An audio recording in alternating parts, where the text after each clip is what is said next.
The protagonist, due to an unforeseen journey, finds himself marooned in a mysterious realm, in this world teeming with exotic beasts, enchanting beauties, and enigmatic forces. He navigates the intricate web of power and wealth with audacity and serendipity, gradually unveiling the fantastical truths concealed within the island. Chapter 1. The Enormous Airplane. For Liu Qi, this was his inaugural venture beyond the confines of his hometown, and notably, it was an international excursion. This event had stirred considerable excitement in his locality for quite some time. However, for Liu Qi, this was hardly the adventure he yearned for. After all, traveling abroad offered him no tangible benefits, rather, it would impede him in numerous ways. Yet, he found it difficult to relinquish this opportunity. He had inquired and discovered that this trip was worth at least 20 to 30,000 yuan. Should he decline, it would equate to a significant loss on his part. Ultimately, Liu Qi steeled himself and consented to this journey. After all, as a solitary bachelor, what did he have to fear? Upon stepping outside, Liu Qi was utterly astonished. His previous travels had only taken him to the small town he resided in. He had never ventured into grand metropolises, let alone any the capital.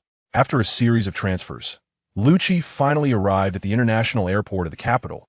His gaze was irresistibly drawn to the numerous airplanes lined up on the tarmac. With his mouth agape, he exclaimed, "The airplanes are so enormous. There's no place back home that could accommodate such giants." His words quickly attracted a multitude of curious glances. The individual accompanying him promptly distanced himself, regarding Liu Qi with an expression that clearly communicated, "I do not know this person." Liu Qi, sensing the urgency of the situation, quickly exclaimed, I apologize that in my excitement, I completely forgot the words you shared with me on the road." At that moment, the man felt an indescribable sensation in his heart, utterly unprepared for the encounter with such an individual. He promptly ushered Liu Qi inside, hastily introducing him to the leader of the event. As he truly wished to escape Liu Qi's presence, the journey had nearly driven him to madness. Throughout the trip, Liu Qi expressed an insatiable curiosity about everything, articulating his thoughts loudly, which only served to exacerbate the man's frustration. Had he never encountered pig before, or was it simply that he had never tasted pork? Even if that were the case, was it necessary to vocalize such a sentiment? Especially in such a setting, to exclaim, "The airplane is so large," was nothing short of foolish. After all, how could a plane accommodate hundreds of passengers if it were not size? "Abel? Manager Lee, I have brought the person you requested.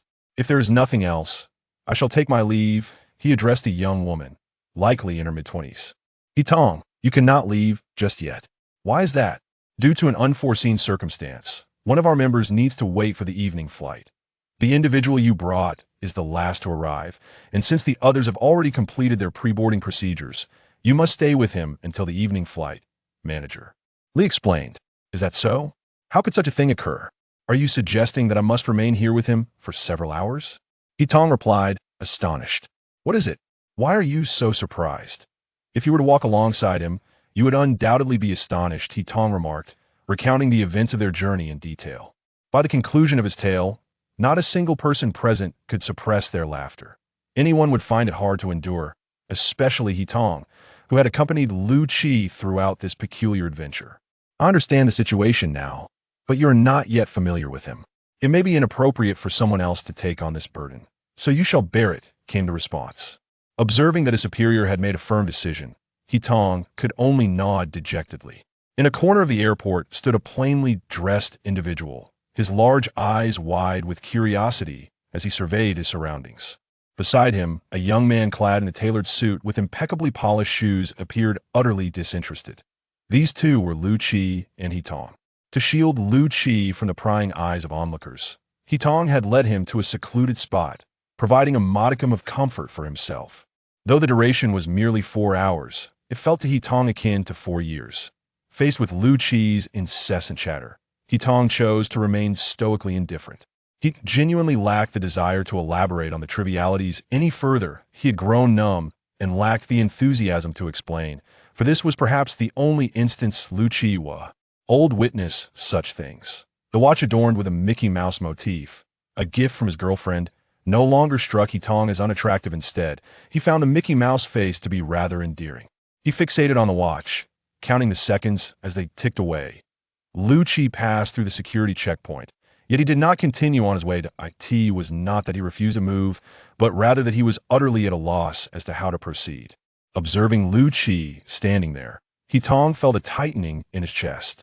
This was Liu Qi's first outing, and his inaugural experience flying. He was oblivious to the subsequent prop. Endures that He Tong hastily turned to a nearby attendant and said, "Could you please assist him? He has never flown before." "Of course, sir," the attendant replied with a smile.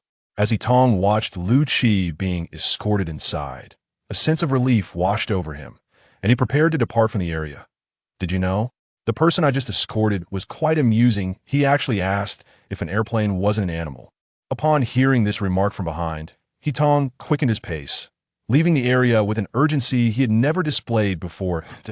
In a state of bewilderment, Liu Qi, guided by the flight attendant, finally arrived at his designated seat. He immediately noticed an array of delightful amenities around him. He realized that the television suspended before him was far superior to that of Wang Daffy's home in his village. The one at Wang Daffy's either appeared in shades of black or white, occasionally marred by numerous speckles, whereas this one was remarkably better. The grass appeared greener, the clouds whiter, and even the people inside looked much more appealing. Particularly noteworthy was the seat itself. It was so soft and comfortable that Liu Qi found himself at a loss for words to describe the sensation. Once he settled into it, he felt an overwhelming desire to remain seated, unwilling to rise at all. In a hazy stupor, Liu Qi was overcome by an intense desire to sleep, and indeed, he succumbed to slumber. As the aircraft prepared for takeoff, the flight attendant's attempts to rouse him proved futile. Liu Qi remained completely unresponsive. Were it not for his steady, drawn-out breathing, one might have surmised that he had already passed on. The subsequent procedures were carried out by the flight attendants on his behalf. Fortunately, these tasks did not require Liu Qi's cooperation, which, in turn, spared the crew a considerable amount of trouble. It should be noted that Liu Qi's remark about why the plane was not an animal had already become a widely circulated anecdote among the elegant and generous flight attendants. The captain had even given specific instructions to keep a close watch on this potential troublemaker, as they were anxious to prevent any unforeseen antics from Liu Qi during Takeo. As it turned out, everything went smoothly, and other procedures could be dispensed with. However, they overlooked one matter. Liu Qi's snoring was exceptionally loud and resonant. Inevitably, this disturbance caused annoyance among the other passengers. Consequently, everyone's impression of this particular passenger grew even more profound. Initially, the flight proceeded uneventfully, as tranquil as Liu Qi's slumber. However, before long, certain complications arose. While the final destination of this flight remained undisclosed, the amount of fuel on board was a known quantity to all. Once the fuel supply was depleted, the consequences would be dire. The altitude of the aircraft steadily descended, reaching a point where the ground became visible. This maneuver was undertaken to identify reference objects, preparing for any eventualities that might arise in dire circumstances. One must make thorough preparations. Death is an inevitability that no one wishes to confront prematurely. As dusk enveloped the sky, the tension among the crew intensified. Once darkness fell, the situation would become precarious. That moment, no one could ascertain the aircraft's location or whether it was suitable for an emergency landing. With no alternatives, the captain had to inform all passengers, excluding Liu Qi, who remained blissfully unaware in a deep slumber. The cabin was rife with chaos, and the flight attendants worked diligently to calm the frayed nerves of the passengers. Basking in the last rays of the setting sun, the captain ultimately made a decisive choice. She opted for an emergency landing. This was the only island within sight on the vast ocean. Missing this opportunity would leave them adrift in darkness, uncertain of where to seek refuge. The sight of even a small island offered a glimmer of hope for survival. Had they been stranded in the open sea, they might have become mere sustenance for sharks. Within the clamorous cabin, aside from Liu Qi's snoring, the only sounds were the heartbeats of the anxious passengers. The whispers of prayer had long since faded, leaving everyone in a state of anticipation for the final outcome, where life and death hung in the balance. The aircraft altered its angle in midair, soaring towards the sea surface at an optimal incline. Before long, the engines fell silent. The plane, driven by the force of gravity and inertia, rapidly descended towards the ocean below. Chapter 2. Was there a plane crash? Liu Qi slumbered peacefully, experiencing what could be described as the finest sleep of his life, during which he indulged in a dream of unparalleled perfection. In this reverie, he fulfilled the solemn task entrusted to him by his father on his deathbed, ensuring the legacy of the Liu family would endure. This responsibility had long weighed heavily on Liu Qi's mind as he approached his 30s. The prospects of a suitable partner remained elusive. Each visit to his parents' graves left him with an unsettling sense of inadequacy. To his astonishment, after a decade of relentless striving, he found himself in a dream where he was accompanied by his wife and their cherubic son, paying respects to his parents. For the first time, he felt an overwhelming joy. However, just as he was about to offer incense at his parents' shrine, the gravestone of his father suddenly cracked open, and a formidable force sought to draw Liu Qi into its depths. Terrified, he called out for help but was met with the sight of his wife, holding their son, staring vacantly at him with a disquieting smile gracing her lips. In a moment of horror, his wife seized the shovel Liu Qi had brought for the grave's restoration and swung it down upon his hands, which clung desperately to the gravestone. With a startled cry, Liu Qi awoke from this vivid nightmare. Rubbing his body, he muttered, "Goodness, that dream was quite the ordeal. Could it be that one dreams of what preoccupies the mind?" Stretching his limbs, he gradually made his way to the edge of the tree branch where he discovered a sizable fragment of aircraft wreckage behind him, presumably part of the plane's tail. Liu Qi peered down and noted the considerable height of the tree, estimating it to be around 15 to 20 meters. It seemed evident that he had not been abandoned. Rather, the aircraft must have encountered some mishap. He had always maintained that this cumbersome metal contraption was perilous, and now it appeared he was vindicated. It was perplexing how so many individuals chose to travel in such a vessel. Now, it seemed their fate was sealed in this very place. As he tightened the blanket covering him, presumably placed there by a flight attendant, he murmured to himself. Liu Qi was inherently careless. Had it been someone else, their thoughts would likely have been consumed by anxiety and fear, leaving no room for such trivial contemplations. No, he resolved, he must assess the sturdiness of the tree. He couldn't risk falling asleep and tumbling down. With that, he cast aside the blanket and cautiously examined the massive tree. Liu Qi's fortune was a curious blend of good and ill. The fortunate aspect was that he had inexplicably found himself from the middle of the cabin to the rear without sustaining any injuries. The unfortunate part was that he might very well be alone. The chill in the air was palpable, urging him to seek rest. As he inhaled the cold air, he bundled himself tightly and curled into a corner. The island's night was undeniably brisk. The single blanket proved inadequate against the biting sea breeze, and it was evident that the contents within the blanket were trembling. Liu Qi was fortunate to have a blanket to cover himself. Yet the other survivors were not as lucky. Most of them had plunged into the sea and, expending great effort, managed to swim ashore. At this moment, they huddled together, utilizing the warmth emanating from each other's bodies to stave off the chill. The gentle night breeze swept through, bringing a refreshing coolness. The sun, ever punctual, rose precisely at its appointed time without the slightest delay.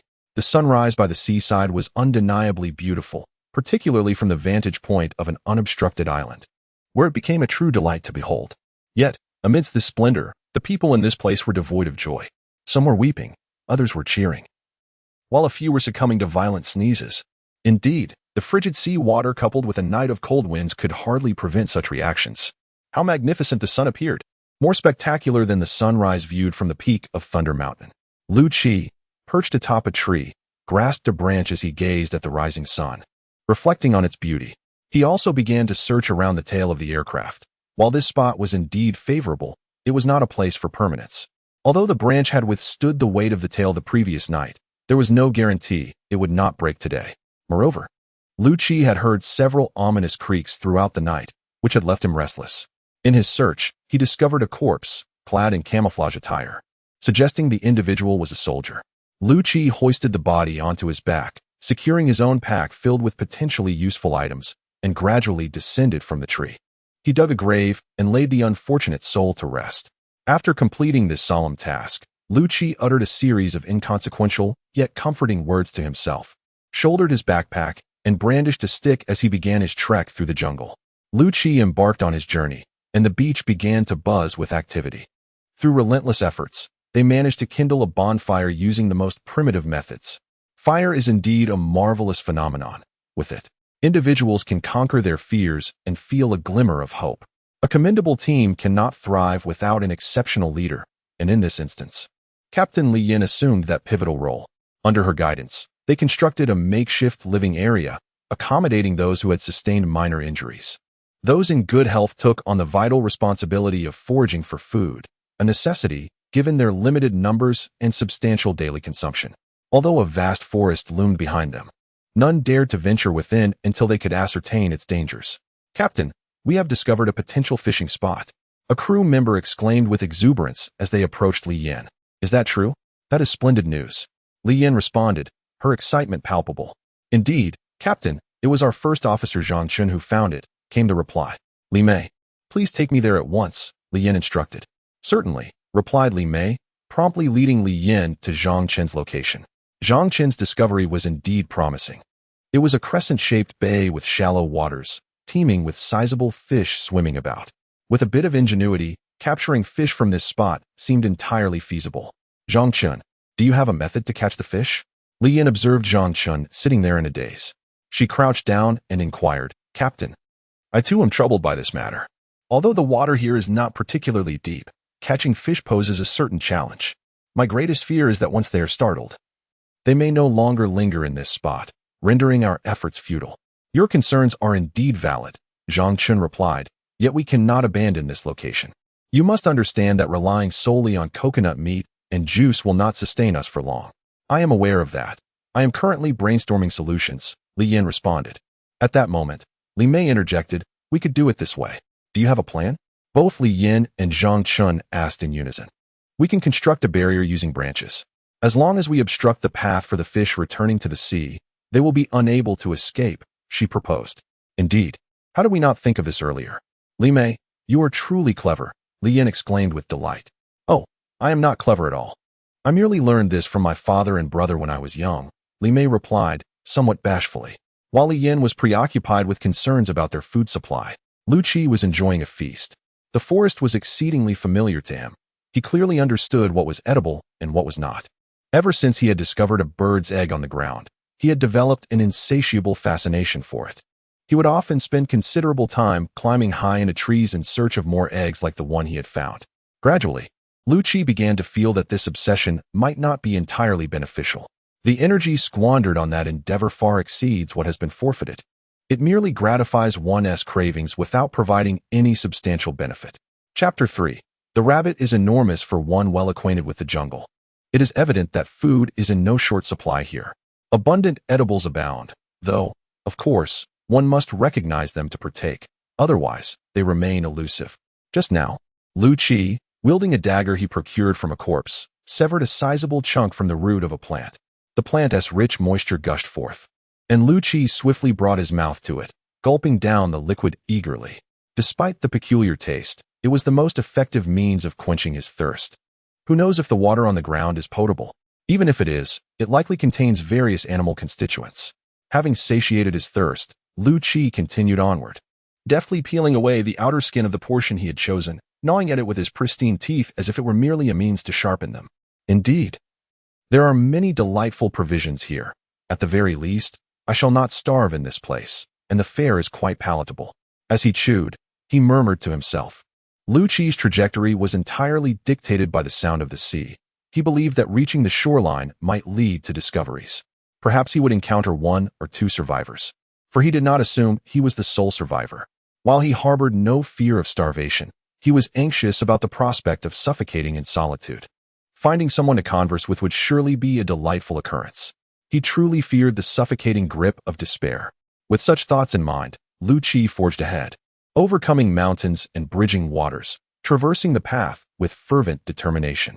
However, the dense thicket proved to be an insurmountable obstacle. Traversing in a straight line was utterly impossible. The thick vines were disheartening, obscuring the sunlight above. If he were to recklessly plunge into the underbrush, he might either perish from exhaustion or fall victim to some hidden entity lurking within.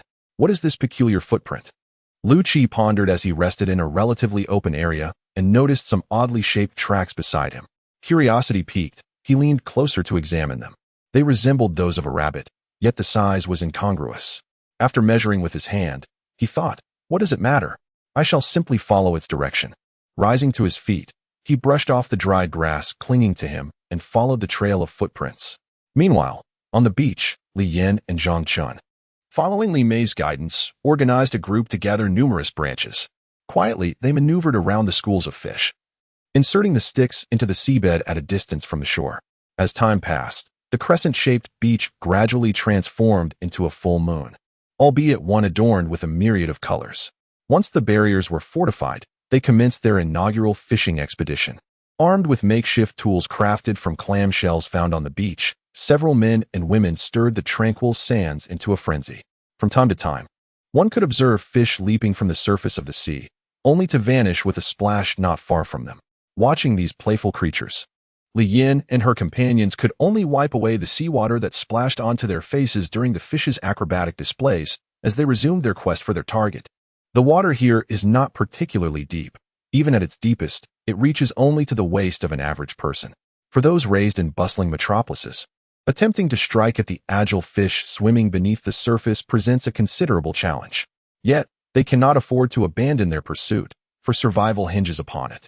This environment is certainly preferable to the unfamiliar and intimidating forests, where dangers lurk at every turn, even if only temporarily. As more individuals joined their ranks, a plan began to form. If they could not pierce the fish, then they would drive them out instead. They advanced slowly in one direction, herding the fish together.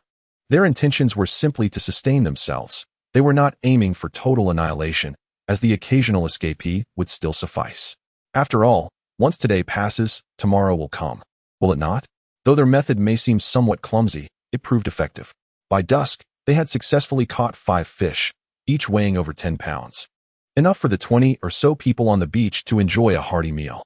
The campfire was divided into several smaller blazes, and the 5 fish, devoid of any seasoning, were skewered on a meticulously cleaned branch. They were lifted and placed on a makeshift rack, while one person gently rotated them. A crowd gathered around, their eyes following the fish's rotation with eager anticipation. The enticing aroma of sizzling fat wafts through the air, igniting a sense of eager anticipation. As the fragrance gradually permeates the surroundings, a palpable excitement begins to envelop the crowd. Throats quiver as they swallow mouthfuls of saliva, and the occasional rumble of hunger escapes from among the gathering, as their taste buds are tantalized beyond measure. When the charred scales of the fish are peeled away, the succulent scent of the flesh bursts forth, an irresistible temptation for one who has been famished throughout the day. As they receive their allotted portions, they scarcely notice that the fish is cradled in mere leaves. Such an unconventional vessel for their meal would have been inconceivable in times past. Yet now they savor every bite, even licking the leaves clean in delight. On the beach, while others indulge in their grilled fish, Liu Qi's pursuit reaches its conclusion. Clutching a wild fruit, he eats while fixating on the cave before him. He has discerned that the footprints he found indeed belonged to a rabbit, for not long ago. A rabbit's head had peeked out from the cave. However, this rabbit is rather extraordinary, far exceeding Liu Qi's expectations. From the mere sight of its head, it appears to be the size of a head of pork weighing 300 to 400 pounds. Is this truly a rabbit? The mere thought of pork makes Liu Qi reluctant to leave this place. As a carnivore, he is disinclined to forego a meal devoid of meat. While he is hesitant to slaughter pigs at home, he has certainly procured his share of meat from the mountains behind his village. Faced with the prospect of such a sizable rabbit, Liu Qi is determined not to relinquish this opportunity easily. According to Liu Qi's perspective, is it not true that there are smaller foes one can contend with when larger threats loom? As the formidable ones venture out in search of sustenance, does this not render the surroundings his dominion? Gazing at the gradually descending sun, Liu Qi felt a flutter of anxiety within his heart. The night in such a place brims with numerous perils. If he did not hasten to find a suitable place to rest, this night would not unfold as splendidly as hoped. Observing that the burrow of rabbits showed no sign of activity, Liu Qi reluctantly abandoned his vigil, compelled to seek a more dependable refuge. Having already discerned their lair, he was not overly concerned about their escape. He could always return to feast upon them the following day. Not far from the rabbit's den, he discovered a promising spot. A tree stood nearby with 3 branches converging, requiring only slight modification to create an ideal nest. With a fierce bite, he consumed the remaining portion of a wild fruit, discarding the remnants with vigor. Wrapping himself in a blanket, He shifted his body and settled into a comfortable position, surrendering to slumber. As the sun's first light ultimately sank beneath the horizon, the people remained wide awake, their gaze fixed intently upon the sea. Since the plane had lost contact, the passage of time suggested that rescue should soon arrive. In this moment, no one dared to be complacent, fearing that a single lapse could extinguish their chance of salvation. The night, adorned with a campfire, retained its charm, particularly under a sky resplendent with stars, enhancing the beauty of the moment. Yet, at this hour, no one possessed the inclination to admire such splendor.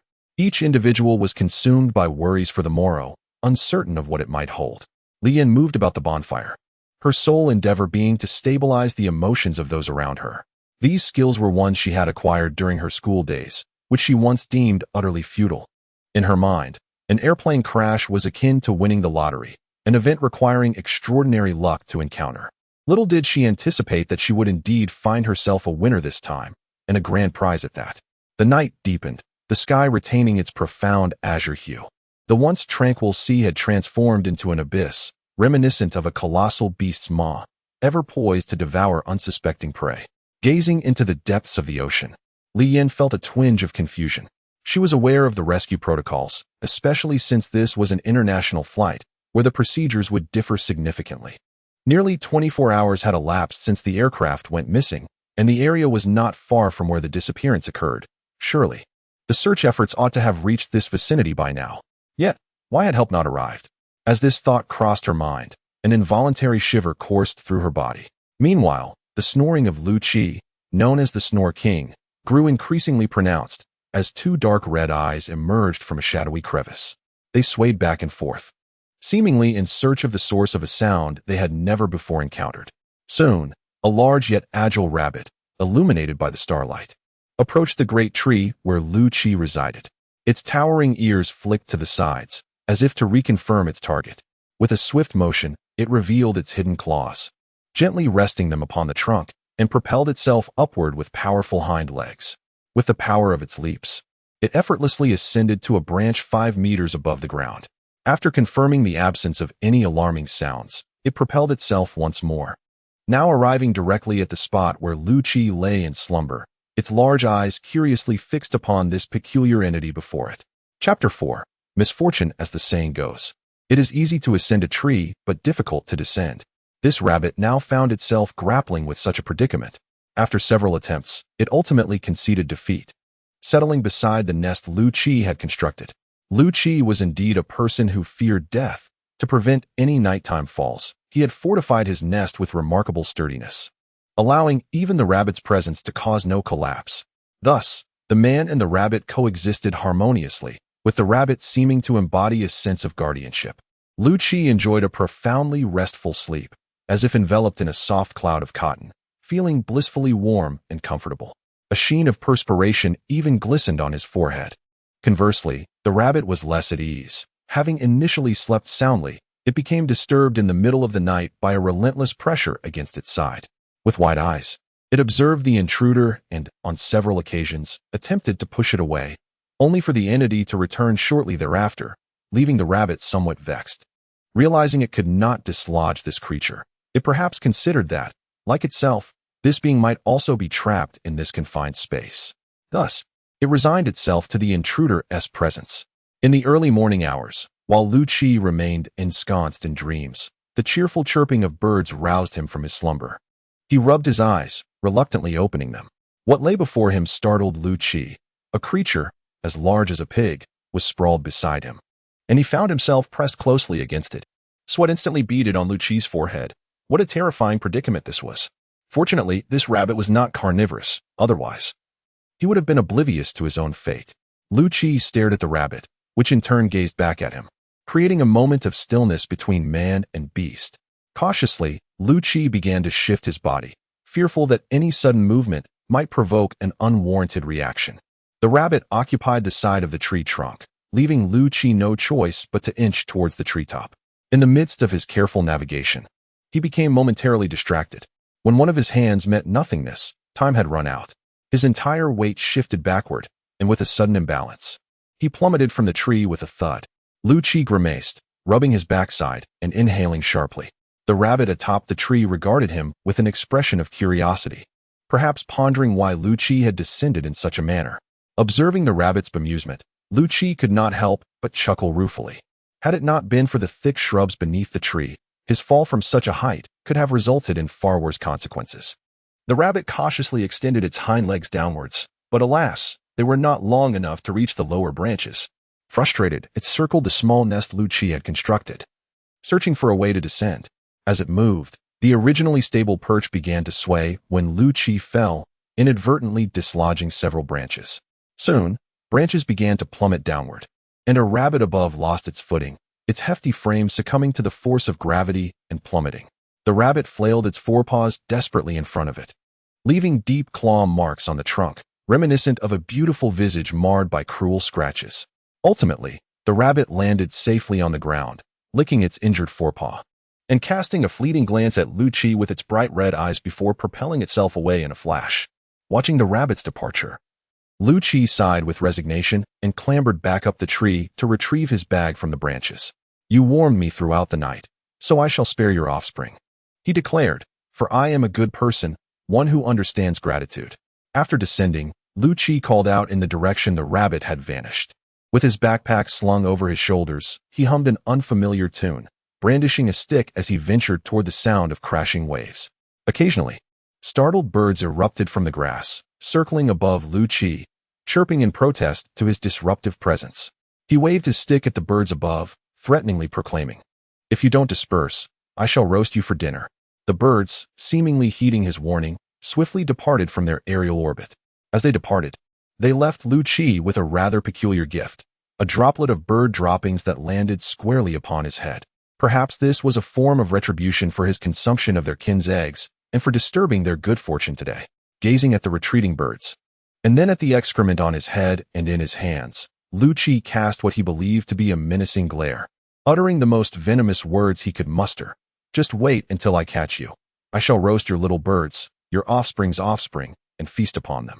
So absorbed was he in his indignation that he neglected to observe the path beneath his feet. Ahead of him lay a slope, and as he stepped into thin air, he tumbled downwards in a rather undignified manner. It was a peculiar twist of fate. I have yet to witness such swift retribution befall another.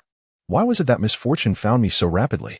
The elders often say that bird droppings on one's head herald a need to offer rice to 100 families to reverse one's luck. But where am I to find 100 families to appease? Liu Qi lamented, dusting himself off in a state of despair. Had I known, I would have brought Wang the Blind along. Perhaps he could have divined my fortune today. As he stood up, brushing the dust from his clothes, he suddenly noticed a verdant patch of greenery not far off, marked by signs of recent excavation. Driven by curiosity, he continued to clean himself while making his way toward that intriguing spot.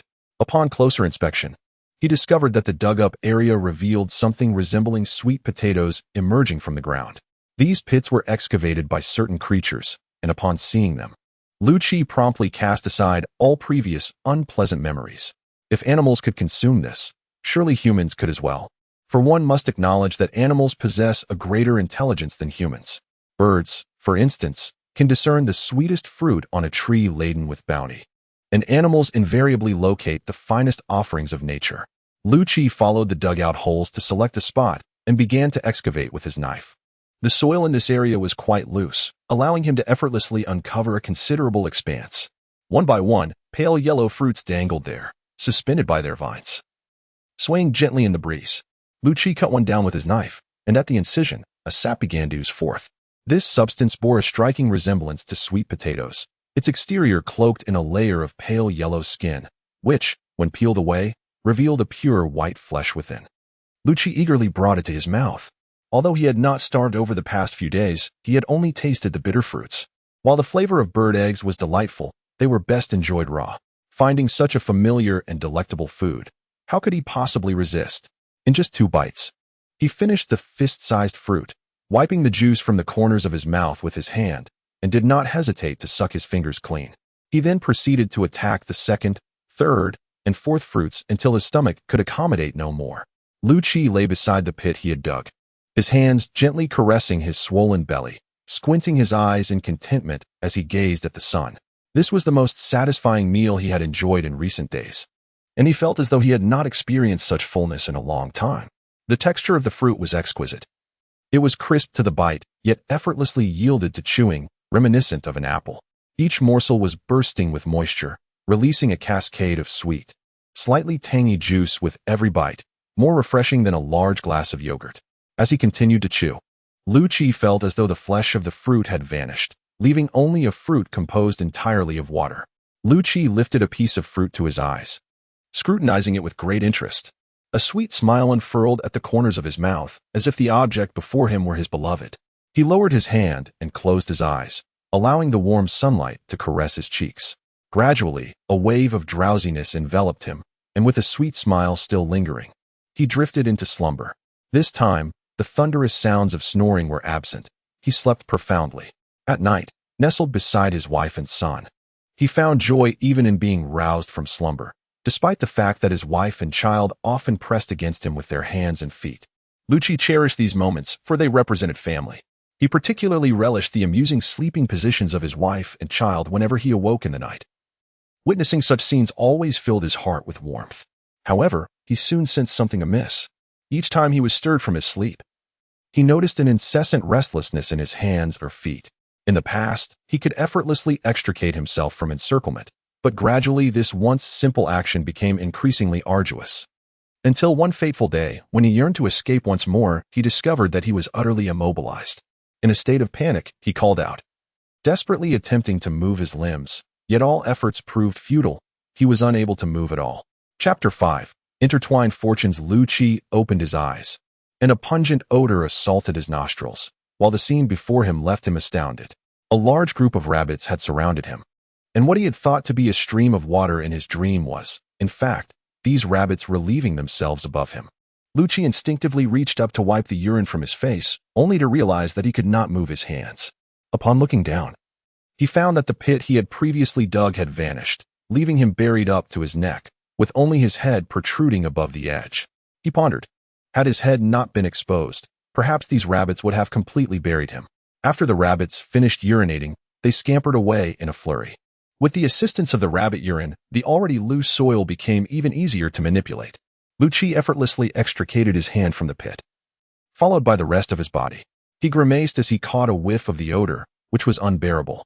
Suppressing the urge to vomit, he shed his soiled clothes, nearly losing his composure. Otherwise, all that he had consumed would have been in vain. After retrieving a fresh set of garments from his backpack and donning them, Liu Qi exclaimed in frustration, "What a nightmare! Why must there always be some unforeseen calamity whenever I finally manage to have a pleasant dream? Can't I just enjoy myself properly?" After casting a timid glance at the sky, Liu Qi spoke with a hint of apprehension. Fortunately, he had not completely buried himself in the pit this time. Otherwise, he would truly have dug his own grave. He glanced back at the damp area behind him, feeling a twinge of fear. Retrieving his dagger once more, he sought out a spot to fervently resume his excavation. The bounty in this place was plentiful, and his backpack still had ample space. It would indeed be a disservice to such a splendid location not to collect some treasures to carry with him. As Liu Qi immersed himself in his labor, he failed to notice a small rabbit's head emerging from the thicket of vine-like plants. The creature, wary of Liu Qi's actions, seemed to sense a disturbance in its environment and quietly retreated. Suddenly, Liu Qi heard a sound, a sign of the rabbit's departure. Straightening up, he scanned his surroundings but found nothing amiss, so he resumed his digging. Contentedly, he gazed at his nearly overflowing backpack, reflecting on the fortunate days he had experienced recently, his heart brimming with joy. Suddenly, an unsettling feeling washed over him. It seemed as though he was being watched. Raising his head, he was met with a disconcerting sight. Countless rabbit heads surrounded him, innumerable pairs of dark red eyes fixated on Liu Qi. A chill ran down his spine. Those gazes seemed intent on his demise. Without hesitation, Liu Qi clutched his backpack and darted toward a less populated area among the rabbits, fleeing like the wind. Fortunately, the rabbits showed no inclination to attack, allowing him to escape their encirclement unscathed. After running for a while, Liu Qi noticed that the rabbits had not pursued him. He leaned against a tree, gasping for breath. Fortunately, they did not follow. Otherwise, I would have made them pay dearly. He muttered fiercely as he glanced back in the direction he had come from.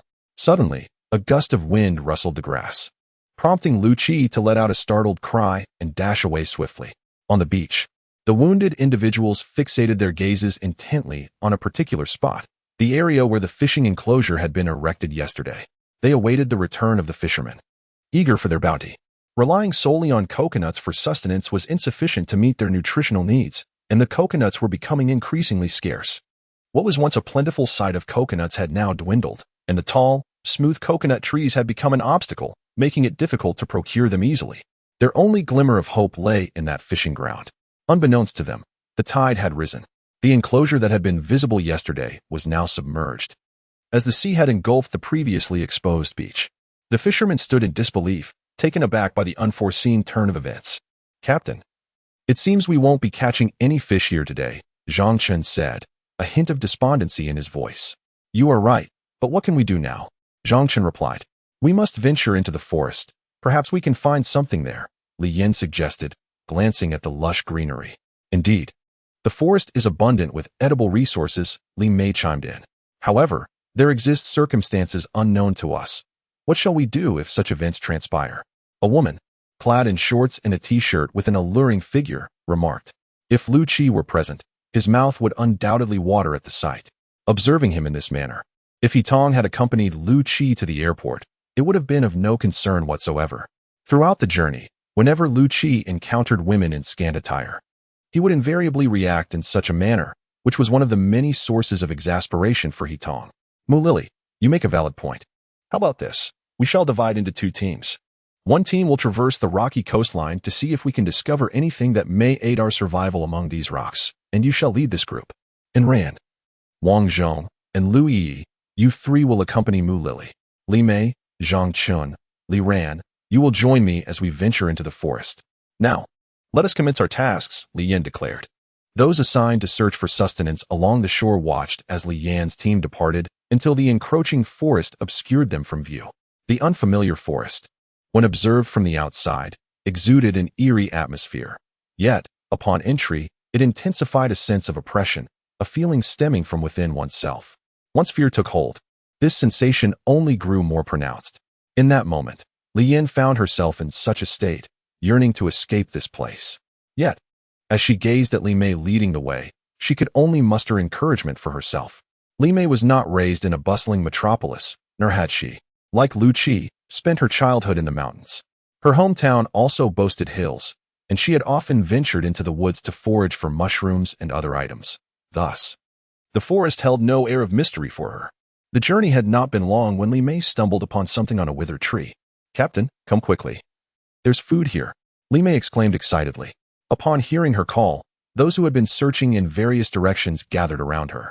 "What did you find?" Li Yan inquired as she approached. "Look," Li Mei pointed to a cluster of dark objects growing beneath the dead wood. "Is that wood ear?" Zhang Chen asked. "Correct. This is indeed wood ear," Li Mei replied with a beaming smile. "Wood ear? Isn't that a bit too large?"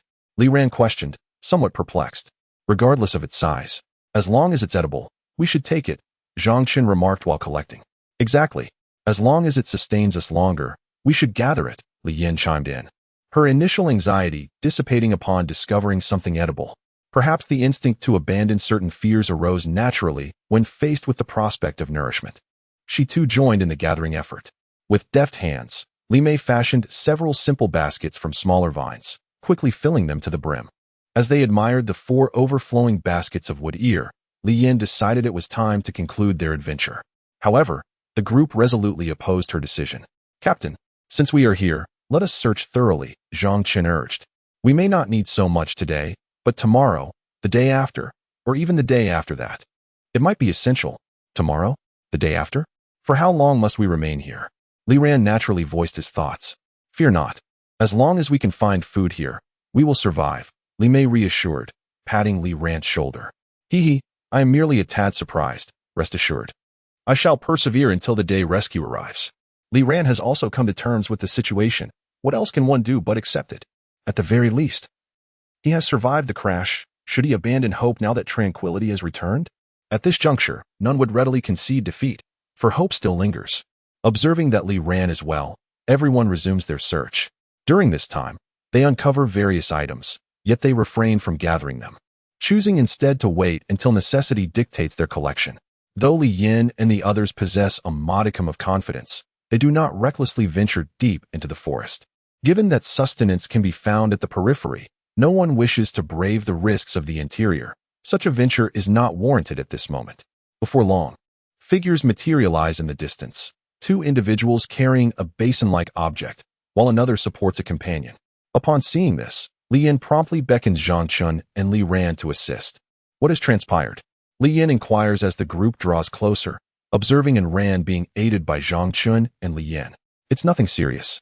I merely scraped my foot on a rock, and Ran replies with a smile. By the way, we discovered this basin on the sea surface, and Ran sustained her injury while attempting to retrieve it. Moreover, we gathered a substantial bounty of clams, Mu Lily exclaims joyfully.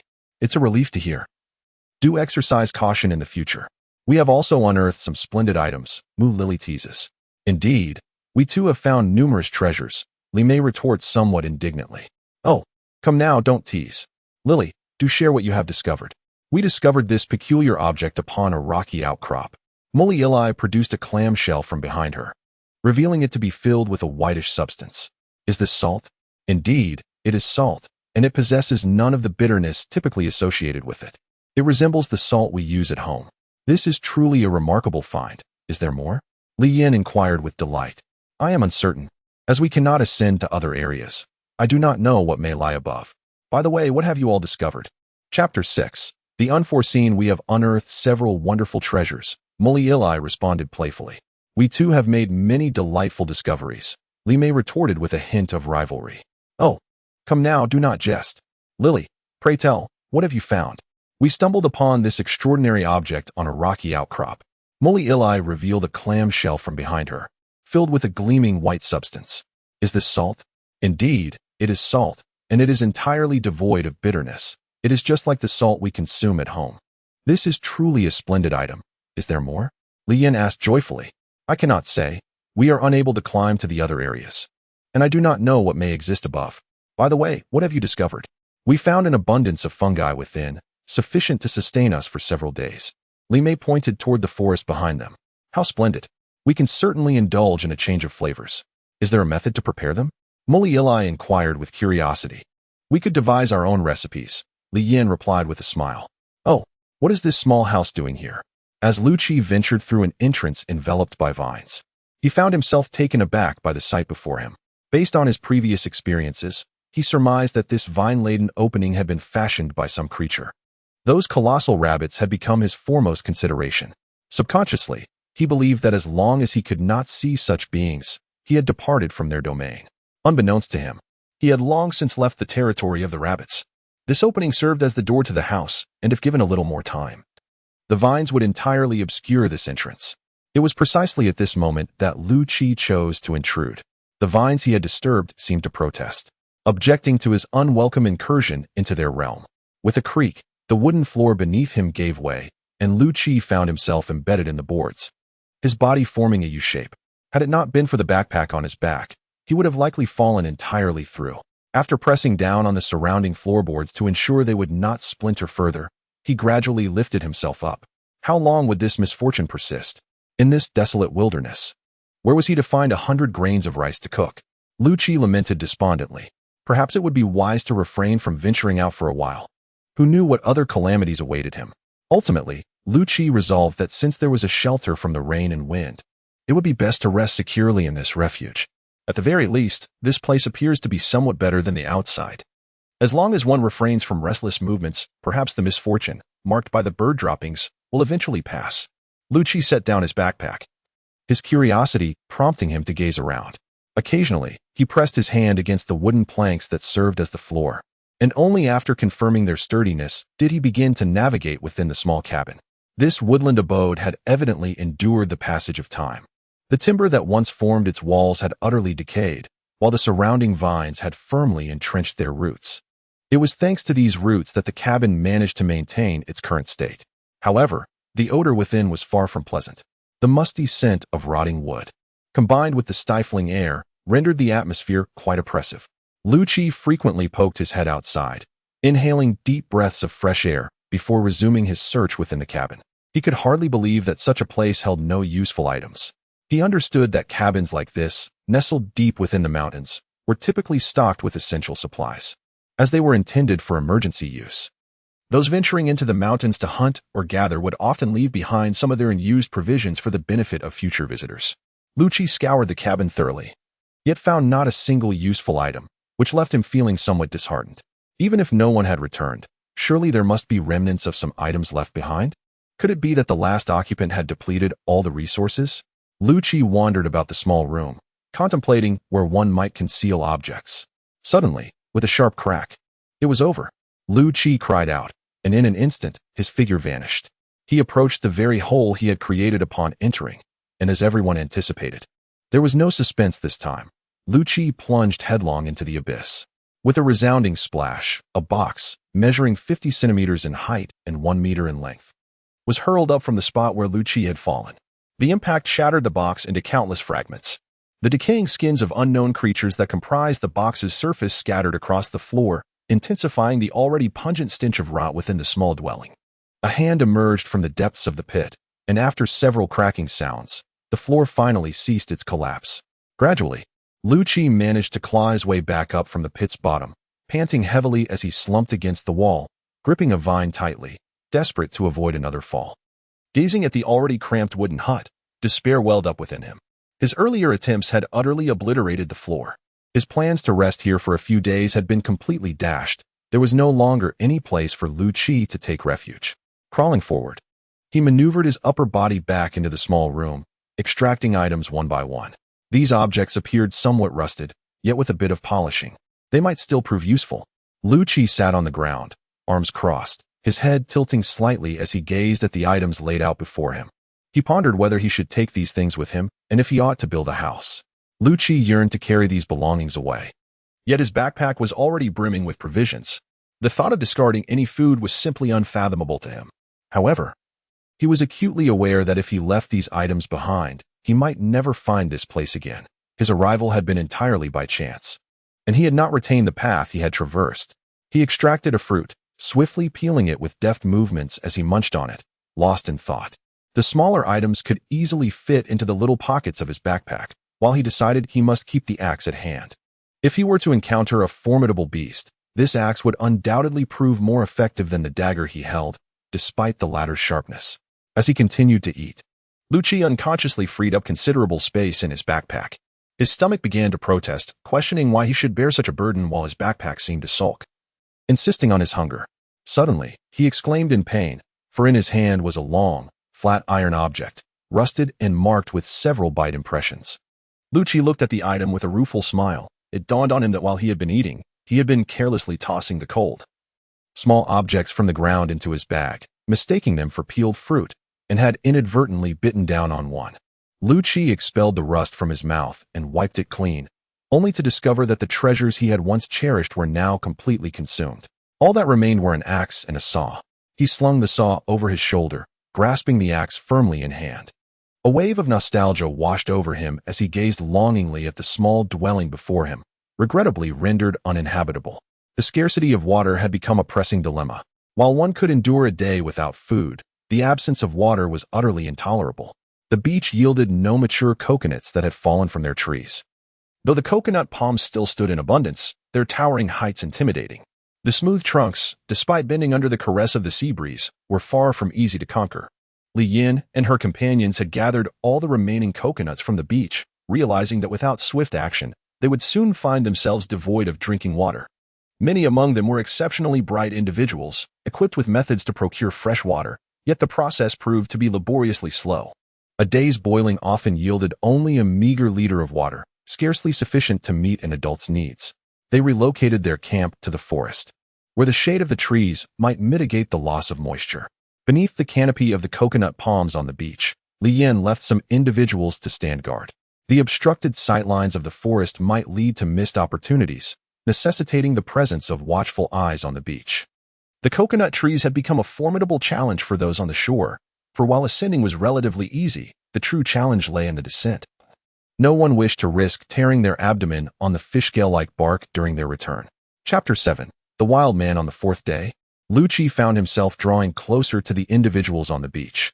The sounds of the crashing waves grew ever more pronounced in his ears, invigorating his spirit. To gaze upon the ocean had been Liu Qi's dream since childhood. Despite finding himself in such a place, he never relinquished that aspiration, especially as this presented a splendid opportunity. This determination was precisely what compelled Liu Qi to embark on this journey, for his intended destination had always been Hawaii. Had circumstances proceeded as anticipated, he would have been basking in the sun, enjoying the sand, the surf, and the company of beautiful women at this very moment. Yet, an unforeseen event had altered the course of his plans. Having learned from previous misfortunes, Liu Qi remained acutely aware of his lingering bad luck. Approaching each task with utmost caution, the slightest disturbance prompted a response of complete vigilance. This heightened awareness inevitably influenced his journey. Though the distance to his goal had diminished significantly, however, today was not as fortunate for Li Yin and her companions. Due to the rising tide from the previous day, their fishing grounds had vanished overnight. The fish, having retreated with the ebb and flow of the tides, were nowhere to be found. They could only occasionally spot a few sand crabs scuttling across the beach. Unfortunately, these creatures were swift and offered little sustenance.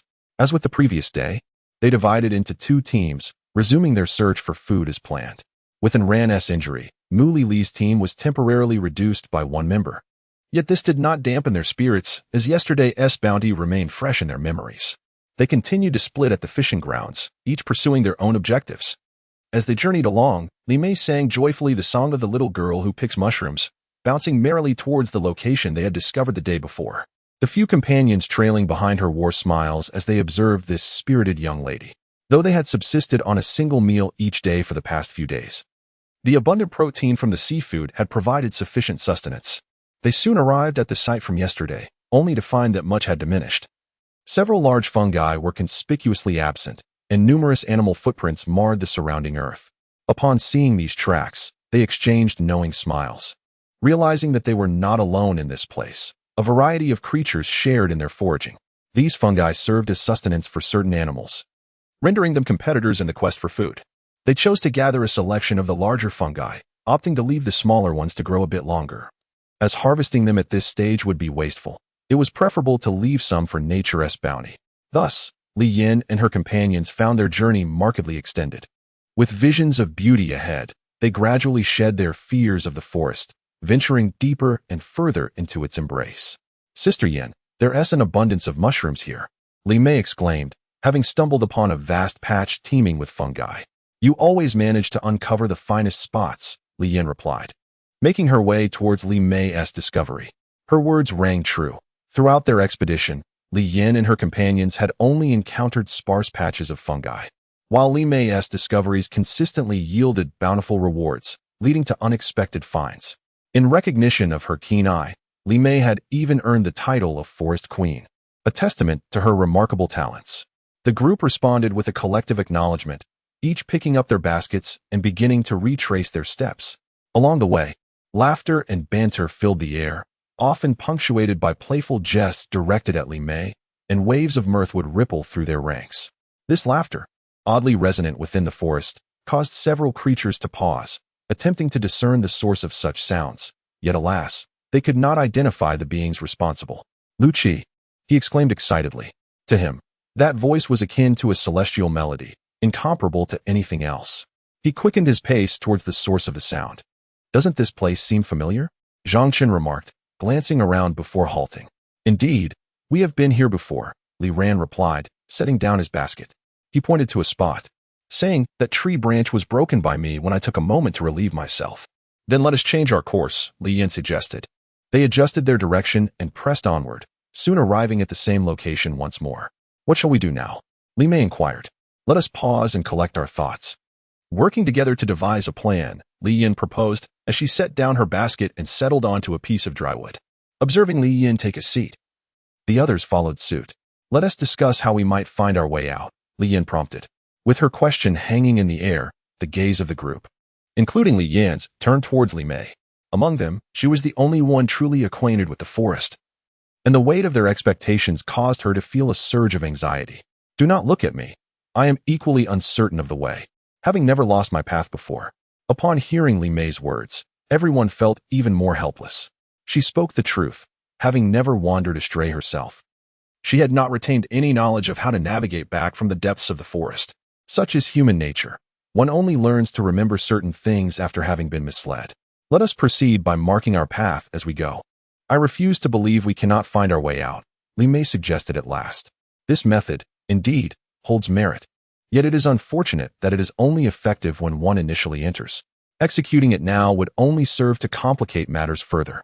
The more markers we create, the greater the potential for erroneous signals, leading us to confusion. If only we could see the sun, Li Ran mused. But he was met with a chorus of exasperated glances. The dense canopy of trees effectively obscured the sunlight, allowing only sporadic beams to filter through, leaving us uncertain of the sun's direction. Perhaps we should simply wait here until tomorrow when the sun rises. We can follow the light's position to surely find our way out, Li Yan proposed. That is impractical. By the time we see light here, we may not even know which way the sun is situated, Zhang Chen interjected, gesturing toward the towering trees. The others followed his gaze, and before them stood what seemed like a wall of trees. Unless one ventured beyond the nearest trunk, the next would remain completely hidden from view. Apart from the occasional scattered rays above, no other light was visible. Perhaps this was the very reason for the trees' rampant growth in this area. In such an environment, how can one hope to bask in the warm embrace of the morning sun without striving relentlessly? As time gradually slips away, the visibility within the forest diminishes, intensifying the anxiety among the group. When darkness descends completely, it heralds a more perilous time. Humans instinctively fear the dark, and the trepidation only escalates in the heart of an ancient forest. We can delay no longer. We must seek shelter, for once night falls, our peril will only increase, Li Yan declared. Thus, they began to search the surroundings for a place to rest, a sanctuary that could offer at least a modicum of reassurance. At this juncture, Liu Qi had already relinquished the notion of advancing further. He had long identified a suitable location and concealed himself within its confines. In recent days, Liu Qi had prioritized his safety above all else, and recognizing that his streak of misfortune had yet to wane, he resolved to remain hidden. The spot he chose was a convergence of two trees, their trunks intertwined to create a sheltered space sufficient for one individual, with but a single entrance. If he could secure this entrance, it would serve as an impeccable hiding place. Upon discovering this refuge, Liu Qi felt an inexplicable sense of hope that his misfortunes were on the verge of abating. He stuffed his backpack inside and grasped his axe, preparing to chop some branches to seal the entrance. At that very moment, the sound of movement reached his ears, causing his heart to race with trepidation. He could not help but rue his earlier confidence. Should a menacing creature appear, he might very well meet his fate here. Liu Qi, gripped by anxiety, clutched the axe tightly, pressing his body against the tree trunk, scarcely daring to breathe. The sound drew nearer, and beads of sweat cascaded down his forehead. His fingers firmly grasped the handle of the axe as he silently recited a mantra for reassurance. Suddenly, he felt an odd sensation, as though something were prodding him. Initially dismissing it as a figment of his imagination, he was soon jolted by a more forceful poke. Doubt crept in. What could it be? Was it actually using a branch to test him? Just as confusion swirled in his mind, a soft gasp echoed from outside. Upon hearing that sound, Liu Qi's heart raced with excitement. He squeezed himself out of the tree hollow, brandishing the axe. As soon as he moved, however, things took an unexpectedly perilous turn. A wild man. A heart-wrenching scream pierced the air. A wild man? Liu Qi was taken aback by the exclamation. How had he come to be labeled a wild man? Before he could formulate an explanation, he was met with a barrage of strikes akin to a storm. The assault was so intense that tears threatened to spill from his eyes. What had he done to deserve this? He had been hiding so well, first prodded by branches, and upon emerging, he was met with relentless blows. What kind of absurdity was this? Chapter 8. Come with me. Stop. Please, do not strike any further, or someone may meet their demise. Faced with such fierce blows, Liu Qi could only shield his vital areas while urgently beseeching them to cease. At the sound of his voice, those attacking him froze in disbelief. They had never anticipated that the creature they were assaulting was, in fact, a human, a perfectly ordinary one at that. This revelation was utterly beyond their expectations. You are not a wild man. Is that you, the wild man? Li Mei whispered. You are the wild man. Your entire family is wild. This beating was truly unbearable. Who had provoked whom? Enduring a beating without cause is intolerable for anyone. If only you weren't a wild man. I truly feared you might be. Previously, I had often heard tales of wild men, and I thought I had encountered one this time. However, what were you doing waving your hands if you weren't a wild man? Are you unaware that in such dim light, misunderstandings can easily arise? Li Mei approached, scrutinizing Liu Qi closely, and remarked, "Wasn't I merely responding to your voice?" Liu Qi replied, somewhat aggrieved, "But your sudden appearance could frighten anyone. Do you think I wanted to come out? By the way, who poked me with a branch earlier?" Liu Qi suddenly recalled someone prodding him with a stick and immediately inquired.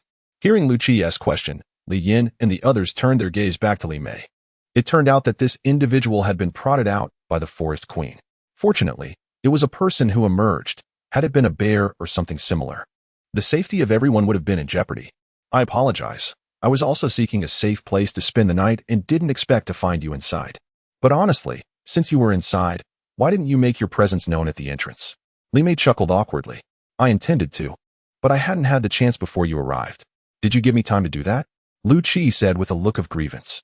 "All right, I'm sorry. It was all our fault. We apologize to you."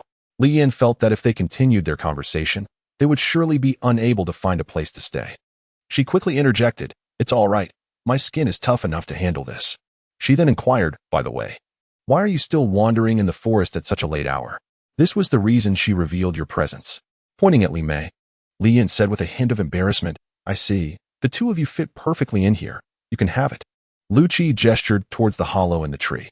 "Thank you." Li Mei replied hastily. "No, this is his discovery. We cannot take it." Li Yin promptly dismissed Li Mei's suggestion. "It's fine. I have other places. This is just the safest one. Please, go inside," Liu Qi said earnestly. "Sister Yin, look at how sincere he is. Let's accept his offer. After all, he has other places. We can consider this as a means to ease our worries," Li Mei proposed. "You silly girl. It is we who have disturbed him. Yet you say such things." Li Yin chuckled at Li Mei.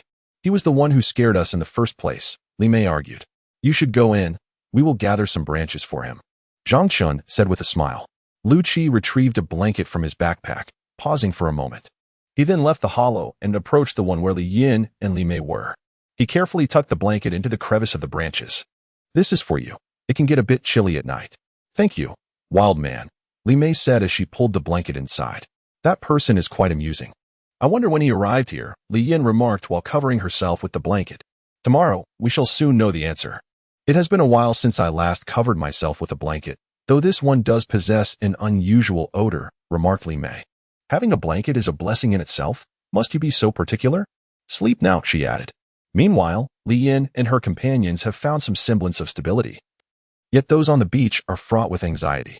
At this juncture, Li Yin serves as their pillar of strength. Having ventured into the forest, they have yet to return, causing a ripple of unease among the group. They have constructed several bonfires at the forest's edge, hoping that the flickering flames will guide Li Yin and her team back to them. As the sun rises, casting its golden rays, the crowd gathers in small groups near the forest, yearning to catch a glimpse of familiar figures emerging from the depths. With heavy hearts, they gradually disperse, disappointment clouding their spirits. Mu Lily, undeterred, leads her small group in search of sustenance. However, the forest has become an impenetrable fortress, and they lack the courage to venture inside. As the sun ascends higher, illuminating the forest, Liu Qi emerges from a hollow in the trees, oblivious to the presence of Zhang Chen and Li Ran trailing behind him. He strides towards a familiar vine, deftly severing it with his knife, and hands the vine to Zhang Chen. "There is water here, albeit not the most palatable," he states, releasing his grip on the vine's opening, causing the water to gush forth. Zhang Chen quickly covers the opening with his mouth. The water may not be delightful, but to him, it is a delicacy. Zhang Chen took a few sips before relinquishing his place to Li Ran. Only when he realized that no more water was gushing forth did Li Ran reluctantly part his lips, occasionally smacking them in disappointment. "What about us?" he exclaimed, observing Liu Qi as he fetched water for Zhang Chen and Li Ran, while neglecting the two of them, his voice filled with indignation. Liu Qi shot him a glance. Seemingly still harboring resentment from the previous day, he approached Li Yin and Li Mei, retrieving a fruit from his backpack and deftly slicing it in half with a knife. However, one half was noticeably larger than the other. Liu Qi handed the more substantial piece to Li Yin and the smaller one to Li Mei. Noticing Liu Qi's subtle actions, Li Yin chuckled quietly to herself. Li Mei looked at Liu Qi with utmost seriousness, causing him to feel somewhat bashful under her gaze. "Sister Yin, do you think he has feelings for you?" Li Mei inquired earnestly. "Why do you think so?" Li Yin responded, puzzled. "Look, yours is distinctly larger than mine," Li Mei pointed out, gesturing towards her share of the fruit. "You silly girl, he is merely retaliating against you. a blatant act of retribution. So he still holds a grudge, does he? Just wait and see how I handle him, Li Mei retorted, her expression one of indignation. After tidying up, everyone sat together in silence, neither speaking nor moving, simply remaining there in a daze. Observing this, Liu Qi felt utterly perplexed, unsure of what these people were truly intending. Hey, when did you arrive here? Li Mei asked. I'm not a fool. My name is Liu Qi, he replied, somewhat irritated. You are Liu Qi? Both Li Yin and Li Mei inquired in unison. What is the matter?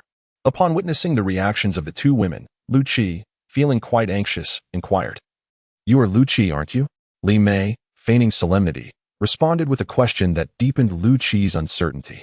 It was their first encounter, after all. He pondered whether he had inadvertently offended her. Perhaps the only slight was providing her with somewhat less food than she might have desired, which hardly seemed grave. I am indeed Liu Qi. What is it that you wish? As he reflected on his innocence, a newfound boldness surged within him, and he defiantly raised his chin. The onlookers erupted in laughter at his demeanor. Liu Qi found himself utterly bewildered by their erratic behavior, oscillating between seriousness and mirth. The illustrious Liu Qi, the infamous sleeper on the plain, whose snores resonate like thunder. It is an honor, dear sir, to finally meet you after having long admired your reputation, Li Mei declared, performing a respectful bow. What do you intend to do? Liu Qi stammered, beads of sweat forming on his forehead.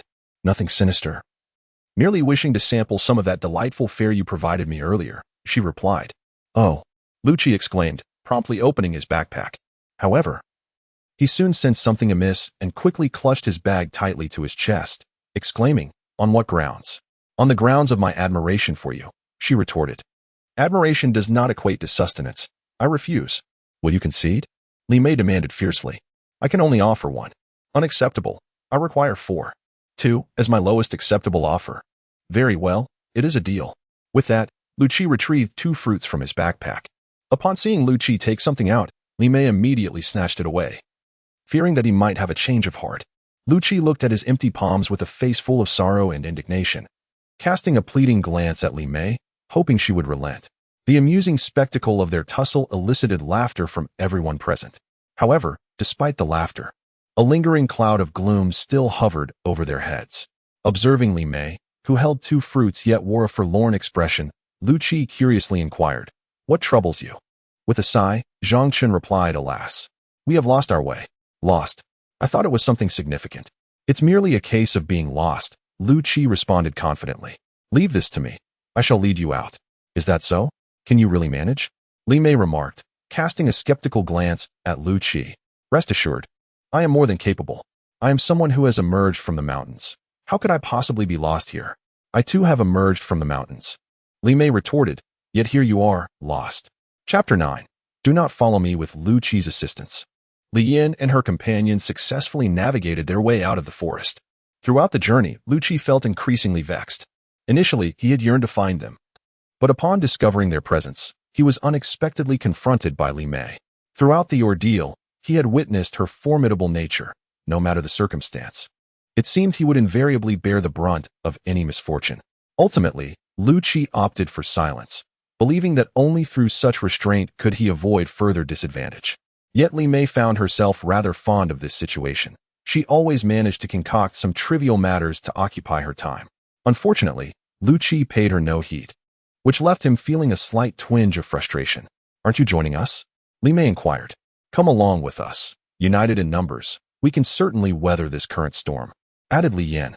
It is not that I refuse to join you. Rather, I believe that associating with you would significantly shorten my years. For the sake of prolonging my life, it is best for me to remain solitary, Liu Qi replied, his gaze inadvertently drifting towards Li Mei. Who would miss you? If you wish to leave, then do so.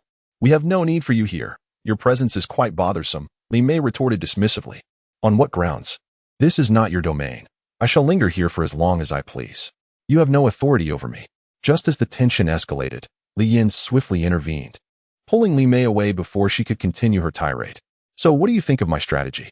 Li Mei shot a glare at Liu Qi while conversing with Li Yin. Indeed, your approach is rather effective. However, does he not manage quite well on his own? Why must we insist on keeping him around? This is an undeniable fact, but can we not exploit him to our advantage? What harm is there in that? We are merely engaging in the judicious utilization of talent. I hope we can clarify this matter in due course. Rest assured, he is quite easy to handle.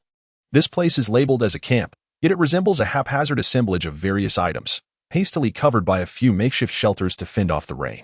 Should a strong wind arise, Liu Qi firmly believed that these items would surely be swept away, leaving no trace behind. Observing the scene before him, Liu Qi shook his head repeatedly. Have you noticed anything? Zhang Chen inquired, watching Liu Qi's incessant gestures. Aren't you concerned about the possibility of wind?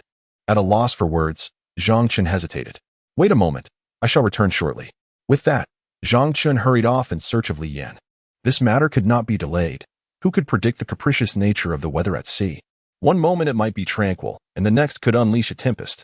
Liu Qi observed Zhang Chen's hasty departure without uttering a word. This was not the moment for him, a newcomer, to speak. Some things were better left unsaid to avoid annoyance. In recent days, Liu Qi had noticed a shift in himself. Had it been the old Liu Qi, he would have expressed his thoughts directly, yet now he found himself speaking more circuitously, striving to be less irksome.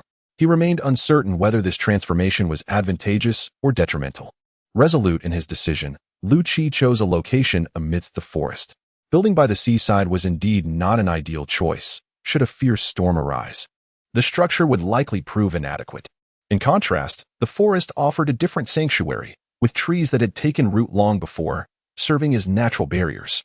Having selected his site, Liu Qi set about devising his construction plan.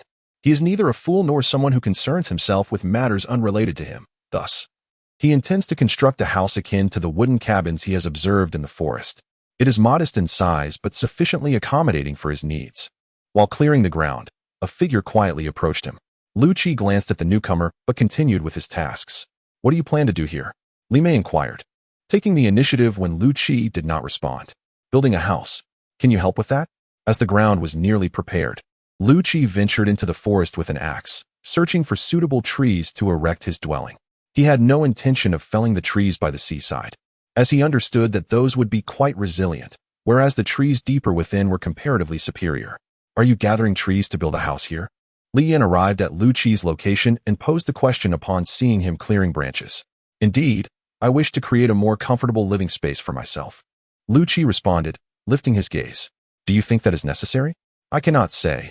I merely know that I desire a more comfortable abode. Beyond that, I am uncertain. Very well, you may continue. Observing Li Yan depart, Liu Qi's throat tightened slightly, yet he ultimately refrained from voicing his thoughts. Is there something you wish to express? Li Mei inquired, noticing Liu Qi's hesitance. There is nothing of significance. Each individual walks their own path, and the choices of which road to take are personal. What can I do? After speaking, Liu Qi picked up his backpack and took out a fruit, tossing one to Li Mei before taking one for himself and sitting down to eat. Can you tell me where to find this? Li Mei inquired, glancing at the fruit in her hand. Even if I told you, it would be of no use. You would never locate that place, Liu Qi replied. Li Mei remained silent, trusting Liu Qi's words, fully aware of her own limitations. The only thing she could find in this forest were mushrooms, and even then, she often lost her way. How could she possibly find something like this? Well, as long as you're here, we might still be able to procure such items. Hearing this, Liu Qi nearly dropped what he was holding in surprise. So, this was her reason for being here. He quickly devoured the fruit in his hand, stood up, and said with grave seriousness, "You must not follow me." With that, Liu Qi turned to leave, but Li Mei closely trailed behind him, as if fearing he might escape. Noticing her persistence, Liu Qi turned around again and said, "You really shouldn't follow me.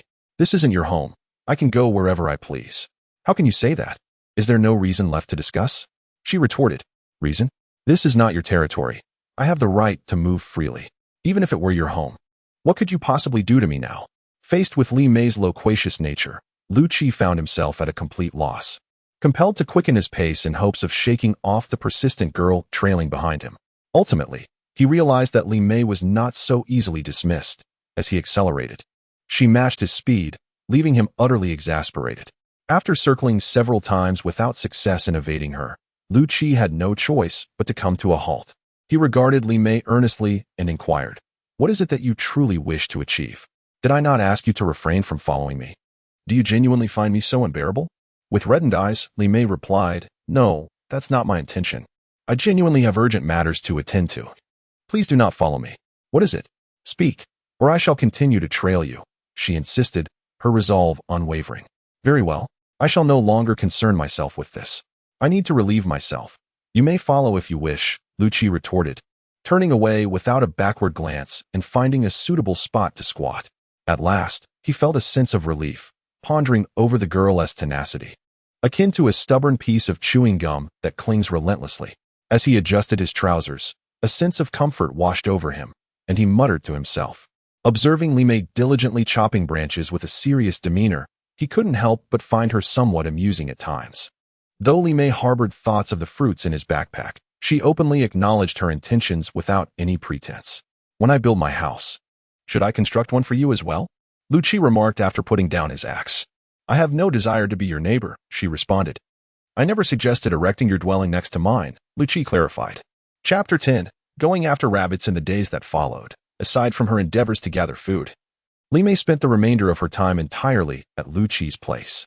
As more individuals began to frequent Liu Qi's establishment, the peculiar figure who busied himself with timber became well known among them. During their leisure hours, curious onlookers occasionally visited to discern what this enigmatic person was engaged in. Liu Qi's stock of timber was nearing completion. Over the past few days, he had meticulously processed the logs, flattening two sides and carving small holes into the surfaces. He felt immensely grateful for not having discarded his carpentry tools, as these tasks would have proven exceedingly challenging otherwise. During the times when Li Mei was absent, Liu Qi found himself in the highest spirits, though such moments grew increasingly rare. After their last misadventure in the forest, Li Yin and the others had entirely abandoned their plans for further exploration, choosing instead to search the vicinity. Gradually, the local fungi were completely foraged, prompting Li Yin and his companions to turn their attention to the seaside. With the influx of people, Li Mei withdrew from the group, with little to occupy her. She trailed Liu Qi closely, beseeching him at every opportunity to take her out in search of food. At times, she expressed her feelings of inadequacy, lamenting how she was no longer included in their outings. Unable to endure Li Mei's persistent entreaties any longer, Liu Qi resolved to take her deeper into the forest for a change of scenery. Today, rather than continuing his work on the timber, he found himself whittling down branch after branch, leaving Li Mei perplexed. What are you doing? She inquired. Li Mei cupped her chin with both hands. Her curiosity piqued as she asked, Haven't you been asking me to take you to find food all day? Today, I shall take you. Really? That's wonderful. I will go find Yin Jia and the others right away, she exclaimed, her joy evident as she departed. Watching Li Mei disappear into the distance, Liu Qi felt a mix of emotions. He was uncertain whether to feel happy or not, yet a sense of excitement bubbled within him. Perhaps it was the thrill of pursuing his goal for the day that invigorated him. Liu Qi resolved to confront the trouble caused by the rabbits that had once buried him alive. He could not shake off the discomfort of harboring such grievances. His pleasant dreams had been ruthlessly disrupted by a pack of brutes, who even had the audacity to douse him with their urine. It was only reasonable to seek retribution. Xiaomei mentioned you were taking us hunting today. How many people do you need? Li Yin inquired, her cheeks flushed with enthusiasm for the impending expedition. I suppose 4 should suffice, particularly those with considerable strength, Liu Qi replied after a moment's contemplation. All right then, Li Yin said, turning to leave. But Liu Qi called her back at that moment. I heard you found some salt. Could you tell me approximately how much? Not too much. Around half a pound or so. We've managed to collect some while boiling water, although the taste leaves much to be desired. That will suffice. Do you need salt? Li Yin cast a puzzled glance at Liu Qi, her expression one of confusion, before departing to rally the others. She could hardly suppress her excitement. They had nearly exhausted the resources found along the coastline, and if they could not discover a new source of food, everyone would truly face the grim reality of hunger. Liu Qi emerged from the forest, possessing an understanding of its depths far surpassing that of those outside. His commitment to lead them within signified his confidence. Before long, Li Yin arrived with the others. Liu Qi gathered the wooden sticks he had whittled, securing them behind him, and silently took the lead. Noticing Liu Qi's reticence, the group refrained from idle chatter, each trailing closely in his wake. Liu Qi moved at a brisk pace, astonishing everyone with his agility. They had not anticipated his familiarity with the terrain. He navigated without a hint of hesitation. Rather than guiding them directly, Liu Qi exercised caution and took a circuitous route. He was reluctant to disclose the location of the delectable prize, as his intentions were specifically aimed at the rabbits, preferring to keep other discoveries concealed for the time being. Not far from the rabbit burrow, Liu Qi halted. He pointed to the ground and instructed, "Dig a hole here."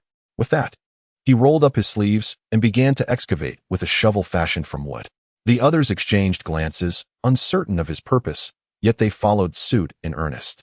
The patch of land Liu Qi selected exhibited poor grass growth, dominated by low-lying vegetation, a stark contrast to the lush greenery surrounding it. This discrepancy indicated frequent visits from larger animals, as such a marked difference could not occur without significant disturbance. Liu Qi gathered the uprooted grass, while the excavated soil was cast far away as per his instructions. Once the topsoil was removed, the underlying layers became easier to dig. After much effort, a pit measuring 2 meters deep and 1 meter wide was finally completed. Liu Qi tossed his wooden shovel into the pit and proceeded down the pre-constructed steps. He excavated a bit more of the soil at the bottom, then inserted the sharpened branches he had brought, one by one. Having completed this task, Liu Qi raised his shovel, signaling for those above to grasp it firmly before he ascended the steps once again. He then sought out some nearby branches, arranging them carefully before laying the previously dug-up sod on top. He meticulously surveyed his surroundings, ensuring nothing had been overlooked, and instructed everyone, "Climb up the trees and remain silent, regardless of what you see above." The group acknowledged his command and swiftly ascended into the branches. "What is he planning to do?" Li Yan whispered to Li Mei once they were in the trees. "I have no idea. He didn't mention anything to me beforehand," Li Mei replied. Hearing their conversation below, Liu Qi quickly gestured for silence. Li Mei, upon noticing his signal, retracted her tongue, ceasing her whispered exchange with Li Yan. Satisfied that they were no longer speaking, Liu Qi carefully stepped over the trap's location and advanced forward. The wait was excruciating, especially when the purpose of their endeavor remained unknown, leaving them to endure the torment of uncertainty. Liu Qi had vanished for approximately 30 minutes. Yet those awaiting his return felt as though he had been gone for over 3 years. As seconds ticked by, their patience began to wane. Just as they were on the brink of despair, Liu Qi suddenly appeared before them, sprinting with fervor. A cloud of dust swirled in his wake, and the earth trembled faintly beneath him, prompting the onlookers to grasp the nearby branches tightly, fearful of falling. Liu Qi moved with remarkable speed. As soon as he leaped over the trap, he swiftly ascended a tree, concealing himself amidst the foliage. The creatures pursuing him, however, showed no sign of relinquishing their chase, continuing to race forward. During this pursuit, 2 of them fell into a pit, yet this incident went entirely unnoticed by the rest of the group. Once the rabbits had vanished from sight, Liu Qi was the first to descend from the tree, while the others trembled as they awkwardly slid down. "Were those rabbits just now?" Li Yan inquired as she reached the ground. Indeed, they were rabbits, albeit somewhat larger than usual, Liu Qi replied with a composed demeanor. "Have you faced them alone before?" Zhang Chen asked. "All right, everyone, gather around," Liu Qi called out. "We intended to catch one, but it seems we've inadvertently trapped 2. It may require a bit more effort from us all." Liu Qi sighed softly, aware that his secondary plan had faltered. It appeared he would have to make another solo run. His primary purpose for bringing them on this hunting expedition was, in fact, to gather fruit, which served as both nourishment and hydration, a valuable resource indeed. On this occasion, 2 rabbits were caught, and Liu Qi found himself at a loss for a more reasonable excuse to leave, especially since there were 2 women present. He could not comprehend why Li Yan had chosen to come alone, and even brought Li Mei along. "Fortunately, you had given us advance notice.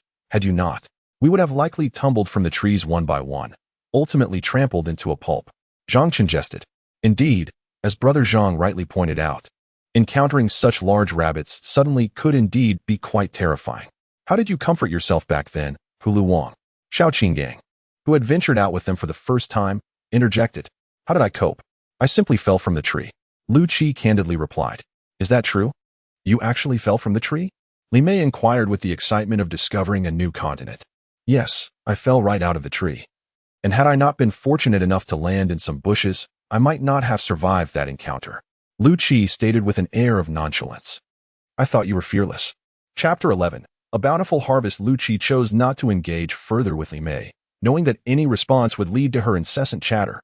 Thus, he resolutely opted for silence. Observing Liu Qi's discomfort, Li Yan and Zhang Chen exchanged discreet smiles. It was well understood among those familiar with the two that Li Mei was Liu Qi's nemesis. Liu Qi has never triumphed in front of Li Mei, a scene that has become rather familiar to everyone. This marks the first occasion in a week that they have encountered meat, a bounty that brings joy and exhilaration to all. However, Li Yan harbors some reservations about this venture. She recalls Liu Qi's earlier inquiry regarding the quantity of salt, a question that puzzled her at the time, but now she comprehends its significance. Before their expedition, Liu Qi was utterly confident that they would indeed capture prey, and that the yield would be substantial. Upon their emergence from the forest, they were greeted with fervent applause. Even more enthusiastic than the last time Li Yan and her companions exited the thicket.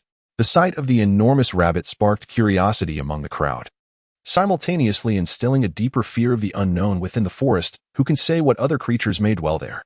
Even after wandering the jungle for several days, Liu Qi cannot ascertain what other species might exist within, yet he is certain that no ferocious beasts inhabit that realm. The sight of those plump rabbits confirms this. Upon returning, Liu Qi resumed his work. The lumber he had meticulously prepared was more than sufficient for constructing a house, though he had taken precautions by gathering additional supplies. His current task involves erecting these timbers using the most primitive yet robust methods. The width of the house is determined by the distance between 4 trees, which he intends to encompass entirely. The walls will encircle these trees, thus bypassing the need for a foundation. With 3 short pieces and 2 long ones, Liu Qi diligently employed the mortise and tenon method to construct his project. As he reached a height of approximately 1 meter, he paused in his labor, his focus wavering. For the delectable aroma of roasted meat was incessantly distracting him. Unable to concentrate, he gathered his tools and seated himself upon the still damp floor. "Are you planning to build a courtyard?" inquired Li Yan as she approached. "Not yet. It's still incomplete. In a couple of days, it will look entirely different," he replied.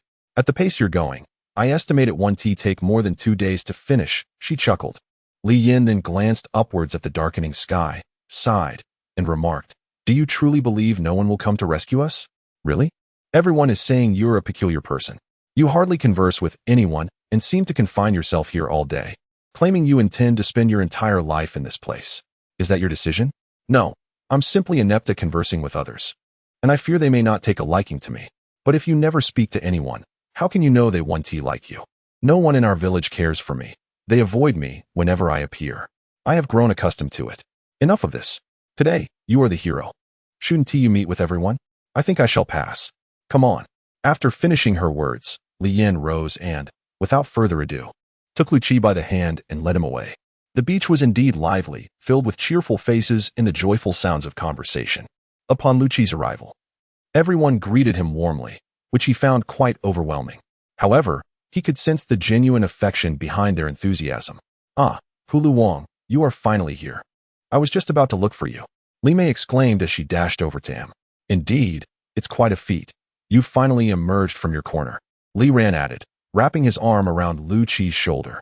With a hearty chuckle, Liu Qi scratched his head, smiling in his endearing manner. "All right, since everyone is gathered, let us commence our revelry," Li Yan proclaimed loudly. Instantly, the crowd erupted into enthusiastic cheers. After a week, this evening was the most splendid one they had experienced since their arrival. Although lacking fine wine, the abundance of fish and meat made the occasion delightful nonetheless. Li Mei guided Liu Qi to a bonfire, where she used a dagger she had borrowed from him to slice a generous piece of meat, placing it on a broad leaf before offering it to him. "Here, this is for you. Remember, after you've eaten well, you must take us hunting." "Ah, thank you." Liu Qi responded with a hearty smile as he accepted the meat. "Now, that is the mark of a good comrade and friend," Li Mei teased playfully. As Li Mei began to eat, those with knives promptly started sharing the meat with those around them. This evening had no restrictions. One could indulge as much as they desired, and if they wished for more, they could continue roasting, for another rabbit awaited their appetite. These 2 rabbits may not be the largest, yet each weighs around 70 to 80 pounds, sufficient to satiate everyone. Thus, this evening, no one is inclined to be modest. They shall indulge as much as they desire. Liu Qi recalls a time when he was not like this. Back home, he acted freely, never concerned about the opinions of others. However, why does he find himself pondering these thoughts today? Has something shifted within him since arriving here? Contemplating this, Liu Qi meticulously examined himself, yet could discern no changes in his physique, save for the fact that he had not bathed in several days, leaving his body coated in grime. What is he thinking about? Li Mei inquired as she settled beside him on a stone. Nothing in particular, he replied. Li Mei ceased her conversation, instead poking at the burning wood with a twig. Liu Qi turned his face, peering through the flames at the woman who typically chattered incessantly. He found it perplexing that she was so quiet tonight, refraining from questioning him. What occupies your mind? Liu Qi asked. How could I not think? A daughter is the apple of her mother's eye, the treasured comfort of her father. If you are absent, they will undoubtedly miss you, she responded. How can you know? You are not my parents. That is the nature of parenthood. Have you ever been a parent? No. Then your words are mere nonsense. Why are my words nonsense? Liu Qi countered, sitting up. Firstly, you have never been a parent. Secondly, you do not truly understand my parents. These 2 points alone suffice to demonstrate the folly of your statements. At this moment, Liu Qi found himself regretting his decision to engage in conversation with her. Had he chosen to ignore her completely, he would have enjoyed a peaceful solitude. After a while, Li Mei tossed the branch she held into the fire, stretched her limbs, and softly inquired, What am I to do? After all, I can sustain myself. As long as I survive, that suffices. Is it truly that simple? Do you desire something more intricate? Anything too complex would overwhelm my mind. You've never struck me as foolish. You simply fall for tricks occasionally. Isn't that merely another way of calling me foolish? Look, you are no longer foolish. You actually discern the undertones in my words. I find conversing with individuals from the city rather exhausting. If I wish to curse, I should be able to do so freely, without beating about the bush. Oh, I hadn't realized you possess such eloquence. It's quite impressive that you could even conceive of that. Once again, Liu Qi lamented his lack of foresight. Why had he so easily forgotten his earlier resolution to avoid her? Did you truly fall from the tree? Li Mei asked when Liu Qi fell silent. Indeed. Then tell me how you came to fall. I have no desire to share that with you, Liu Qi replied, turning his body away from Li Mei. Hey, why are you being like this? If I ask you to speak, just do so, Li Mei said as she approached and gently shook Liu Qi. I find you quite perplexing. I stated that I do not wish to speak, yet you insist that I do. Do not say that I will surely be unable to sleep tonight. If I am restless, you shall not find repose either. I asked, Can you refrain from shaking me while speaking? The food I just consumed is on the verge of being jostled out. You replied that you would cease shaking. However, after saying that, Li Mei shook me even more vigorously. Stop. I exclaimed. Nevertheless, you must not divulge this to anyone else. Very well, I promise. Thus, Liu Qi recounted in detail how he encountered that peculiar rabbit and how he fell from the tree. Observing Li Mei leave with a contented expression, Liu Qi sensed that this incident would soon circulate widely. Chapter 12. My education. The following day, Liu Qi felt a profound sense of unease, causing him to be somewhat distracted even while engaged in his tasks. Each person who passed by drew his concentrated attention as he listened intently, gauging whether they were speaking about him. Fortunately, Liu Qi's apprehensions did not materialize. Aside from the usual greetings, no one uttered anything further to him. His spirits lifted, and the melody of an unknown tune escaped his lips once more. The sound of tinkling bells seemed to serve as the accompaniment to his song. When the walls reached a height of 2 meters, Liu Qi paused. He deemed this elevation sufficient and saw no need to construct any higher. Gazing at the structure that had begun to take shape, Liu Qi smiled with joy. This house, 3 meters long and 2 meters wide, stood out strikingly amidst the forest, entirely at odds with its surroundings. Liu Qi meticulously placed the wooden beams, each approximately 2 meters and 3 centimeters in length, onto the roof, ascending with agility along the protruding timber.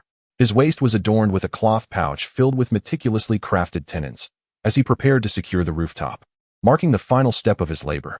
Descending, he was greeted by Li Mei, who stood beneath the eaves, holding a somewhat mangled food container. What are you doing? Liu Qi inquired, peering over the edge of the roof. I brought you something to eat. Please come down quickly. Upon noticing the container in Li Mei's hands, Liu Qi swiftly descended. However, when confronted by her question, he merely glanced at her, choosing not to respond. Deep down, Liu Qi yearned for a heartfelt conversation with Li Mei, yet the recollection of the previous night's events stifled his desire. He truly wished to avoid further dialogue, as their exchanges invariably ignited his frustration. Is it good? Li Mei asked, receiving the food container Liu Qi extended. Yes. It's a pity, though. Tomorrow at 1 to be available, she lamented, casting a sidelong glance at Liu Qi, who remained in a daze. Don't you really want to know why? She pressed.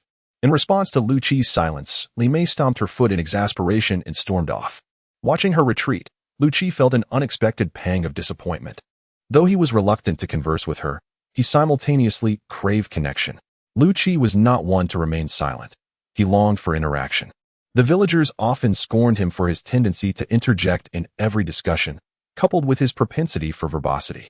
As long as Liu Qi is aware of something, it will spread throughout the countryside in no time, which is precisely why everyone avoids him. Liu Qi's parents departed when he was very young, leaving him to live independently. Confronted with the emptiness of his home, he yearned for companionship. In his quest for attention, he became quite mischievous, causing mischief wherever he went. The gossip surrounding him stirred a sense of excitement within Liu Qi. He had always harbored a dislike for the night, as it was a time when no one spoke of him. Liu Qi meticulously gathered the wooden planks he had managed to hoist onto the roof, skillfully joining them together. Before long, the roof was complete. Gazing at his finished abode, Liu Qi felt a profound sense of relief wash over him.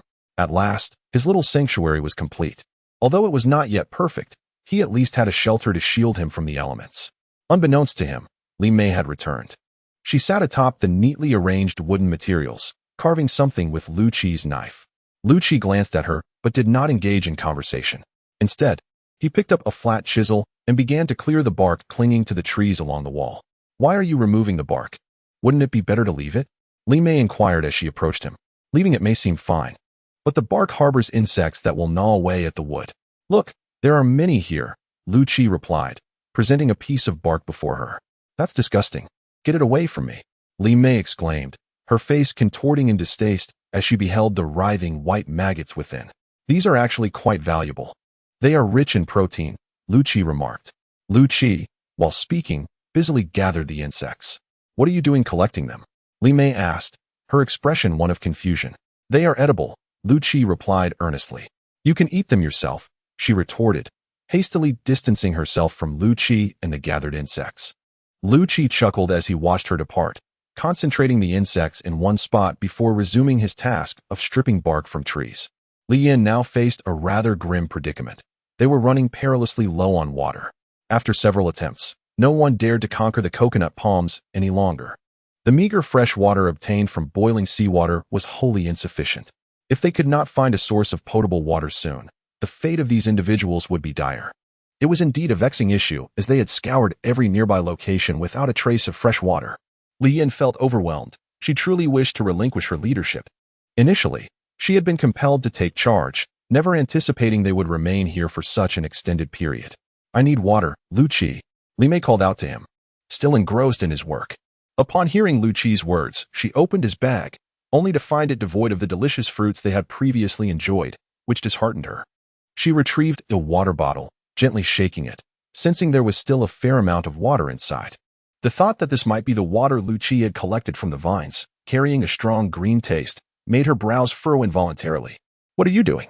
As Li Mei used a small twig to systematically dispatch the insects she had collected, Liu Qi inquired, "What are you doing?" "Eradicating them. To prevent them from continuing to harm other trees," Li Mei replied earnestly. "Please don't. I plan to cook them for a meal. If you kill them all, how can I possibly eat them? Aren't you afraid of poisoning yourself?" Liu Qi expressed his concern. Li Mei cast a disdainful glance at him. "Impossible. I have consumed such insects numerous times. They taste quite delightful, akin to eating jerky." EW. Liu Qi's words prompted an immediate wave of nausea from Li Mei. "Why do you eat everything?" she asked once her stomach settled. "Isn't that essential for survival? What are you two discussing so merrily?" Li Yin approached them, curious. "Believe it or not, this guy actually eats insects," Li Mei replied, presenting the mangled bugs she had just dispatched to Li Yin. Upon seeing the grotesque sight, Li Yin felt her stomach churn violently. Hastily pushing the repulsive creatures aside and covering her mouth with her hand. "Look at that. Who can endure such a sight?" With that, Li Mei tossed the insects far away. Liu Qi, witnessing his painstakingly gathered collection vanish, took a deep breath and suppressed the words he was about to utter. "You've built a fine house. Your craftsmanship is commendable." Li Yin quickly shifted the topic, noticing Liu Qi's slightly altered expression. "It's decent. Just barely sufficient to shield from the wind and rain," Liu Qi responded with a smile. "To describe it as merely barely sufficient is quite modest of you," Li Yin remarked. "What is this?" "He is indirectly praising himself," Li Mei promptly remarked. "The truth is just as it is." Liu Qi finally couldn't contain himself and interjected. "Oh, A compliment makes you breathless, does it? Haha, stop bickering. I have something to ask Liu Qi, another voice chimed in. Who is bickering with him? I'm merely stating facts, came the retort. Sister Yen, your lips are chapped. Allow me to fetch you some water. With that, Li Mei turned and departed. I noticed that she had become livelier than before in recent days. As I watched Li Mei gradually walk away, Li Yin smiled and remarked, Indeed. I've noticed she's been more hesitant lately. What progress are you referring to? Liu Qi inquired, perplexed. Her conversational skills, of course. You were quite dim-witted not to grasp that. She replied. Sister Yen, drink some water, Li Mei said as she handed the water bottle to Li Yen. Sister Yen, this is all my doing. See how well I taught him, Li Mei boasted. Her words completely caught Li Yen off guard, causing the water she had just brought to her lips to spew forth directly onto the bewildered face of Liu Qi. Naturally, Liu Qi wiped his face with his hand, only to realize he had been removing bark and his hands were smeared with dirt from it, resulting in a comical, messy visage. Chapter 13. The construction worker seeing Liu Qi in such a state, the two women erupted into radiant laughter. Liu Qi, utterly confused, wondered what had come over them. Unconsciously, he wiped his face again, which only intensified their amusement. Cease wiping with your hand. Observe what adheres to it, Li Yin interjected, bending over and clutching her abdomen, having finally suppressed her laughter. Upon hearing Li Yan's remark, Liu Qi comprehended the source of their amusement and chuckled sheepishly, extracting a tattered cloth from his pocket. Liu Qi vigorously scrubbed his face until his features were discernible. Li Yin partook of another mouthful of water before extending the canteen to Liu Qi, who declined with a shake of his head. Pray tell, from whence did you procure this water? Li Yin inquired, capping the canteen. I obtained it yonder. Liu Qi gestured towards a thicket of shrubs in the distance. There? Li Yin and Li Mei exclaimed in unison, astonishment evident in their voices. Indeed. Why does that surprise you? Liu Qi responded, perplexed. I find that dubious. With that, Li Mei hastened towards the direction indicated by Liu Qi. She parted the concealing foliage, revealing a depression in the earth. The cavity was of modest size, and Li Mei could discern a considerable quantity of water within. Li Yin, come hither, Li Mei exclaimed. Upon hearing Li Mei's summons, Li Yin could no longer restrain her curiosity and rushed over. Li Yin immersed her hand in the water, and an icy sensation immediately coursed through her. She brought her fingers to her lips, and at that moment, her heart was filled with elation. Water, indeed, it is fresh water, Li Yin exclaimed, embracing Li Mei. Observing the inexplicable actions of the two women, Liu Qi was utterly bewildered. In his estimation, it was a straightforward matter, given the environment. There was bound to be an abundance of subterranean moisture. The arboreal density precluded direct insolation, fostering an environment conducive to extensive moss proliferation, an organism intrinsically dependent on moisture. Ergo, the procurement of water should present a facile endeavor, contingent upon the identification of a propitious locale. Was such ebullience warranted? Is this water potable in its raw state? Queried Li Yin, subsequent to her outburst. It is advisable to subject it to ebullition prior to consumption, Liu Qi responded reflectively. Li Yin perceived a diminution in her cognitive acuity, lamenting her inquiry regarding such rudimentary knowledge.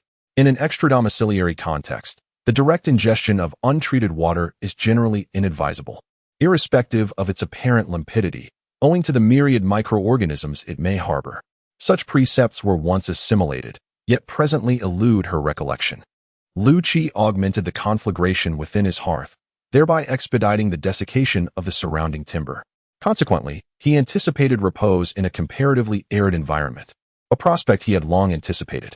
Li Mei, in the interim, importuned Liu Qi to construct a similar abode for her, invoking a prior commitment. Succumbing to her entreaties, Liu Qi reassumed his role as an architect. Providentially, his prior foresight in procuring an ample supply of timber proved invaluable, enabling the construction of an ancillary dwelling adjacent to his own. Albeit, the chosen location presented certain challenges, engendering uncertainty regarding its structural integrity.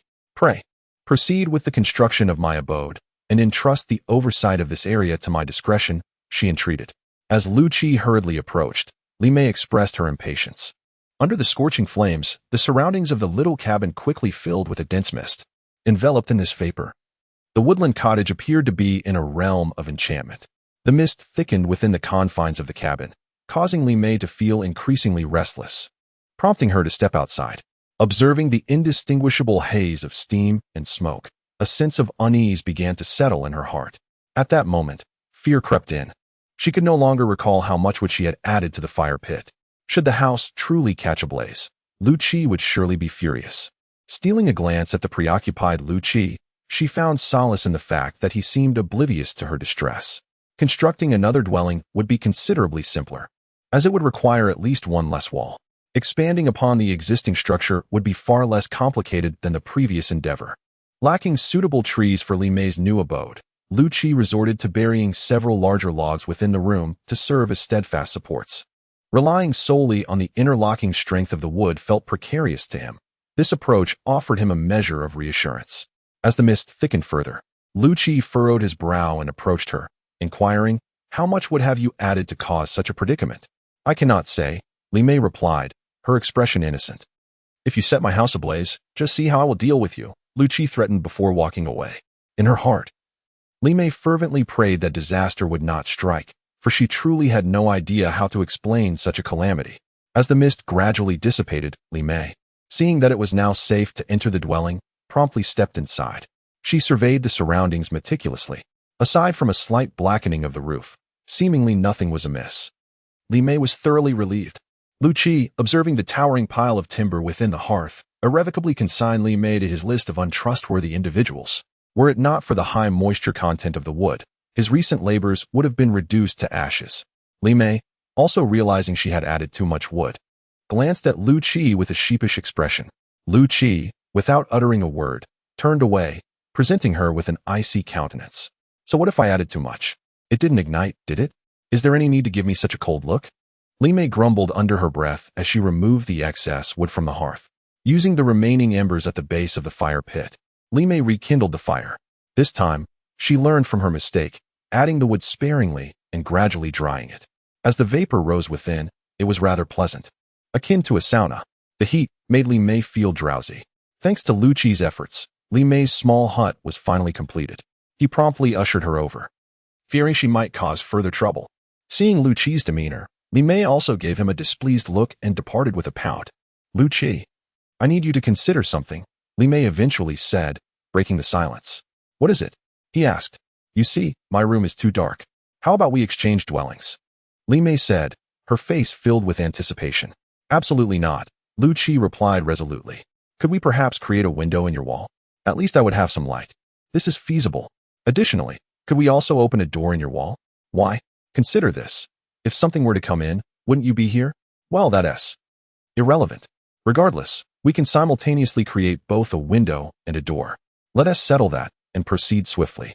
With that, Li Mei rose and pulled the still-seated Liu Qi to his feet, pushing him forward. Liu Qi, resigned, picked up his tools and resumed his work, while Li Mei, beaming with joy, sought out Li Yan. Now that her house was complete, she certainly wished to have a companion to share it with. And Li Yan was the perfect choice. Before long, Li Yan and Li Mei returned with their meager belongings. Who would refuse a place to stay? Observing Li Yan and Li Mei depart, the individuals on the beach glanced at their rudimentary shelters and then at the seemingly secure house Liu Qi had constructed. Their minds began to stir once more. Although their thoughts were stirred, no one dared to voice their requests. After all, this was Liu Qi's creation, built through his own efforts, and they had contributed nothing, while Liu Qi had indeed assisted them considerably. At such a moment, to bring up such matters felt somewhat inappropriate, and the topic was momentarily suppressed, as everyone still placed their hopes on rescue. Constructing a door is no trifling task. It requires the meticulous carving of notches from smooth timber and precise measurements. These challenges weighed heavily on Liu Qi, who, lacking expertise and serving merely as an impromptu substitute, found himself grappling with the difficulties of the endeavor. Meanwhile, Li Mei sat there, blissfully unconcerned, occasionally urging Liu Qi to hasten his pace and chastising him for any perceived idleness. On several occasions, Liu Qi felt the urge to cast aside his tools in frustration and cease his labor. Yet, upon catching sight of the two women playfully observing him, he suppressed such thoughts and devoted himself wholeheartedly to his construction work. The day unfolded splendidly, featuring yesterday's rabbit meat complemented by a savory broth crafted from entrails and bones. Throughout the day, the air was saturated with the delectable aroma of roasted meat. As the atmosphere relaxed, individuals strolled about freely, and those adept at swimming took a leisurely dip.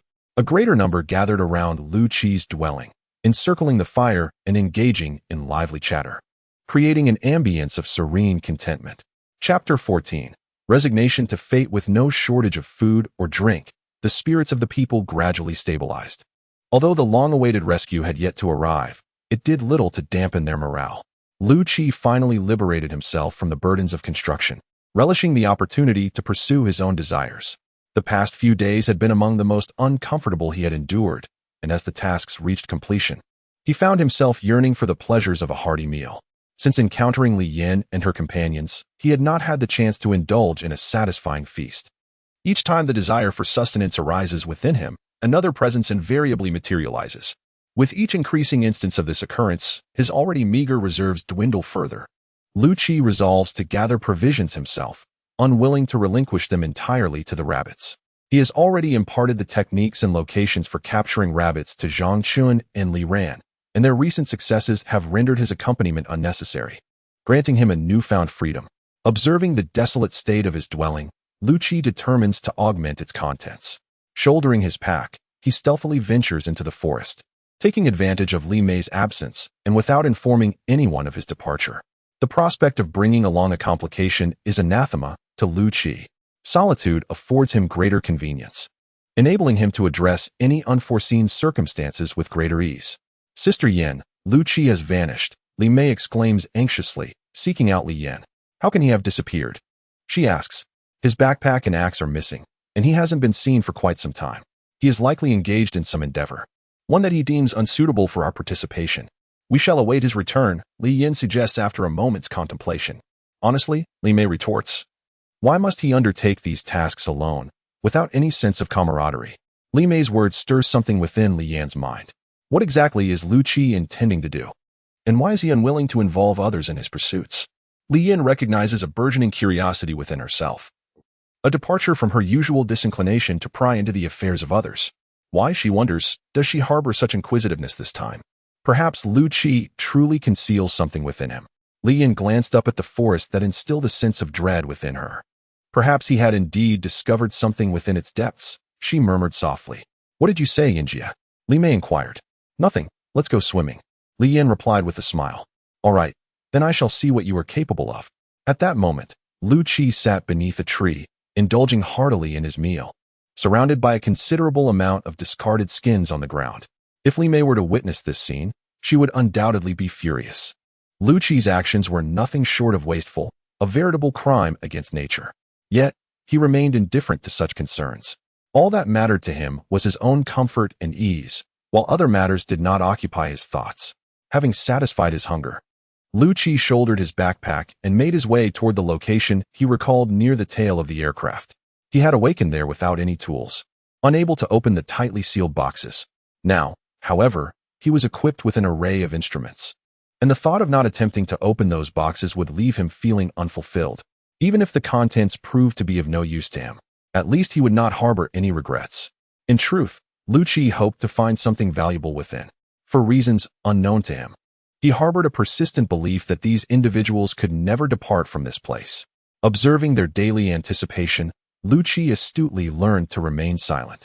His journey proceeded smoothly as he followed the markers of where he had once sat, drawing ever closer to that fateful location. At that moment, Liu Qi, nestled among the branches, let out a series of sneezes. He rubbed his nose, shifted his body slightly, tightened the blanket draped over him, and drifted back into slumber.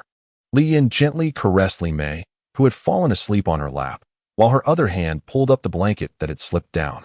Though Li Mei was oblivious to the reasons behind her prolonged wakefulness, Li Yan's mind was burdened with an excess of thoughts. The weight of anxiety had stripped Li Yin of her usual composure and steadiness. Had Liu Qi not appeared, had he not brought with him an abundance of complexities, perhaps Li Yin would not be plagued by such feelings now. The pressures of survival left little time for her to ponder these matters. Yet Liu Qi's nonchalant approach to sustenance had afforded her more time for contemplation, which in turn rendered her more fatigued. 10 days had passed, and still, there was no sign of hope.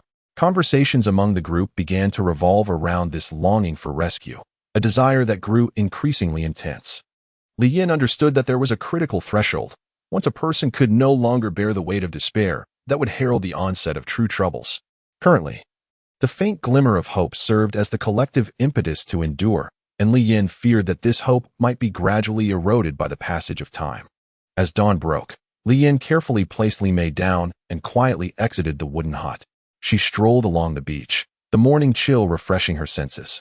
At this moment, she knew she could not succumb to despair, for all eyes were upon her. "Sister Yin, you've come so early?" Zhang Chen, who had been on night watch at the beach, noticed Li Yan's arrival and quickly inquired. "Unable to sleep, I decided to take a stroll. What's wrong?"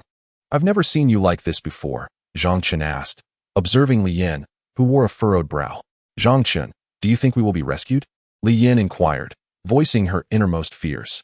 "It is difficult to say. It has been 10 days already without any signs of hope." "I fear our chances of rescue are dwindling," Zhang Chen replied with a hint of melancholy. This weighed heavily on Zhang Chen's heart.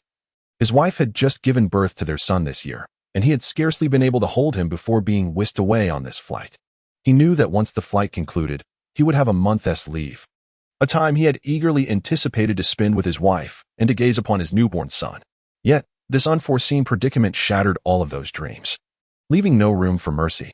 "However, as long as we are alive, isn't that a glimmer of hope?"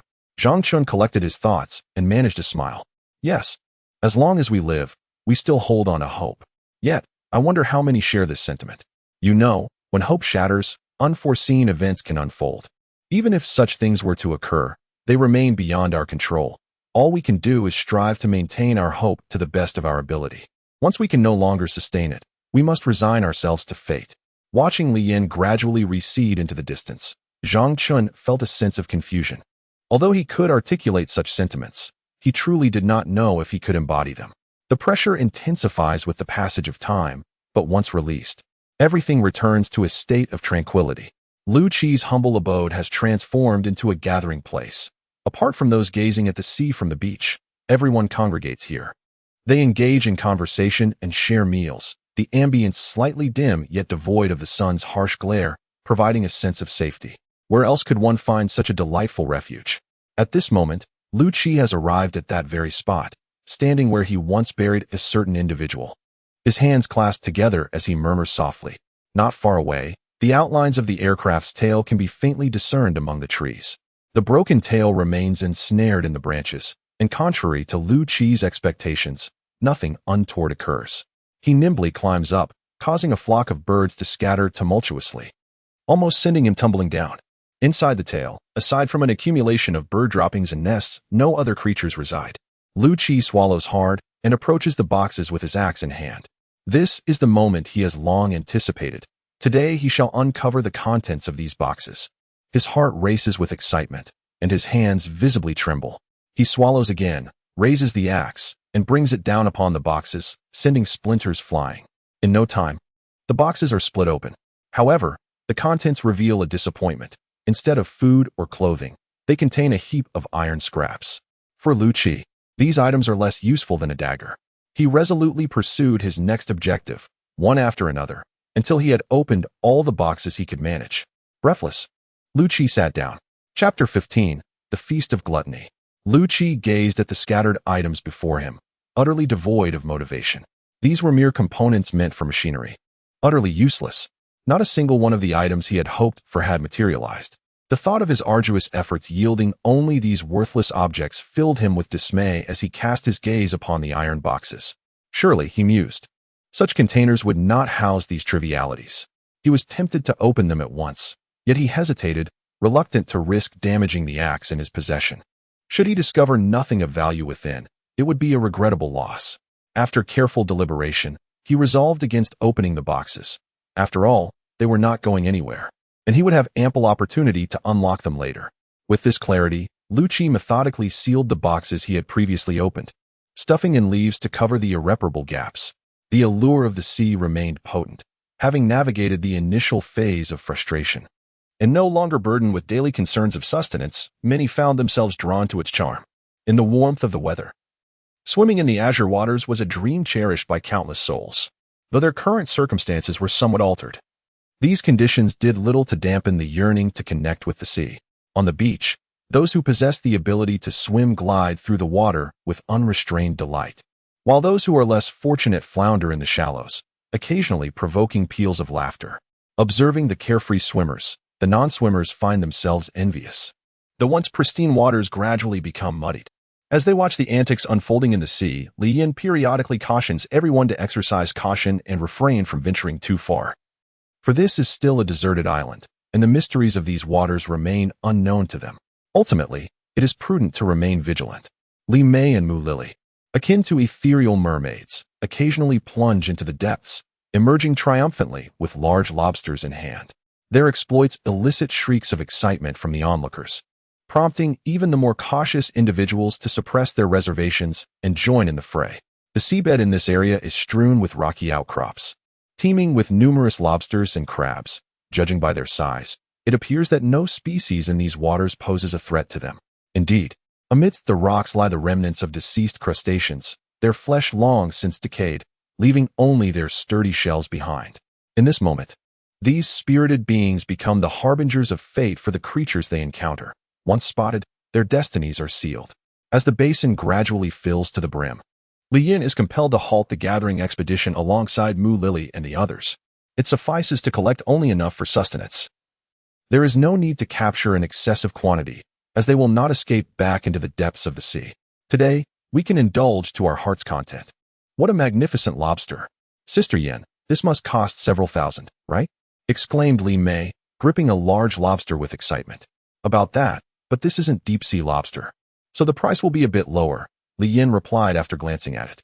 I see, Li Mei said, her gaze drifting towards the depths of the sea. I must warn you, there are sharks in the deep sea. If you wish to be devoured, you may certainly try, Mu Lily remarked, noticing Li Mei's gaze. Really? Li Mei asked, somewhat incredulous. The seabed here is filled with reefs, making it unsuitable for sharks to hunt. Otherwise I wouldn't dare venture down, Mu Lily stated earnestly. Lily is right. Do not toy with me, Li Yin chimed in. Understood. I certainly do not wish to feed the sharks. We've caught a plethora of lobsters and crabs, Li Mei said with great enthusiasm. Is that so? Let me see, Zhang Chen said, as he parted the crowd before him to inspect the large basin brimming with shrimp and crabs. Indeed, our harvest is quite substantial, Zhang Chen remarked after a glance. Are you saying there are fish in the fishing grounds? That is truly marvelous, Li Yin exclaimed, a hint of excitement in her voice. It seems we shall feast splendidly today, Mu Lily said, her eyes gleaming at the thought of seafood boiled in seawater. Seafood boiled in seawater. This is the pinnacle of freshness, Li Mei declared, cradling a large lobster in her hands, while a sizable crab rested beside her. She was diligently devouring the lobster, her eyes fixated on the grilled fish sizzling nearby. Observing Li Mei's countenance, Li Yin chuckled inadvertently. What amuses you, Yinjie? Li Mei inquired, after swallowing the shrimp in her mouth. Nothing of consequence. I am merely gladdened by your evident relish, she responded. I see, Li Mei acknowledged, resuming her assault on the lobster before her. The grilled fish is ready. Who desires some? Li Ran announced, his voice carrying as he tended to the cooking fish. I. Li Mei promptly raised her hand. A lobster and a crab. And you still have room for grilled fish? Li Ran remarked, glancing at the array of food surrounding Li Mei as he carved the fish. Here, partake at a moderate pace, Li Yin interjected, accepting the grilled fish from Li Ran and placing it beside Li Mei. Hee. Yinjie is the most benevolent. Yinjie, would it not be delightful to have some fruit at this juncture? Li Mei mused, reclining on the rabbit fur bed, stroking her abdomen. You still have capacity? Li Yin jested. At the rate you are consuming, I fear I shall soon be unable to sustain you. How could that be? Li Mei countered dismissively. The sea teems with sustenance. And we can still capture rabbits. My meager appetite could scarcely bankrupt you. I never perceived such voracity in you before, Li Yin observed. It is the company's regulations. You see, I must confess, I find that particular rule quite inhumane, and I have suffered greatly for its sake. To be denied the consumption of one's desired victuals is a most grievous affliction, Li Mei declared with earnestness, sitting upright. So, you intend to compensate now, do you? It's fortunate, otherwise, your insatiable appetite would have run wild. I'm feeling a bit full, so I'm going to rest for a while. With that, Li Mei reclined once more, adjusting her body to find a comfortable position before closing her eyes. Watching the carefree girl, Li Yin wondered if she should relinquish her self-restraint. Should she, like Li Mei, indulge in eating when she pleased and sleeping when she was tired? Perhaps by doing so, her life would become more comfortable. At that moment, Liu Qi was seized by a craving for roasted meat. Although the fruit was palatable, it could not serve as a proper meal. Meat still held a significant place in Liu Qi's heart. Having gone without meat for over a day, Liu Qi felt as though it had been half a year. He hastily stuffed the remaining fruit in his hand into his mouth, shouldered his backpack, and continued onward. He had barely taken a few steps when he noticed a reddish object in the grass. Liu Qi felt an immediate sense of familiarity upon seeing it. As he drew closer, he was overcome with elation. He regarded this discovery with even greater joy than finding the fruit in his backpack. With utmost care, he uprooted the plant, roots and all, and secured it with a generous amount of grass. Then, he gingerly placed it in his embrace. At that moment, Liu Qi noticed several seedlings of the same plant nearby, which filled him with even greater delight. He carefully placed the plant he was holding on the ground and used his knife to gently excavate the seedlings along with the surrounding soil. After unearthing the seedlings, Liu Qi fashioned a makeshift container from the nearby wild grass and delicately placed the seedlings inside. Bearing the larger burden in his arms and toting the smaller ones, Liu Qi resumed his journey. Chapter 16. A scolding received. Only 2 days have elapsed. What's your hurry? It would be preferable if he didn't return. This place would then be exclusively ours. Wouldn't that be more advantageous? Li jested. Even with him here, this place is still ours. It's that place that will truly belong to us. Li Yin indicated the adjacent small room. But isn't it perilous for him to be alone out there? Rest assured, he's not an ordinary individual. That place won't claim his life. Besides, don't you still need him to construct a larger dwelling? Sister Yin, what is that look in your eyes? Li Mei inquired, perplexed by Li Yan's gaze. I'm not a child. Why are you trying to placate me as if I were one? Li Mei voiced her discontent. Hee, in my eyes, you're still a child. Little one, go to sleep and cease overthinking. The clatter and clangor aroused Li Yin and Li Mei from their slumber. Rubbing their still sleepy eyes, they emerged from their abode, only to be startled by a shadowy figure outside. Who are you? Li Yin questioned. I was only gone for 2 days, not even doing anything significant. Do you have to react this way? Liu Qi retorted. Oh, I understand. Sister Yin, how was my performance just now? Li Mei inquired after entering the house. Good. Very good. That's precisely how you should treat him. How did you conceive of that? I learned it from my mother. Whenever my father would stay out, my mother would scold him in that manner, and it was quite effective, Li Mei said gleefully. Very well, let us resume our slumber. At that juncture, Li Yin was truly at a loss as to how to converse with Li Mei, given the utter absurdity of the situation. While Li Mei was acting irrationally, Liu Qi seemed to accept it all with such docility. It was beyond comprehension. This vixen likely had more tricks up her sleeve, so it was best not to provoke her at the moment, lest she act out on a whim and leave me at a disadvantage. Having reasoned this out, Liu Qi resolved to set the matter aside for the time being and inquire about it once they awoke. He quietly went about his tasks, but without exerting himself. He couldn't accomplish much. Reluctantly, Liu Qi ceased his efforts and, leaning against the wall, succumbed to slumber. Upon re-entering the house, Li Yin vigilantly monitored the activity outside. Initially, she could hear footsteps, but gradually they faded away. Eventually, Li Yin, too, drifted back into slumber. When Li Yin and her companion emerged once more, they discovered Liu Qi cradling a grass-wrapped object, fast asleep against the wall. Li Mei tiptoed over, intending to extract the item from Liu Qi's grasp, but he held it too tightly. After a futile attempt, Li Mei regretfully abandoned her endeavor. Hey, it's daylight, time to rise and shine, Li Mei exclaimed, hands on her hips. Liu Qi jolted awake, immediately standing up. The object in his arms nearly slipped, but Liu Qi swiftly secured it. What are you holding there? Li Mei inquired, pointing at the bundle in Liu Qi's arms. Something valuable. Let me see it. You're not allowed to take it. Present it to me forthwith, and dispense with superfluous verbiage. Li Mei's diminutive eyes narrowed as she feigned umbrage. Lend it to her, but exercise caution lest you impair it, Li Yin interjected, shaking her head with amusement. Continue your deliberations here. I shall explore the vicinity. Did your excursion serve this sole purpose? Li Mei inquired affably. Indeed, Liu Qi responded, despite harboring a contrary sentiment. Then hastened to procure a suitable location for its cultivation, Li Mei urged. Such was my intention this morn, yet your intervention thwarted my efforts. Liu Qi lamented, swiftly amending his statement upon observing Li Mei's countenance shift. I shall attend to it presently. With alacrity, Liu Qi departed, lest he incur unwarranted misfortune. Li Mei, concealing her amusement, surreptitiously chuckled. Deeming her presence superfluous, she deposited the chili seedling and sought out Li Yin. The earth, replete with moisture, obviated the necessity for irrigation, given the chili's aversion to waterlogged conditions. Liu Qi conveyed the two frame-like objects to the periphery of the forest, refraining from exposing the recently transplanted seedlings to the harsh solar rays. Upon re-entering, Liu Qi retreated momentarily, meticulously verifying that this was indeed his abode, the sole structure in this locale. He re-entered, noting the transformation of the once vacant dwelling into a more adorned space, with embellishments adorning the previously bare walls. Though these items were rather simplistic, they undeniably added a significant charm to the small cottage. Liu Qi turned over, opened the door, and stepped outside. He realized what was missing, and fortunately, this item was easily obtainable, as there was an abundance nearby, moss and shrubs flourishing in the forest. Chapter 17. A true gourmand. The midday sun shone brilliantly. If that item were to be sun-dried now, it would dry swiftly. Liu Qi used a knife to slice the moss into manageable pieces, then rolled them up, gathering 4 or 5 into a pile. Satisfied with his collection, he transported them one by one to the beach. Observing the individuals wading in and out of the water, Liu Qi felt a tinge of curiosity, unsure of their intentions. After a while, he found it rather uninteresting and concluded it was better to attend to his own affairs. Had those laboring in the sea been aware of Liu Qi's sentiments, they would surely deny him any food today. Who would be inclined to feed someone who neither participated in labor nor appreciated the significance of such endeavors?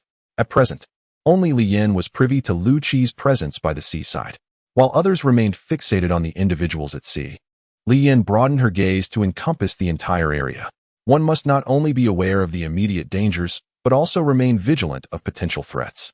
For Li Yin, this latent peril lay within the forest behind them, prompting her to divert her attention frequently towards it. Even knowing Liu Qi was within, she maintained her vigilance. This keen awareness is precisely why she noticed what others failed to see. When Liu Qi emerged, Li Yin still harbored a glimmer of hope that he would join their ranks. At that moment, she felt a tinge of anticipation. But her hopes were dashed when she saw Liu Qi retreating once more. To her surprise, however, he entered and exited several times, which led Li Yin to realize that Liu Qi was undoubtedly engrossed in his own endeavors, the nature of which remained a mystery to her. Li Yin believed that perhaps a delightful surprise awaited them all. As for the nature of this surprise, she was in no rush to uncover it. Upon reaching the shore, Li Mei's first order of business was to seek out Liu Qi to acquire some of his chili peppers for cooking crabs. While a mild flavor is universally appreciated, excessive consumption can become somewhat tiresome. Moreover, the local shrimp and crabs were exceptionally succulent, rich in oils and flavors, making a change in palate most welcome. As Li Mei ventured into the forest, she spotted the wooden bowls crafted by Liu Qi, one of which held a generous bounty of red chili peppers. A spark of inspiration ignited in her mind. She resolved not to seek Liu Qi after all, but rather to seize the opportunity and pluck the peppers for herself, envisioning the surprise it would bring Liu Qi later. With that thought in mind, Li Mei promptly harvested the chili peppers. As she conjured the peppers from seemingly thin air, the onlookers on the beach were taken aback with delight. It was a commonplace sight, yet none expected to encounter such a polarizing item in this remote island setting. Meanwhile, Liu Qi busied himself with what appeared to be a mundane task, utilizing the remaining wood to construct a fence around his cabin. A series of sharpened wooden stakes, meticulously crafted by Liu Qi, were driven into the ground with rhythmic strikes of his axe. With each stake plunged into the earth, Liu Qi would vigorously shake it to ensure its stability, for he wished to avoid any ridicule that might arise from his handiwork. The area he was enclosing was modest in size, limited to the section directly in front of his wooden cabin. Once the fence was erected, Liu Qi cast his gaze upward. The tree canopy obscured much of the sky, allowing only slender beams of light to filter through the gaps. Yet none of these luminous rays managed to reach the entrance of his cabin. As he climbed, he diligently cleared away the obstructive branches, working his way up to the treetop. Upon reaching the summit, Liu Qi beheld the vast expanse of the ocean before him, and he inhaled deeply. In that moment, he grasped the sheer magnitude of the sea, which rendered a solitary figure like him insignificantly small. The blazing sun bore down upon him, causing a slight discomfort. But he directed his attention to a nearby tree and climbed along its branches to continue his task of clearing the area. The crisp sound of snapping twigs echoed through the forest, prompting the resident birds to take flight, seeking refuge from the now perilous surroundings. Why are there so many branches here? Li Mei pondered as she approached Liu Qi, her curiosity piqued by the peculiar sight before her. It was undoubtedly his doing. She wondered what he was up to now. The boughs would not descend to the earth without cause. Here, The only one with the audacity to accomplish such a feat is Liu Qi. Li Mei stood in the spot cleared by Liu Qi, a place where the sunlight streamed directly down. How delightful, she exclaimed with joy. Although the sun shone directly, to bask in its warmth within this shaded locale was indeed a pleasurable experience. Move away, do not enter, Liu Qi called out upon seeing Li Mei on the ground. Li Mei remained at the entrance, fearing that her departure would allow others to enter. Her presence served as a deterrent. That idle fellow is clearing branches. I stand here to prevent anyone from entering and being struck by falling limbs. Clearing branches? What is he planning? Who knows? Sister Yan, what brings you here? Are we to merely stand here and wait? The fragrant aromas are making my stomach rumble, Li Mei protested. Very well, you remain here. I shall relieve you shortly. Li Yan responded, preparing to leave. All right, remember to save some for me, Li Mei hastily added as she saw Li Yan turn to depart. I jest. You should eat first and then return to relieve me. Sister Yan, that is not right. You should go first. Go when you are told. Enough, you two. Seeing you both standing here idly, I have brought it to you. Partake while it is warm. At that juncture, Mu Lily proffered 2 parcels enveloped in banana leaves, exclaiming, Indeed, why didn't we conceive of this solution? My gratitude, Lily. Li Mei accepted the comestibles, responding, You're quite welcome. I shall take my leave now. Should your appetite remain unsated, summon me, and I shall deliver more delicacies, gourmand. Li Mei playfully stuck out her tongue at Mu Lily's departing figure, entirely disregarding her words. She settled down, unfurling the banana leaves, whereupon an alluring aroma permeated the air.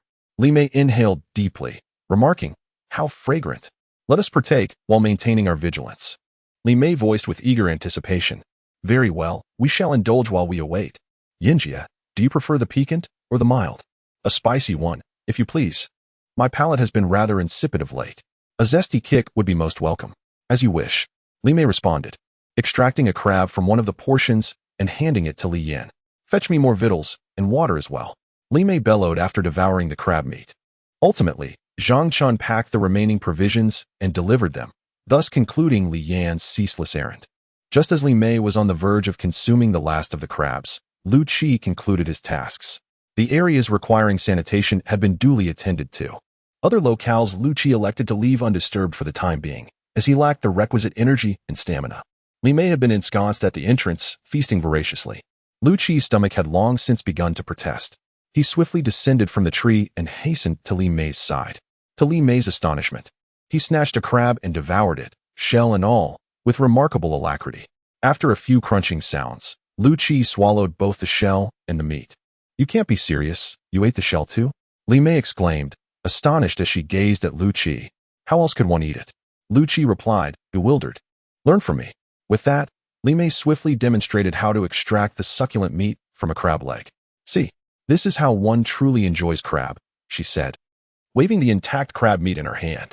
Liu Qi attempted to replicate her technique, but despite his efforts, he could not extract the meat as flawlessly as Li Mei, causing beads of sweat to form on his forehead. Hey, don't think it's that easy to master. You might as well eat this, Li Mei said, handing him another item wrapped in leaves. Inside was a piece of grilled fish, a dish Liu Qi was familiar with, and he eagerly began to savor it. To Liu Qi, devoting time to consuming the bothersome crab was less appealing than indulging in fish, as long as he was cautious not to get caught by any bones. Everything else was quite straightforward. Chapter 18. The position is incorrect. Having satisfied his hunger, Liu Qi resumed tidying up the branches he had cut down, while Li Mei, resembling a supervising figure, sat nearby. She continued to eat her crab while directing Liu Qi, embodying a picture of leisure. Liu Qi chose to ignore it all. To him, the presence of one more person made little difference, provided they did not disturb him. Observing Liu Qi's indifference, Li Mei persisted in her occasional guidance, seemingly deriving joy from her role. Upon hearing Li Mei's inquiry, Liu Qi's body stiffened. The very concern that haunted him had now materialized. The thought of the contents within his backpack being at risk caused a pang of sorrow to grip his heart. Really? Li Mei asked slyly, her gaze fixed on him once more. It seems so, he replied. What do you mean by seems so? Either there is, or there isn't. There is. That's more like it. I won't snatch it from you. I'll merely accept what you offer me, Li Mei cheerfully remarked. Hearing her words, Liu Qi felt a wave of relief wash over him for having made a decisive choice earlier. Otherwise, he could only imagine the extent of his loss. As he watched Li Mei slowly approach his backpack, he found himself wanting to speak up several times, yet ultimately refrained. "Why are you looking at me like that? Aren't you going to clean up?" Li Mei asked as she extracted a fruit from the bag, peeling it while maintaining eye contact with Liu Qi. "I will clean up." Right away, he responded, immediately springing into action. The branches Liu Qi had severed were not simply discarded. He would never make such a foolish mistake. After a few days of drying, they could be used for fuel, and it would be a hassle to seek out replacements later. For now, he was merely tidying them up while taking the opportunity to process them. With the dense canopy cleared, ample sunlight flooded the doorway of the cabin. Under this warm glow, Li Mei gradually began to feel drowsy. At some point, when Liu Qi glanced up, he noticed that Li Mei had already fallen asleep at the entrance. Liu Qi gently entered the room and delicately draped a blanket over Li Mei. Li Mei instinctively shifted her body, allowing the blanket to conform snugly around her. Satisfied that he had not disturbed her slumber, Liu Qi quietly withdrew, opting for a more distant spot to gather branches, ensuring he would not interrupt Li Mei's rest. "Hey, it's time to wake up," Liu Qi called out loudly. "What is it?" "I haven't slept enough yet," Li Mei mumbled, shifting her position. "Not going to get up? Still throwing a tantrum, I see. Let us see how long you can keep sleeping," Liu Qi teased, tossing a handful of moss onto her. "Ah, what are you doing?" Li Mei exclaimed, brushing the moss off herself. Ignoring her, Liu Qi resumed collecting the scattered moss from the ground and walked back inside. He retrieved his rabbit skin and spread the dried moss beneath it, feeling the softness of the makeshift bed before contentedly lying down. "Liu Qi, what do you intend to do?" Li Mei entered, fuming. "How else would you wake up?" he replied, glancing at the moss he had brought in and discarded. "Where did you find all this?" she inquired, eyeing the moss. "There is plenty outside. You just never thought to utilize it," Liu Qi said as he stood up to add some wood to the fire pit. "Oh, so you can do that, can you?" Liu Qi chose to disregard Li Mei's persistence, standing up and stepping outside. "What are you up to now?" she pursued him, questioning. "Oh," Li Mei murmured, trailing behind Liu Qi as they exited together. Liu Qi beheld the once vibrant chili plant, now reduced to a bare tree, and instinctively directed his gaze towards Li Mei. "Hee, I took the liberty of plucking them without your consent. You wouldn't mind, would you?" Li Mei responded with an air of bashfulness. "Mind? What difference does it make now? You've already consumed them. Can you conjure them back for me?" Liu Qi remarked, lifting one of the remnants as he walked. "I truly lack such abilities, but the flavor was indeed delightful." Li Mei followed closely behind him. "I just wonder if consuming them will lead to any unforeseen issues. They are not like the ones we used to eat." "Issues? That seems unlikely. After all, I was the one who indulged the most. I practically devoured the remainder," Liu Qi replied, glancing at Li Mei. Considering she had spent the entire afternoon with him, he felt that any problems would have manifested by now. Presently, Li Mei appeared perfectly fine. Thus, he reasoned that there should be no cause for concern. "It's wonderful to discover such treasures here," Liu Qi exclaimed joyfully. "It's a pity you didn't partake. We consumed the last remnants during lunch." Hee. Li Mei chuckled in response. "No matter, we still have the chili tree, and there will come a day when we can feast upon them. Hulu Wong, let us gather for a barbecue tonight. There is no need to hide in the woods all day. What is there to be shy about for a man?" "Ah, very well. It's settled then. I shall see you later." With that, Liu Qi and his companions departed. "How rare it is for you to agree to something," Li Mei remarked after they left. "It seems that I have been coerced into agreeing to more than I intended." After speaking, Liu Qi continued on his way. "Your words imply that I have indeed finished my statement. Today, you must clarify when I have ever forced you to agree to anything." Li Mei exclaimed with a face full of indignation. "Very well, I concede that I spoke incorrectly. It was not coercion, but rather my own willingness to comply." Observing Li Mei's demeanor, Liu Qi chose to pacify the situation. "What do you mean by conceding? Something is either true or false. Do not speak so ambiguously. It was my error, and I willingly undertook these matters."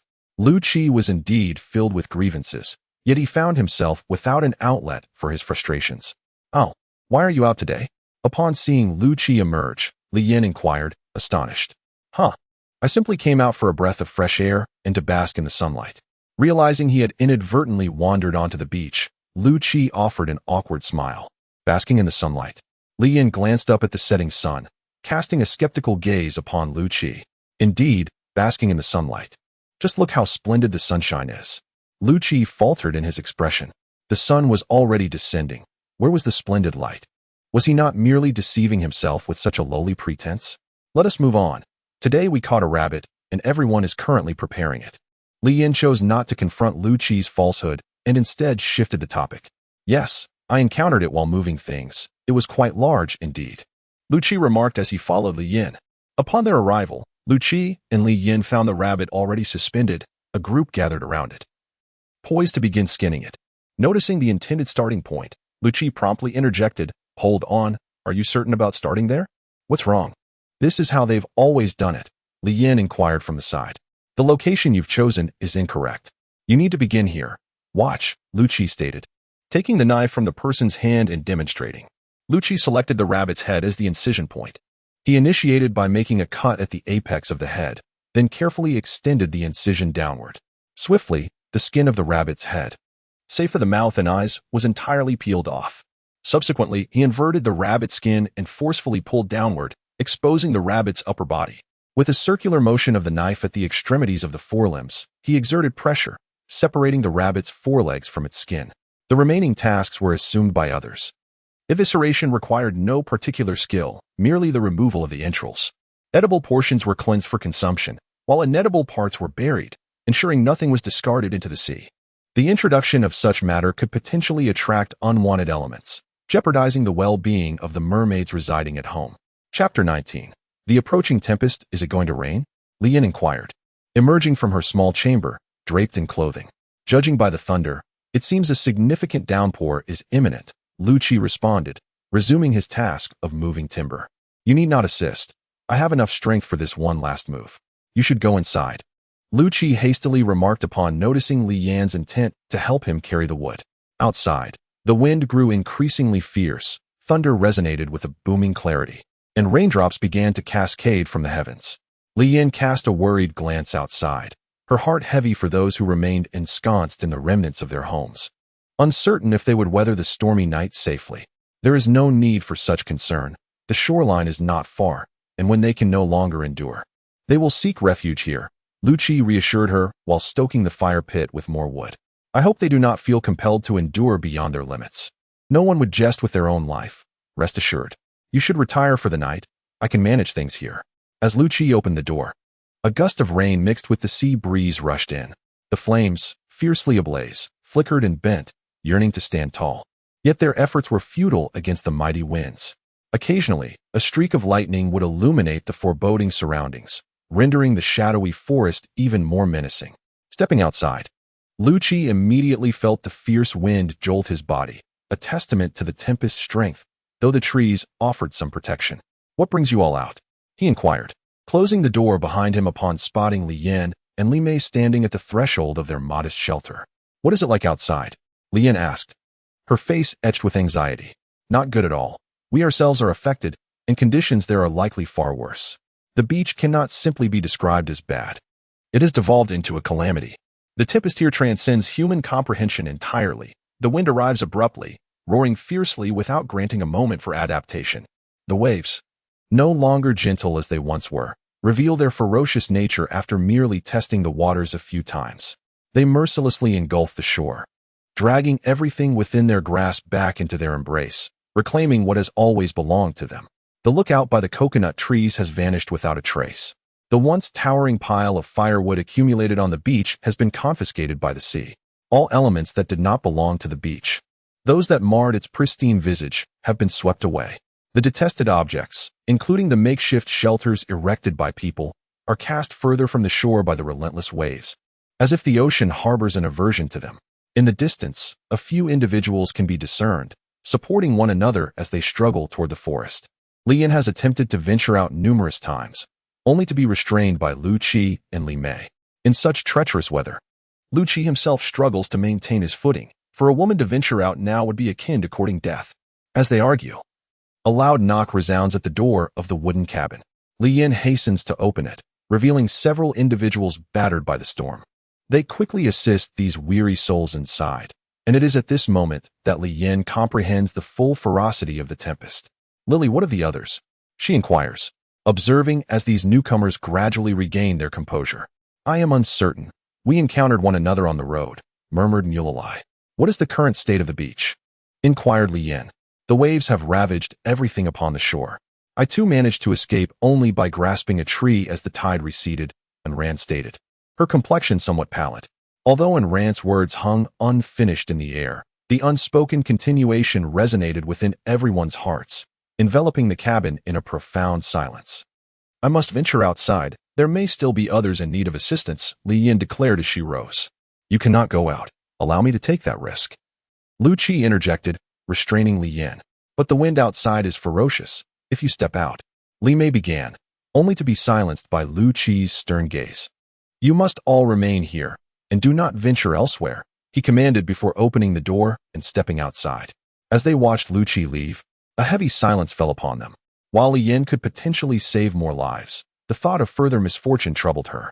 The occupants of the cabin frequently cast glances toward the door, yearning to hear the sound of a knock, yet that sound had long since faded into silence. Liu Qi hunched down, striving to minimize his profile, and trudged laboriously toward the beach.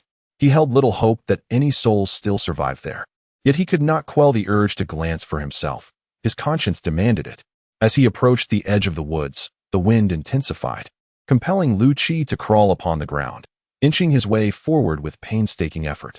The once pliant grasses had transformed into sharp-edged weapons, leaving lacerations upon Liu Qi's face and hands with each brush. As lightning illuminated the scene, the beach came into view. It was now pristine, devoid of its former structures. Some swallowed by the sea, others cast among the trees. Liu Qi skirted the edge of the woods, meticulously examining each cluster of debris, hoping to find survivors or remains. His persistence was rewarded when he discovered a living soul beneath a substantial pile of wreckage. The individual, previously mired in despair, looked up, eyes brimming with tears. Sensing the warmth emanating from Liu Qi's hand, he was overcome with emotion. He attempted to move his legs, finding them intact but unresponsive. After a futile struggle, he relinquished the idea of accompanying Liu Qi. With a thump of his fist against the ground, he glanced in the direction where Liu Qi had disappeared and began to crawl toward a cabin. This initial success invigorated Liu Qi, but subsequent discoveries proved disheartening. Beneath the wreckage, he found numerous individuals, none of whom had survived. Much has become incomplete, and Liu Qi has no choice but to abandon his plans to retrieve them and continue his journey alone. A tempest has claimed many lives, leaving only 10 individuals remaining. Outside, among the wreckage, lie 5 deceased, while 11 others are unaccounted for.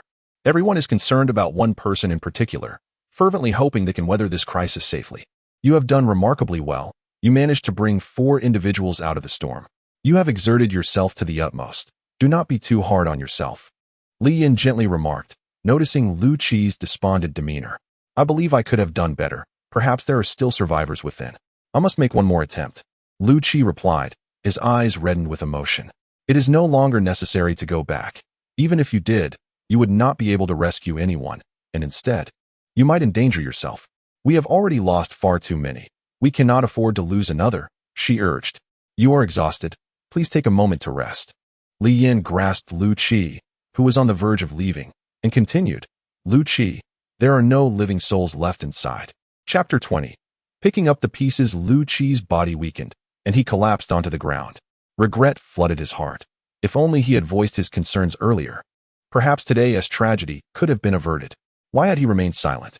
Where had his boldness gone? Was it merely the fear of unpopularity or the dread of being ignored? For the sake of such trivial thoughts, Liu Qi felt he was no longer himself. He now harbored a certain disdain for his current self. Both Liu Qi and Li Yin were engulfed in self-reproach. Indeed, when Liu Qi constructed this wooden cabin, Li Yin's heart was stirred. However, it was merely a fleeting thought, as she deemed it unnecessary, believing they would soon be rescued. Building a cabin seemed futile. Yet, reflecting on the previous night, had Li Mei forcefully seized the shelter from Liu Qi, her own predicament would have been far more dire. And she would not be sitting here in safety. Creaking sounds echoed incessantly, though at that moment, no one was inclined to speculate whether they originated from tree branches or the cabin itself. Everyone silently awaited the storm's departure.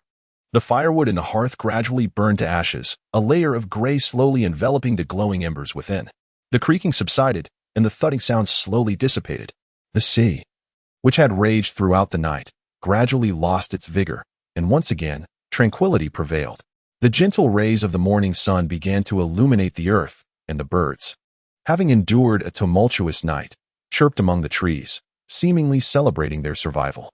The open space before the wooden cabin was once again bathed in sunlight. While Liu Qi and his companions silently searched, they left no stone unturned, meticulously examining every inch of land and every tree. Even the shrubs that had been prostrated by the wind. Li Yan, accompanied by Li Mei, Mu Lily, and 4 other women, cleared the debris along the seashore, which obstructed the beachside waters. This task was essential, as it was still their feeding ground, and allowing these objects to float there would significantly impede their fishing efforts. Simultaneously, it is possible that some essential items for survival could be found among the floating debris. "Yan, look over there," exclaimed Mulali, pointing excitedly at the surface of the sea. The group was instantly captivated by her voice, following the direction of her finger to observe a dorsal fin resembling a small sail gliding across the water. These creatures seemed to be prowling around the beach, perhaps in search of sustenance. Yan's shout echoed, accompanied by the splashing sounds of water. The 5 individuals hastened towards the shore, but the circling sharks appeared to sense the commotion, with one heading directly towards Yan and the others. "Hurry, it's coming!" Mulali shouted from the beach with urgency. Her exclamation incited a flurry of activity. Those still in the water began to call out in alarm. The commotion on the beach attracted Liu Qi and his companions, who were tidying up fallen branches from the previous night and leveling the ground. They rushed to the shoreline, witnessing the panic-stricken expressions of Yan and the others. "What happened?" Liu Qi inquired. "Sharks. There are sharks in the water," Li Mei replied, gesturing towards the sea. Liu Qi gazed out, indeed spotting several objects with dorsal fins gliding through the waves. Having never encountered such creatures before, he could not ascertain their nature.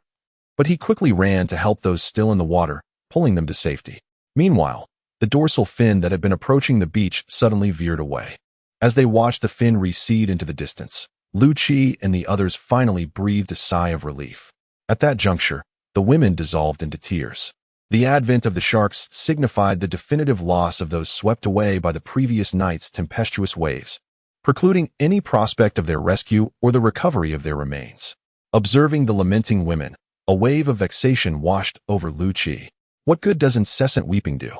It would be far more constructive to channel that energy into something productive, Liu Qi exclaimed in a stentorian voice.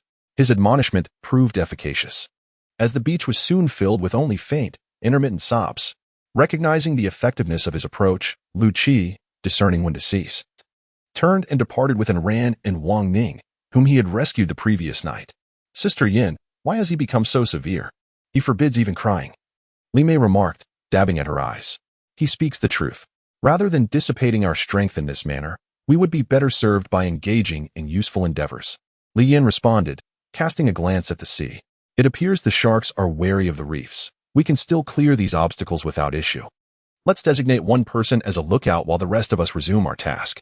With trepidation, the women, under Li Yan's guidance, re-entered the sea. While Li Mei remained on the shore, her gaze fixed anxiously on the water's surface. As time elapsed, the lookout was rotated several times, and the dorsal fins that had been circling began to disappear from view. The collective anxiety began to dissipate. The cabin Liu Qi had constructed withstood the trial, and the survivors, now wary of the waves and gales, resumed logging as their primary occupation under Liu Qi's direction. The construction of a stormproof shelter became the paramount concern for everyone. Although the storm wreaked havoc upon Liu Qi and his companions, it also inadvertently bestowed upon them numerous benefits. Various items that had previously drifted in the open sea were washed ashore by the tumultuous waves, and the salvageable goods had amassed into a considerable heap, albeit many were rendered useless. At this moment, they were united in their efforts to tug on an object that had been discovered quite by accident. Judging by its current state, it appeared to be a parachute. Meanwhile, Liu Qiran sat on the beach, one of her feet still oozing blood. This injury was inflicted by the parachute's cords while attempting to pull a tree. Her foot had been caught, resulting in a painful laceration across the top. "Put in more effort," Liu Qiran shouted from her seated position on the sand. "Why don't you give it a try? This thing is utterly unmovable," Mu Lily retorted, casting a glance at Liu Qiran. "Very well, I shall attempt it," Liu Qiran replied, rising to her feet. "Wait, don't come over here, just stay put," Li Yin interjected, waving her hands in protest as Liu Qiran approached. "Why shouldn't she come? She's the one who discovered this. We should be the ones pulling while she relaxes," Li Mei expressed her discontent. "Have you forgotten what those sharks, which were just circling earlier, are most fond of?" Mu Lily remarked, shooting a glance at Li Mei. Sharks? Oh, Liu Qiran. Just remain seated. We will extract it shortly, Li Mei hurriedly added as she reconsidered her approach. Very well then, Liu Qiran acquiesced, settling back down as she complied with their wishes. Li Yin shouted a command, and everyone followed her lead, exerting their strength, yet the object remained utterly immovable. On the contrary, an opposing force seemed to resist their efforts. This doesn't make sense, Sister Yin. Even if we six are weak, together we should possess a considerable strength, surely a few 100 pounds. Why won't this thing budge? Is it stuck on something? Mu Lily remarked after straightening up from her previous stance. Now that you mention it, I believe that could indeed be the case. Aren't there numerous rocks on the seabed here? It's quite possible it's lodged due to that, Li Yin responded, her eyes lighting up with inspiration. I'll dive down to take a look, Li Mei proposed. What about the sharks? Li Yin inquired. Li Mei faltered momentarily. At Li Yin's command, the group erupted into cheers. I know where to find something delicious. Just wait and see, Li Mei exclaimed, her spirits lifting at the mere mention of food. Her words left the others puzzled, but Li Yin understood precisely what she meant. The recent storm had swept away all edible provisions, leaving only the contents of Liu Qi's wooden box as the sole means to quell their hunger and thirst. Chapter 21. Discontent among women. Observing Li Mei distribute the fruits of her labor to the other women as if she were the host, Liu Qi was struck by a thought. He resolved to procure a lock for his wooden box, even if it seemed an impossible task at present. He knew that otherwise his belongings would not withstand Li Mei's relentless antics. What's the matter? Observing the fierce gaze Liu Qi directed at the women who were consuming something, Wang Ning inquired. It is of no consequence. I have merely discerned certain matters. Let us proceed with our labor. As Liu Qi departed, Wang Ning cast a dubious glance at the group of women, realizing he could discern nothing. Consequently, he scratched his head and resumed transporting timber. Liu Qi, partake of this fruit and rest for a moment, Li Mei said, offering Liu Qi a peeled fruit. Humph, Liu Qi retorted, accepting the fruit with a heavy grunt. Li Mei stuck out her tongue and tossed the remaining 2 fruits to Ran and Wang Ning. Do not be so parsimonious. We have all endured hardships together. There is no reason to be ungenerous.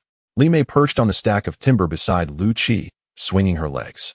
Do not say I did not forewarn you. Those fruits are no more. If you desire to taste them again, you must await the coming year, Liu Qi said as he ate. Ah, why did you not apprise me sooner? Li Mei exclaimed. You did not inquire, he retorted. Humph, Li Mei huffed before flouncing away in a fit of pique. Observing Li Mei's indignant departure, Liu Qi secretly rejoiced. At long last, I have prevailed, he mused. He resumed humming the nameless tune, savoring each bite of the fruit in his hand, his elation immeasurable.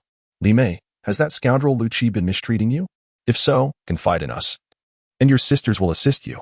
After all, we now outnumber them, Mu Lily said softly as she approached Li Mei.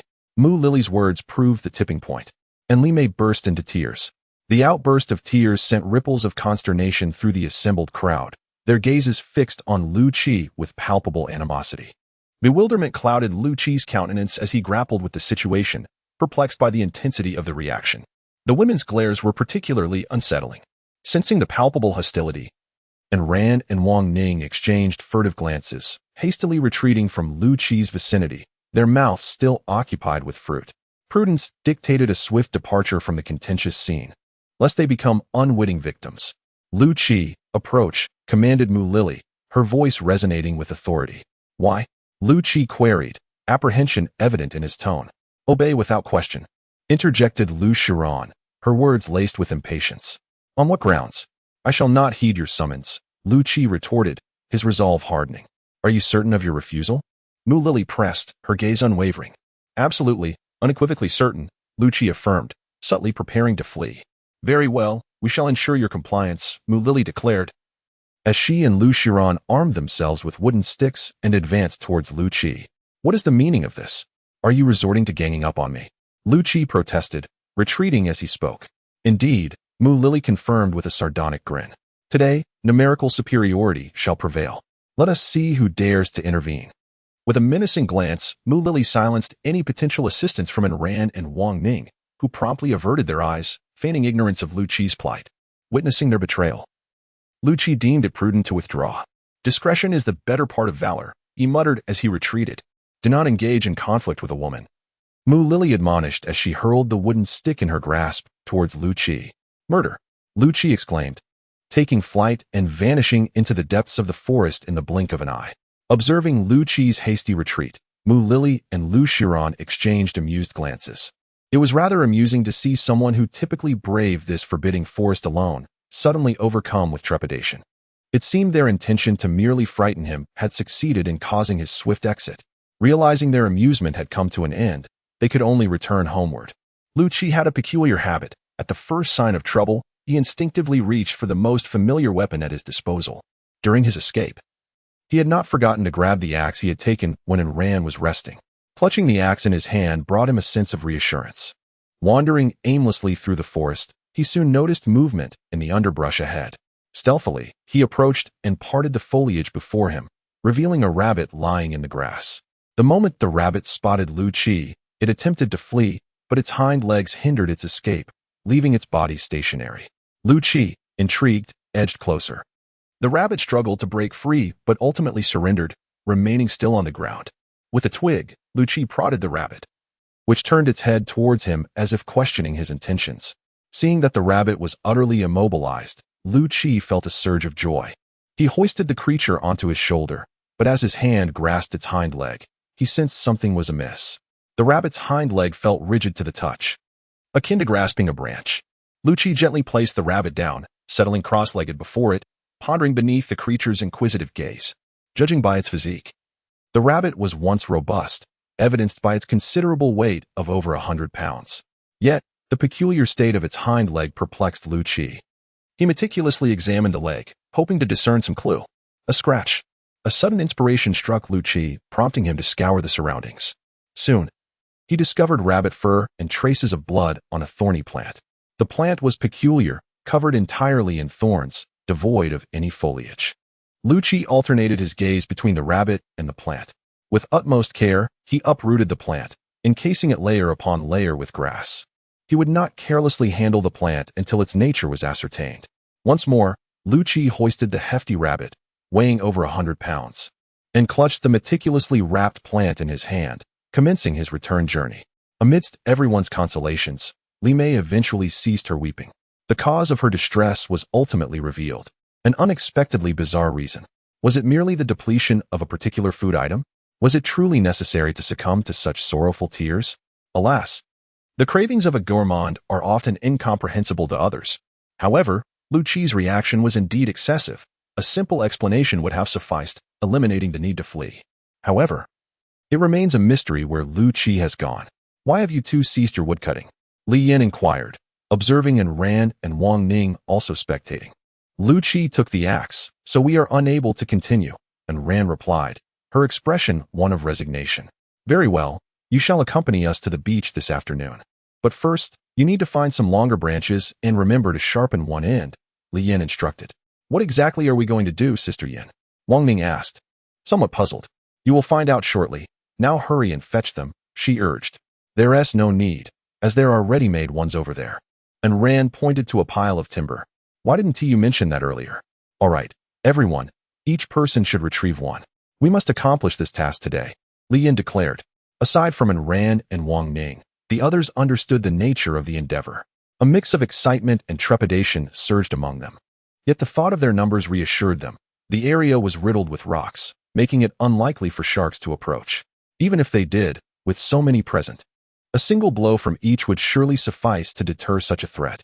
And Ran and Wang Ning, both bewildered, mingled with the larger group, intermittently inquiring about the purpose of their mission, but alas, no one offered them an explanation. Indeed, the situation was as Mu Lily had surmised. At the end of the parachute lay a box, firmly lodged among the rocks. As long as they could hoist this box free, they would be able to exit the area entirely. And Ran and Wang Ning were tasked with the lifting, while the others, armed with sharpened branches, stood by, poised for any potential eventualities that might arise. A line of 9 individuals simultaneously submerged into the sea, although the tumultuous waves had just receded. Leaving behind a few minute grains of sand that ebbed and flowed, visibility remained largely unaffected, and Ran and Wang Ning descended to the location of the ensnared box, exchanging a nod of understanding before exerting their combined strength. Utilizing the buoyancy of the water, they effortlessly lifted the box. Realizing it was not overly burdensome, they carried it towards the shallows. Chapter 22. An unexpected turn. Yinjia. Did you summon us merely to lift a box? And Ran inquired after setting the box onto the shore and wiping the seawater from her face. Lifting the box is secondary. The primary purpose was to bolster your courage. Mu Lily replied. Bolster courage? That seems rather far-fetched. We all witnessed your earlier demeanor, Wang Ning remarked. Are you not tempted to experience it yourself? Liu Qi challenged Wang Ning. Absolutely not. I have no desire to, he quickly retorted, recalling Liu Qi's recent encounter. The box had been salvaged from the depths. Yet its exterior was encrusted with numerous marine organisms, rendering the original opening completely inaccessible. Li Mei turned her gaze towards the vast expanse of the ocean behind her, contemplating something unspoken, before hastening her pace to catch up with those who had already moved on. Rabbit! Li Mei exclaimed excitedly upon spotting the creature that Liu Qi had tethered to a tree with vines. The rabbit, which had initially been crouching, abruptly raised its upper body, gazing at the individuals before it with its bright red eyes. Gradually, it lowered itself, burying its head deep into its own belly. Oh, tonight we shall feast on rabbit meat, Wang Ning chuckled as he drew forth his knife. This rabbit cannot be consumed just yet, Liu Qi interjected, having prepared what he needed, cradling the creature as he prepared to gather some soil. Wang Ning's words prompted a flurry of confusion among the others. Wasn't a rabbit typically meant for consumption? Why could this one not be eaten? Regrettably, Liu Qi had already moved away, leaving no chance for him to elucidate the matter. What was initially anticipated as a hearty meal now turned into another quest for food, casting a slight shadow on their spirits. Yet, there was indeed something peculiar about this rabbit. It seemed rather docile, easily restrained by a single vine, unlike any rabbit they had known. What is so strange about it? Have you not seen a bachelor tree? It too is bare, though devoid of thorns, Li Yin remarked, glancing at the plant in Li Mei's hands. I have never encountered such a plant before, Li Mei replied with a playful smile. The world is vast, filled with things yet to be discovered. Take your time to explore, she continued. Indeed, I have already come across numerous wonders. Everything here is entirely different, each a novel variety, Li Mei exclaimed. Sister Yin, why does this thorn have a layer of liquid on it? She inquired, her curiosity piqued. It appears that each thorn possesses this feature. Allow me to wipe it off. Li Yin responded. Having spoken, Li Mei sought out a piece of cloth and began to meticulously wipe each thorn. Ouch, it pricked me, she exclaimed, instinctively moving to put her bleeding finger in her mouth. Hold still. Liu Qi swiftly discarded what he was holding, seized Li Mei's hand, and declared emphatically. What are you doing? Li Mei asked, perplexed. Saving your life, what else? Liu Qi retorted, as he began to squeeze the blood from Li Mei's injured finger. Are you saying this plant is poisonous? Li Yin inquired. Indeed, though the venom may not be lethal, Liu Qi replied, continuing to apply pressure. Who told you to touch my things without permission? Liu Qi said acrimoniously. I was only trying to help, Li Mei retorted, her eyes beginning to well up with tears. You should have consulted me first. What if something terrible had happened? If you dare shed a tear, I'll leave you to your fate, as immobile as that rabbit. Liu Qi said softly. Who said I was going to cry? Li Mei retorted, wiping away the nascent tears.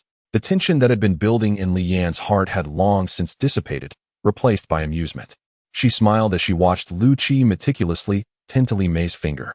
We'll have to get Liu Qi to find you some extra treats to make up for it, Li Yan jested. Liu Qi, will you? Li Mei asked expectantly. Will I what? All you ever think about is food, Liu Qi said, without looking up. Sister Yin, he won't, Li Mei said, crestfallen. He will. Really? Really? Hee hee. That's good then. Squeeze harder, Liu Qi, so we can find more delicacies. Li Yin was slightly abashed by the gourmand's remark. These are just tiny wounds. No matter how much you squeeze, you won't get much out. Li Mei, your wound is too small. Why don't I give you a knife to enlarge it? The effect would be much better that way, Mu Lily jested, unable to bear it any longer. No way. This is called getting a big advantage from a small injury. Li Mei said smugly. Upon hearing this, Liu Qi immediately released Li Mei's hand, ceasing to press the wound. Why aren't you squeezing? Li Mei asked. I don't dare to squeeze anymore, and it would be life-threatening. Liu Qi's words elicited laughter from everyone, who could no longer contain themselves. Li Mei pouted, watching her wound gradually congeal, thinking, this wound is indeed a bit too small. Liu Qi, you still haven't said why we can't eat rabbits, Mu Lily said.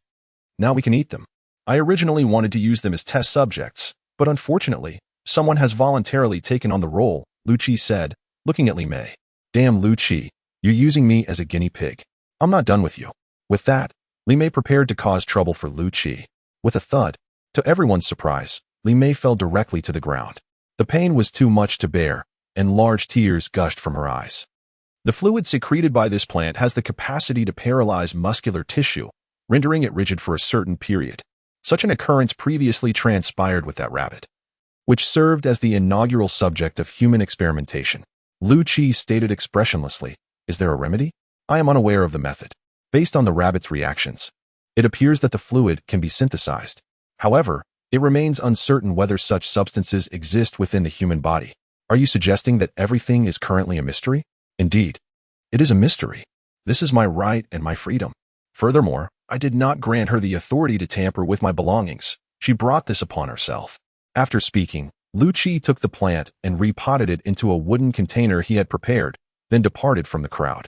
Yinjia, we cannot lay the blame on Liu Qi. He did not foresee such an incident, Li Mei remarked. I do not blame him. I was merely anxious. In due time, I shall clarify matters with him. All right, and Ran, you and Wang Ning go tend to the rabbit. Everyone else, please gather some dry wood to prepare a meal. With that, Li Yin supported the injured Li Mei as they entered. Although Liu Qi had expressed himself thus, he was indeed quite apprehensive. He genuinely had no knowledge of the transformations this substance might induce within the human body, nor whether the body's functions could expel it. Liu Qi was engulfed in uncertainty. While no tangible harm had befallen the rabbit, it is essential to recognize that those rabbits had undergone mutations, resulting in numerous physiological alterations. Yet, Li Mei was a human being, and moreover, a woman. Could her body withstand such an ordeal? Or perhaps he has endured it, bearing some lingering after-effects? Liu Qi now genuinely feels a twinge of regret. Alas, the deed is done. What purpose does regret serve? One can only await the fortune of Li Mei. Chapter 23. Debts must be repaid. Liu Qi, you need not worry. I am certainly far superior to that rabbit, Li Mei remarked as she entered the room. Observing Liu Qi lost in thought. What could possibly compare? Why must we draw comparisons with a mere rabbit? Allow me to escort you to rest, Li Yin interjected, casting a disapproving glance at Li Mei. But as it stands, that rabbit is the only one who has managed to endure. Li Mei retorted earnestly. If I am not to compare myself with it, then with whom shall I compete? Very well, you may compare yourself with the rabbit, Li Yin conceded. I apologize. My words were perhaps too harsh. After ensuring Li Mei was settled, Li Yin approached Liu Qi. I believe this entity poses an even greater danger in the wild. What if one of us inadvertently encounters it? Moreover, its habitat is not far from our location. Eventually, we will all adapt to this forest. Should such an event occur, will we be capable of managing it effectively? Furthermore, I am convinced this entity will prove invaluable to us in the future. Liu Qi expressed his thoughts candidly. Invaluable to us? Indeed, that rabbit serves as excellent evidence. As long as that rabbit survives, it demonstrates that this entity is not lethal. Moreover, we could potentially harness this entity for hunting, thereby sparing ourselves the time spent guarding that trap. The rabbits have numerous paths to traverse. Once they sense that a particular route is fraught with danger, they will opt for an alternative or carve out a new, safer passage. Consequently, our task of hunting becomes increasingly challenging. However, with this item in our possession, the dynamics alter entirely, placing the initiative squarely in our hands. I do not fully comprehend this matter, yet I find your perspective quite reasonable. Nonetheless, at this juncture, Li Yin cast a glance towards the small room. I am at a loss. I truly do not know. Well, let us see how fortune treats her. She is wiping the liquid off those thorns. I shall take my leave now. You remain here. Li Yin restrained Liu Qi and rose to depart. The liquid on the thorns was removed, and she had merely sustained a small puncture, the severity of which was entirely dissimilar to that of the rabbit.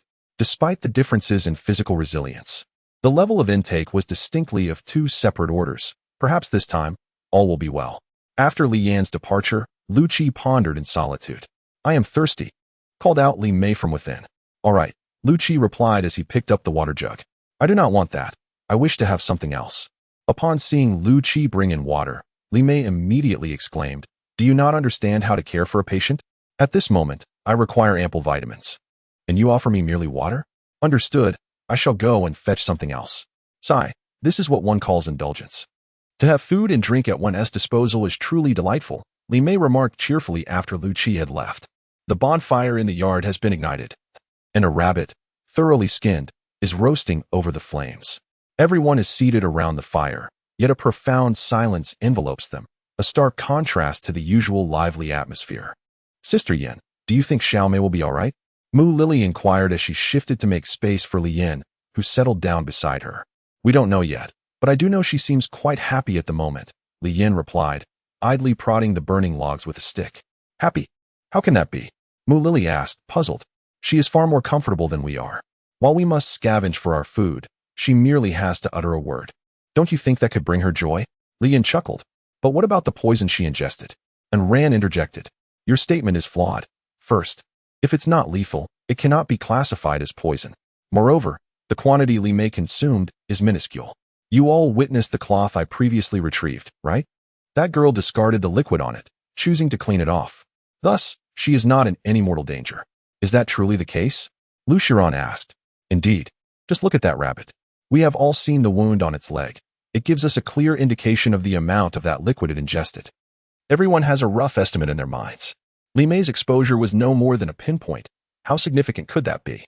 Perhaps after a good night's rest, we may find a lively Li Mei awaiting us. Although Li Yin spoke with apparent confidence, deep down, she harbored her own uncertainties. However, she could only express it this way. After all, they had lived together for a considerable time and had all endured hardships together. If one lacked confidence from the outset, it was likely that everyone would conclude that Li Mei was beyond saving. By speaking as she did, she could at least temporarily reassure everyone. Liu Qi, I called. The aroma of the meat is enticing. Fetch me some. At that moment, Li Mei issued a command, and without hesitation, Liu Qi promptly exited. Your nose is truly remarkable. We had just finished roasting the meat when you appeared, Wang Ning remarked as he sliced the roasted meat. I possess no such talent. It was simply an order from the esteemed one within, Liu Qi replied with a chuckle, eliciting laughter from the others. Here you go. This is the favored portion of our esteemed guest. This one is yours, do not mix it up, Wang Ning said. Breaking off several rabbit ribs and wrapping them in a banana leaf, while also handing Liu Qi a front leg. If only we had some chili. It would be even more delectable, Li Mei said, gnawing on a rabbit rib. What is this? Li Mei inquired eagerly. You can see for yourself. Liu Qi said as he unveiled the cloth, revealing a vibrant red powder. The unround fragments indicated that it was made from chili peppers. How do you have this? Did you hide it away? What do you mean by hide? I collected this while digging up that chili plant. I intended to wait until the peppers turned fully red before grinding them, but who would have thought you would cook everything at once? At that moment, were you not filled with anger? Li Mei inquired as she sprinkled chili powder onto the rabbit chop. Certainly. One cannot help but feel anger when such fine fare is so carelessly wasted. Now this is truly delectable. Li Mei remarked with delight after savoring a bite of the seasoned rabbit chop. As Liu Qi prepared to tidy up the remnants after Li Mei had finished her meal, he sensed a piercing gaze directed at him. Hastily, he handed the packet of chili powder to Li Mei, saying, You should keep this. I have no particular fondness for it. Very well, I shall reluctantly take it, Li Mei replied, prompting Liu Qi to reflect that in a past life, he must have been a pauper, deeply indebted to others, with Li Mei as his creditor from a previous existence. Unwilling to accept such an imbalance, he felt destined to repay this debt in the present life. That night, Liu Qi and Ran and Wang Ning huddled together beneath blankets around the crackling campfire. Liu Qi found himself gazing repeatedly at the wooden cabin he had laboriously constructed, yet had yet to truly enjoy for a night. Enough of that. Your young master has decreed you stay here, so comply, and Ran teased. Indeed, cease your musings and remain with us, echoed Wang Ning. Let us hope the winds do not rise tonight, or we shall suffer. However, before Wang Ning could finish his sentence, a gust of wind swept through, enveloping the campfire in a cloud of ash. Wang Ning, you tongue of ill omen, must you always speak so? As Ran coughed up the dust that had flown into her mouth, she remarked, I never expected my words to be so accurate. Wang Ning, also choking on the dust, chimed in. Meanwhile, Liu Qi, seated in the wind's favor and untouched by any of the discomfort, grinned and said, Serves you right. Who told you to tease me? As the three conversed, a wave of drowsiness gradually enveloped them. They wrapped themselves tightly in their blankets and lay down on the moss that had long been spread upon the ground. Before long, the only sounds that could be heard were the soft breaths of the three. Liu Qi had fallen asleep, yet he was the first to rise. During a casual chat the previous day, Liu Qi had inadvertently mentioned having tasted a particularly delicious bird's egg in the forest, which piqued Li Mei's curiosity deeply. Through her persistent urging, Liu Qi found himself obliged to fulfill her request. Thus, early in the morning, while everyone was still in slumber, he quietly rose, carrying a cloth bag to seek out the birds' eggs. Li Mei had thoroughly impressed upon him the importance of having them for breakfast the following morning. If he did not rise early, fulfilling this task would indeed prove quite challenging. Chapter 24. The delicious bird's egg. By the time everyone had awoken, Liu Qi had already kindled a fire. He set the pot, intended for cooking seafood, atop the flames, covering it with several banana leaves. Under the relentless steam, the once vibrant green leaves had taken on a slight yellow hue, indicating they had been steamed for quite some time. Liu Qi occasionally lifted a corner to check whether the water had evaporated or how much remained. When he noticed that the water was dwindling, he carefully removed the firewood from the pot's base, allowing the residual heat to continue cooking. The banana leaves that once covered the pot have been cast aside by Liu Qi. He occasionally stirs the bird eggs within using a stick, ensuring that those on top receive ample heat. An enticing aroma wafts through the air, rousing the slumbering individuals who gradually gather around the campfire, drawn by the source of the delectable scent. As they behold the pot brimming with bird eggs, they lick their lips and swallow in anticipation. "Good morning, Liu Qi. Are those bird eggs?" And Ran inquires, sidling up beside him. Liu Qi refrains from meeting her gaze, his focus solely on the pot of eggs. Observing them, he notes that most have taken on a slight golden hue. He selects around 20, wrapping them in banana leaves, and carries them inside. Upon seeing Liu Qi enter, those gathered by the fire become rather indiscreet, eagerly extending their hands to seize the still warm eggs. These eggs, having been both boiled and roasted, offer a flavor far superior to that of mere boiling. As one cracks open an egg, an exquisite fragrance escapes, an aroma that boiling alone cannot produce. In their eagerness, they overlook the fact that the eggs are still quite hot, hastily stuffing them into their mouths. "Wow, is this really a bird egg? The taste is extraordinary," exclaims Wang Ning after swallowing his. "Indeed, yesterday Yin Jie mentioned that Xiao Mei is fortunate now, and I thought I was out of luck. But today, it appears we might share in her good fortune. I just wonder if Xiao Mei is truly all right," and Ran remarks, her eyes fixed on the pot of eggs. "Could we not display a modicum of grace? After all, these were prepared by Liu Qi for Xiao Mei, for us women. One should suffice for the two of you," Liu Shiran remarked, tapping in Ran's hand with a twig. Just one more," and Ran responded, retrieving another from within. "I'll indulge in one as well," Wang Ning added, swiftly seizing one from the basin. Observing the two men, seemingly oblivious, the women who were leisurely peeling the eggshells cast them fierce glances, as if to say, "If you two remain so unperceptive, we sisters may lose our temper." And Ran and Wang Ning exchanged a knowing glance, recalling a similar situation. They swiftly retreated from the scene, not wishing to suffer the same fate as Liu Qi the day before, when the women's fury had been quite intimidating. As Ran and Wang Ning departed, the women continued to peel the bird eggs while deliberating. "Shall we conspire to deceive Liu Qi?" Mu Lily inquired, placing a peeled egg in her mouth and taking a delicate bite. "I feel it's somewhat inappropriate. We would be lacking in consideration," Liu Shiran replied, swallowing her egg and reaching for another, which she began to peel. "But didn't we promise Li Mei not to tell Liu Qi yet? Why are we even discussing this now?" A ponytailed girl asked, perplexed. Nah, what are we doing right now?" Mu Lily inquired. "Eating bird eggs, of course." "Oh, I understand. One is softened when indulged by others," she chuckled. "It's good to know. After enjoying their food, we are deceiving them as well. What has become of us?" Liu Shiran inquired. "Does this not amount to ingratitude?" remarked a woman seated to Liu Shiran's left. "Chen Jing, you could choose not to eat. I shall consume your portion," suggested a girl beside Mu Lily. "Zhan Min, do not even entertain that thought. I still crave more," Chen Jing promptly replied, stuffing a bird egg into her mouth and hastily retrieving another from the bowl. "All right, ladies, the meeting has concluded. We need not conceal any longer. The glutton could not resist temptation and has revealed herself," Li Yin interjected. A profound silence enveloped the room, punctuated only by the sounds of continuous cracking and the occasional cough from being choked by the bird eggs. At that moment, the women felt liberated to indulge, no longer fretting about how to face Liu Qi after being exposed. Observing their silence as they diligently peeled and consumed the bird eggs, Li Yin, intrigued, picked up one herself, peeling the shell before savoring it. "How delightful! You conspired to deceive me, and yet you did not alert me to such delectable treats," she exclaimed, grabbing several, though she quickly exclaimed after the hot ones burned her, Did you not notice how busy everyone is? Who has the time to converse? Look, the less I speak with you, the more I miss out on eating, Chen Jing remarked after swallowing the bird egg in her mouth. Early in the morning, and Ran and Wang Ning were fortunate to find several fish trapped in the crevices of the rocks. These fish had likely swum into the rocky area during high tide, only to become ensnared as the tide receded, struggling to escape when they were discovered by Ran and Wang Ning. Seizing this unexpected opportunity, they were determined not to let it slip away. After Liu Qi attended to Li Mei's meal of bird eggs, at her request, he assisted her into the courtyard. She winked at a group of women who had eaten their fill, signaling that she had successfully concealed her earlier anxiety. However, the women were too preoccupied with the remaining bird eggs in the basin to engage in any subtle exchanges with Li Mei, each of them fixated on the leftover feast. Although no one could eat any more, none were willing to relinquish their chance.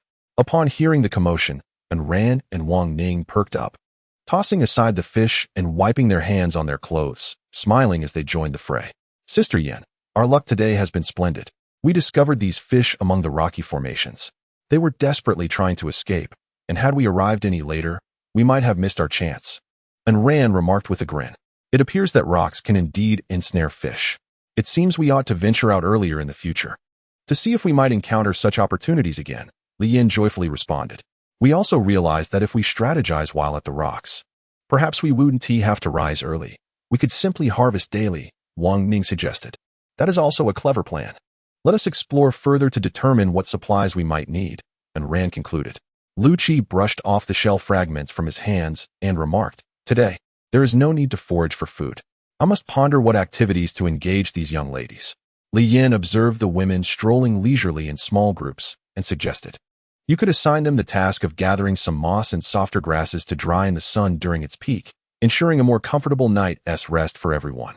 Liu Qi acknowledged, That is a commendable suggestion, yet what purpose does the moss serve? Li Yin, feigning ignorance, replied, With an increasing number of people, our accommodations are becoming insufficient. I intend to construct a few more rooms, as there is an abundance of timber here. Very well, I shall arrange that for them. Liu Qi responded, and Li Yin departed with a smile. Upon hearing Liu Qi's words, it became evident that Li Mei had successfully influenced him. Otherwise, he would not have volunteered such thoughts. However, Li Yin was mistaken. Following the storm, Liu Qi had already begun to address the matter. The timber in the courtyard served as ample evidence. Had he not wished to proceed, he would not have taken Ran and Wang Ning to fell so many trees. Indeed, as Ran had stated, with a little effort, this rocky outcrop could be transformed into a splendid locale. During high tide, fish could easily enter, and when the tide receded, sealing the two openings would leave the fish with no means of escape. Chapter 25. Acceptance of Fate. After surveying the site, Liu Qi quickly constructed the wooden fence, delegating the arrangements to Ran and Wang Ning. He was now preparing to build the houses, and once again, the sound of clanging resonated throughout the small courtyard.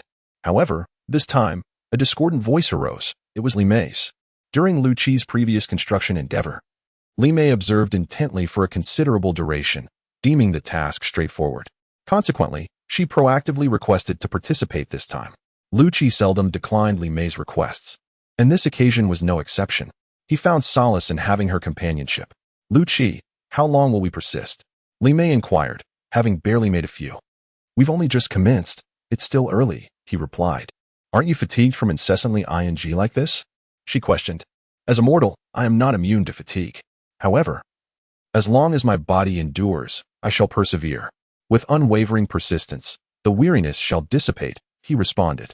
It's not merely about persistence. It's about imbuing the muscles with memory, thereby alleviating the sensation of fatigue. It's akin to our initial etiquette lessons, where we were compelled to maintain a singular posture throughout the day. That's precisely what our instructor imparted to us, she elucidated. Very well, let's cultivate memory. However, could you perhaps cultivate the memory of speaking less? He jested. I surmise that's unfeasible. Silence would suffocate me, she retorted. Very well, continue speaking, but heed my warning. Do not disrupt my equanimity. Should my mood sour, the progress will decelerate. If you wish to spare your sisters from expulsion, refrain from perturbing my disposition, he cautioned. Oh, I comprehend. I shall remain silent, she acquiesced. Upon hearing that Liu Qi might expel her sisters from the wooden cabin, Li Mei immediately refrained from voicing any further objections. After Ran and Wang Ning had arranged the fence, Liu Qi offered them a few pointers, and they were soon able to manage the task. Although their pace was slow, every effort contributed was a step forward. It was foolish to insist on working alone when capable hands were readily available. At that moment, Liu Qi felt that his workforce was insufficient rather than excessive. He wished for everyone present to join in, yet they all had their own tasks to attend to. If everyone concentrated their efforts here, how would they manage to eat? Although Liu Qi harbored such thoughts, he dared not make such a decision. Moreover, the tools at his disposal could not accommodate a larger group. The 4 individuals currently present had completely utilized Liu Qi's equipment. At this rate, a new house could be constructed in a matter of days, provided that rain did not interrupt their progress. Observing the increase in manpower at Liu Qi's site, Li Yin expressed her anticipation. We must also see whether the fence that Ran and Wang Ning constructed proves effective. Otherwise, we shall have to allocate some of our workforce to hunt for food. Muselai stood up to glance at those bustling about in the courtyard. It will be effective. Have you not noticed that everything here is progressing positively? We will continue to thrive, Li Yin responded. That is indeed certain. We shall undoubtedly prosper as long as we unite our efforts, Muselai affirmed. Very well, let us move the cut moss outside to bask in the midday sun. By evening, our bed shall become much more comfortable. Agreed. The 5 women spoke in unison. They had unearthed all the moss they could find in the area, and when they spread it across the beach, the entire expanse was transformed. It was no longer golden, but rather a verdant green. Witnessing this, Li Yin was somewhat astonished, never having imagined that they had excavated so much. Yinjia, have we perhaps overdone it? Chun Jing inquired with a hint of concern, observing that the entire beach was now covered. What's the harm? The moss will regenerate quickly enough. Don't you desire a more supple bed? Zhang Min said, patting Chun Jing's shoulder. Of course I do. How could I not?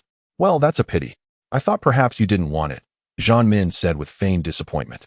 After sun-drying the moss, the women sat at the edge of the woods, engaging in casual conversation. Everyone was relishing the leisurely moments, and Li Yin realized that such days were quite pleasant. They labored together, and afterward, they could chat together. Li Yin felt that such a life was far superior to her previous urban existence. Back then, everyone was separated by iron gates, and even occasional encounters were limited to a nod of acknowledgement. Some residents didn't even know each other, let alone experience the camaraderie they shared now. Ha ha. Hearing Li Yin's words, everyone burst into laughter. Noticing Li Mei looking in their direction, several people in the group made faces at her.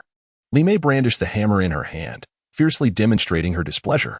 As Liu Qi's cough reverberated through the air, Li Mei reluctantly ceased her animated gestures and resumed the monotonous task of tapping.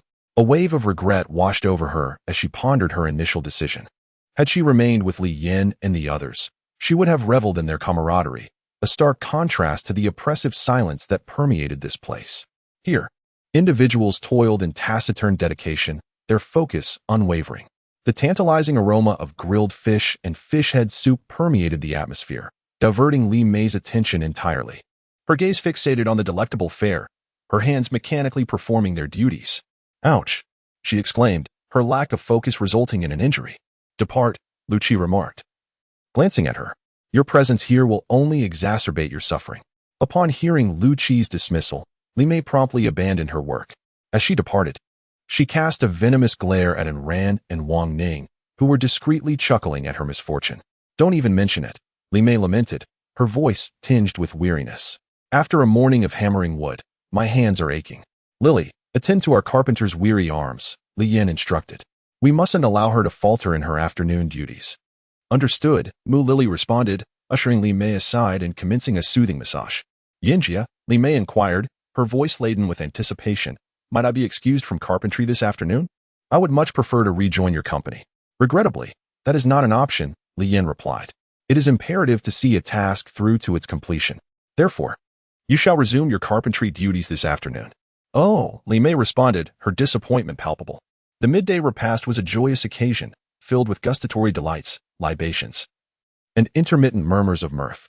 Li Mei's previously crafted trinkets found their purpose as several rustic bowls were passed among the group. While savoring the grilled fish and delectable broth, they regaled each other with amusing anecdotes. You've been relieved of your afternoon duties, Liu Qi remarked, casting a glance at Li Mei, who appeared listless. Go and attend to your knickknacks, but endeavor to refine them with greater artistry and precision. Really? Li Mei inquired, her voice tinged with disbelief.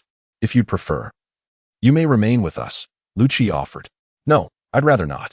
Li Mei promptly turned and departed, eager to avoid lingering in Liu Qi's presence, lest he reconsider. You'll soon be liberated from your arduous task, Wang Ning added. I'm not sure what you're alluding to, but let's commence, Liu Qi stated. Let's get to it. And Ran and Wang Ning exclaimed in unison as they sprang into action. Li Mei found the task of sculpting bowls to be rather captivating, deeming it a more pleasurable endeavor than boring holes in wood. This highlights the divergence between the sexes. Men are innately averse to meticulous, trivial tasks. Yet when compelled to undertake them, they often excel. Conversely, women approach delicate, intricate matters with finesse, patience, and meticulousness, possessing an intrinsic inclination towards aesthetic pursuits. This is not to suggest that women are incapable of performing tasks traditionally associated with men. On the contrary, they often thrive in male-dominated domains. Li Mei usually appears to be a lively person who enjoys merriment rather than tranquility. However, when she immerses herself in a particular task, she is capable of remaining utterly still and focused until the completion of that endeavor. Upon beginning to carve a bowl, she became entirely engrossed in her work, diligently refining each imperfection until it reached perfection. This was also the directive given to her by Liu Qi, to avoid recklessness and strive for excellence. As Chapter 26, Escaping the Sea of Suffering, unfolds, Li Mei's pace quickened as she found herself in a state of flow, producing an increasing number of neatly crafted and smooth bowls. She had placed the wood she was using for carving within arm's reach, but soon her hands could no longer grasp the material, and she awakened from her focused trance. Awake now? Are you hungry? Li Yin inquired upon noticing Li Mei's return to consciousness. Yes, I feel as though I haven't eaten in ages, and I am quite fatigued, Li Mei replied, rubbing her belly. Then hurry and eat, Li Yin said, retrieving some food that had been warming over the campfire and handing it to Li Mei. Why didn't you call me for dinner? Li Mei asked as she began to eat. Who says we didn't? We almost splashed you with water, Liu Qi replied. You were in such a deep state that we were told not to disturb you. Ah, yes, I recall. As I carved, I inexplicably became more attuned to the patterns of the wood, my cuts growing increasingly precise, and I felt an enhanced sense of fulfillment. It is indeed a rather peculiar sensation, one that I find difficult to articulate. Perhaps it is best left unspoken. You understand it well enough. Now, let us not delay further. Eat quickly, before it grows cold. With that, Li Mei commenced enthusiastically devouring the grilled fish in her hands. Liu Qi wasted no time. He observed that a considerable amount of wood had been chiseled, and Ran and Wang Ning had already become adept at producing satisfactory results. Liu Qi resolved to entrust the remaining tasks to the two of them while he began assembling the joints. This time, he selected 2 trees that were notably spaced apart, approximately 10 meters apart. He did not concern himself with the length, simply following the natural terrain. The distance was somewhat considerable, so Liu Qi buried 3 wooden stakes between the 2 trees. His initial task was to construct this wall, which required considerable time and effort, for he needed to bore holes into these added stakes to ensure a secure connection with the wooden wall. In terms of height, Liu Qi decided against the standard 2 meters, opting instead for a height of 1.80 meters. This was specifically designed for the women, as it suited their stature while simultaneously mitigating risks. Although their concerns about food had dissipated, Li Yin still took it upon herself to lead the women out. This time, their objective was to forage for fungi in the forest. Once the women departed, Liu Qi sensed that the world had become profoundly tranquil. He could never quite comprehend how these women possessed such an abundance of words, chattering incessantly throughout the day without end. The materials needed for the roof are rather few. A mere morning's effort would suffice for completion. Their house is merely lacking a roof, and with a bit of determination in the afternoon, they could possibly move in by nightfall. The 3 of them wield their hammers with increasing urgency, revealing their palpable anxiety. It appears that during our presence, they have deliberately feigned effort. We must teach them a lesson soon, Li Mei declared. Although her words bore an air of intimidation, they lacked any real menace, prompting Liu Qi and the others to dismiss her threat. It would be unwise to delay their plans over such trifles. Observing the trio engrossed in their labor, the women chose not to disturb them further. Instead, they sought a sunlit spot, unperturbed, to clean the mushrooms gathered from the forest. At last, before lunch, Liu Qi managed to rectify the uneven roof. Li Yin assigned several individuals to prepare a meal, while the remaining members gathered kindling and firewood to begin warming their new abode. In that moment, Liu Qi finally felt a sense of relief. He could return home that evening. It is worth noting that he had not spent a single night in his own house thus far, and the thought brought tears to his eyes. The third wooden cabin stands nestled between the first and second. Once completed, these three houses will form a cohesive unit. Although they become an integrated whole, increasing their load-bearing capacity, the corresponding area for stress distribution also enlarges. A complete connection offers a safer design, with only the side facing the forest requiring vigilance, while the beach side can be entirely disregarded. With the concerted efforts of the three individuals, the task was swiftly completed, and Ran and Wang Ning, brimming with joy, embraced the firewood and kindled a flame to begin roasting their wooden cabin. At that moment, Liu Qi, wielding an axe, dragged the remaining timber to commence the construction of a fence. Upon witnessing this, and Ran and Wang Ning entrusted the task of roasting the cabin to Mu Lily and her companions, and joined Liu Qi in the endeavor of erecting the fence. Observing these three diligent souls striving to enhance the safety of their surroundings, those tending to the fire and roasting the house could not help but break into warm smiles. This, however, instilled a sense of caution in Liu Qi and his companions, for in their experience, such cheerful expressions from the women often heralded impending developments. With a sense of trepidation, they meticulously completed the fencing task. "Do you have any requests?" Liu Qi asked earnestly after dinner. "Requests? Not really." Li Mei quickly tugged at Li Yan, interrupting her words. "Yes, there are many requests." Initially relieved by Li Yan's assertion of having none, Liu Qi's heart sank once more, only to be lifted again by Li Mei's interjection. He shot her a rather unfriendly glare, stating, "You needn't mention yours." "Why not? What gives you the right?" Li Mei protested, visibly displeased. "I simply do not wish to hear it. But I haven't even spoken yet. Why are you dismissing me? Everyone is weary today. It is best we all retire for the night." Sensing the impending argument between Liu Qi and Li Mei, Li Yan stifled a laugh and intervened to halt their discussion. Li Yan ushered Li Mei, who was about to say something, into the cabin, but they did not go to the newly built women's cabin, but entered Liu Qi's cabin. This puzzled Liu Qi even more. He had already built it for them, so why did they still enter his? Just as Liu Qi was about to ask someone, he noticed that everyone around him had already left. "Oh, you," Li Yan said, "I don't know what to say about you. Would you like it if someone always arranged this and that for you?" "Of course not. You only think about yourself, don't you think about others?" "How am I not thinking about others? Are you still thinking of finding something for Liu Qi to do?" "Yes. Do you really treat him like an ox? Even an ox needs to graze and rest." "Oh, right. Then let him graze and rest for a few days." Li Mei's words left Li Yan speechless. If others heard this, wouldn't they be furious? Li Yan quickly peered out of the small window and breathed a sigh of relief when she saw that Liu Qi had not yet entered. Liu Qi sat outside for a long time, and the night wind began to turn cold. Liu Qi gritted his teeth, hugged his arms, and walked into his cabin. The bonfire in the room burned brightly, and the wooden roof was blackened by the smoke. Liu Qi looked at the smoke hole above the fire pit, which had been enlarged by the smoke, and wondered if he should find something to reinforce it. Li Yan and the others had made his bed, and it looked like a lot of moss was padded underneath, and the rabbit skin on top was clean. Liu Qi lay down on it and sighed softly. It was still comfortable to sleep in his own bed. He had finally escaped the sea of suffering. Chapter 27. Quite pleasing to the eye with the dwelling now erected and sustenance temporarily assured, what tasks remained to be undertaken? For a moment, Liu Qi found himself at a loss. If anything truly demanded attention, it would be acquainting the inhabitants with the forest environs. However, Liu Qi deemed this a trivial matter. Given time, they would undoubtedly familiarize themselves on their own accord.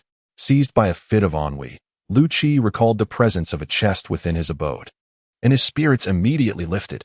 His previous attempts at unlocking chests had yielded unsatisfactory results, and he harbored great expectations for this endeavor. He delicately scraped away the desiccated marine organisms clinging to the surface, gradually revealing an object crafted from stainless steel.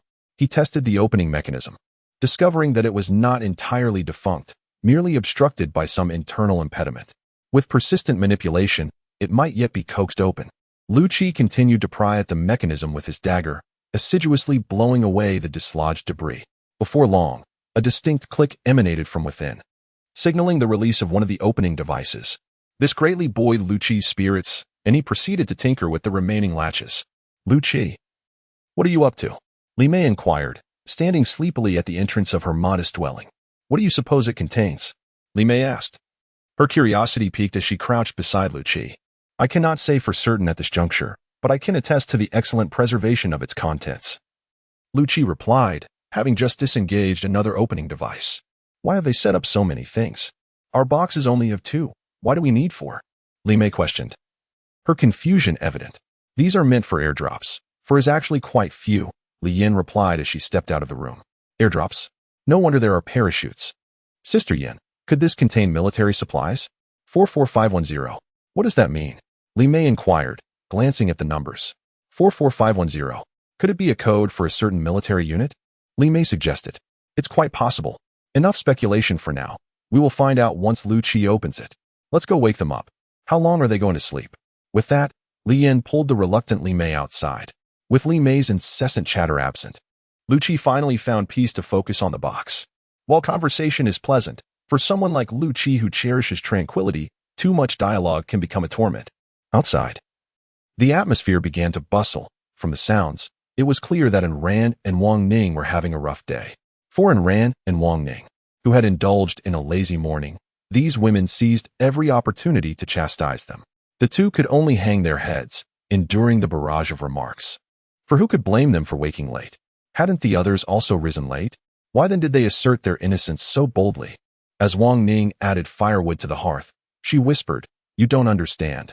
That's simply a woman's nature. We had better exercise caution today," and Ran remarked, stirring the simmering fish soup with a wooden spoon. Those women, with time on their hands, are sure to seek amusement. Indeed, Wang Ning concurred, surreptitiously glancing sideways. They are observing us intently. Is it necessary to state the obvious? And Ran retorted, I am well aware of their scrutiny. What are you two muttering about? Mu Lily inquired, overhearing their hushed tones. If you have something to say, speak up. With a disdainful sniff, Mu Lily turned her attention back to her companions, resuming their discussion of matters of mutual interest.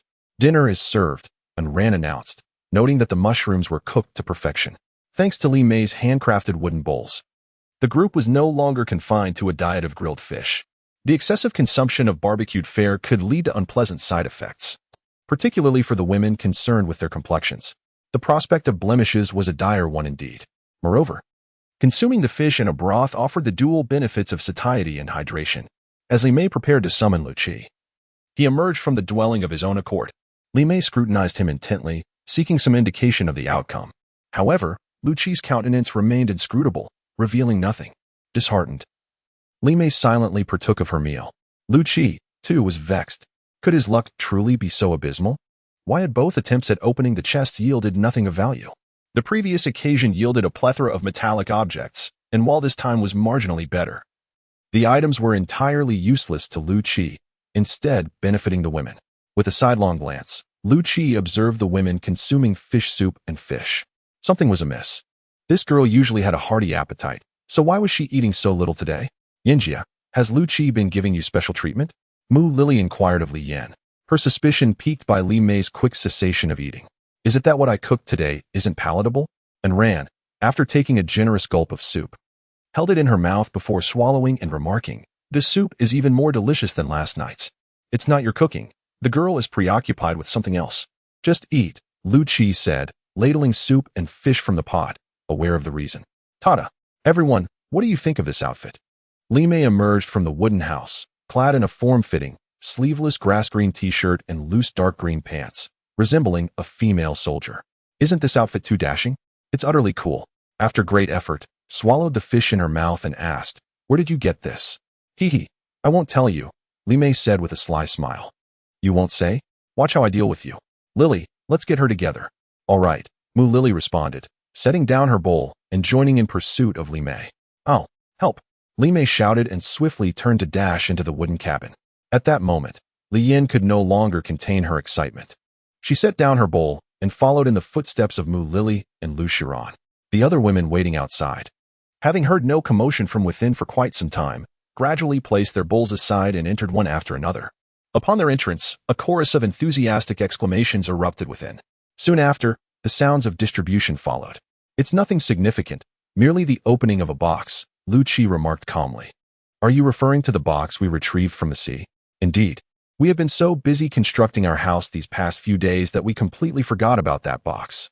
Pray tell, what treasures lie within? And Ran inquired with a look of curiosity. Nothing much, just a chest full of clothing. Is it the same kind that Li Mei wears? Are there any suitable garments for us? Wang Ning asked eagerly. None, came the reply. That can't be right. How utterly unfair. Why must all the good fortune belong to them? Wang Ning lamented. Save your grievances for when they emerge. If you have the courage, confront them then, she was advised.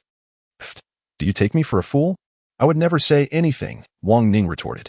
You go ahead and voice your thoughts if you dare, and Ran added. Liu Qi, shall we venture back to the seabed?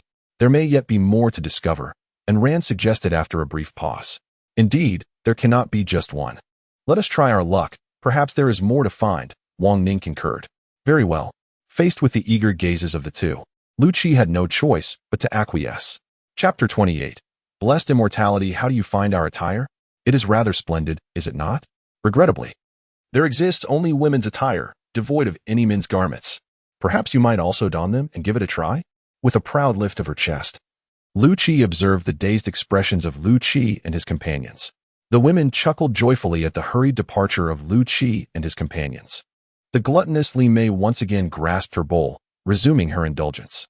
Having previously set her bowl aside in her hunger, her spirits were now lifted, and her appetite unconsciously surged. Look, it appears there is a person over there. Upon reaching the seaside, and Ran pointed towards a piece of drifting wood on the water's surface. Liu Qi and Wang Ning immediately turned their gazes, discovering indeed a hand clinging to the wood, intermittently visible amidst the waves. Let us swim over for a closer inspection, Liu Qi suggested as he led the way. Upon approach, they realized the wood did not bear just one individual, but rather two familiar figures, Zhang Chen and Li Ran. On that fateful stormy night, it was Zhang Chen's duty to stand watch, and out of boredom, Li Ran had accompanied him. Unexpectedly, as they dozed off, a sudden surge swept them away without warning. Hurry and assist them, they are not yet deceased. Quickly, everyone, lend a hand. Upon seeing Liu Qi and his companions supporting the two individuals, Li Yin hastily exclaimed. Abandoning her bowl, together, they carried Zhang Chen and Li Ran inside, placing them upon the beds of Ran and Wang Ning. An air of anxiety enveloped them as they stood vigil around the beds, none daring to depart. Very well, everyone, please step outside. Your presence here does not aid the situation. Observing the multitude gathered, Liu Qi, who had retrieved his own water bottle from his dwelling, remarked. Li Yin concurred with Liu Qi, suggesting they await outside, entrusting the situation to the others. Once the crowd dispersed, Liu Qi assisted Zhang Chen into a sitting position, gently prying open his mouth to administer lukewarm water from his flask. Noticing the subtle movement of Zhang Chen's Adam's apple as the water trickled down, Liu Qi felt a wave of relief wash over him. Similarly, Li Ran's Adam's apple also moved involuntarily, and Ran inquired with a hint of anxiety, questioning their well-being. Liu Qi reassured them that they were merely suffering from exhaustion and dehydration, advising them to provide small sips of water intermittently for a swift recovery. With those words, Liu Qi departed. Upon Liu Qi's exit, Li Yin promptly questioned their condition. Liu Qi assuaged their concerns, explaining that they were simply weakened and severely dehydrated. He instructed them to hydrate them gradually and, upon their awakening, to nourish them with fish soup for a speedy recuperation. Observing the anxious gazes, Liu Qi swiftly reassured them. Relieved, Li Yin delegated the care of Zhang Chen and Li Ran to Chen Jing and Zhan Min, deeming Ran and Wang Ning too impetuous for the task. Li Yin reminded them to administer water sparingly, only when their lips appeared parched, and to proceed slowly to prevent choking. As Chen Jing and Zhan Min departed, Li Yin reiterated her instructions.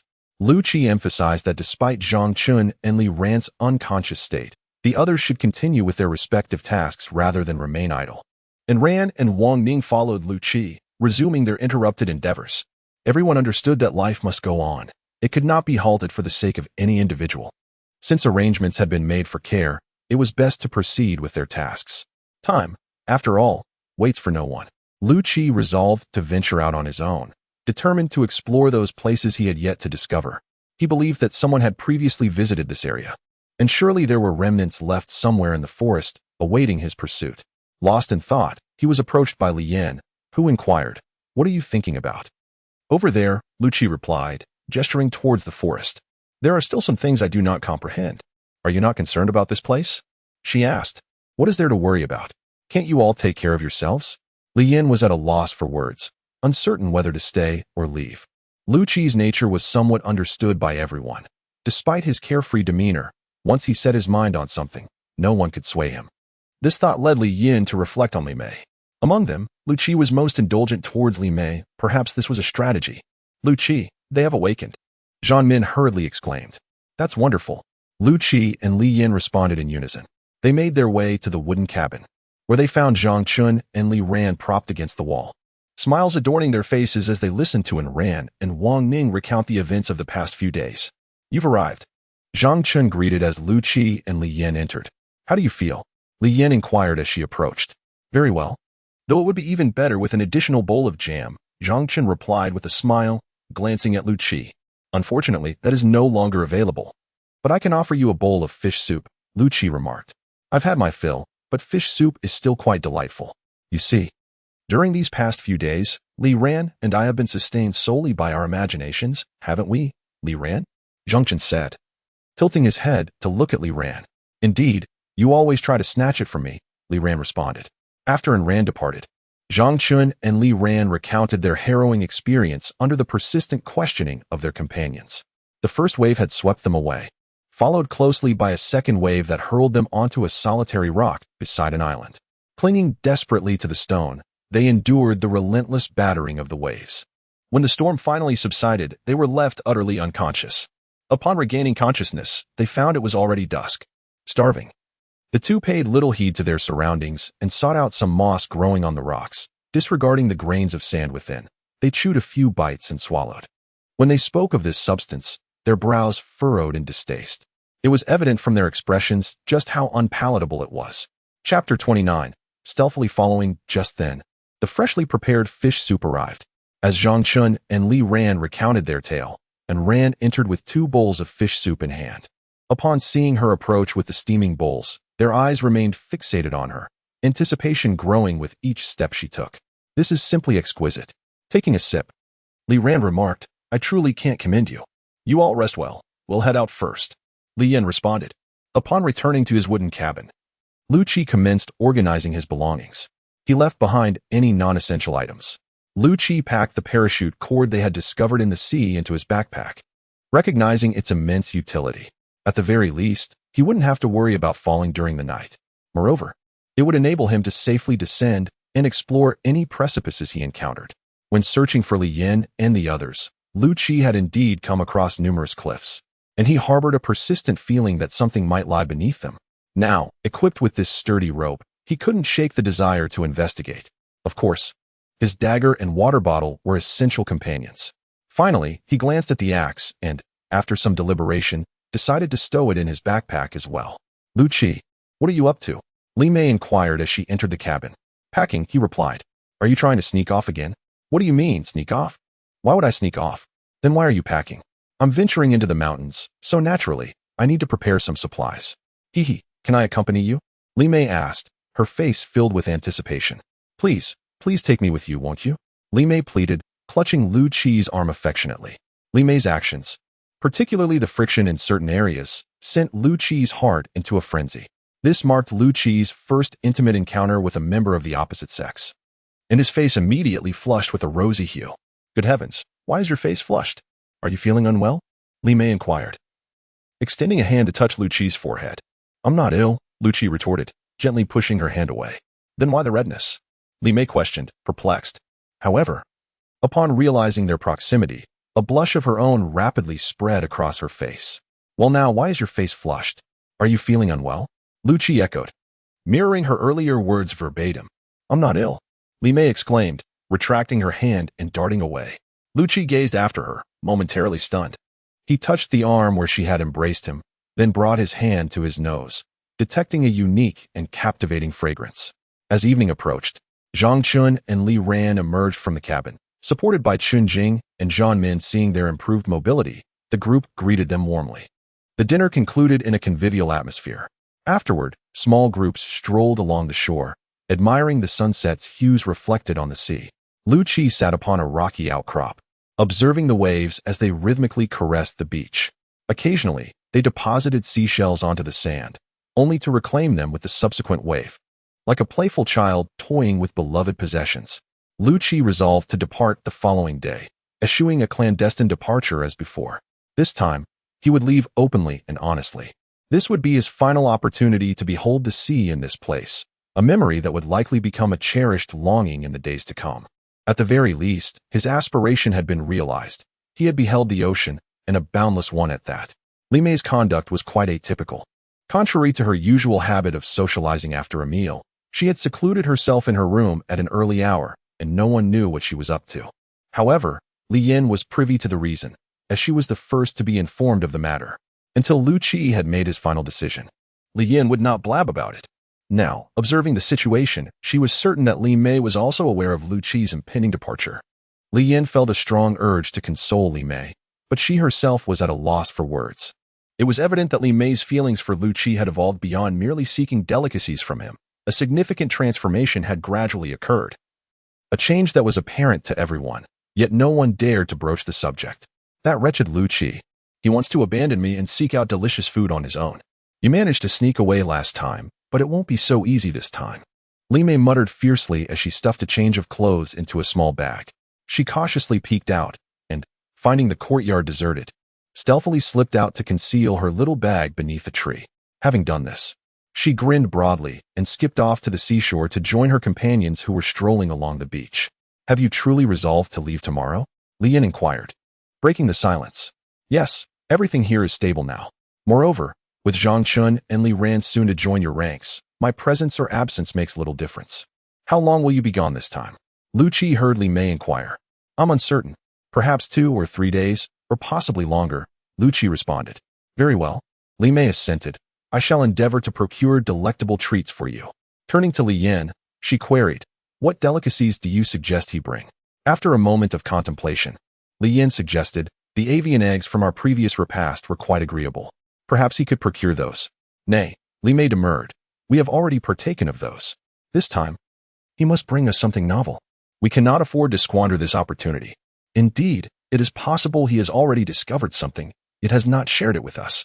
Li Yin cast a mischievous glance at Liu Qi. Confess, Liu Qi, she demanded. What have you consumed that we have not? Li Mei added sternly. After a moment's reflection, Liu Qi replied, apart from those larvae, I have shared everything I have consumed with you both. Must you mention the larvae? Li Yin retorted with disdain. Were they truly palatable? Li Mei inquired. Indeed, Liu Qi affirmed. Enough, Li Yin interjected. Must you dwell on this subject? The mere thought of those pallid, plump, wriggling creatures fills me with revulsion. She swiftly curtailed their discourse. Li Yin, Li Mei said earnestly, he claims they are delicious. Should we not sample them? Dare you? Li Yin exclaimed. Come, let us retire for the night. If I continue to converse with this fellow, I fear my supper shall be for naught. Without further ado, she escorted Li Mei away. The following morning, after breakfast, Li Yin informed everyone of Liu Qi's impending departure. Many urged Liu Qi not to leave, for there was food and drink here. Why venture into the depths of the forest? Liu Qi graciously declined their kindness, steadfast in his resolve to embark on his journey. Seeing that Liu Qi's mind was made up, the others refrained from further persuasion, instead fervently reminding him to prioritize his safety. As Liu Qi's figure gradually faded from view amidst the trees, a sense of melancholy enveloped him. He felt a twinge of disappointment at not having seen Li Mei before his departure, uncertain of her whereabouts, and regretting that she had not come to bid him farewell. The absence of Li Mei weighed heavily on his heart, and as he walked, he struck the wild grass around him with a branch, startling the birds that were foraging for seeds among the underbrush. Meanwhile, Li Mei had inscribed the words I have left on the ground. Although not entirely legible, Li Yin understood immediately that she was following Liu Qi, and that she had done so stealthily, which ignited a flicker of concern within her. She worried whether Li Mei could keep pace with Liu Qi, and what would happen if she fell behind. In that moment, however, Li Mei was secretly elated, having discreetly shadowed Liu Qi all along without his awareness, taking pride in her ability to track him. Liu Qi was not entirely oblivious. His mind was preoccupied, and the rhythmic strikes against the underbrush masked the sounds of Li Mei's presence just behind him. As they ventured deeper into the forest, a sense of unease began to creep into Li Mei's heart. The woods grew increasingly dim, presenting a formidable challenge for a woman. Li Mei could only feel her proximity to Liu Qi intensifying. The thought of losing sight of him in such a place filled her with dread. If she were to lose him, it seemed she would be doomed to remain there forever. Ironically, the very fear she harbored materialized when, in a moment of distraction. Liu Qi vanished from her view. She hurriedly ran a few steps forward, yet he was nowhere to be found. Panic gripped her heart as she searched frantically around. In Chapter 30, titled "The Scenery is Quite Pleasant," the absence of Liu Qi sent Li Mei into a state of despair, tears streaming down her face before she even realized it. How could he have simply disappeared when she had been right beside him? Could he possibly have taken flight? Where could that infuriating Liu Qi have gone? Why couldn't he have just walked a little slower? The tears flowed freely as she wiped them away, lamenting, "Am I truly destined for such a fate?" Suddenly, Liu Qi emerged from behind a tree and approached her. "Li Mei, I thought I would never find you," he said. Overwhelmed with relief, Li Mei leaped into his arms, holding him tightly as she sobbed. "Could you please let go?" he asked. "No," she replied. "If you don't release me, I might suffocate. You mustn't die. If you do, I want to be able to leave." Upon hearing Liu Qi's words, Li Mei reluctantly loosened her grip around his neck. "My dear cousin, what brings you here?" Liu Qi inquired, rubbing his neck, which had been constricted. "If you can come." "Why can't I?" Li Mei retorted. "I grew tired of playing and didn't enjoy being caught. My hands hurt too much." Pouting, Li Mei retorted, "I didn't intend anything. Merely to frolic here for a few days." "I'm parched," she added. Helpless, Liu Qi unhooked the canteen from his waist and offered it to her. Grinning, Li Mei accepted it, unscrewed the cap, and began to drink heartily. "What is this substance?" Li Mei inquired, producing a dark object from her mouth. "Charcoal. Why would you place such a thing in your canteen?" she questioned, discarding the small, thumb-sized piece of charcoal. "What purpose does it serve?" "Very well, but you must remain close. I shan't search for you if you become lost." Unable to resist Li Mei's entreaties, Liu Qi relented. "Splendid. Liu Qi, let us proceed this way," Li Mei exclaimed gleefully. Upon noticing Liu Qi's expression, she made a face and amended, "Let us proceed in that direction, then." Observing Li Mei, Liu Qi resigned himself to a less arduous journey. He sighed, selected a direction, and continued onward. Li Mei's incessant inquiries, though somewhat irksome, added a measure of amusement to their trek. With Li Mei in tow, Liu Qi could no longer traverse the dense thickets as he would have alone. Instead, he was compelled to choose more accessible paths, pausing frequently to procure items that Li Mei found intriguing. While daylight presented few challenges, nightfall posed a dilemma. Li Mei was unable to climb trees, which offered relative safety and freedom from rodents. Women possess an innate aversion to such creatures, and tree hollows were invariably infested with them. Frequently, Liu Qi's slumber would be disrupted by startled cries. By the time he had removed the source of Li Mei's fright, his own sleep had vanished, while she effortlessly drifted back into slumber. Annoyed, Liu Qi was at a loss for words. "What are we having for breakfast?" Li Mei inquired with curiosity, observing Liu Qi tending to the fire. "In a little while. It's not ready yet," Liu Qi replied, using a twig to unearth a root-like object from the embers. After a brief examination, he added, "Let me try the firestone again," Li Mei implored, sitting beside Liu Qi, her face filled with anticipation. "Absolutely not." Recalling Li Mei's excitement upon seeing the firestone the previous night and how she had depleted a considerable amount of it while playing, Liu Qi promptly refused. "So stingy. By the way, where did you get that thing?" Li Mei inquired, casting a disdainful glance at the firestone in Liu Qi's hand. "Inside a wooden cabin. Why don't we go to that cabin then?" "What for?" "That cabin is already dilapidated." Liu Qi was unwilling to go, as it would consume too much of his time. "Such a pity. I was hoping to see whether your cabin was better built than someone else's." "It seems I won't get the chance," Li Mei lamented, chewing on a vine she had picked up, her expression one of distaste. Liu Qi avoided engaging with Li Mei on the matter, fearing that he might pique her interest if she insisted on visiting and making comparisons. He doubted he could withstand her persistent pestering. At the sound of a bird's call, Liu Qi glanced upward, confirming the location of the nest before rising to approach the grand tree. He once again unearthed the charred object buried within the fire pit and, after inspecting it with his hand, used a twig to present it before Li Mei, saying, "Here, eat up, it's cooked, but be careful not to burn yourself." Mimicking Liu Qi's actions, Li Mei rolled the dark item across the ground with a stick, occasionally testing its temperature with her hand. Once she deemed it safe to touch, she picked it up and gently peeled away the charred exterior. A fragrance reminiscent of roasted sweet potatoes wafted into the air, and with a smile, Li Mei savored it in small bites. This breakfast turned out to be quite satisfactory. Having roasted cassava and bird eggs made her feel certain that her decision to venture out was indeed right. Without stepping outside, How could she have enjoyed roasted cassava? How could she have tasted roasted bird eggs? She resolved to firmly guard this treasure trove that was Liu Qi, unwilling to let anyone take it from her, lest she miss out on such delightful treats. Liu Qi's intended direction was towards the front of the aircraft's tail, since the tail had fallen here. It was highly probable that other parts of the plane lay ahead. As long as they followed this course, they were bound to discover something. However, in her eagerness to see the sea, she had previously overlooked this direction. Now that her wish had been fulfilled, and with ample time at her disposal, she could afford to search leisurely. The only downside was the added complication of an extra companion, which had indeed delayed her considerably. Having observed Li Mei replete and emitting a contented burp, Liu Qi arose to gather their belongings from the hollow of the tree, stowing them within his rucksack, and initiated their day's sojourn with Li Mei in tow. Behold, the vista of the ocean is truly resplendent. Pray tell, Liu Qi, is this not a sight of surpassing beauty? Li Mei exclaimed as she stood adjacent to a precipice, the marine breeze caressing her countenance whilst her gaze was fixed upon the vast expanse of the sea. Indeed, it is exquisitely beautiful, Liu Qi affirmed. The aforementioned precipice jutted forth, its base adorned with verdant woodlands, with the sea lying but a short distance away.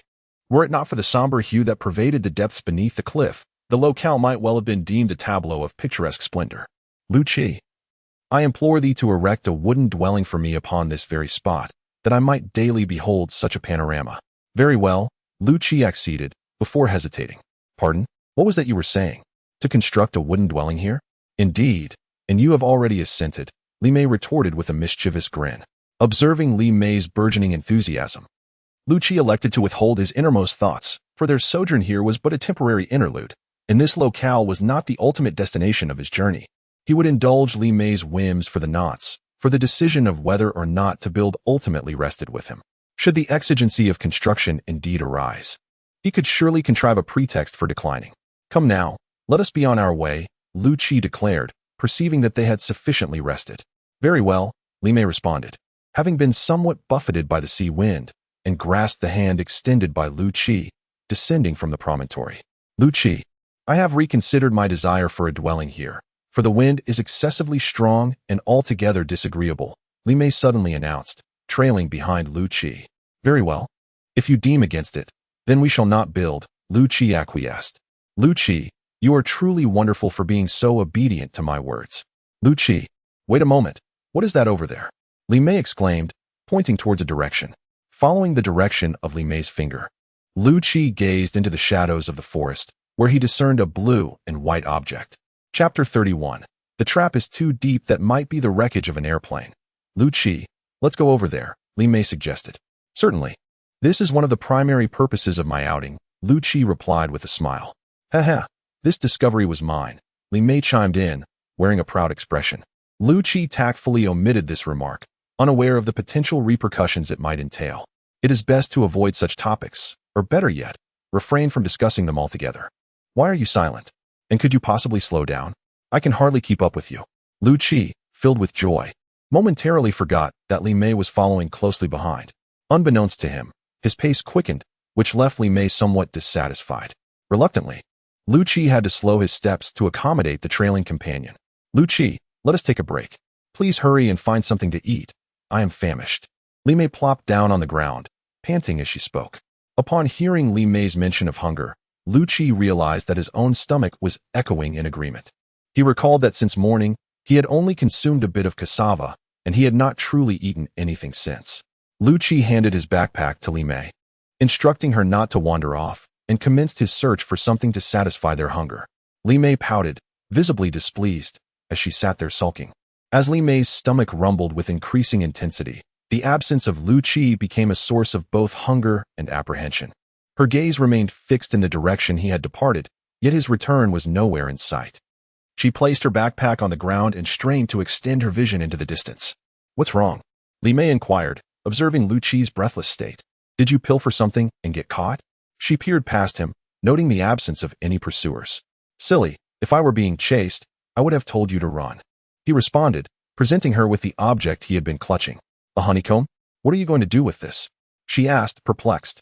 Honey, he replied. Honey. Li Mei exclaimed with delight. Chuckling, Liu Qi produced a fruit from his pocket, wiped it against his clothing, and took a hearty bite. Li Mei removed her honey-covered finger from her mouth and proceeded to smear the honey onto Liu Qi's fruit. She then dipped her finger back into the honeycomb, savoring the taste with a contented expression. "Eat up, why aren't you eating?" she said, cradling the honeycomb and licking her fingers. Liu Qi wanted to say, "Good heavens, you've transferred your saliva onto my fruit." Yet, upon seeing the golden honey, Liu Qi had no choice but to consume the honey, which was now smeared with the saliva of his great aunt, along with the fruit, all swallowed into his belly. Observing Liu Qi's actions, Li Mei once again directed her attention to the beehive in her hands. With their hunger momentarily satiated, Liu Qi and Li Mei resumed their journey, eager to reach their destination before nightfall. Initially, Li Mei had intended to carry the beehive as a snack throughout their travels, but Liu Qi took it away, refusing to relent despite her pleas. Consequently, throughout their trek, Li Mei cast what she considered her fiercest glares at Liu Qi. "We shall rest here for the night," Liu Qi declared, setting down his backpack and drawing forth his dagger to dig a pit. "Are we not heading to that place tonight?" "We cannot. Darkness is swiftly approaching. Once it is dark, we will lose our bearings. We shall rest here for the night." Li Mei responded with an "oh," and dutifully retrieved the beehive from her bag, slowly scooping out the honey within. Liu Qi's pit was notably large and somewhat deep. In this situation, Li Mei regarded herself as a mere spectator, refraining from interjecting and allowing Liu Qi to work his magic. "Okay," she acknowledged, clutching the beehive as she prepared to leave. "Miss, could you please set that down? How will you gather twigs while holding it?" Liu Qi found himself at his wit's end with this glutton. "Do not steal a taste," Li Mei cautioned.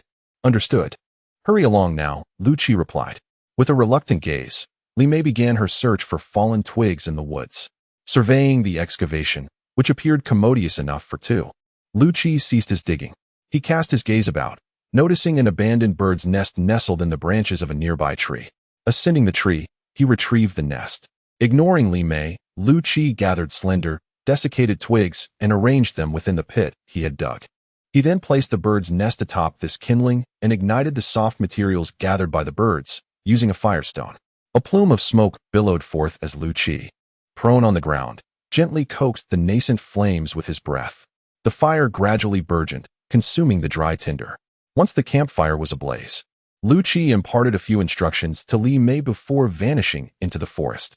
Li Mei tended the fire while continuing to devour the honey in her possession. "What are you up to?" she inquired, her curiosity finally piqued. "Ensuring a comfortable night's repose," he replied. "We're sleeping here tonight. You're abandoning the search for a hollow?" Li Mei gestured towards the pit.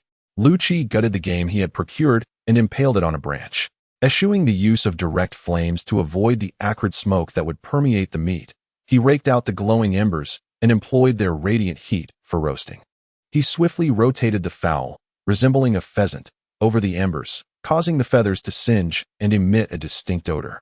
He immediately withdrew the bird and meticulously excised the blackened spots with his dagger. Upon resuming the roasting process, the burnt feather scent was significantly diminished. At this moment, Li Mei released her nose, inhaling deeply the fresh air. She reached out for the beehive once more, but was promptly stopped by Liu Qi. "Don't eat it. It will be useful later." Li Mei pouted and placed the beehive beside Liu Qi, propping her head up with her hands, appearing utterly dispirited. It seemed that Liu Qi's prohibition against her indulging in the honey weighed heavily on her. However, this expression of hers lasted only a fleeting moment, as the enticing aroma emanating from Liu Qi's roasted delicacy completely captivated her thoughts of honey. As the fat began to render, Liu Qi retrieved some salt he had brought along, crushing the coarse grains and sprinkling them evenly over the dish. When the surface began to turn golden, Liu Qi handed the branch adorned with the prey to Li Mei, then scooped out a generous amount of honey from the beehive, evenly coating the prey with it. Holding the branch, he deftly turned the dish in his hands while licking the honey from his other hand. Li Mei, noticing the dwindling supply within the beehive, gazed at Liu Qi with tearful eyes. "When I have time, I will go find more for you." Unable to withstand her expression, Liu Qi relented. "You said this. Don't forget." Li Mei's face lit up with joy at his words. Liu Qi couldn't help but wonder if he had made yet another questionable decision, pondering whether Li Mei had been waiting for him to utter those very words. However, she has now proactively disclosed it, without any coercion. At this moment, Liu Qi recalled a term frequently used by city dwellers, a scheme. Li Mei's stratagem is indeed profound. Chapter 32. Your overture as the coating of honey began to congeal. Liu Qi promptly removed the evening's repast from the heat. Once it had cooled sufficiently to handle, Liu Qi seized a leg and tugged with force. The unfortunate limb immediately parted company with the body. A sweet, fragrant aroma instantly emanated from the point of separation. The surrounding air was immediately saturated with this scent. Liu Qi closed his eyes and inhaled deeply. Then, with a lingering gaze, he handed it to Li Mei. Overwhelmed by the fragrance, Li Mei, who had long been unable to resist, took it and bit down voraciously. The sweetness of the honey mingled with the meat juices, instantly filling her mouth. Regardless of the heat, Li Mei swallowed the mouthful of meat into her stomach with relish. Delicious. Utterly delicious. Liu Qi, it's such a pity that you're not a chef. As Li Mei spoke indistinctly while eating the meat. Eat slowly. Don't rush. No one is going to take it from you, Liu Qi said, smiling as he watched Li Mei. Okay. Li Mei agreed verbally. But her pace did not diminish in the slightest. Liu Qi only remembered tearing it open and handing it over, then continuing to tear, until there was nothing left to tear. After Liu Qi relinquished the remaining portion to Li Mei, he observed that the prey had been entirely consumed by her. Liu Qi savored the residual grease clinging to his fingers, casting a glance towards Li Mei. My apologies, she said. I couldn't resist devouring it all. Li Mei, also licking her fingers, noticed Liu Qi's gaze and offered a sheepish grin. Liu Qi sighed, observing the sky. It was manifestly too late to resume hunting. He retrieved the honeycomb, bisecting it to reveal a trove of larvae. Liu Qi carefully extracted the pupae, placing them upon a piece of bark. After gently roasting them over the fire, he began to consume them one by one. Liu Qi, are those palatable? Li Mei inquired, her saliva glands activated. Are you not satiated? Liu Qi responded. I am replete, but I wish to sample them. Liu Qi disregarded Li Mei, turning his back towards her. I shall only partake in one. Do not be parsimonious. Li Mei draped herself upon Liu Qi's back, peering over his shoulder as she spoke. Cease your antics. These are not delectable, Liu Qi said, dislodging Li Mei from his back. I remain unconvinced. With alacrity, Li Mei seized one, depositing it into her mouth. After a few chews, she remarked, the shell possesses a delightful crispness, akin to consuming fried meat, although the internal juices are somewhat peculiar. Nevertheless, it is tolerable, not entirely unpalatable. Upon hearing Li Mei's assessment, Liu Qi felt a sense of relief. He had feared that Li Mei, upon tasting the larvae, would regurgitate her previous meal, rendering his efforts futile. Partake at your leisure. I shall repose for a moment to facilitate digestion. Having scarcely appeased his hunger, Liu Qi rose and examined the moss he had spread out. Finding it thoroughly dried, he retrieved rabbit skins from his pack, arranging them atop the moss, one facing up and the other down. With these preparations complete, Liu Qi approached the campfire. Liu Qi, might we reach that locale by tomorrow? Indeed. We should arrive there by morning, Liu Qi affirmed. Do you believe we'll find any survivors there? Li Mei inquired, stirring the embers with a branch to intensify the flames. The likelihood is slim. That place is unforgiving. Survival demands considerable knowledge, Liu Qi responded candidly, unwilling to deceive Li Mei. Li Mei lowered her gaze, engrossed in tending the fire, and ceased her inquiries. Liu Qi sensed her disappointment and remained silent. As sleepiness began to overtake her, evidenced by frequent yawns, Liu Qi suggested, it grows late, let us retire. He then proceeded to shovel earth over the dwindling fire, extinguishing it. Shall we sleep here tonight? Li Mei questioned, gesturing towards the pit. Yes. Together? If you prefer otherwise, you are welcome to sleep elsewhere, Liu Qi replied. Li Mei hesitated, but considering the lack of alternatives and the fact that Liu Qi had excavated the pit, she relented. Why decline the convenience? Li Mei then slipped inside, earnestly telling Liu Qi, you're not allowed to come near me tonight. I have no interest in those who are not yet fully developed. After she spoke, Liu Qi nestled into the rabbit hides, turning his back to her. Not fully developed? Are you implying that I am not fully developed, Liu Qi? Tell me, where am I lacking? Li Mei said through gritted teeth. Seeing that Liu Qi was ignoring her, Li Mei could only seethe in silence. She was inwardly furious. Liu Qi was clearly suggesting that she was underdeveloped. But where was she underdeveloped? She had everything she should, just not quite to the same extent as others. At this thought, Li Mei's confidence wavered. Indeed, there were many ways in which she was inferior to others. And perhaps there was some truth to what Liu Qi said about her being immature. Li Mei shook her head vigorously, trying to dispel the jumbled thoughts from her mind. With eyes wide open, she peered into the surrounding darkness, occasionally hearing strange sounds that made her heart clench with anxiety. She clutched tightly at the covering. burying her head within, but even so, she couldn't overcome her fear. Seeing that Liu Qi seemed to be asleep, she realized that she was the only one awake in this vast forest, surrounded by pitch-black darkness. What would she do if something emerged? That damned Liu Qi had fallen asleep so quickly, without even waiting for her. That's right, Liu Qi was asleep. She could stealthily inch closer to him. She would just have to wake up earlier in the morning. As she contemplated, Li Mei cautiously tested the waters with her foot. Noticing that Liu Qi showed no reaction, she gradually maneuvered her body closer, curling up against him. The warmth radiating from Liu Qi's body brought her a sense of comfort, easing her anxious heart. With a mix of trepidation, Li Mei slowly drifted into slumber. Liu Qi, inherently a light sleeper, found it increasingly difficult to rest as Li Mei's movements disturbed him. Time and again, he attempted to send her away, yet before long, she would return to his side. Ultimately, Liu Qi surrendered to the situation, allowing Li Mei's antics to unfold. At dawn, Li Mei awoke surprisingly early. Upon realizing her position, nestled against Liu Qi, her cheeks flushed with embarrassment. She gently shifted away, taking a deep breath once settled. If Liu Qi were to discover this, it would be quite mortifying. Just the day before, she had insisted he not come near. Yet here she was, drawn to him. Fortunately, she had risen early, otherwise. Li Mei playfully waved her fist at the still sleeping Liu Qi. Placing her hand on his forehead to gauge his temperature, she found it comparable to her own. He was not ill. What could be the matter with Liu Qi? A flicker of worry crossed her mind. At that moment, Liu Qi abruptly sat up, startling Li Mei, who let out a yelp. "What are you doing?" she exclaimed. Liu Qi, bewildered by her outburst, replied, "You scared me." Li Mei, still clutching her chest, retorted, "Who scared whom? I just woke up. And you shout at me. Are you trying to frighten me?" "No, I noticed you were still asleep, so I wanted to see what was wrong," Li Mei explained. At that moment, Liu Qi recalled feeling something brush against him, which startled him awake. Observing Li Mei's expression of grievance, he reassured her, "All right. None of us frightened the other. Let us get up." Realizing the time was slipping away for breakfast, he remembered a spot he had seen the day before where some edible fruits hung. After gathering their belongings, Liu Qi led Li Mei towards that location. Initially, Li Mei felt a twinge of discontent for not seeking food in the morning, but her spirits lifted upon seeing the fruits dangling from the branches. Standing beneath the tree, she eagerly pointed out where the larger fruits were located. As Liu Qi knocked the fruits down, she gleefully collected them, stowing them in her bag.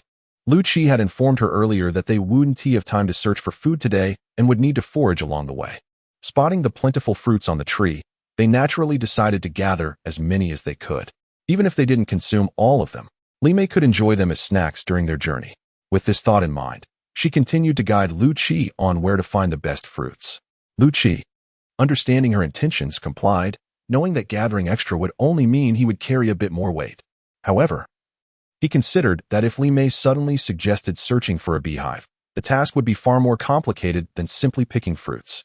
Chapter 33. Resting in peace after all the large fruits on the tree had been plucked, Liu Qi was granted a special pardon, allowing him to descend from the branches. "Go ahead, you've worked hard," he was told. As soon as Liu Qi climbed down, Li Mei promptly handed him a fruit she had carefully cleaned. Upon taking a bite of the fruit, Liu Qi felt the considerable weight of the backpack he had just hoisted onto his shoulders. Realizing that he had indeed gathered an excessive amount. Looking at the smiling Li Mei, he could only grit his teeth and bear the burden. He now hoped that this food enthusiast would consume more along the way, hastening his own liberation. In truth, Li Mei harbored some concern that Liu Qi would be displeased with the quantity of fruit collected. She had tried carrying the backpack herself and found it quite heavy. Even 2 fruits were too much for her. This was precisely why she had spoken to him as she did upon his descent. Now that Liu Qi had shouldered the load, Li Mei felt reassured that he would not abandon the fruits. Content, she followed closely behind him, savoring the vibrant red fruit in her hand. Despite the considerable weight he bore, Liu Qi's pace remained largely unaffected, while Li Mei, trailing behind, was soon drenched in sweat. Gasping for breath, she couldn't help but wish that the burden on his back belonged to her. "Let us take a break here," Liu Qi suggested, noticing her labored breathing.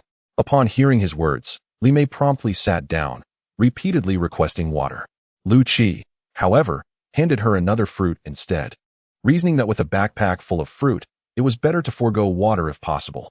Li Mei wiped the fruit with her hand and took a hearty bite.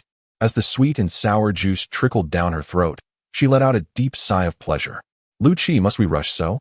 That thing will not escape. I feel utterly exhausted. After regaining her breath, Li Mei continued. All right, let us proceed at a leisurely pace. Liu Qi pondered, realizing there was no need for haste. Indeed, you have no idea how close I was to fainting just now. Fortunately, I persevered. Otherwise, you would be in quite a predicament. While savoring the fruit, Li Mei continued to chatter away with Liu Qi. I heard you. I will be more mindful in the future. Liu Qi promptly retrieved another fruit from his bag, desperately wishing that Li Mei would finish these fruits quickly so he could find some comfort. The weight of the fruits was burdensome, making it quite uncomfortable to carry them. After resting for a little over 10 minutes, they resumed their journey, albeit with Li Mei's lingering reluctance. By noon, they arrived at their destination.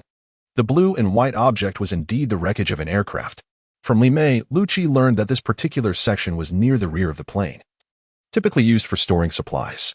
This included passengers' luggage, as well as some checked items. Naturally, some food from the aircraft would also be stored here. Upon hearing Li Mei's words, Liu Qi felt a stir of excitement. While the food itself was likely spoiled after so many days, surely the condiments could not have gone bad. After a brief rest, they climbed inside. Upon entering, Liu Qi immediately urged Li Mei to exit. Why do you want me to go out? Li Mei asked in confusion. Let us step outside. Liu Qi replied, positioning himself in front of her. Seizing the moment while he was distracted, Li Mei slipped past his obstruction. However, upon witnessing the scene within, her face drained of color. You were told to go out, yet you refused to listen. If you wish to see, then behold, Liu Qi said, stepping aside to grant her a clear view of the unfolding events. Ah, Li Mei cried out, covering her eyes. It's all right, do not be afraid. I am here with you, Liu Qi reassured her, gently patting her shoulder. They are dead. They are all dead, Li Mei lamented, burying her face in Liu Qi's embrace as tears streamed down her cheeks. You need not go in there. I will retrieve what is necessary, he softly consoled her, stroking her back. With Liu Qi's support, he guided Li Mei outside. Noticing her dazed expression, he chose to remain by her side, sitting quietly next to her. All right, let us enter together, Li Mei said after wiping her tears. Do you truly wish to go in? Yes, they were once my passengers. I must pay my respects, she declared resolutely. Very well, then follow me. Inside the cabin, chaos reigned supreme. Numerous respirators dangled in midair, swaying with the wind that filtered through the openings. It seemed as though they were recounting the tales of those who had entered, revealing their struggles and their unfulfilled desires. Liu Qi refrained from examining the already opened overhead compartments, where belongings had tumbled out in disarray. Liu Qi's primary focus rested upon the unopened compartments, and with each passing one, he would pry it open to ascertain whether it contained anything of value to him. There is something in there, Li Mei remarked, gesturing towards an object resembling a counter. Upon hearing her words, Liu Qi promptly opened the door of the counter. Indeed, as Li Mei had described, it housed some beverages and an assortment of condiments. Without discerning their specifics, Liu Qi stuffed them all into his backpack. After securing the contents, they pressed onward. Liu Qi was oblivious to how many luggage compartments he had unlocked by now. Thus far, he had yet to uncover anything of utility. Most of the interiors were filled with coats or small bags, items that were entirely burdensome to him. Let us bury them, Li Mei suggested with a hopeful expression directed at Liu Qi. Very well, as you wish, he replied. Thank you, Liu Qi, she said as she rested her head on his shoulder. After a moment, Liu Qi gently lifted her head and instructed. Take this bag and gather the items we left over there while I find something to dig a hole. Excuse me, stewardess. Could you please bring me a glass of water? Liu Qi called out loudly from his seat. Li Mei, taken aback by the suddenness of his voice, quickly composed herself and responded with a bright smile. I apologize, sir, but this flight does not serve water. However, we do offer exquisite juice and fine red wine. Which would you prefer? Then let us savor a glass of red wine. I have yet to experience its taste. Please hold on for a moment. I shall return shortly. Upon uttering these words, Li Mei slightly bent forward and bowed to Liu Qi. Observing Li Mei rummaging through the cabinet for wine glasses, a smile graced Liu Qi's lips.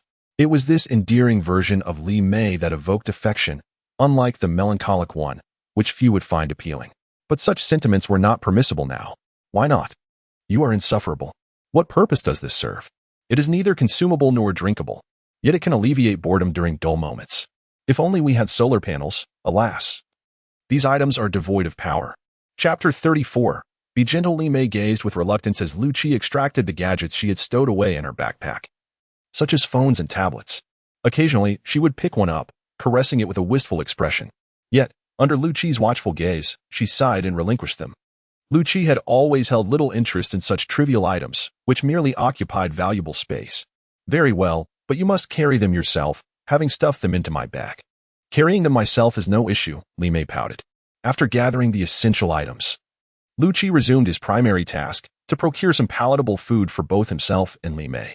Tonight's campsite would be established amidst these ruins, for there was no more suitable location than this. As long as they covered the barely exposed fuselage, this would serve as the optimal shelter. Even if something wishes to enter at night, it is not an easy endeavor. Liu Qi glanced at the aircraft, which was slanted amidst the forest, and then at Li Mei, who was collecting fruits from the trees nearby. He turned and ventured into the woods. This tablet is for Sister Yin, this one for Lily, and this for Liu Xiran.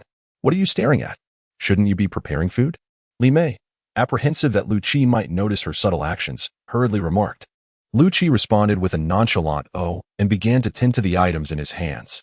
Observing his obedient demeanor, Li Mei broke into a grin. What do you think Sister Yin and the others are doing right now? She inquired, sitting by the campfire next to Liu Qi after their meal. I have no idea. I am not a deity, nor do I possess the ability to see far and wide. How could I possibly know what they are up to at this moment? He replied. They are undoubtedly thinking about me, just as I am about them, pondering the hardships I must have endured on this journey. They must be concerned whether I am well fed or if I've been mistreated by you. Have you suffered on this journey? Have I mistreated you? Indeed. You never let me eat my fill at every meal and assign me numerous tasks. You are truly tormenting me, Li Mei retorted, her cheeks puffed in indignation. Can you not be more honest? I shall retire for the night. You may ponder this on your own, Liu Qi declared, discarding the branch in his hand as he walked away. He began to rearrange the movable items, engrossed in his task. This perplexed Li Mei somewhat, prompting her to approach and inquire, why are you arranging these items? To safeguard against a potential nocturnal assault, Liu Qi responded, glancing up at Li Mei. Assault? Li Mei questioned, puzzled. However, she swiftly apprehended the situation, realizing Liu Qi might be aware of the events of that night. The fact that Liu Qi hadn't risen early that day could be linked to her. The mere thought of her sprawled atop Liu Qi caused Li Mei's face to flush crimson, though the dim lighting in the aircraft's underbelly concealed her blush. Get up. Stop sleeping, he urged, nudging Li Mei. Is it dawn? Li Mei asked, her eyes still somewhat hazy. No. Oh, then I'll sleep a bit longer. Get up. The wind is picking up outside, Liu Qi repeated, shaking Li Mei awake once more. If it's windy, it's windy. Liu Qi, stop bothering me. Let me sleep a little longer. Then, with a start, It's windy? Li Mei was now fully awake. Yes, it's quite windy, and we're already deep within the forest, where the wind can be quite strong. Is it really that strong? What do we do? Li Mei inquired, listening intently. We're relatively safe here for the time being, but we can't afford to sleep. That's good. A thunderous roar erupted, followed by a streak of ghastly white lightning across the sky. Ah, Liu Qi, I'm scared.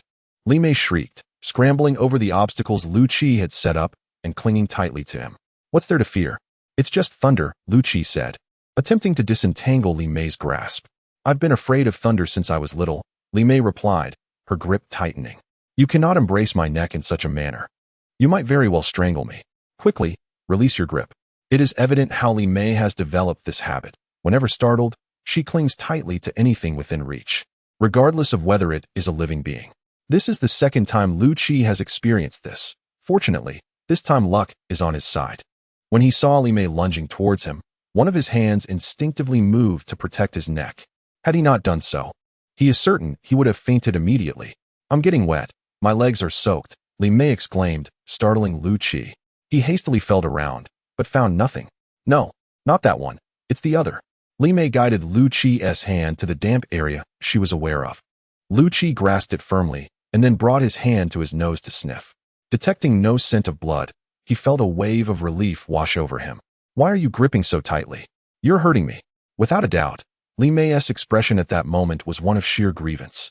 Liu Qi chose to ignore her, instead piling up the items he had initially used for defense and motioning for Li Mei to sit upon them.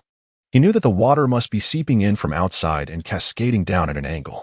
Although he was situated lower, he presumed it would not be as severe as the situation above. Outside, the thunder continued to rumble, and the sound of rushing water grew louder. Gradually, Liu Qi could hear the flow of water. As he prepared to descend, Li Mei, sensing his movement, grasped his arm. "Release me. I wish to check the area I blocked to see if the water can escape." "Liu Qi, do you think Sister Yin and the others are all right?" As the rain intensified and the wind showed no signs of abating, Li Mei asked with a hint of concern. "They will be fine. This storm is within their capacity to withstand," Liu Qi reassured her, though internally he felt an unsettling uncertainty. Despite having reinforced the wooden cabin, no one could truly predict the magnitude of the storm that approached their coastal abode, nor the ferocity of the surging waves that threatened to wreak havoc. Li Mei's inquiry compelled Liu Qi to maintain a facade of optimism. However, the ferocity of the coastal winds surpassed his expectations, and despite his fortifications, certain areas of the structure began to exhibit signs of distress. Once a sturdy wooden cabin, it now bore the marks of deformation in various places. This might have been attributed to the quality of the timber. He had chosen trees with relatively short growth periods, whose internal structures remained underdeveloped. Liu Qi rationalized that since the primary purpose was to shield against the elements, the quality of the wood did not need to be exceptional. No one anticipated that the winds here could be so fierce. The occupants of the wooden cabin were on edge, anxiously monitoring the structure, each creak echoing like a harbinger of doom. Everyone yearned for the tempest to pass swiftly, hoping fervently that the cabin could endure the onslaught of the storm.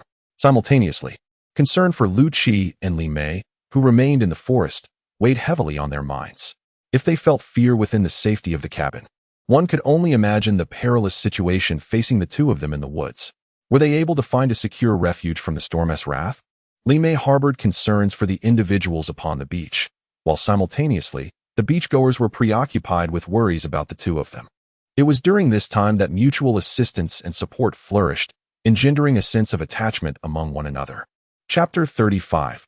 Ripening. The tempestuous night gradually reigned in its fury amidst the collective unease, acknowledging its inability to obliterate those who were never meant to inhabit this realm along with the structures they occupied. With a reluctant retreat, the storm bore away remnants of severed branches and fallen leaves. The tumultuous waves seemed to protest, objecting to the debris cast upon them by the capricious winds. Observing the winds depart with a carefree demeanor, the waves had no choice but to unleash their ire upon the island, striking it repeatedly while subjected to the island's scornful gaze, only to be swept back in a relentless cycle. As the storm subsided, the wooden cabins began to regain their former vibrancy. A celebration erupted among the inhabitants, rejoicing in their survival once more from the clutches of the tempest. Lian, Zhang Chen, and their companions were diligently surveying the area, tasked with assessing the damages wrought by the previous night's storm and identifying any lurking hazards. This recent tempest proved far more ferocious than its predecessor, a realization that had settled deeply within the hearts of all. No one dared to assert whether the next storm would be even more fearsome. All that could be done now was to fortify everything here as best as possible before the arrival of the next tempest. Yinjia. The interval between this storm and the last was 7 days. Could the next also follow suit? Ran inquired. It is quite possible. It seems the first storm erupted on the 7th day after our arrival on this island as well. Could this be its inherent pattern? Zhang Chen pondered. It is quite possible. Every 7 days, a storm arises here, and the intensity of these tempests seems to escalate gradually. Perhaps this is indeed the established rule. Li Yan replied. Look, these wooden cabins have sustained considerable damage, Li Ran remarked, pointing at the areas where fractures had already manifested. The spot Li Ran indicated was their shared residence. This wooden abode was perched between two others, albeit reinforced. Last night, Li Ran distinctly heard the ominous sounds of cracking, prompting him to rush here at the earliest opportunity. It appears we must further fortify our cabin, Li Yin suggested, glancing at the fractured section. As she became accustomed to the thunder and rain, Li Mei fell asleep on Liu Qi's lap amidst the ongoing storm, the cacophony of nature transforming into her lullaby. While Li Mei succumbed to slumber, Liu Qi remained vigilant, awaiting the storm's conclusion. When the tumult finally subsided, Liu Qi gazed down at the peacefully sleeping Li Mei, her serene visage evoking a wave of drowsiness within him. He contorted his body into a C shape on the ground, striving to remain undisturbed while seeking comfort. Casting a glance at Li Mei, he gradually allowed his weary eyelids to close. Liu Qi was unaware of how long he had been asleep until he was startled awake by the sounds of splashing and a soft cry. Upon sitting up alertly, he discovered a woeful Li Mei sitting in a puddle, her delicate features obscured by the debris mingled in the water. Observing Li Mei's appearance, Liu Qi burst into hearty laughter. What are you laughing at? Hurry and pull me up, Li Mei exclaimed, splashing water around her. As Liu Qi watched her standing there with a smile, he found himself at a loss, unsure whether to feel anger or amusement. You mustn't come over here, Li Mei admonished, hoisting her backpack as she ascended. Liu Qi arranged the branches atop the fire, attempting to dry them. The rain-soaked twigs were indeed difficult to ignite. Despite their warmth, they produced more smoke than flame. Coughing, he blew vigorously to coax the fire into life. Li Mei's face flushed slightly as she approached the fire with her change of clothes, watching Liu Qi struggle to stoke the flames. Seeing him drenched, a wave of guilt washed over her. She felt that her earlier actions may have been somewhat inappropriate. With Liu Qi's persistent efforts, the flames finally flickered to life. He warmed his hands near the fire, emitting contented sounds. After sufficiently warming his hands, he removed his shirt and held it close to the feeble flames to dry. As his shirt gradually dried, he contemplated shedding his trousers as well, as the damp fabric clung uncomfortably to his skin, especially when the humidity rose, creating an even less pleasant sensation. He gestured to Li Mei, who pouted in reluctance but eventually lowered her clothes and turned away. As Liu Qi glanced at the garments she had set down, particularly the small items nestled within, he couldn't help but recall the enchanting figure he had seen moments earlier. Liu Qi took a deep breath, expelling the unclean thoughts that plagued his mind. Yet, his eyes betrayed him, stealing glances repeatedly. After drying his clothes, he graciously relinquished the spot to Li Mei and conscientiously vacated the area. He dared not gaze at Li Mei while she tended to her garments. He retrieved the rabbit fur that had been soaked the previous night, noticing that Li Mei had already dried and stored her intimate apparel. He approached her, holding the still dripping rabbit fur. Upon seeing Liu Qi, Li Mei hurriedly stuffed the items she was drying into her pocket. Liu Qi settled on one side, warming the rabbit fur, while Li Mei occupied the other, drying her clothes. For a moment, words eluded them as they silently focused on their tasks. You won't wring out the water? Li Mei finally exclaimed, unable to contain herself as she observed the dripping rabbit fur. It's almost dry. What is the point of wringing now? Liu Qi replied, glancing at the fur, noting that only the edges were still wet. Who told you not to wring it out earlier? Now it's all soaked again. Isn't it? Shall I go wet it again? Liu Qi stated earnestly. Seems you have too much time on your hands. Li Mei chuckled before adding, why don't you fetch me something to eat, like we had that night? Couldn't he find any, he replied. Had I known, I wouldn't have finished the honey. It's all your fault for not telling me sooner. If I hadn't let you eat, would you not have throttled me? Liu Qi retorted. If you claim there are such delectable delights, I assure you I shall abstain. Li Mei asserted. Liu Qi, resolutely unconvinced, found it hard to believe her words. Not only did Liu Qi harbor doubts, but even Li Mei herself could scarcely fathom her ability to restrain her appetite. Observing Liu Qi's incredulous expression, Li Mei inquired, what manner of expression is that? Do you truly doubt me? I am merely contemplating my own demise, he replied. Fear not, for you are so diligent in seeking out sustenance. How could I ever wish for your demise? Li Mei said, reaching out to gently pat Liu Qi's head. What are you doing? I am not your pet, he retorted, impatiently swatting her hand away. With a chuckle, Li Mei realized her intentions had been discerned. Liu Qi, in that moment, genuinely felt as though she regarded him as a creature adept at foraging for food. In a fit of frustration, he hurled the rabbit pelt he had been holding to the ground and stormed off. Are you truly angry? I never said anything. You assumed it all. Li Mei called after him, her concern growing as she witnessed his irritation. Not knowing how to remedy the situation, she quickly rummaged through her backpack and retrieved a fruit. With her hands clasped behind her back, she approached Liu Qi and bent down, saying, please do not be upset. I truly did not mean it that way. Allow me to offer you this fruit. Liu Qi looked up, only to be met with a blinding white expanse. Li Mei was not clad in her military uniform, but rather a loose-fitting t-shirt she had salvaged from the cabin. As she bent down, the contents of her attire were revealed. Upon realizing that Liu Qi was staring intently at her, Li Mei promptly lowered her head. With a startled exclamation, she tossed the fruit she held towards Liu Qi and departed without a backward glance. Discovering his gaze had been detected, Liu Qi clutched the fruit, momentarily perplexed. He scratched his head, torn between offering an explanation and avoiding the subject altogether. After all, he had inadvertently witnessed something private. However, neglecting to address it seemed equally problematic. Summoning his courage, Liu Qi approached Li Mei. Liu Qi, what is it? Li Mei demanded, her eyes wide with a fierce glare. No, it's not like that. I didn't see anything, Liu Qi hastily replied. Then am I ripe yet? Ripe? Very ripe, he stammered. Hiki. Li Mei retrieved the fruit from Liu Qi's grasp, consuming it with a cheerful smile. What on earth was happening? How had the conversation veered towards the topic of ripeness? What thoughts occupied Li Mei's mind? At that moment, Liu Qi felt an urge to dissect Li Mei's thoughts and examine their contents. After Li Mei's departure, Liu Qi resumed tanning the rabbit hide. He was resolute in his decision to remain until the hide was thoroughly dried, as it provided him with much-needed warmth during the night. Before embarking on their journey, Liu Qi and Li Mei found themselves in disagreement over certain items. One insisted on bringing them, while the other deemed it unnecessary. A stalemate ensued between the two. Chapter 36. A craving for meat. While Liu Qi and Li Mei were embroiled in their dispute over the items to be carried, the inhabitants of the wooden cabin were far from sharing their light-hearted mood. The storm had subsided, yet the seawater persisted. The rocks that once emerged from the sea are now entirely obscured, a peculiar phenomenon that undoubtedly piqued Li Yan's attention.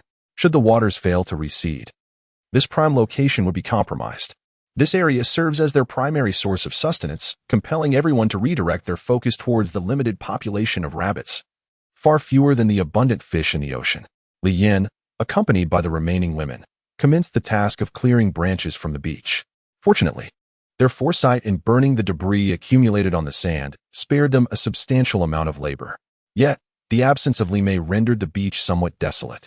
Observing Li Mei's immobility, Liu Qi found himself sitting alongside her, unable to intervene. Li Mei yearned for resolution, yet steadfastly clung to her convictions. She believed these items were far from useless. They would undoubtedly prove beneficial in the days to come. In time, under such conditions, these possessions could easily devolve into mere refuse. They also needed to gather branches blown down by the wind into the yard. Traditionally, such tasks fell to men. But with all the men away hunting, the burden rested solely upon them. Li Yan ignited the bonfire in the yard, pouring seawater collected from the shore into a pot designated for cooking fish. The flames roared to life, swiftly bringing the water within to a boil.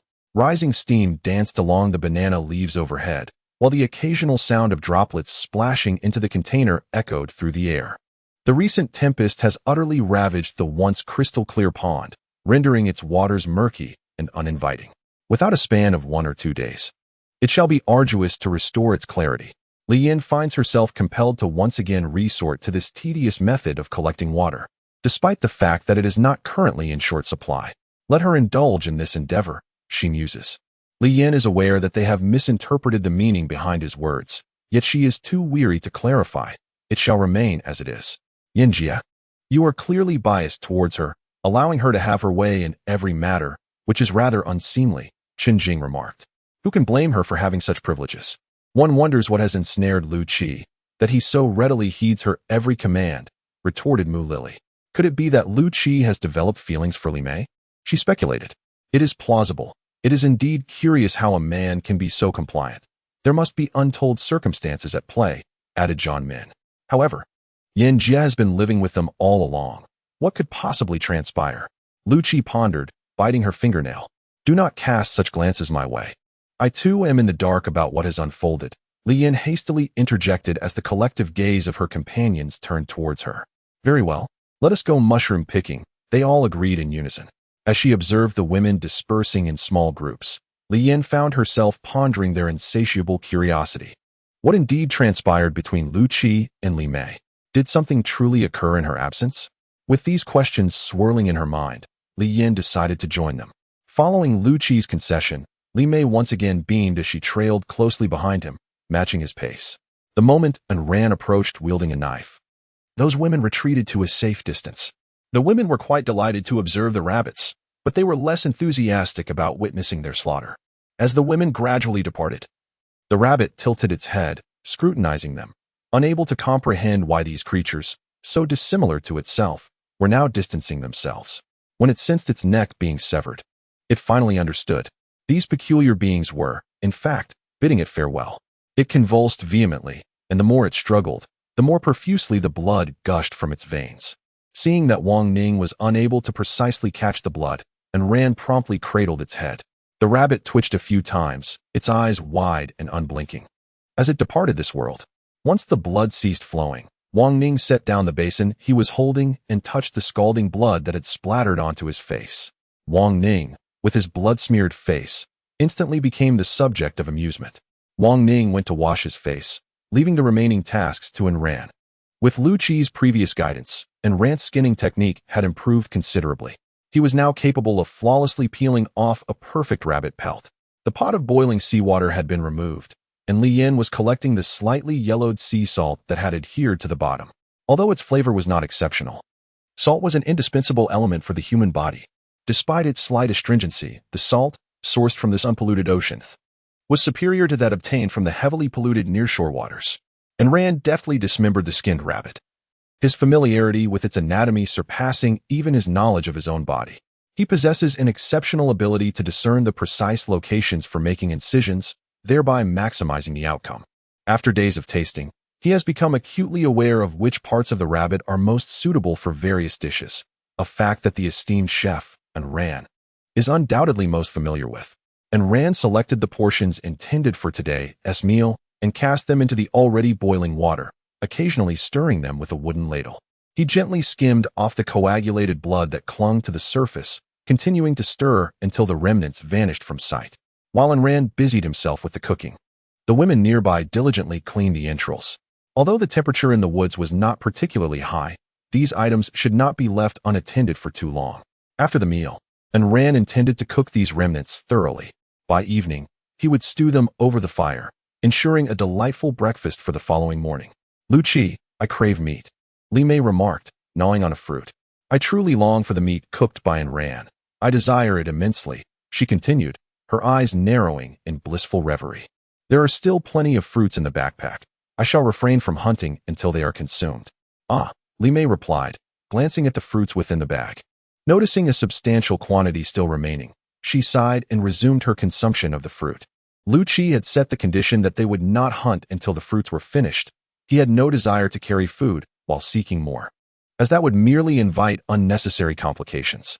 Today, their sustenance consisted solely of fruits, and they would not be able to finish them until at least noon the following day, though the pace at which Li Mei consumed them would ultimately determine the timeline. However, Li Mei had grown weary of this dish, her pace significantly slower than before. This was a source of delight for Liu Qi. The slower the meal, the better. As the aroma of food wafted through the camp, everyone instinctively picked up their bowls and chopsticks, awaiting the command of the chef, Enran. All right, we can begin, Enran announced after tasting a bite. Suddenly, bowls were presented before her one after another, and with a smile, Enran filled each to the brim. This was indeed the happiest moment of her day. Witnessing the appreciation for the food she had prepared brought her unparalleled joy. After enduring the storm, sipping the warm broth once more made everyone feel revitalized. Listening to the laughter and chatter echoing through the camp, Li Yin felt that such days were truly pleasant. Had it not been for the bothersome storm, it would have been even more perfect. After the meal, apart from Enran, who continued to process food, the others busied themselves with fortifying their camp. The air was filled with the enticing scent of meat amid a flurry of activity. Observing her companions engrossed in their tasks, Enran became even more dedicated to her own work, striving to accomplish the seemingly impossible under limited conditions. Yet, this endeavor appeared quite challenging. Her gaze drifted towards several thriving chili seedlings. Perhaps only by waiting for them to bear fruit could they finally transform the monotony of flavors. Chapter 37. Patience. Let us take a break, have a bite to eat, and then we shall continue. Placing his satchel on the ground, Liu Qi produced some fruit. Listlessly, Li Mei extended her hand, consuming the fruit with a marked lack of enthusiasm. Observing her dispirited state, Liu Qi's heart softened, and he contemplated seeking out alternative sustenance to improve her diet. He glanced at the sky, noting that it was still early. Liu Qi resolved to capitalize on the remaining daylight and continue onward, allowing for an earlier rest in the evening. Seeing Li Mei's lack of appetite, Liu Qi refrained from lingering and urged her to resume their journey. Inwardly, Li Mei loathed the fruit and harbored resentment towards Liu Qi. Not only had he abstained from procuring additional food for her along the way, but he also relentlessly pressed her to quicken her pace. However, Li Mei kept her sentiments to herself, as she was concerned that Liu Qi might discard the items she had collected, which he was currently carrying. Under Li Yan's direction, the individuals on the beach gathered the trees that had been felled by the wind. They positioned these trees among the foliage behind the wooden dwelling, stacking them one upon another. Emulating Liu Qi's technique, they fashioned mortise and tenon joints to interlock the timbers. Li Yin envisioned constructing a wooden barrier that would surpass the height of the dwelling.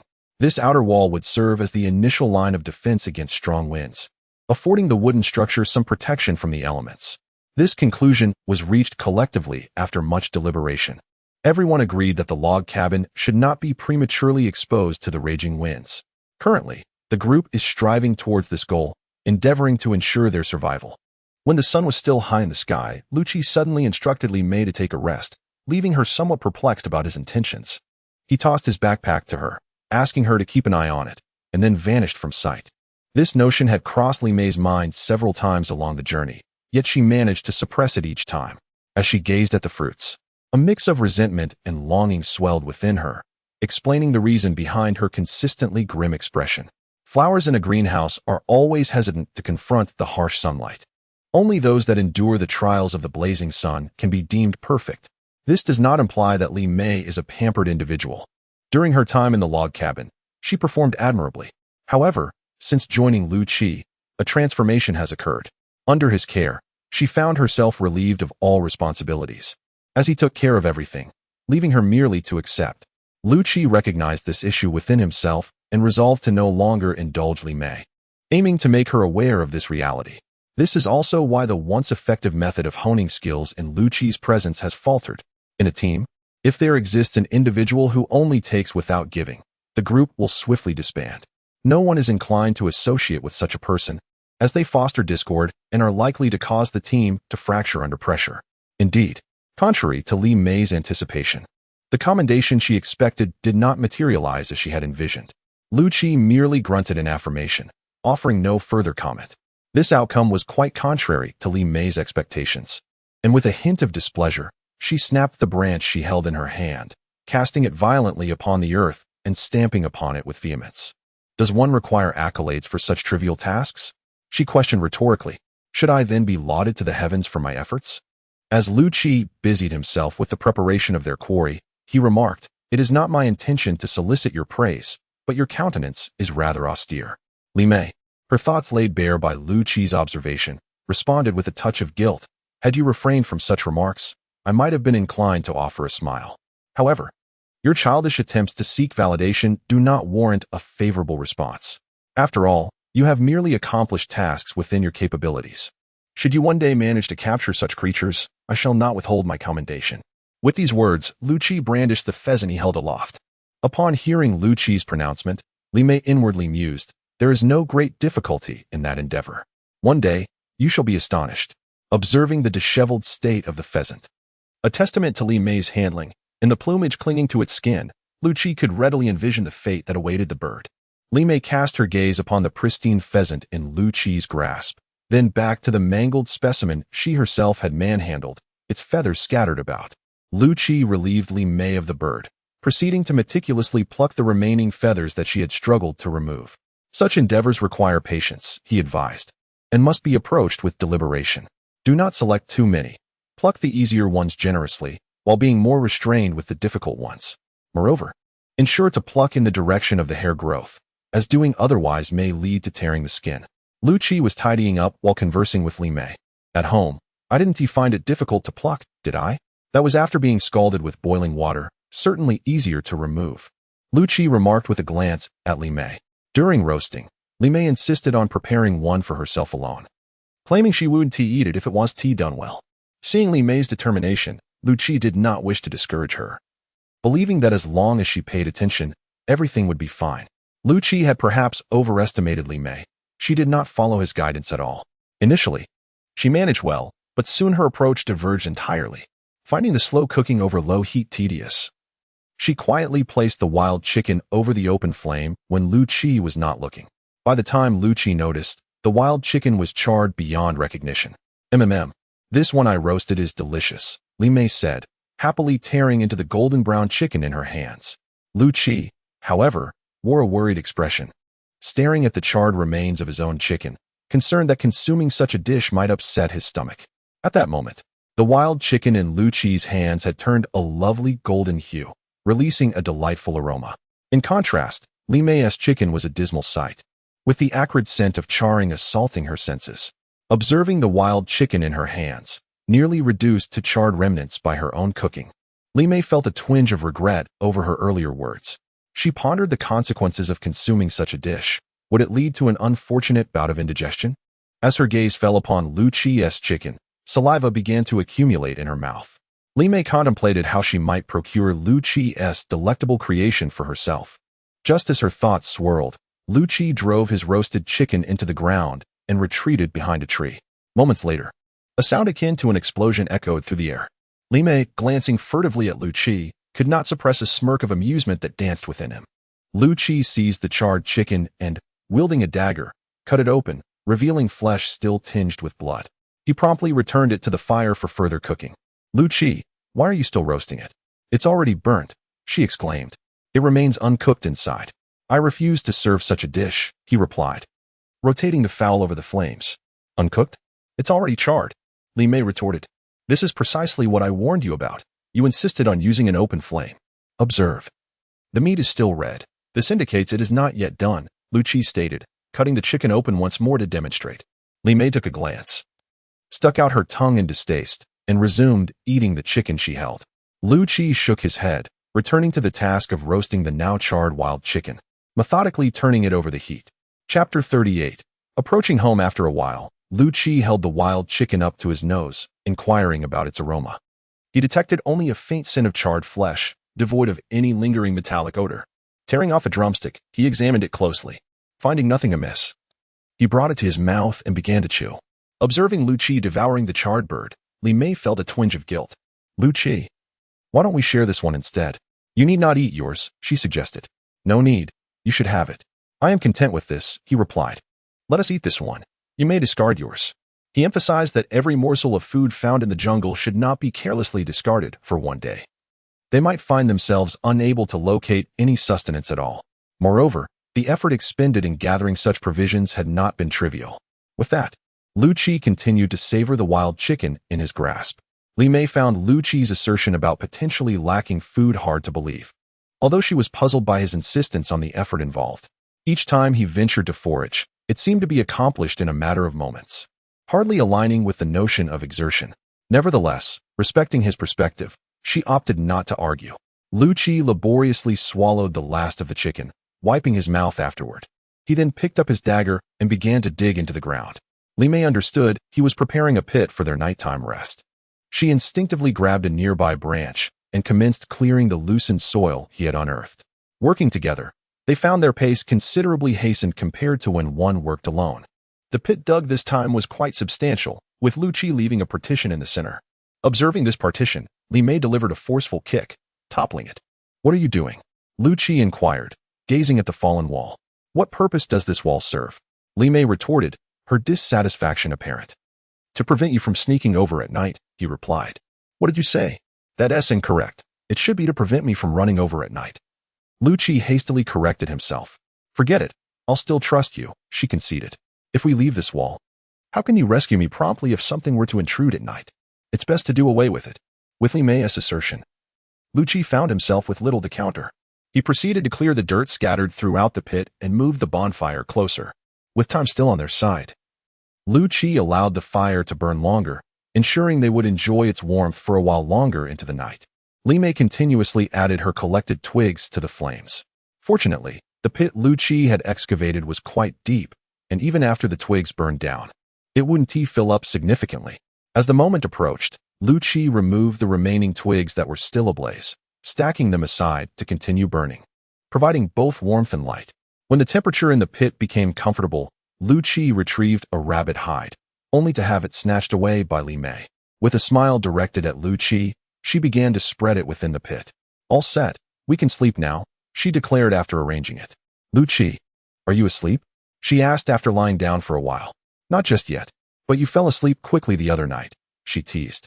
That was because I didn't want to talk to you. Ah, so you were merely feigning that evening, Li Mei remarked, playfully nudging Liu Qi with her foot. Liu Qi simply touched the spot where he had been nudged, offering no response. Seeing his lack of reaction, Li Mei pressed on. Why were you not afraid in the deep forest? What is there to fear? What reason is there for trepidation? Were you not concerned about encountering wild beasts in the forest? She inquired. With keen observation, one can discern whether such creatures inhabit these woods, Liu Qi replied. And how did you make such an assessment? Li Mei probed. By observing the rabbits, the very creatures we consume daily, Liu Qi responded, turning to face Li Mei. Consider this. The rabbits are quite large. Were there predators lurking in these woods, they would have long been decimated. Moreover, in areas frequented by wild beasts, one would typically witness birds taking flight. Did you observe any such occurrences? Therefore, I am confident that no such creatures dwell here. Liu Qi turned his gaze towards the stars that pierced through the canopy, his thoughts drifting to the cabin. He wondered if the previous storm had inflicted any severe damage upon it. Just then, he felt a soft body press against him, followed by an arm and a leg draping over him. With a sigh of resignation, Liu Qi accepted this reality. Yet, the proximity of that tender form only exacerbated his sleeplessness. After several attempts, Li Mei gazed at Liu Qi with imploring eyes, but he averted his gaze. Refusing to meet her gaze, Li Mei had no choice but to conceal her cheerful disposition from the morning, reluctantly munching on the fruits in her bag. When she rose early today, Liu Qi inquired about her culinary desires, and without hesitation, she expressed a longing for wild chicken. After a day spent consuming fruits, Li Mei had grown weary of them. Such a splendid opportunity was not one she intended to squander. However, to her surprise, Liu Qi insisted that she should catch the wild chicken herself rather than doing it for her. Assuming that capturing these wild chickens was a trivial task, given Liu Qi's effortless prowess in doing so, she rolled up her sleeves, resolved to impress him. Under Liu Qi's guidance, she soon spotted a wild chicken nestled in the nearby grass, its head buried as it foraged for scattered seeds. Despite its attempts to remain concealed, its resplendent tail feathers betrayed its presence. As she stealthily approached, the rustling of the grass beneath her feet alerted the creature. It lifted its head to scrutinize her. But upon noticing her stillness, it resumed its search. Each time Li Mei moved, the wild chicken mirrored her actions, raising its head in tandem. Frustration began to mount as her efforts proved fruitless. In a moment of exasperation, she dashed toward the wild chicken, which flapped its wings and soared away into the distance. Reluctantly accepting her defeat, Li Mei continued her pursuit of the elusive target, while Liu Qi lounged against a tree, blissfully enjoying his fruits. In her heart, she silently vowed, once she captured the wild chicken, she would summon Liu Qi to roast it, ensuring he received none of it. Hearing the rumbling of her stomach, Li Mei had yet to catch a single bird. She merely repeated the actions she had taken at the beginning, spotting a bird, making a futile attempt, and then watching her prey soar away. How did you catch it? Li Mei asked, somewhat begrudgingly. After finishing the fruit in her hand and glancing at the wild chicken still at a distance. Patience. You must have patience. Keep your eyes peeled, Liu Qi advised. Tossing the fruit pit into his mouth, chewing a few times before spitting out the seeds, he then approached a wild chicken with deliberate steps, mirroring Li Mei's initial actions. As the wild chicken noticed Liu Qi's approach, he halted his advance. However, when the bird lowered its head, Liu Qi swiftly moved forward, stopping again when he was close enough. With a sudden leap, he lunged toward the wild chicken. In the grass, wings flapped vigorously. Yet the wild chicken did not take flight. Standing tall, Liu Qi held a wild chicken firmly in his grasp. The bird, dangling upside down, flapped its wings desperately, but could not escape Liu Qi's grip. A smile crept onto Li Mei's face as she beheld the wild chicken in Liu Qi's hands. Yet, when she saw him release the bird, allowing it to soar away, her expression darkened. She glared at Liu Qi, demanding an explanation. Liu Qi, why did you let it go? Li Mei inquired, noticing that Liu Qi offered no justification. We have eaten our fill. Why catch it again? Liu Qi's words indeed left Li Mei in a moment of contemplation. She pondered, having already satisfied her hunger, why should they capture it? Could they not simply take it along? After considering a reason, she remarked, would carrying it not merely add to my burdens? This wild chicken would struggle incessantly, which would hinder our progress. With that, Liu Qi shouldered his pack and extended a hand to help Li Mei, who was seated on the ground. Though Li Mei had encountered a setback, her confidence remained unshaken. Internally, she encouraged herself, vowing to capture a wild chicken through her own efforts. Additionally, she resolved to master the art of barbecuing, hoping that one day, she would earn Liu Qi's praise. With these thoughts in mind, she closely followed Liu Qi. Li Mei's breakfast consisted of fruit, while those at the wooden cabin were savoring warm meat soup, their spirits notably high. Throughout the journey, Li Mei's mind lingered on the wild chicken that Liu Qi had released, filling her with regret. If only she had not filled her stomach with fruit, she mused. She would surely be enjoying a delicious roasted chicken now. The mere thought of it made her mouth water. Really? How delightful. That means we can have something tasty tonight," she exclaimed, her excitement palpable. "I wonder if Ran will prepare fish soup or meat soup tonight. Let us hurry along." Observing Li Mei, who seemed perpetually preoccupied with thoughts of food, Liu Qi felt an urge to inquire about her nature, wondering what sort of life she had led to be so singularly focused on eating. He was also curious as to how such an insatiable eater like Li Mei had not grown plump. Intrigued, Liu Qi scrutinized Li Mei's slender form, hoping to discern the secret, yet he remained unsuccessful. Perhaps it truly was an innate gift possessed by the young woman. Chapter 39. Drawing aggro. Observing Li Mei's brimming enthusiasm, Liu Qi acquiesced to her wishes, diligently heading towards the cabin. As the surroundings grew increasingly familiar, Li Mei's smile deepened, and her pace quickened.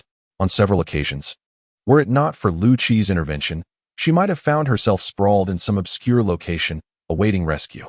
"What's wrong?" Liu Qi inquired, somewhat perplexed.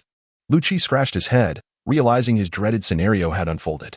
Resigned, Liu Qi led Li Mei to the area where he had previously discovered fruit trees, hoping the birds had not entirely depleted the bounty. While Liu Qi ascended a tree to gather fruit, Li Mei noticed cassava plants reminiscent of those Liu Qi had roasted for her before. After seeking Liu Qi's approval, Li Mei enthusiastically began unearthing the cassava. Witnessing the 2 backpacks filled to capacity, along with Li Mei's arms laden with phones and tablets extracted from the bags, Liu Qi gritted his teeth and bore the burden of one backpack on his back and the other in his arms. Fortunately, the cabin was within close proximity, otherwise, Liu Qi would have undoubtedly suffered. Upon beholding Li Mei's beaming countenance, Liu Qi found the weight to be less burdensome. "Liu Qi, shall we proceed?" Li Mei asked. "Let's go. You lead the way, and mind the ground to avoid stumbling," Liu Qi instructed. "Ah, it seems I heard Li Mei's voice in the courtyard, waiting for the meal," Liu Qiran remarked. "Indeed, I seem to have heard something." Beside her, Zhang Min echoed her sentiment. Suddenly, a cacophony of enthusiastic shouts erupted in the yard.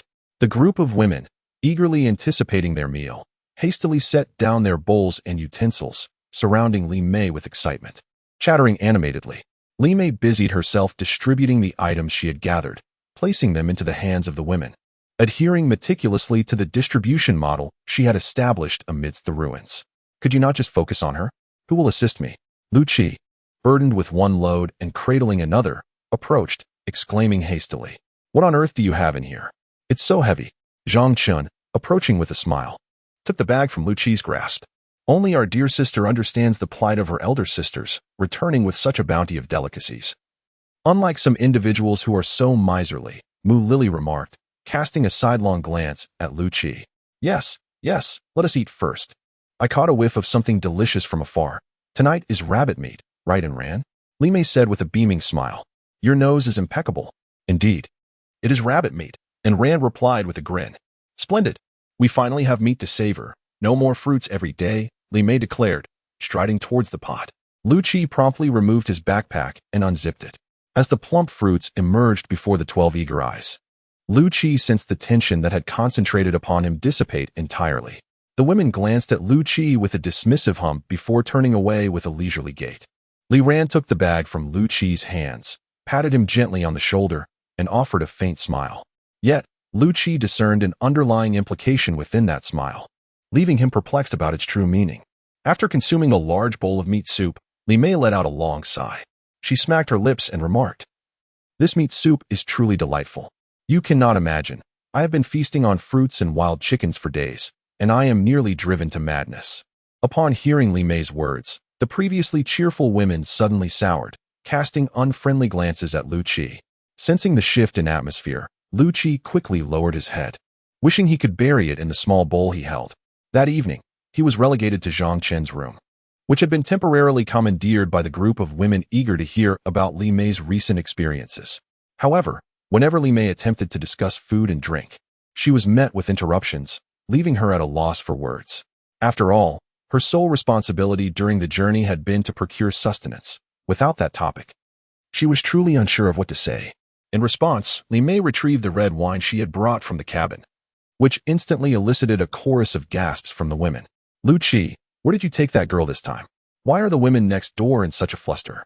It's making it hard for us to sleep." Zhang Chen nudged Liu Qi, who was intently listening to the commotion from the adjacent room with his eyes closed. Having gone nowhere, Liu Qi remarked as he shifted his body. Where could I possibly go with her? Why are they so startled? He pondered. Who knows? Perhaps you should inquire, came the response. Not a chance. If I go now, they'll surely give me a beating, Zhang Chen asserted before lying down to sleep. Gradually, the clamor from the neighboring room diminished. Deprived of new and amusing distractions, the women's enthusiasm began to wane. Did you really go catch wild chickens? Li Yan whispered to Li Mei in their room. Indeed, those wild chickens are quite entertaining. They foolishly remain grounded upon seeing people. Have you ever caught one with your own hands? No. I was merely teasing them. Li Mei chuckled. Oh, you make it sound so easy. I was hoping you could teach me sometime. It seems I must just watch Liu Qi catch them instead.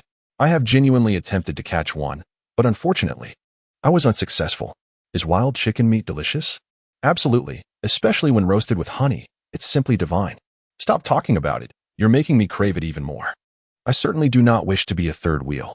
All right, if there is none, then let us sleep. Observing Li Mei's face redden gradually, Li Yan decided to cease her teasing. Fine, let us sleep. It's indeed more comfortable here. After enjoying a hearty soup in the morning, the women took their bowls and stepped outside, reminding and ran to prepare seafood for lunch and to simmer some soup. Gazing at the cheerful group of women, and Rand struggled to recall any event that might warrant their joy. Having finished his soup, Liu Qi was confined to the courtyard. The women had explicitly instructed him to stay away from his wooden cabin before their departure.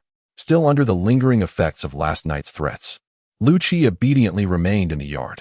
He had initially intended to find some occupation, but now he was truly unable to do anything. His tools had been locked away in his cabin, which he was forbidden to enter, leaving him utterly bored. The women were already submerged in the water, the floating basins on the sea surface bearing witness to their presence. Before long, they began to emerge from the sea. Some had been successful, while others had not. Those who had caught prey placed their bounty in the basins, while the unsuccessful ones took a breath and continued their descent. Zhang Chen and his companions seemed to lack any natural aptitude for this activity. They were too afraid to open their eyes underwater, rendering them unable to find anything. They stood in the waist-deep water, guarding the seafood that the women had caught, lest these cunning creatures escape. The morning sea was still rather chilly. After a while, the women emerged from the water and sat on the dwindling strip of beach to bask in the sun. Once they had warmed up, they once again plunged into the sea, seeking their quarry. Liu Qi slept soundly and peacefully, occasionally smacking his lips in his sleep, as if he were savoring something delicious in his dreams. The sounds of his lip smacking often elicited suppressed giggles from the women. One wondered what delectable treat Liu Qi was consuming in his dream, judging by the way he was chewing. Li Mei curiously remarked, "Why not take a look inside to find out?" Mu Lily jested in reply, "If only I possessed such abilities, I could unearth all of Liu Qi's secrets. Heh, then I would know where to find delicious food and never have to endure that sour face of his again. How delightful that would be." Li Mei mused dreamily. "Indeed. We could drive Liu Qi away then," Li Yan added with a mischievous grin. "Why is that, Sister Yan?" Li Mei inquired, puzzled. "With you around, what need would we have for him? That's out of the question. We cannot do such a thing." Observing Li Mei's rising anxiety, Li Yan reassured her. "I was merely teasing. Even if you knew everything, we would not send him away. I truly wonder what dream Liu Qi is having at this moment." Li Yan continued. Li Mei glanced once more at Liu Qi, who wore a broad smile, and teased, "Are you curious if you're in his dream?" Leaning closer, Li Yan whispered in her ear, "Sister Yan, I shall ignore you now." As Li Mei's cheeks began to flush, Li Yan stifled a laugh, delighted by the moment. Could it be that Liu Qi dreamed of her too? Did she occupy a place in his dreams? Li Mei pondered silently to herself. In truth, Liu Qi's dream did indeed feature her. He was currently reveling in her attentive service. In the dream, Liu Qi reclined leisurely in an armchair, while Li Mei busily peeled grapes, delivering each one meticulously to his mouth. Liu Qi smacked his lips, savoring the fruit that Li Mei had lovingly offered him. Not far from him, the chef in Ran was diligently preparing exquisite dishes. Liu Qi, much like the others in this place, had nothing to do but await the delightful feast. Bathed in sunlight, with a graceful young woman attending to him, he felt that life could not be more perfect. Before long, and Rand presented the meticulously crafted dishes upon a table. Li Mei picked up a pair of chopsticks and delicately delivered the culinary creations to Liu Qi's lips. Noticing a glass of juice on the table, Liu Qi cast a glance, and Li Mei promptly understood, lifting the orange-hued beverage to his mouth. After he finished drinking, She thoughtfully took a pristine napkin, gently wiping away the remnants of juice from the corners of his mouth. Once satiated, he strolled about the courtyard with his hands clasped behind his back, moving with a distinctive gait. The women, typically stern and familiar to him, greeted him with utmost reverence, as if he were a sovereign and they were paying their respects to their king. Li Mei embodied the essence of a devoted servant, quietly trailing behind him. Her steps so light that they seemed to tread upon air, as if any weight might disturb the tranquility. Each of her movements was executed with care. After concluding his inspection, he turned towards his wooden cabin, with Li Mei following closely in his wake. There, he found Li Yin seated by the bonfire in a flowing dress, stirring a clay pot suspended over the flames, the enticing aroma of meat wafting through the air. Having sampled the broth from the earthenware pot, Li Yin carefully ladled some into a bowl, meticulously ensuring that none would spill and sully the rabbit pelts that adorned the floor. After entrusting the bowl to the person inside, she approached Liu Qi from behind and gently massaged his shoulders. His body momentarily stiffened, before a wave of indescribable tranquility washed over him. He squinted contentedly, relishing Li Yan's ministrations, while intermittently sipping the broth that Li Mei had considerately cooled to a palatable temperature. Observing those luscious, vermilion lips, an inexplicable ardor ignited within him. He abruptly drew Li Mei into his embrace. She responded with a captivating smile. Before placing the bowl upon a nearby low table and encircling Liu Qi's shoulders with her arms, her countenance radiating an air of willing surrender. Simultaneously, Li Yin nestled herself against him from behind, enveloping him in her soft embrace. Suddenly, as Liu Qi was about to take liberties, a thunderous roar reverberated through the air, and the scene before him transformed. He found himself suspended above the island, untouched by the tempestuous gale. The violent winds uprooted colossal trees, while the surging waves seized the opportunity to extend their reach, crashing mercilessly against the wooden huts and walls. Gradually, these structures succumbed to the relentless onslaught of the storm and waves, emitting sounds of unbearable strain. Some of the wooden houses suffered fractures, and seizing the opportunity, the winds lifted them into the air.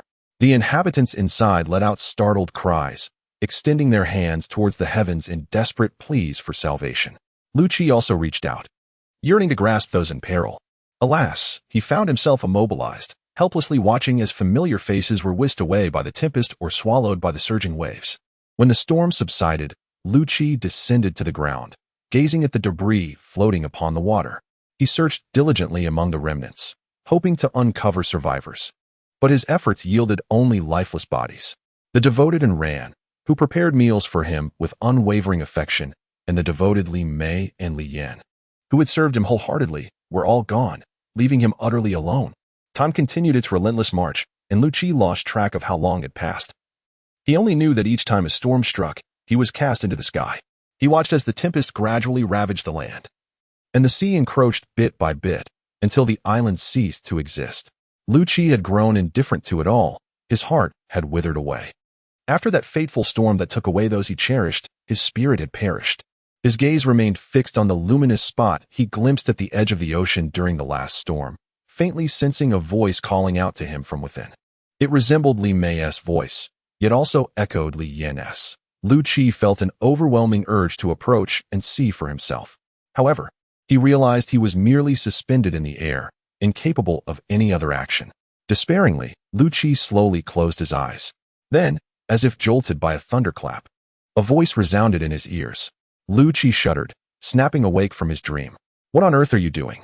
I've been calling you repeatedly," Li Mei exclaimed, her face etched with dissatisfaction as she gazed at the awakened Liu Qi. "Ha ha," Liu Qi chuckled, offering only a foolish grin. "What's with the silly laughter? Get up and eat." A sumptuous midday meal awaited them. Scarlet lobsters and sizable crabs dominated the humble table. Everyone eagerly anticipated the arrival of Liu Qi and Li Mei. "I don't know what's wrong with this guy. He's impossible to rouse," Li Mei remarked, glancing at Liu Qi, who still wore an unusual smile. "Well, you've finally managed to wake him. Shouldn't you fetch those items now?" Li Yan suggested. Yes, hurry up. I can't wait any longer," Mu Lily implored, her face filled with impatience. "All right, just a moment. Service is on its way," Li Mei responded with a flourish, turning and disappearing into her wooden cabin. And Ran and the others exchanged curious glances, their eyes fixed on Liu Qi, who continued to wear his idiotic grin. Resigned, they began to eat, chopsticks in hand, awaiting Li Mei's return. "Tada, the good stuff has arrived," Li Mei announced with a smile, as she produced a bottle of red wine and a generous assortment of well-packaged condiments from behind her back. The eyes of Ran and the others were instantly captivated. Li Yan took the bottle of red wine from Li Mei's hands, kissed it lightly, and proceeded to fill everyone's bowls. Raising her own bowl, she inhaled deeply and declared, "Let us begin." The crowd erupted in cheers, eagerly requesting their preferred condiments from Li Mei. Complying with their wishes, she tossed the various seasonings still in her possession towards them. Noticing that Liu Qi remained silent, Li Mei mischievously tossed a packet of mustard in front of him. The others exchanged glances, refraining from commenting on Li Mei's playful antics. Their eyes filled with anticipation as they awaited Liu Qi's reaction. Liu Qi tore open the packet, squeezing the pale green, viscous substance onto the lobster meat he had peeled. He placed it in his mouth, chewing thoughtfully. "What is this?" he exclaimed, overwhelmed by the flavor. "It's mustard. It pairs wonderfully with seafood," Li Mei responded, as she swiped the mustard from Liu Qi's hand to apply it on her own crab, savoring it with a look of contentment. Observing Li Mei relishing the condiment, Liu Qi hesitantly took another bite, only to find the taste utterly disagreeable, leaving him at a loss for words. "You might prefer this instead. It's quite challenging for most to adjust to that flavor," Li Yan remarked, offering her chili sauce to Liu Qi. "This suits my palate much better." Liu Qi took a bite, and after gazing at the even redder lobster he had drawn, remarked, "I truly don't know what I'm missing." After casting a sideways glance at Liu Qi, Li Mei commented, "Everyone has found seasonings that suit their palate. This gathering can indeed be deemed utterly perfect." The group raised their glasses repeatedly, yet Liu Qi's bowl remained perpetually empty. He consumed red wine as if it were water, prompting a unanimous decision among his companions to refrain from serving him further, deeming it a sheer waste. Instead, Liu Qi was left to sip the meat soup prepared by Ran all alone. Observing the cheerful faces around him, he temporarily cast aside the troubling matter that had haunted his dreams. He had no desire to voice anything that might dampen the spirits of the gathering. Nevertheless, Liu Qi silently resolved to take decisive action, a plan he intended to execute right away.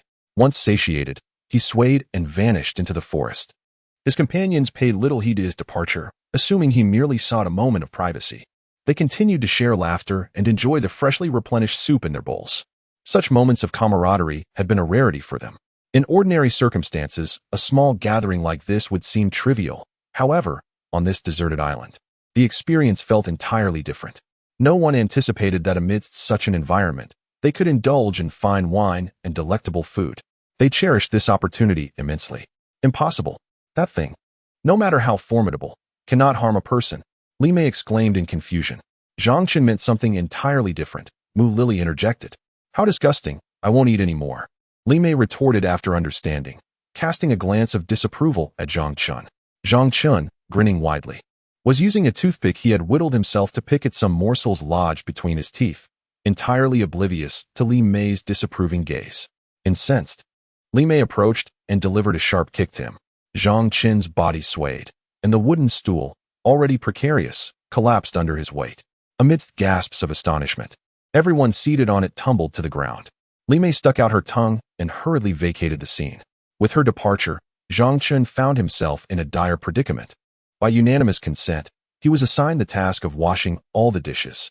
Anren and the others completely disregarded Zhang Chen's pleading eyes, each one swaggering away from the table. As they left, Li Ran didn't forget to snatch the toothpick from Zhang Chen's hand. Faced with the chaos strewn about, he could only grimace and begin the cleanup. A few women emerged from Liu Qi's wooden hut, each holding a piece of fruit, radiating joy as they headed in different directions. This sight only deepened the envy of those who, post-meal, sat idly by the bonfire, idly picking their teeth. The prospect of enjoying a piece of fruit after dinner was indeed a delightful notion, yet it seemed somewhat elusive. Meanwhile, Li Mei, munching on her fruit, was on the lookout for Liu Qi, curious to ascertain whether he had truly been unsettled enough to suffer from a bout of diarrhea. After searching many places without success, she pondered whether Liu Qi had slipped away to frolic on his own. With thoughts of how to deal with him later, Li Mei turned and exited the forest. At that moment, Liu Qi was also emerging from the woods, having discovered a rather agreeable spot. Although Liu Qi harbored doubts about the dream, he felt it prudent to take precautions. The location he had chosen for the construction of the wooden cabin was rather close to the seaside. And if the dream were to come true, that place would surely be submerged in the next approaching storm. However, Liu Qi was at a loss regarding how to convey this concern to the others. Was he truly to use his dream as a means to persuade the people here? That seemed an inadequate justification. Why are you building a wooden cabin in this place, Liu Qi? Isn't our previous location quite satisfactory? Li Mei inquired. The environment here is far superior, and it offers us easier access to the big rabbits and wild chickens, Liu Qi replied, having concocted what he believed to be a sound reason. What kind of reasoning is that? It's the same there. It's even more convenient to catch lobsters over there, and lobsters are easier to catch than wild chickens, she retorted, amusement lacing her tone. Huh, you must be quite foolish, Liu Qi. Are you looking for trouble, daring to call me foolish? Li Mei exclaimed, hurling a twig at him before storming off in a huff. Liu Qi watched her retreating figure, lost in thought until she vanished from sight. He sighed quietly to himself and resumed his tasks. The forest was filled with the sound of snapping branches, drawing the attention of everyone around. Upon discovering that it was Liu Qi causing the commotion, the others soon dismissed the incident and returned to their respective duties. While Liu Qi's antics captured the interest of many, it was Li Yin who took particular notice. Li Yin was well aware that Liu Qi would not engage in such actions without reason. She felt the need to seize an opportunity to inquire about Liu Qi's motives. Liu Qi had severed all the branches that obstructed the sunlight, revealing a peculiar aspect of the once beautiful trees. One side was lush with foliage, while the other stood stark and bare. As increasing rays of sunlight penetrated the once shadowy woods, the darkness gradually receded, and when the final remnants of gloom were dispelled, the area blossomed into brightness. The trees here were significantly denser than in the previous location, thus providing greater resilience to the wooden walls, making them less susceptible to destruction amidst storms. Could you elucidate the purpose behind your actions? Li Yin inquired as they gathered around the campfire in the wooden cabin after their meal. What if I told you that after the next storm, this place will be submerged? Would you believe me? Liu Qi asked, locking his gaze with Li Yan's. Is that the reason for your actions? Li Yin replied, maintaining eye contact. Indeed, I have a foreboding that we will face flooding next time. Do you believe it or not? Observing Li Yan's earnest demeanor, Liu Qi found no surprise in her words. Had it been someone else, they might have deemed him insane. However, we can consider that area as a preparatory site. A precautionary measure, Li Yin suggested after a moment of contemplation. That is a viable option, but will others accept your reasoning? Not a problem, as everyone is somewhat idle at the moment. Finding something to do would be more beneficial, wouldn't it? Li Yin replied with a smile. Very well. I hope that by then, I will not be accused of seeking trouble for no reason. What are you all discussing? Inquired Li Mei as she stepped through the door. We're talking about the house that Liu Qi is building, replied Yin Jia. Are you also getting caught up in his nonsense? Li Mei asked, her expression one of astonishment. I am not caught up in nonsense. Liu Qi is right. That place is quite nice. Why not build another house there? Yin Jia responded. Look at us. We are so idle that we might as well grow hair. It's time to find something to occupy ourselves with. But does that mean I have to chisel the wood? Li Mei said, her face filled with anticipation. That will depend on him, Yin Jia remarked, gesturing toward Liu Qi. It's up to you. Do as you wish. Seeing Li Mei's pitiful expression, Liu Qi quickly added, That's wonderful. I'm going to pick some fruit. Yin Jia, would you like to join me? Li Mei exclaimed joyfully. Yes, I certainly would. If I don't eat it soon, you'll finish it all. You want to go? You know the place. Will you not go on your own? If you want to go, that is fine. Tomorrow, I'll go with Lily and the others to pick some. After handing Li Yin a piece of fruit, Li Mei said, the next day, when Li Yin shared this matter, the reactions varied. Some deemed it unnecessary, while others were indifferent. The ones who found it unnecessary were the women, while the indifferent ones were the men, particularly Ran, who had spent the entire day by the stove. Wholeheartedly agreed with the idea, as not having to cook was preferable to anything else, despite his own fondness for cooking. Although there were differing opinions, the matter was ultimately settled. These individuals, as Li Yin aptly remarked, are indeed in a state of contentment, free from concerns of sustenance. However, it is imperative to engage them in meaningful tasks, otherwise, life may become unbearably tedious. Unlike Liu Qi, who can roam freely through the dense forest, these individuals lack such liberty. Were it possible, they would have embarked on their own adventures long ago. Now, with a task at hand, although there is some dissatisfaction, having something to do lends a swiftness to the days and enriches their existence. Chapter 42. The chicken capture operation. After Liu Qi and his companions ventured into the forest, those who remained, under Li Yan's guidance, kindled a bonfire and began roasting the provisions they had gathered along the way. Yet, the purpose of Liu Qi's expedition remained a mystery to them. They waited in silence, while Li Mei, pouting, occasionally cast glances toward Liu Qi's departing figure, evidently displeased that she had not been included in his journey. The rustling sounds from the woods heightened their alertness, prompting them to widen their eyes in curiosity about the source of such noises. When Liu Qi and his companions finally reappeared, a collective sigh of relief swept through them, allowing them to return to their own pursuits. Liu Qi mentioned the need to reinforce the tail section of their makeshift shelter as they planned to spend the night there. Zhang Chen accepted the water passed to him by Mu Lily, taking a sip before commenting, "Even for just one night, is reinforcement truly necessary?" Lu Shiren expressed her confusion. While they were still processing the situation, Li Yin had already discerned Liu Qi's intentions. The impending tempest is expected to arrive this evening, and Liu Qi intends to fortify their dwelling while time permits. However, Li Yin remains apprehensive about the aircraft tail suspended from the tree, deeming it a precarious location. Despite its stability in previous instances, there's no assurance it will remain so this time. Moreover, the tree's towering height presents a dire predicament should any mishap occur, leaving them with virtually no recourse. Observing that their meal was not yet prepared, Liu Qi, accompanied by several others, ascended once more. They interlaced the vines through the fuselage, binding it to the tree trunk, thereby integrating the aircraft tail with the arboreal structure.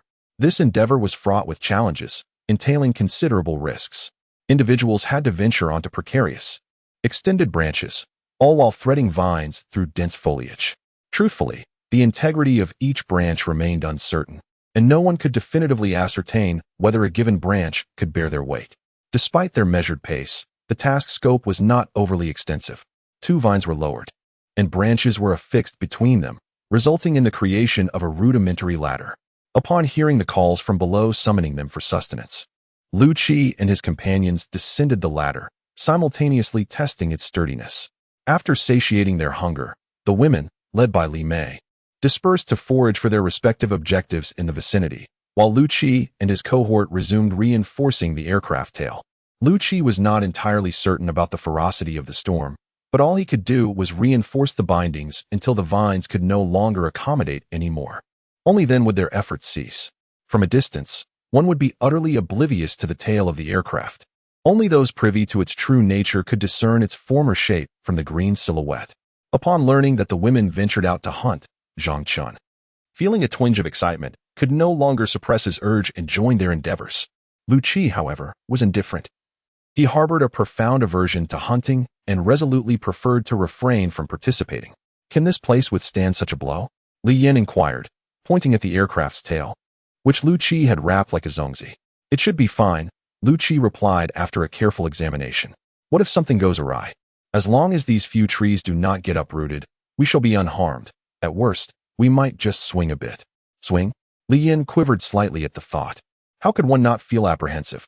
Being trapped inside the tail of an aircraft while it swayed violently in the tempest must be extraordinarily exhilarating. "Are you frightened?" Liu Qi asked, observing the pallor on Li Yan's face. Who is frightened? Who has he played on a swing before? This time, we shall make it a grand affair. Li Yin retorted. "Rest assured, such an event shall not occur. By the way, aren't you concerned for that group? What is there to worry about? There is nothing in the vicinity that poses a threat to them. How could you possibly be aware of something that doesn't exist? You were the one who informed me. When did I ever discuss such a thing with you? I have no recollection of it. If such a thing were true, would you have permitted Li Mei to seek amusement on her own?" Li Yin remarked, gazing at Liu Qi with a smile. "If she desires to amuse herself, how does that concern me?" Liu Qi retorted. "Nevertheless, I suppose I should investigate." With these words, Liu Qi rose to depart. Let us go together," Li Yin responded, also rising to her feet. The individuals within the forest were indeed enjoying themselves immensely, though the animals within were suffering the consequences. They were compelled to emerge from their hidden sanctuaries, seeking refuge from these inhospitable interlopers. At that moment, Li Mei was demonstrating her wildfowl-catching prowess to Mu Lily and Liu Shiran. Observe, Liu Shiran already possesses a pair of fowl in her grasp. It appears that Li Mei has genuinely mastered the essence of the skill this time. "Observe, this is the proper technique," Li Mei proclaimed, brandishing a struggling fowl in her grasp, a look of triumph upon her countenance. "Remarkable. It seems that your excursion with Liu Qi has indeed imparted his genuine expertise to you." Pray, when might you persuade your Liu Qi to mentor me as well? Mu Lily inquired, accepting the fowl from Li Mei's grasp. The trio frolicked and jested along the path, pursuing one another, leaving a trail of feathers in their wake. Liu Qi, hasten and behold my spoils. These fowl are all of my own capture. Li Mei exclaimed, striding into the makeshift encampment. Indeed. We shall simply await here, Li Mei declared, observing the fowl still struggling upon the ground, a broad smile adorning her face. Observing her surroundings with a discerning eye, Li Mei's countenance betrayed a hint of disdain with each glance, stirring discontent among her companions. Li Mei, could you cease your pacing? You're making us dizzy, implored Chen Jing. All right, I'll stop, Li Mei conceded, settling down and nudging the listless pheasant with her foot. The birds, once so full of vigor, merely cocked their heads at her before resuming their prostrate position. Annoyed by their sudden docility, Li Mei kicked them once more, eliciting a feeble flutter of wings before they relapsed into stillness. Yinjia, we've discovered a plethora of edible treasures in this forest. It's truly a cornucopia, exclaimed Zhang Min with delight. Indeed, with diligent exploration, one is certain to unearth whatever they seek within its depths, Li Yan responded. Noticing Li Mei's subdued demeanor, she approached her, inquiring, what troubles you? Did you not venture out to capture pheasants today? Are these your quarry? Excellent work, indeed. Here, this is for you, Liu Qi said, producing a honeycomb from behind his back and presenting it to Li Mei amidst envious gazes. I crave honey-glazed pheasant, Li Mei declared upon receiving the honeycomb. Very well, we shall roast them for you this evening. However, might I suggest you pluck the feathers first? Liu Qi proposed. No, I'm weary today, Li Mei retorted bluntly. Seeing her thus, Liu Qi shook his head, gathered the 3 pheasants, and proceeded to attend to them alone. Seeing Liu Qi so obedient, they all gave a thumbs up to Li Mei. With her chest puffed out, Li Mei wore a proud expression. After Liu Qi left, Li Mei took the small basin handed to her by Mu Lily and gently tore open the honeycomb. Golden honey began to flow slowly from the torn edge, and Li Mei quickly caught the dripping honey in the basin. Gazing at the amber nectar, everyone couldn't help but swallow hard. Having tasted this delicacy on the way, they had already developed a deep affection for it. Who among them did not relish sweet treats? As the honey gradually ceased to flow, Li Mei tore the honeycomb open once more, only to find it empty, save for a few remnants clinging to the comb. She distributed the leftover honeycomb to each person, who licked it while adding firewood to the bonfire. As more branches were added, the flames danced higher. At this moment, Liu Qi approached with 3 prepared wild chickens. He glanced at the fire pit and used a branch to pull out a large pile of glowing embers. He handed the skewered wild chickens to Rand and Zhang Chen, and the 3 settled beside the embers, roasting their chickens. Chapter 43, Moving Things. In the following days, this place transformed into a bustling construction site. Men fervently chopped down trees while the women cleared the remnants of branches left on the trunks in the square clearing, simultaneously stripping away the bark. As the courtyard began to take shape, a sense of accomplishment subtly graced their faces. Enclosed was a courtyard in the form of a sihiyuan, its perimeter uniformly canted outwards to facilitate rainwater runoff. Centered within the courtyard, an elevated, quadrangular roof structure sheltered a fire pit. The edifice, entirely constructed from robust timbers, possessed a raw, rugged charm that paradoxically inspired a sense of security. Contemplating the newly erected cabin in juxtaposition to its predecessor, one could not help but perceive the former as being structurally superior. A sense of incredulity lingered, stemming from the realization that such a dwelling could be fashioned with rudimentary implements. The evening meal was partaken within the confines of the new abode, accompanied by a lively exchange of anecdotes recounting recent events. Amidst the jubilant throng, Liu Qi maintained his characteristic, albeit somewhat vacant, smile. His peculiar grin had become a familiar fixture since his awakening, deepening with each passing day. As the boisterous revelry subsided and the crowd dispersed, Liu Qi remained seated beneath the atrium, his gaze fixed upon the cabin.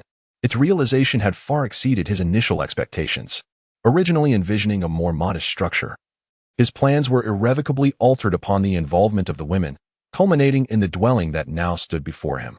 Ah, Yan, Li Mei lamented, stowing her mobile phone. How wonderful it would be to have electricity right now. Indeed, Yan responded wistfully, but where shall we procure it? Had I foreseen this, I would have surreptitiously brought my solar charger aboard the aircraft. Had you acted differently, you wouldn't be confined here with me, said Li Yan, casting a glance at Li Mei. Alas, sighed Li Mei, if only we could locate the aft cargo hold. I recall a shipment in the cargo manifest belonging to a renewable energy firm, solar power equipment, to be precise. Regrettably, its whereabouts remain uncertain. What exactly does this contraption look like? Inquired Liu Qi. Li Yin turned to Liu Qi and began to elucidate its characteristics. Primarily, these items are elongated, each approximately 2 meters in length and 40 centimeters in width. The surface is often covered with a layer of glass, though some may lack it, and the color is predominantly deep blue. Furthermore, the backing is constructed of metal, housing numerous conductive wires internally. Upon closer inspection, one can discern a grid-like structure within. Beyond that, my knowledge is limited. I've encountered such devices before, Liu Qi remarked. Naturally, Li Mei retorted acerbically, they're commonly used for street lighting nowadays. Of course you've seen them. Our village lacks streetlights. I haven't seen them there, Liu Qi countered. Your words are muddled, Li Mei snapped. First you claim to have seen them, then you deny it. What precisely do you mean? I mean I've seen them here, not in my village, Liu Qi clarified. Here? Really? Li Yin and Li Mei asked in unison. Indeed, Liu Qi affirmed. I know the location of the tail section you mentioned. Liu Qi, you're incredible. With that, Li Mei rose and bestowed a kiss upon Liu Qi's cheek. A simultaneous exclamation escaped both Li Yin and Liu Qi. Well then, Li Mei uttered, her face flushed crimson. I shall retire for the night. Indeed, have you truly encountered this place? Li Yin inquired once more. Assuredly, Liu Qi replied with earnestness, it is from whence I originate. Very well, Li Yin conceded. I shall endeavor to forget this matter. I am off to slumber. You too should seek repose. As Li Yin reached the threshold, she paused. Pivoting to address Liu Qi, that sensation was rather agreeable, was it not? Before Liu Qi could formulate a response, a plaintive exclamation emanated from within, courtesy of Li Mei. Li Yin offered a subtle smile before departing. Liu Qi's hand instinctively gravitated to the spot where Li Mei's lips had lingered, his mind replaying Li Yan's words. The following day, Li Yin disseminated this momentous news to all. An initial hush fell over the camp, followed by a deafening roar that erupted with unrestrained fervor. This puzzled Liu Qi, who wondered why this elicited greater jubilation than rabbit meat or seafood. Enough with the sustenance, Li Mei exclaimed, seizing Liu Qi's bowl. We must depart forthwith. Nay, Liu Qi countered. One cannot embark on such a journey on an empty stomach. Furthermore, an ran arose betimes to prepare this repast for us. None shall depart until it is consumed. With Li Yan's decree, the assembled company suppressed their excitement and devoted themselves to the meal. Having deliberated, Liu Qi ultimately acquiesced to the proposed expedition. A line of 12 individuals, each bearing their own burdens, set forth with invigorated spirits. Liu Qi finally grasped the profound truth that human plans often pale in comparison to fate's designs. What was initially anticipated to be a mere 2-day journey unexpectedly extended by an additional half-day. The women, who had initially approached the expedition with caution, began to frolic in the depths of the forest under Li Mei's encouragement. They were soon calling for one another to gather fruits or to capture wild chickens, and Li Mei even audaciously urged Liu Qi to seek honey. Overwhelmed by the pressure and stung repeatedly, Liu Qi gasped in discomfort while observing the group of women joyously sharing the honeycomb. Noticing the gleeful expressions of Zhang Chen and his companions, Liu Qi promptly delegated the task of foraging to them, citing his injuries and asserting that it was ill-suited for him to navigate the woods in his condition. Li Mei, having accompanied Liu Qi for a while, cheerfully assumed the role of their guide. Under her direction, Liu Qi's original plan to starve the women into submission fell to ruin. The tail of the aircraft remained securely cradled by the branches, and Liu Qi found himself perplexed as to why those branches had not relinquished the suspended tail. This was not the fault of the branches. Rather, the tail had penetrated far too deeply, and the density of the surrounding trees was excessive. Together, they were able to bear the weight of the tail without yielding. A few men climbed up, using ropes to lower the items from within the tail one by one. As they beheld those treasures, the women's eyes sparkled with wonder. As the last battery was lowered, Liu Qi and the others descended from the tree as well. His words immediately doused the excitement of the women, prompting them to suppress their emotions and begin searching for useful items in the vicinity. At this moment, Liu Qi climbed the tree once more, meticulously examining the tail of the aircraft, which had withstood 2 storms. The tail was entirely ensconced within the thicket, with thick branches having penetrated the fuselage. Although the cabin still swayed slightly, dislodging it was not an easy task. Observing the severed tail firmly supported by the branches, Liu Qi's mind was abuzz with thoughts. Chapter 44. Men are not bad, seeing that the time was ripe. Liu Qi took out a wild chicken and evenly sprinkled salt over it before placing it back to roast. Once the salt had been absorbed by the meat, he took the basin that Li Mei had cradled in her arms and used a stick to apply a layer of honey onto the chicken. When the honey had hardened during roasting, Liu Qi removed the wild chicken, inhaled its aroma, and handed it to Li Mei. Delighted, she accepted it and took a deep breath, savoring the fragrant scent wafting from the roasted bird. "It smells incredible," she exclaimed, then proceeded to carve the chicken into pieces, placing them in a basin. After taking a slice for herself, she offered the rest to those nearby. "Isn't it delicious?" she inquired after everyone had taken a piece. "Li Mei, we have decided that you must never venture out alone with Liu Qi again." After swallowing the morsel in her mouth, Li Yin declared with gravity, "Just call me Yinjia, and absolutely no more of that in the future." Mu Lily chimed in, "Why? Why can't we?" Li Mei inquired with a hint of anxiety. "Why?" Mu Lily retorted, her countenance stern. "You have the audacity to ask why? We wouldn't say anything if we hadn't tasted it, but now that we have, do you think we'll let you have it all to yourself? From now on, you can forget about hoarding." "That won't do," the 6 women chorused in unison. Their collective exclamations startled and ran and Zhang Chen, who were tending to the roasting fowl. Their hands trembled, nearly causing the fowl to be soiled with dust. They furtively glanced to ensure no unwanted debris had made contact, and their hearts were relieved. The 3 fowls were swiftly devoured by the 7 women, who then concocted a fruit salad with the honey Li Mei had intended to savor in secret.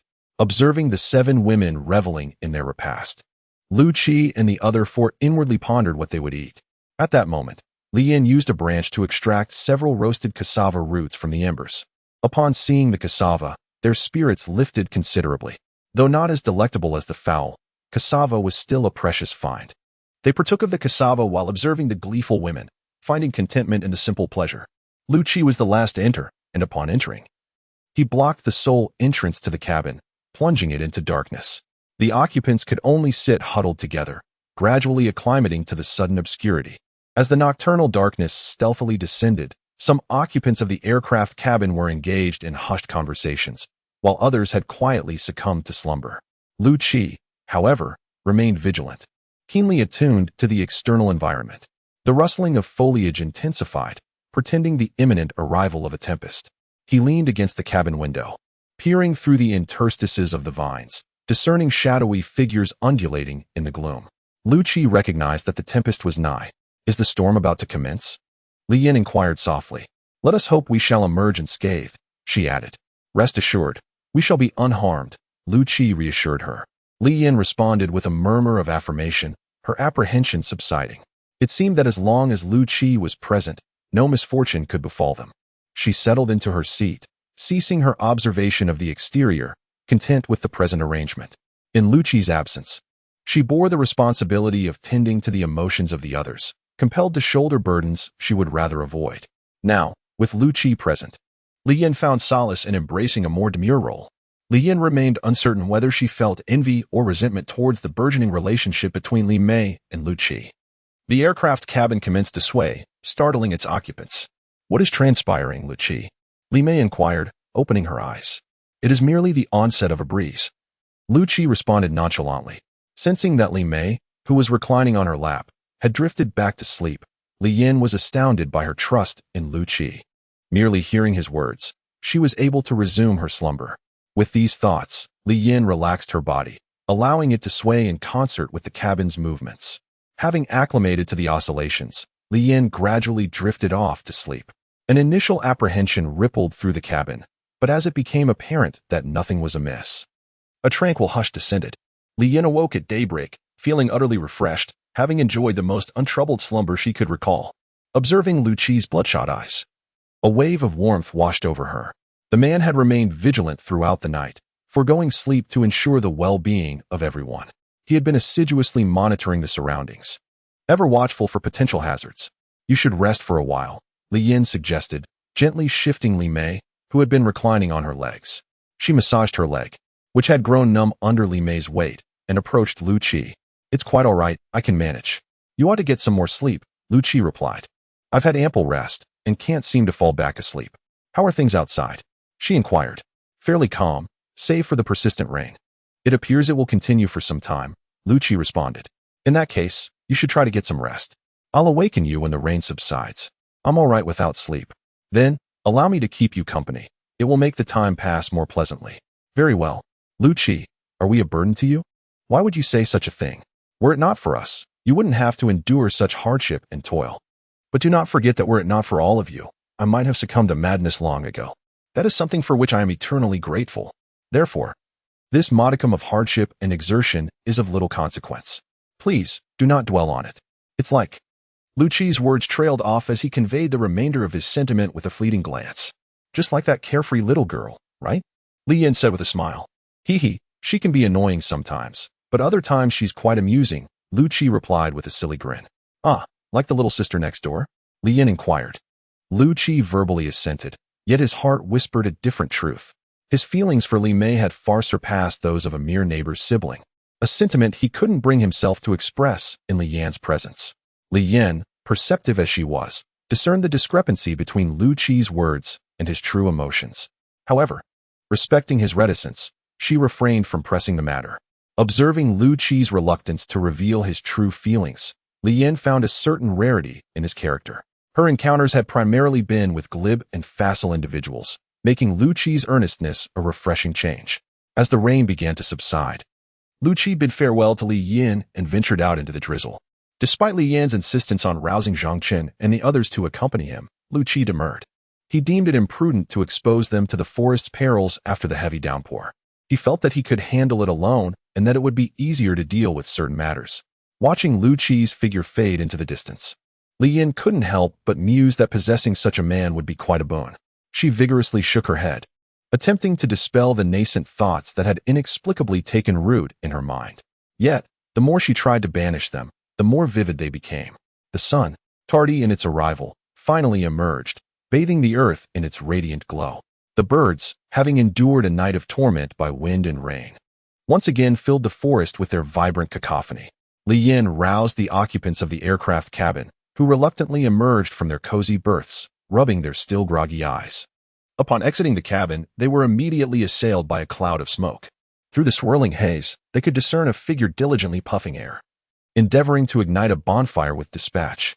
At long last, tentative tongues of flame began to emerge, seemingly unwilling to betray the individual's efforts.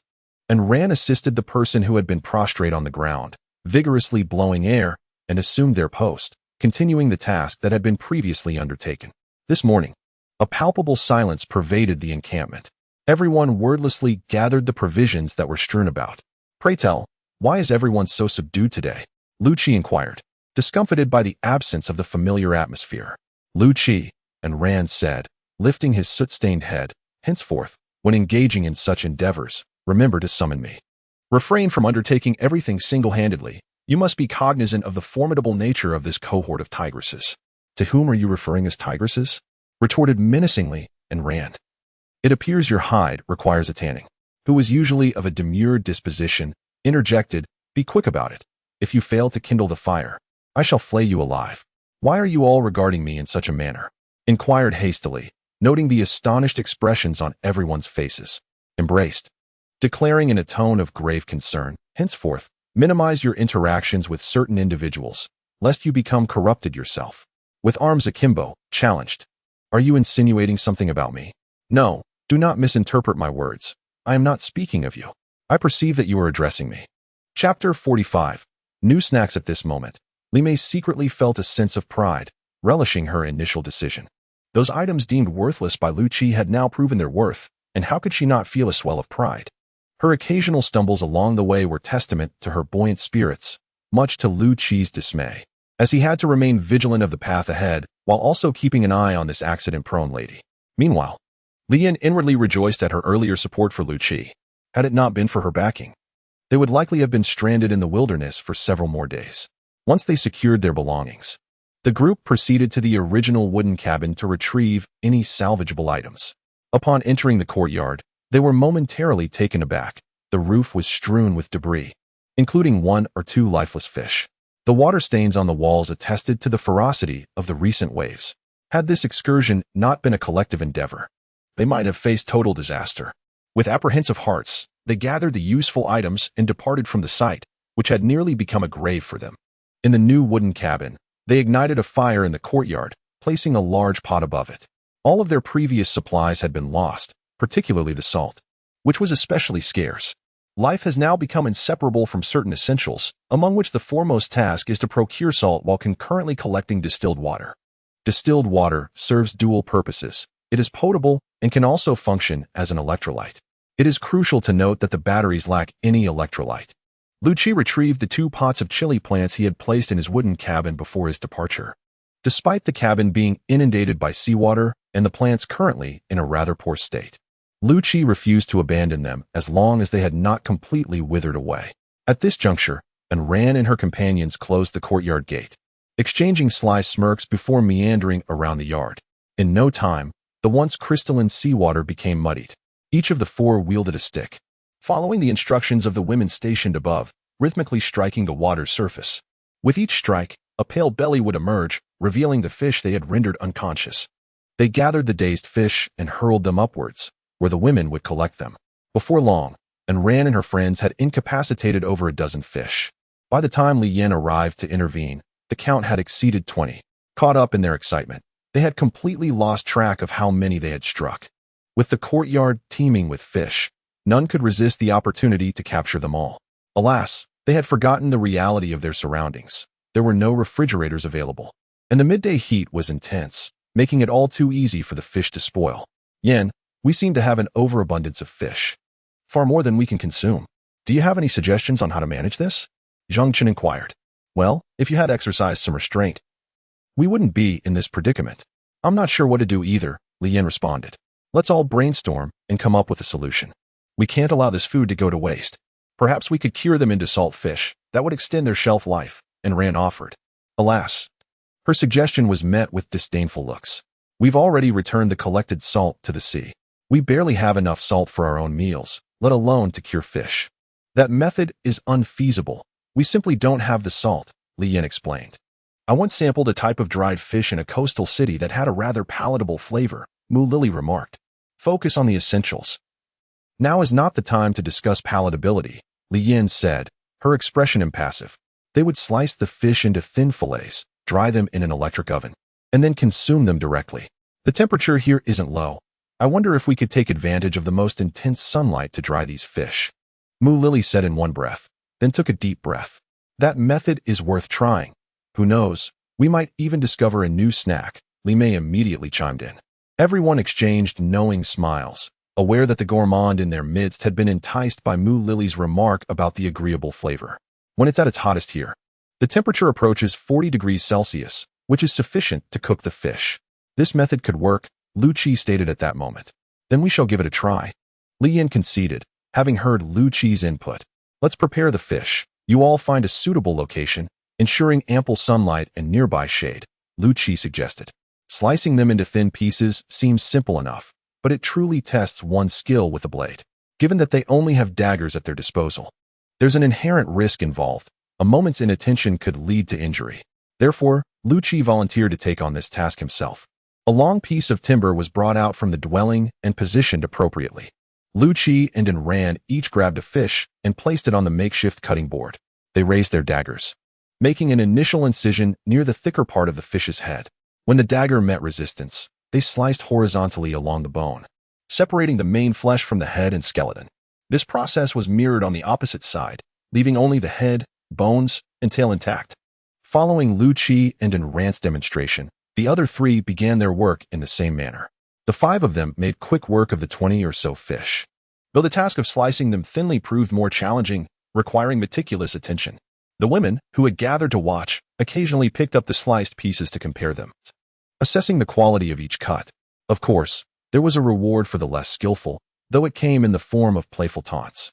This spurred the 5 men to be as diligent and meticulous as possible, each striving to outdo the others.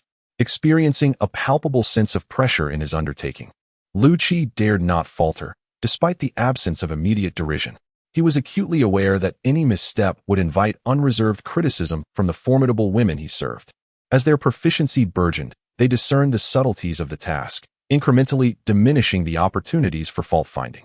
Eventually, the discerning women, unable to identify any further imperfections, sought amusement elsewhere. Liu Qi and his comrades, emboldened by their progress, meticulously sliced the fish with increasing finesse, and ran, with an almost perverse mastery, achieved a degree of transparency that elicited admiration from her four peers. The diaphanous slivers of fish were delicately arranged upon a heated stone. Upon verifying the stone's temperature, Liu Qi placed the fish upon it. Almost instantaneously, the fish transformed to an opalescent hue, gradually fading to a pale yellow as moisture evaporated. The savory aroma of the fish attracted seabirds, which circled the stone expectantly. Only the constant waving of a branch deterred them from descending upon the feast. Having witnessed their companions' failures, the birds reluctantly retreated. Li Mei, having heeded Liu Qi's warning of potential avian pilferage, had volunteered to wield the branch. Little did she anticipate the ceaseless nature of her task. Any cessation of her efforts would invite an immediate aerial assault. After witnessing several slices of fish being snatched away, she maintained her vigilance, relentlessly waving the branch. At last, the birds that she despised have taken their leave. Li Mei, while massaging her forearms, gazed at the fish fillets with a face full of anticipation. Once the first batch of dried fish was sampled, and Rand found himself with an increased workload. Everyone unanimously believed that the fish fillets prepared by Rand were the most delectable, thus he had to continue this endeavor, especially since there was an abundance of fish in the yard of the old wooden house. However, for today, the only meal they could enjoy consisted of soup made from fish heads and bones. The charred golden fish bones, when paired with the rich and savory broth, surprisingly delighted everyone rather than repulsing them. Amidst the chants of encouragement and hard work, Rand reluctantly took to the stage, standing there with a look of helplessness, waiting for Zhang Chen and the others to deliver the fish they had caught. As Rand grasped the fish, the look of helplessness vanished from his face, replaced by intense focus as he swiftly filleted the fish in his hands. Chapter 46, A New Plan with Hearts Filled with Hope. Liu Qi and the others successfully assembled a solar power panel. After connecting the extended wires to the battery, they officially embarked on their first power storage endeavor. A sense of trepidation lingered among them, as none were professionals in this field. Despite many among them possessing high academic credentials, no one could guarantee that following the manual would lead to immediate success. All eyes were fixed on the battery, intently watching the blinking red light. According to the manual, when the red light turned green, it would signify that the battery had completed its charging process. As the tardy green light finally illuminated, a collective sigh of relief resonated among everyone. It seemed their concerted endeavors had culminated in triumph. Subsequently, Liu Qi and the others installed the salvaged, undamaged lights from the aircraft cabin in each room, anticipating the arrival of nightfall. Well, now that the lights are installed, you're not planning to simply wait here for darkness, are you? Go occupy yourselves, Li Yin remarked, observing those loitering indoors, idly awaiting nightfall. Indeed, we mustn't merely await nightfall here. Nor should we expect others to procure sustenance for us, as such indolence would be detrimental. Particularly in a place like this, it is imperative to eschew reliance on others. One must acquire skills to ensure self-sufficiency in unforeseen circumstances, thereby prolonging one's survival. You too, Li Yin addressed Li Mei, who was sequestered in a corner, engrossed with a mobile phone. Li Mei, retorting with a playful grimace, seized her basket and hastily pursued those who had previously departed. With everyone dispersed, Li Yin also procured her basket and ventured outside. After slicing the fish into fillets, Rand proceeded to sun-dry them. He temporarily assumed Li Mei's post, diligently brandishing a branch at the avian creatures flitting overhead, as per Li Mei's instructions. Meanwhile, Liu Qi kindled a fire in the courtyard. Although the storage battery did not require distilled water, they still needed potable water. He intended to stockpile an ample supply in anticipation of potential future exigencies. He now finds himself compelled to place his faith in his dreams, for the first step within those dreams has already materialized into reality. Had it not been for this collective outing, one can only surmise that unwelcome and undesirable events would have surely transpired. He must now contemplate the future, even though he cannot ascertain whether they will survive the impending tumult. Liu Qi poured the viscous liquid into another basin, refilling the large bowl with pristine seawater. After adding some firewood beneath the large basin, he took a stick and began to stir the small bowl filled with the thick liquid. As the water neared evaporation, Liu Qi concluded his task, and Rand awaited him with the unprocessed fish heads, indicating it was time to prepare the meal. Liu Qi emptied the crystallized sea salt, gently crushing it with a wooden stick, as the faintly yellow powder gradually covered the wooden board he had improvised as a cutting surface. Liu Qi, we truly owe you for this, and Ran remarked, flipping the fish heads that were being fried in the rich fat extracted from the rabbit. It's nothing. I merely did what I could. You have indirectly saved our lives once again, she continued. That is merely our good fortune. It is not my merit. The fish heads are burning, Liu Qi exclaimed, detecting the charred scent wafting from the pot. How rare it is for our chef and to lose focus, he teased, glancing at the pot. I am not infallible. I am bound to err at times, and Rand remarked with a smile. I suggest you minimize distractions, otherwise those women will discern any flaws, and you will suffer the consequences, Zhang Chen said, approaching with a string of fish bones. Surely their palates are not that discerning. And Rand responded, somewhat fearful. That depends on how you compensate, Li Rand said, regarding and Rand with a smile. How fragrant. It is the scent of pepper. How did the parsimonious and Rand decide to use it today? Li Mei inquired, sniffing from afar. Are you canine? How can you detect a scent from such a distance? Mu Lily attempted to perceive the aroma, but detected nothing. It is a gift, you know, Li Mei replied, smiling. I do not believe you can discern the aroma from this distance. Shall we wager? Mu Lily proposed, her eyes gleaming. Very well, what shall we wager? Li Mei responded confidently. We shall wager your phone. If I prevail, I shall use your phone for a day. If you lose, you shall perform all my chores henceforth, Li Mei interjected. Very well, we shall seal it with a high five. Agreed, Li Mei said, striking Mu Lily's palm. While foraging for edible items in the forest, Li Mei had discreetly informed Mu Lily that she had managed to unlock a phone, which piqued Mu Lily's interest. Throughout their journey, she had attempted to persuade Li Mei, but Li Mei remained obstinate. This is precisely the impetus behind Mu Lily's wager with Li Mei. Such an opportunity warranted seizing. However, observing Li Mei's confident demeanor, Mu Lily sensed a subtle unease. Upon further reflection, she reassured herself, considering the multitude present who had detected nothing amiss. Ah, chefin, what a generous occasion to unveil your treasured ingredients. Pray tell, what seasonings have you incorporated? Mu Lily inquired immediately upon entering the cabin. Heh, nothing extravagant, merely a touch of pepper. What ails you? Do you find pepper disagreeable? And Rand responded, noticing Mu Lily's slightly altered complexion. What could be the matter with her? She had been perfectly fine moments ago. What prompted this sudden change? And Rand wondered, observing Mu Lily's expression. It's nothing serious. She merely lost a bet and is feeling somewhat dejected, Li Yin elucidated with a smile. Li Mei, beaming contentedly, nestled beside Liu Qi. She retrieved a mobile phone from her pocket, rapidly manipulating it while inquiring, Liu Qi, do you believe this device serves any purpose presently? What conceivable use could it have? It's incapable of placing calls, Liu Qi replied, without diverting his gaze. Behold what I possess, Li Mei exclaimed, presenting the phone before Liu Qi's eyes. I am hardly a child, still amusing myself with such trinkets, Liu Qi remarked, glancing at the device before redirecting his focus. Ah. Yes. My apologies, I momentarily forgot your unfamiliarity with this contraption. Fear not. I shall instruct you in its operation presently, Li Mei declared, resuming her engagement with the phone.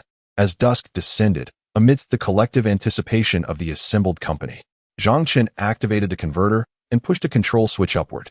Instantly, the darkness enveloping the wooden cabin dissipated, replaced by a brilliant radiance. Upon witnessing the sudden illumination, the women first erupted in laughter, only to be overwhelmed by tears soon after. It was truly a rare moment. To behold such familiar light in this desolate place stirred profound emotions within them. This small gesture did not escape the notice of Liu Qi and Li Yin, who exchanged knowing smiles, choosing not to expose Li Mei and Mu Lily's sentiments.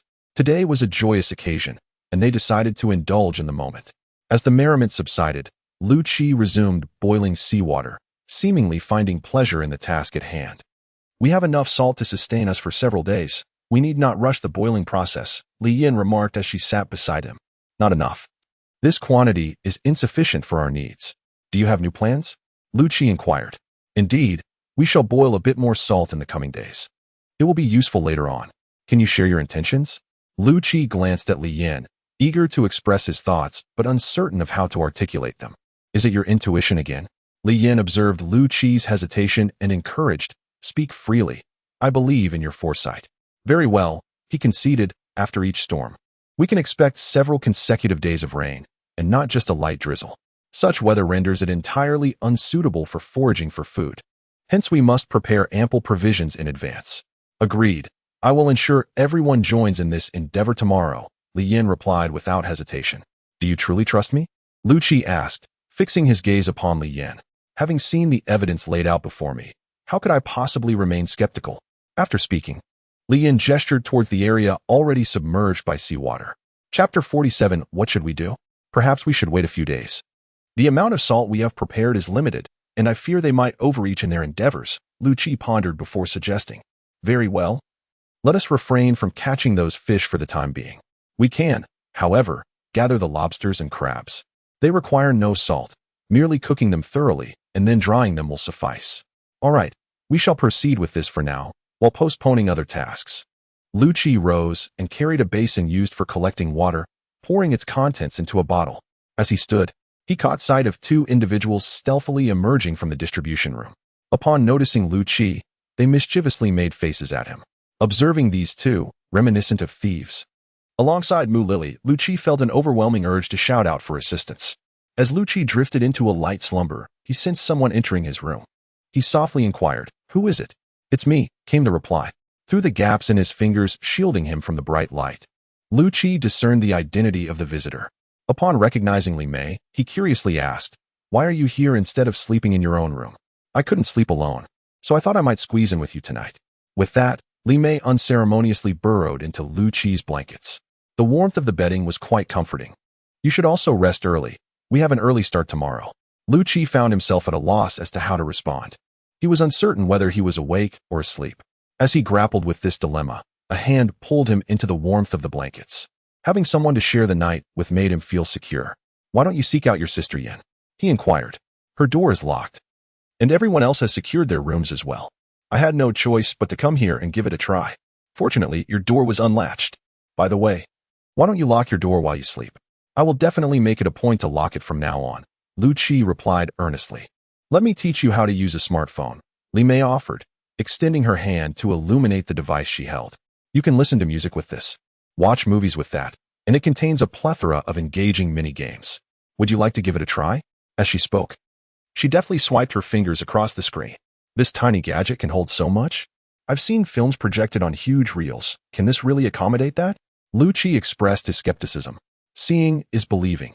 Allow me to demonstrate," Li Mei replied, launching the video application.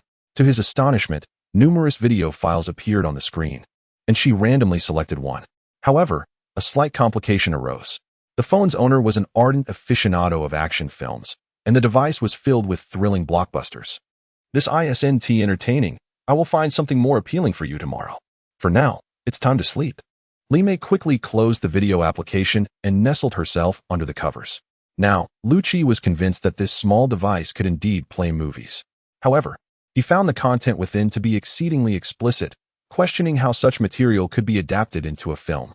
He felt a sense of embarrassment creeping over him. Simultaneously, Li Mei's heart was aflutter, as if a multitude of butterflies were fluttering within her chest. She inwardly cursed the phone's owner for choosing to store such content, lamenting why they couldn't have saved something more appropriate. She questioned her own judgment in showing it to Liu Qi, fretting over the potential consequences. After a brief period, Liu Qi reclined, his body inadvertently brushing against Li Mei's. The images he had struggled to suppress resurfaced in his mind, now intertwined with glimpses of what he had inadvertently witnessed outside the aircraft window. His thoughts became increasingly chaotic, prompting him to sit up and take deep breaths. Hearing Liu Qi's respiration, Li Mei's heart skipped a beat, and she clutched the rabbit pelt in her hand even tighter. However, the event she had half expected did not transpire. Instead, Liu Qi opened the door and exited. Upon hearing the door close, Li Mei felt a wave of relief wash over her. Yet, a subtle sense of disappointment lingered within her. Did she, perhaps, harbor a desire for something to occur? She struck her head lightly with her hand, retrieved the phone, and navigated to the video file. She activated the delete option, but her finger hesitated to press the button. Li Mei was unaware of when she drifted off to sleep. Upon awakening, she noticed a dark silhouette near the doorway. After a fleeting glance, she resumed her slumber. At daybreak, when the group observed Liu Qi and Li Mei emerging from the cabin one after the other, they were initially taken aback. Then, with knowing smiles, they feigned indifference. Li Mei had intended to accompany them, but everyone dissuaded her, insisting she should rest today. They reasoned that since she had bested Mu Lily the previous night, Mu Lily could handle her duties. This left Li Mei utterly perplexed, wondering why she needed rest when she had done nothing strenuous the day before. Liu Qi, why does everyone want me to rest today? Li Mei inquired, seeking an occupation to fill her time. How should I know? Liu Qi retorted, his eyes bloodshot. Noticing his crimson eyes, Li Mei asked softly, didn't you sleep well last night? Why don't you try freezing outside for half the night, and then huddling in a corner to see how well you sleep? Liu Qi replied, his tone acerbic. I'm sorry. I promise I won't go to your room tonight, Li Mei said, shaking Liu Qi's hand. Abruptly, she released his hand, shifted her position, and created some distance between them. Do you think they've misunderstood us? Li Mei said after Li Ran departed. I need to clarify this with them. Do you think it will do any good? You spent the entire morning explaining, but did anyone listen? Liu Qi lamented. He had originally planned to participate in their activities, but upon seeing his bloodshot eyes, they unanimously decided he hadn't rested well and gave him the day off. What should we do then? Li Mei asked. What can we do? Unless you can alter their perceptions, there is fundamentally no recourse. Liu Qi, I am peckish. Didn't you just partake in breakfast? I was under constant scrutiny this morning and didn't satiate my appetite. Would you be so kind as to procure some sustenance for me? Li Mei beseeched, her countenance imploring. Liu Qi, with a shake of his head and a sigh, retrieved a fish bone and commenced toasting it over the bonfire. Observing Liu Qi preparing victuals for her, Li Mei beamed and resumed tinkering with her mobile device. Liu Qi, why is it that your roasted fare is so exceptionally delectable? Li Mei inquired with contentment. Having devoured the flesh from the fourth fish bone, everyone's roasting is quite palatable, Liu Qi responded as he replenished the seawater in the pot. Nay, everyone's roasting is indeed commendable, but yours surpasses it. If I partake, would you not harbor envy? Li Yin queried, accepting the fish bone. Envy for what? He can simply roast more, can't he? Li Mei retorted nonchalantly. Very well. Observing Li Mei's demeanor, Li Yin desisted from further teasing. Sister Yin, why did we gather such an abundance of provisions today? We are not currently lacking in sustenance, are we? It is merely to alleviate your idleness and provide you with a task. Li Yin intended to divulge the unvarnished truth, but upon noticing Liu Qi's head shake, she contrived an alternative rationale. I simply feared that you would consume it all single-handedly, Li Yin jested. I shall certainly restrain my gluttony, Li Mei avowed earnestly. You? I find that scarcely credible. With those words, Li Yin gestured towards the accumulation of fish bones strewn upon the ground. Li Mei grinned widely, gazing at the adorable girl with an insatiable appetite, and Li Yin smiled in return. Chapter 48, Forgotten Door. I never anticipated that Ran would carry such things with her when she went out. No wonder I couldn't find anything just now. Li Mei remarked after discovering those bottles. Ran had mentioned that she feared you. As Li Mei seemed ready to explode, Zhang Chen hurriedly interjected. There's really nothing much to wash off these shrimp and crabs. They don't need to be caught from rivers or lakes. All it takes is to remove the weeds clinging to them. After Liu Qi boiled the seawater down, he poured the freshly selected seafood from Li Yin and Li Mei into the pot, watching as their colors gradually transformed to a vibrant red. Once the water reached a boil, Liu Qi carefully fished out each shrimp and crab. The greedy Li Mei immediately grabbed a large crab, eager to devour it. However, upon catching the wary glances of Li Yin and Liu Qi, she reluctantly set the crab back down. After placing the shrimp and crabs back into the pot, Liu Qi took out a dagger, and together with the two of them, they extracted the succulent shrimp meat. The crabs were cumbersome to handle, and no one was inclined to deal with them. They could always make soup with them later. Unable to resist the tantalizing aroma, Li Mei slyly seized a piece of shrimp meat and stuffed it into her mouth when Liu Qi and Li Yin weren't looking. She dared not chew as she watched them, but when they turned away, she quickly chewed a few times. Go on, eat freely. Watching you is exhausting, Li Yin chuckled, unable to contain her laughter. You should have said something earlier. You had me on edge. As Li Mei munched on the shrimp, she playfully requested, Hey Liu Qi, could you pass me the seasoning? With a grin, she added, Don't push your luck. I'm already letting you have some. Forget about the seasoning. Fine. Don't give it to me, Liu Qi retorted. It tastes better in its pure form anyway, right, Yinjia? Li Mei then stuffed a piece into Li Yan's mouth. The original flavor is quite delightful, Li Yin remarked after a few chews. Although, a touch of seasoning would elevate it further. Here, Liu Qi offered, handing a bottle to Li Yin. You're playing favorites, Liu Qi. Li Mei pouted. You wouldn't give it to me, but you give it to Yinjia. Do you even want it? Li Yin responded, sprinkling some pepper onto her peeled shrimp. Of course I want it. Yinjie is the best, unlike Liu Qi. Li Mei grumbled as she seasoned her shrimp, not forgetting to berate Liu Qi. I'm just worried you'll become overweight, Liu Qi explained. Don't worry about that. Li Mei reassured him. I never gain weight. I've always been like this. Liu Qi was rendered speechless and could only lower his head to continue peeling the shrimp. Basket after basket of shrimp and crab were brought in, and basket after basket of shells were taken out. The place had transformed into a veritable seafood processing plant, albeit one dealing with rather extravagant ingredients. After concluding their morning's labor, everyone gathered to feast on the boiled shrimp and crab, while pondering the best ways to cook them. Under the tutelage of the culinarily gifted and Ran, the group looked forward with eager anticipation to the shrimp and crab that had been peeled and hung in the courtyard. Lily, they say that thing exists in the woods. Is it true? Li Mei inquired. Indeed, they conceal themselves in the grass, grazing away. When we attempt to catch them, they burrow deeper into the foliage, making them quite elusive, Mu Lily replied with a proud expression. From the look on her face, Li Mei could distinctly discern that she was lamenting her lack of opportunity to catch the plentiful and easily caught shrimp and crabs. Unable to suppress her disdain, Li Mei shot a resentful glance at Liu Qi. The others, noticing Li Mei's woeful gaze directed at Liu Qi, involuntarily smirked. Liu Qi, however, was visibly embarrassed. After satisfying their hunger and thirst, they once again ventured out with their nets, all the while under Li Mei's envious gaze. Li Mei longed to join them, yet feared Liu Yan's reprimand, leaving her to watch them gradually disappear into the distance. It's all your fault for depriving me of fun, she lamented once they had left. How is it my fault? I certainly did not drag you into my room last night. You went in of your own accord. I was scared. Regardless, I still hold you responsible. Very well, blame me as you wish. Realizing further argument would yield no benefit, Liu Qi conceded. What compensation will you offer me then? Compensation? You can have a piece of my mind. Liu Qi, I shall strangle you. With that, Li Mei lunged toward Liu Qi. However, as she stood, she inadvertently tripped over something, sending her hurtling forward. Liu Qi, quick to react, swiftly caught her. Instinctively, as he embraced her, Li Mei's arms wrapped around his neck. Li Mei gazed up at Liu Qi and softly inquired, Liu Qi, do you find me attractive? Indeed, Liu Qi affirmed. Upon receiving the desired response, Li Mei rested her head against Liu Qi's chest, listening to the fervent beating of his heart. After a moment, Liu Qi remarked, would you mind rising? You are rather weighty. Oh, Li Mei responded, releasing her embrace and standing up. Are you implying that I am stout? Li Mei inquired, adjusting her attire. Not at all. I merely stated that you possess some heft. That is not the case. It is so. As night descended, Li Ran, wearing a smile, ambled past a perplexed Liu Qi, carrying his belongings. This left Liu Qi bewildered as to Li Ran's intentions.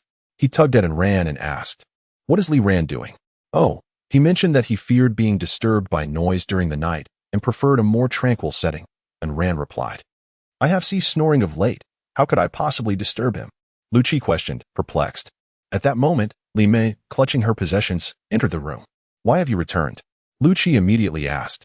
They asserted that, given our intimate relationship, occupying 2 rooms was somewhat domineering, and thus they dissuaded me from residing there. Li Mei confessed, her face flushed. What intimate relationship are you referring to? Precisely that sort of relationship. Could you perhaps elucidate what you mean by that sort of relationship? Just like in that film.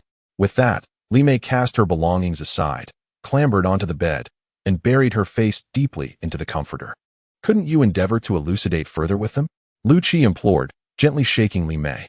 I shan't, she retorted, pivoting with palpable vexation. I am utterly weary of them. However, Liu Qi persisted, it is imperative that this matter be clarified. I have already expended an entire day in explanation, yet they remain incredulous, Li Mei lamented. Furthermore, they alleged that nocturnal sounds were perceived. A blush suffused her countenance as she spoke. The implication being that, irrespective of our discourse, no one will lend credence to our words? Liu Qi inquired. Li Mei offered a tacit affirmation, her eyes glistening with unshed tears. Recognizing the futility of further persuasion, Liu Qi meticulously arranged Li Mei's bedding, which had been cast upon the floor. He proceeded to rearrange the makeshift bed within the confines of the diminutive dwelling. Alas, the abode had been conceived for a solitary occupant, and despite his efforts, the 2 beds remained contiguous. What purpose does this incessant shifting serve? Li Mei questioned, observing Liu Qi's futile endeavors. The space is finite. Whither do you intend to relocate? Perhaps I shall seek repose outdoors anon, Liu Qi ventured tentatively. Do you apprehend that I shall devour you? Li Mei countered, casting a piercing glance at Liu Qi. I am hardly palatable, possessing scant flesh upon my bones. Liu Qi jested. Li Mei erupted in laughter at this rejoinder. You shall remain here this night, she declared, but understand this. You are forbidden from approaching me. These words evoked a memory of Li Mei's previous pronouncement, wherein she had issued a similar decree, only for Liu Qi to transgress it under the cloak of night. Would a similar transgression transpire this evening? Of what are you ruminating? Li Mei inquired, noticing Liu Qi's reverie. Not of consequence, he demurred. I shall assuredly remain stationary. His words were abruptly truncated as darkness enveloped the room. Li Mei illuminated her phone, ensuring Liu Qi's bedding was properly arranged, before switching it off. Liu Qi. Move closer to me. I'm cold. Liu Qi responded with a soft affirmation and shifted slightly in her direction. Even with you embracing me, I'm still cold. Liu Qi turned over, extending his hand, uncertain where to place it. Noticing his hesitation, Li Mei guided his hand, placing it directly over a certain area. Liu Qi's hand trembled, then gently squeezed. An immediate sensation of softness emanated from her. Did I hurt you? Sensing Li Mei's slight tremor, Liu Qi quickly released his grip, asking with concern. Be gentler, she whispered. Liu Qi acknowledged her request, and his hand resumed its caress, gradually increasing in intensity as their breathing grew more rapid. Chapter 49. The pleasure of a bath. The following day, Liu Qi, along with Ran and Zhang Chen, dismantled the wooden cabin that had been submerged by the sea. Since it was now derelict, salvaging the wood would be useful for other purposes, saving them the effort of felling trees each time they needed timber. Besides preventing environmental damage, it would also reduce their workload. Li Yan, accompanied by the women, continued their search for fish and shrimp grazing on the verdant grass near the shore. Their efforts continued to yield a substantial bounty. Despite only one night having passed, a considerable number of crustaceans had ventured ashore. This unexpected abundance brought them considerable delight. Although Liu Qi viewed it with less enthusiasm, the creatures that once dwelled peacefully among the reefs are now relentlessly swimming towards this location, suggesting that their original habitat has been seized by something that poses a threat to them. Whatever these entities are, they not only endanger these creatures, but could also jeopardize the safety of the people here. Therefore, Liu Qi does not perceive this as a positive development. He approached Li Yan and instructed her to inform everyone to refrain from swimming in the sea recently, as there might be formidable creatures lurking in the waters. Formidable creatures? Are you implying that sharks might be in the vicinity? Li Yan inquired.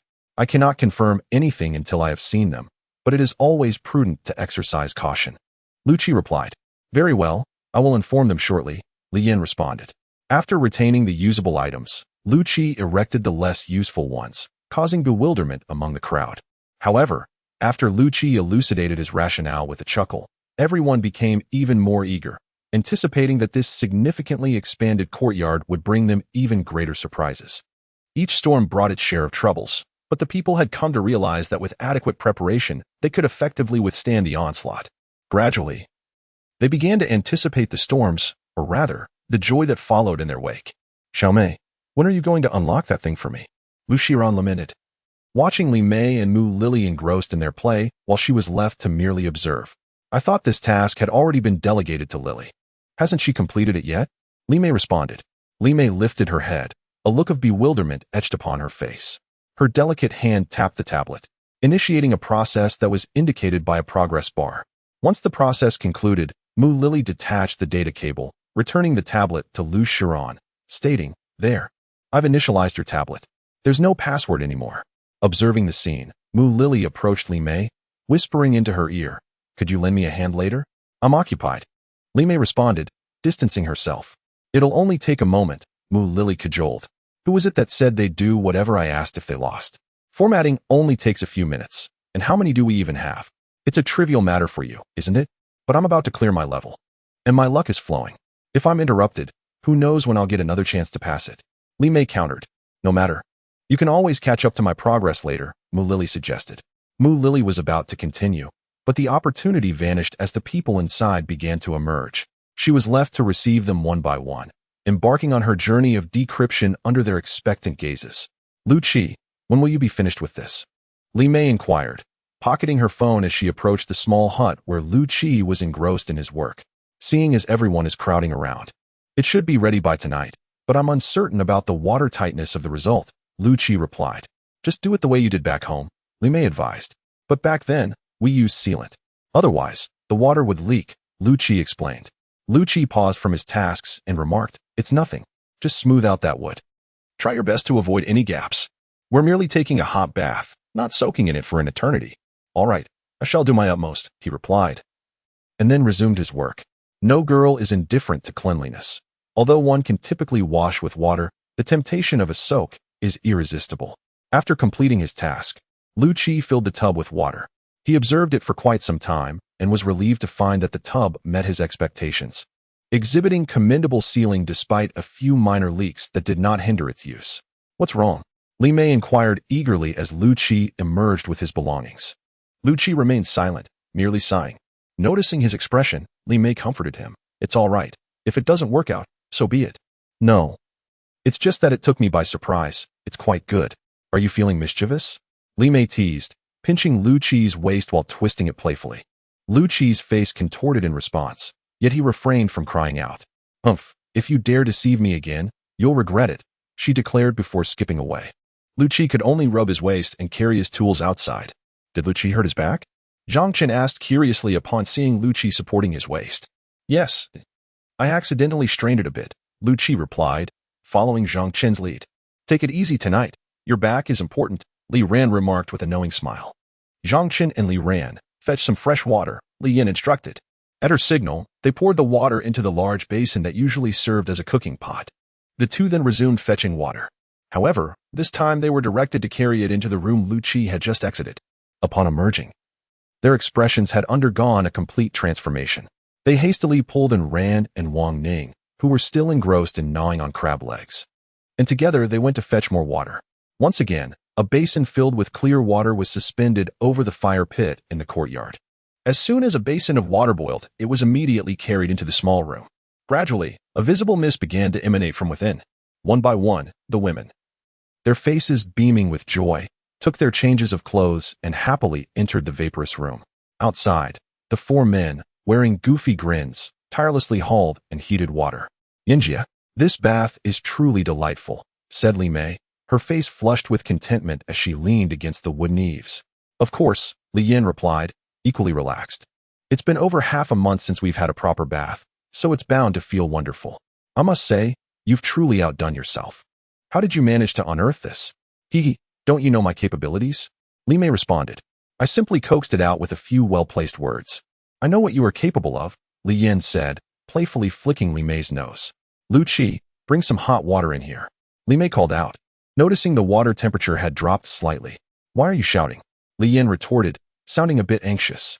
Can't you see I'm here? It's nothing. With such dense fog. What can he see? Li Mei remarked nonchalantly. That won't do. Hurry and tell him not to come in. How did you get in here? Li Mei was about to protest, but she had already spotted Liu Qi. Li Yin quickly concealed herself completely beneath the water, only emerging after Liu Qi had left. You always seem to be so careless, Li Yin said with a hint of exasperation as she watched Li Mei add water to the pool. Hee. All right. The water temperature is just right. Sensing that the temperature was adequate, Li Yin eagerly announced. That's good. Let us continue our soak. I intentionally chose to come last. You know, it would truly be unacceptable not to enjoy a comfortable bath.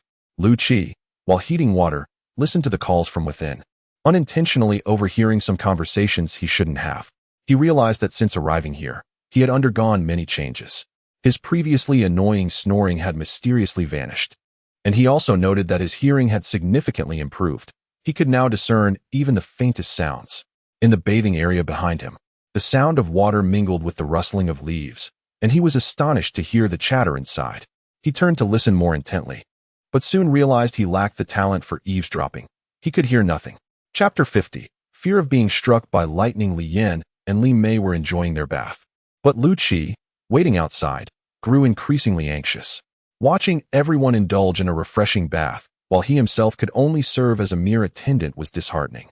Even if he were to accept this role, the duration was simply excessive. We've finished bathing. It's your turn now.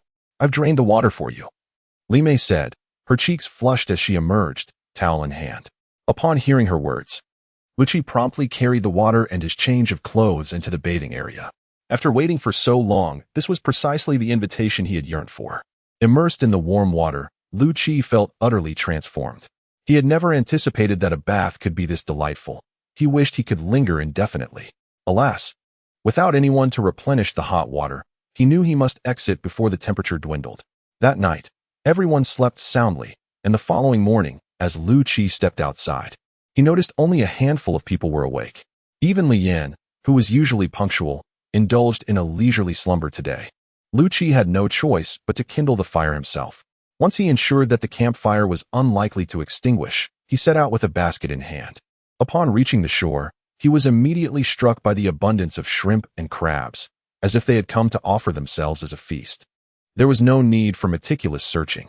A simple glance revealed a number of them bubbling and munching on tender grass with their claws. Liu Qi merely observed them, refraining from hastily capturing them.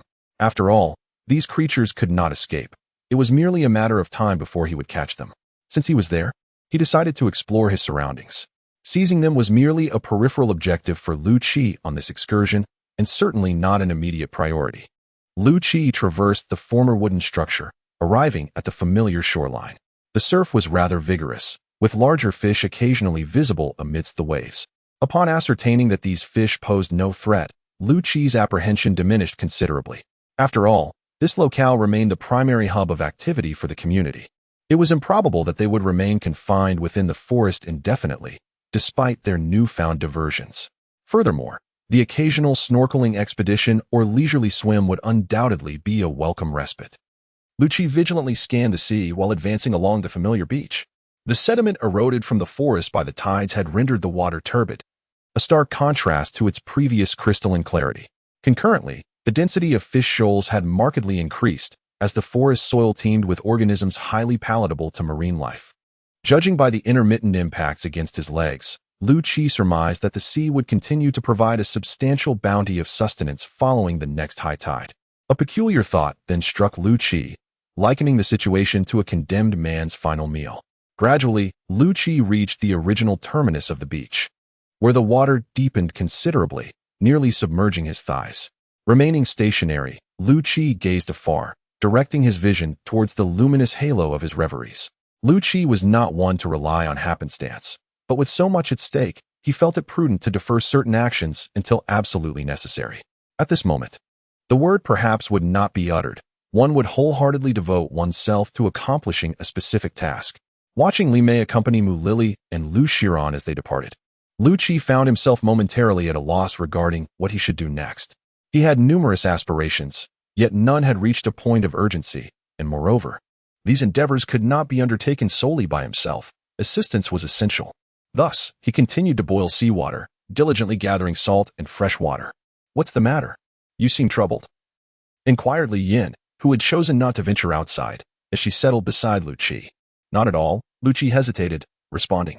"Speak your mind. I shall undoubtedly support you. Perhaps the timing is not yet right. When the moment arrives, I shall confide in you.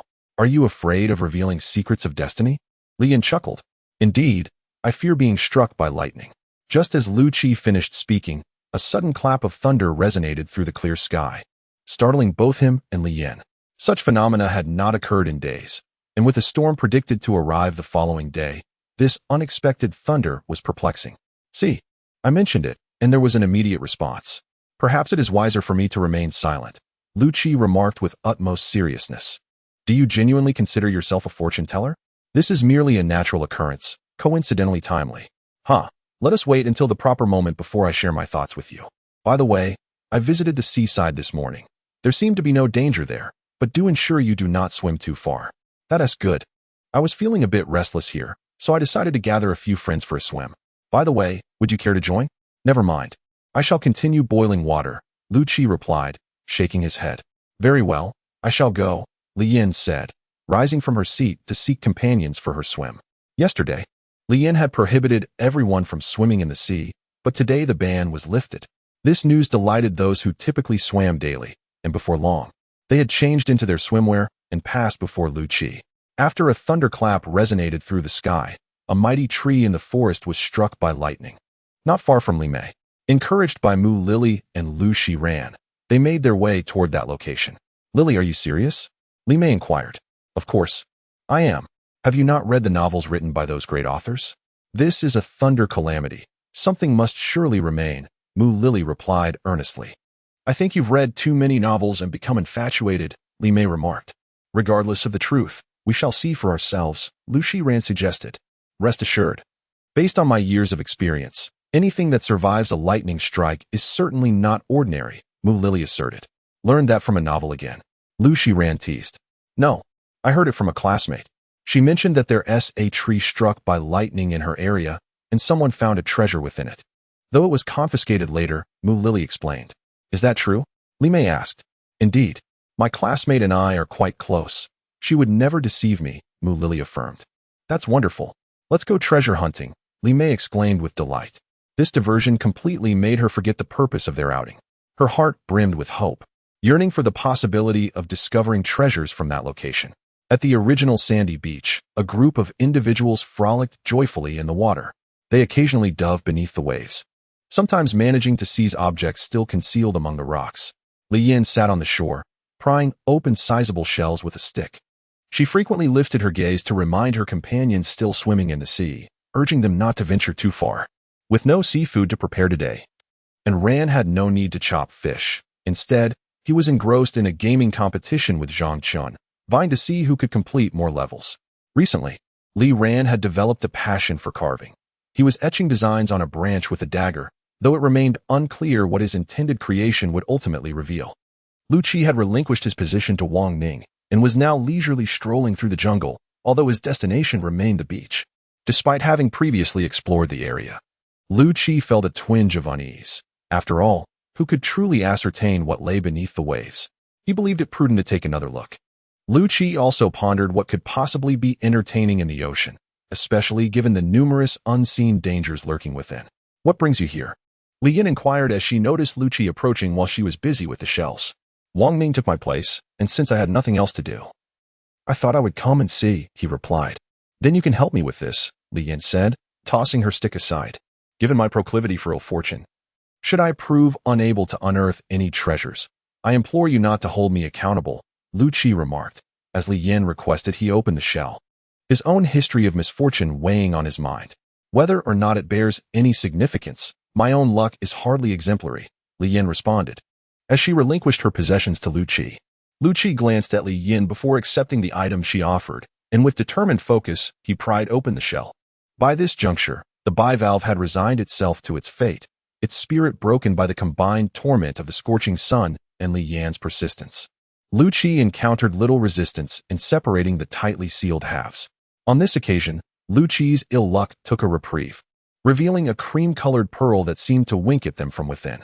While the pearl was of considerable size, its color left something to be desired. It would benefit greatly from polishing. Fortunately, our luck has turned. At least we managed to extract something of value, Li Yin commented, as she received the pearl from Liu Qi, scrutinizing it with a discerning eye. Indeed, had we found nothing, I would have undoubtedly tasked you with diving down to retrieve one for me, Li Yin said with a smile. No need for that this time. I must confess, I harbor no fondness for the sea. But aren't you renowned for your fearlessness? Why this aversion to the water? Li Yin inquired with curiosity. I couldn't say. But since childhood, I've never taken pleasure in being submerged. Liu Qi, do you think if we gather sufficient provisions and construct a vessel, we could possibly depart from this place? Li Yin queried. I am uncertain. I have also contemplated this matter. Perhaps it might indeed be feasible, Liu Qi mused. Let us proceed in this manner, for remaining ensnared here perpetually offers no resolution. However, inherent risks accompany this course of action. With favorable fortune, we shall swiftly encounter other vessels. Conversely, ill fate may plunge us into further predicaments. The decision at hand is not ours alone to make. Rather, let the collective determine our path. I am cognizant of this. I merely sought your perspective. Undertaking this endeavor is plausible, yet the attendant perils are considerable. Very well, I understand. With these words, Li Yin cast her gaze upon the magnificent, undulating ocean. Once this tempest subsides, we shall convene to deliberate and decide upon this matter collectively. I am aware, this is not a decision for a solitary individual. Furthermore, the potential for unforeseen circumstances looms large. Therefore, a collective decision is imperative. Perhaps, in due course, the others may heed your counsel. What counsel could I possibly offer? Whatever the collective decides, let it be done. I shall not object. That is reassuring. Here, hold this for me. I shall return to the water for a while. With these words, Li Yan tossed the pearl to Liu Qi and rose to stroll toward the sea. Observing Li Yan's graceful departure, Liu Qi shook his head. He genuinely failed to comprehend the allure of the water. Why did these women find it so captivating? Liu Qi stood up and gazed upon the women frolicking in the seawater, at a loss for words. What do you suppose we shall discover on this occasion? Yet to approach the place struck by lightning, Li Mei could not contain her curiosity and inquired.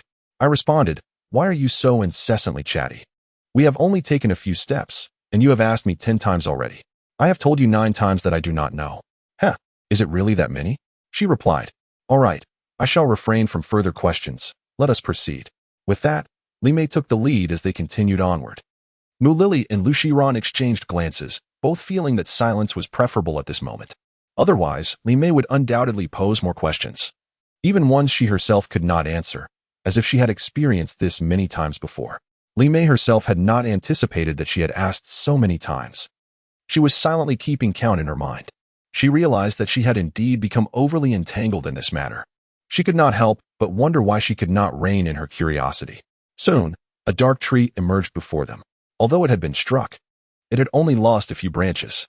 Were it not for the alarming cracks on its trunk, no one would believe that the tree had been struck by lightning. At that moment, the cracks on the tree were continuously secreting a substance, seemingly capable of mending the fissures.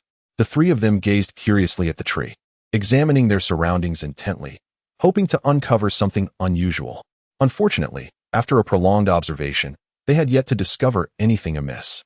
Every inch of land surrounding the tree had been meticulously scrutinized by the 3 of them, yet nothing was found. Lily, could it be that your classmate has misled you? We've scoured this entire area and found absolutely nothing, lamented Li Mei, her disappointment palpable. But isn't there a degree of chance involved? Replied Mu Lily. If one could unearth something of value every time, would it still be considered a rarity? Lily is right, said Liu Xiran. Since we've come up empty-handed, perhaps we should proceed to hunt wild game. Indeed, let's hasten to capture some, and we'll have Liu Qi roast it for us this evening, Mu Lily chimed in. Eager to divert Li Mei's attention, she too was somewhat reluctant to dwell on the matter any further, having been drawn in by mere curiosity. Li Mei, however, was entirely preoccupied with the tree. How could a trunk so severely damaged by lightning still stand upright? And why was it continuously secreting a translucent fluid? Lily, have you not noticed something peculiar about this tree? Li Mei inquired. What's so peculiar about it? It's merely a tree struck by lightning that's continuously secreting fluid, replied Mu Lily. Precisely, that's what's amiss, Li Mei countered. Consider this, Lily. When struck by lightning, objects are typically charred. Why is it still capable of secreting fluid? It defies all logic. Are you suggesting that the liquid currently being secreted by this tree is entirely anomalous? Mu Lily asked. Precisely, that's my point, Li Mei affirmed. With a twig, Li Mei procured some of the tree's secreted fluid. She dabbed her finger in it, rubbing it gently, and discerned the liquid's viscous nature. Noting its considerable adhesiveness, she promptly wiped her finger clean of the substance. We may have stumbled upon a treasure here, Li Mei declared with elation. Treasure? You're referring to that sticky substance? Mu Lily inquired. Indeed, come and observe. Thereupon, Li Mei procured another twig and pressed the 2 together with considerable force. Upon releasing her hold, the twigs remained firmly bonded. Witnessing this, both Mu Lily and Liu Xiran were incredulous, marveling at the substance's adhesive properties, which evidently contributed to the integrity of the tree slated for decomposition. What purpose does it serve? Is it merely for adhering objects? We seem to have no immediate need for it, Liu Xiran remarked. While that may be true now, it does not preclude its future utility. We should gather some as a precaution, Mu Lily suggested. Indeed, but I wonder if it retains its efficacy once it has flowed onto the ground? It would be a pity if it did not, Liu Xiran pondered, gazing at the ground. Drawn by the commotion, the women who had been frolicking in the deeper waters abandoned their play. They waded through the water, their gazes fixed upon Liu Qi as he busied himself in the shallows, their laughter punctuating the air. Embarrassment washed over Liu Qi, and with a determined clench of his teeth, he ventured into the deeper waters. He was resolved not to become the object of ridicule.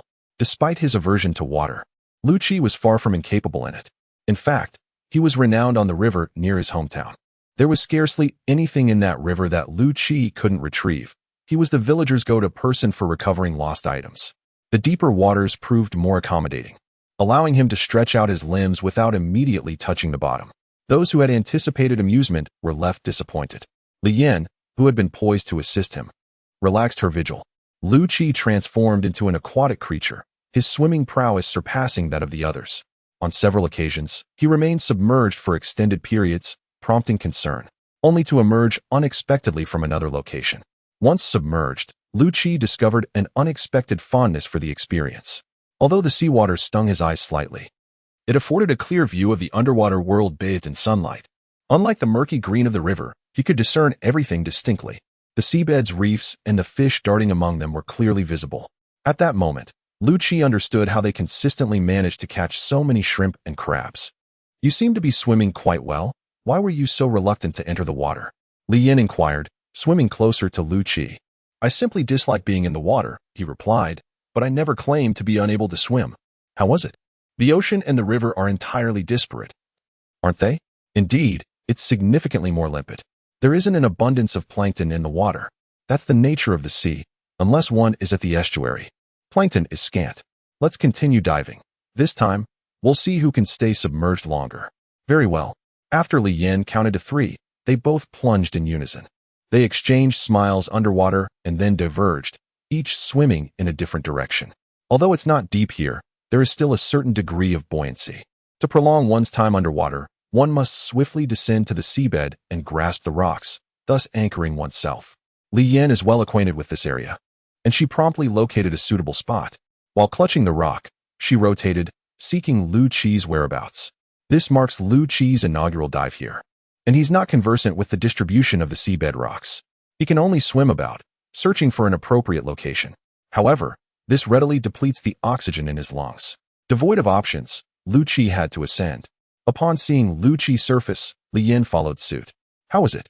"Convinced of my superiority?" Li Yin inquired, wiping the water from her face. "Convinced of what?" "You're more familiar with this place than I am. I certainly can't surpass you on my first attempt." "Let's go again," Liu Qi retorted. "But what if you lose this time?" Zhang Min, who had accompanied Li Yin for the dive, interjected at that moment. "Wagering against Sister Yin in diving is practically courting defeat," another female remarked beside Zhang Min. "When Jing, do you hold your Sister Yin in such high regard?" "It's undeniably evident," Li Yin remarked. When Jing was about to interject, but Zhang Min, who was beside her, promptly pulled her into the sea. "I harbor no fondness for gambling," Liu Qi stated earnestly. "If gambling doesn't appeal to you, then refrain from it." "Let's proceed," she responded. This time, Liu Qi possessed considerably more experience. After submerging, he headed directly toward a reef he had discovered during his initial dive. This reef teemed with shrimp and crabs, which piqued Liu Qi's interest.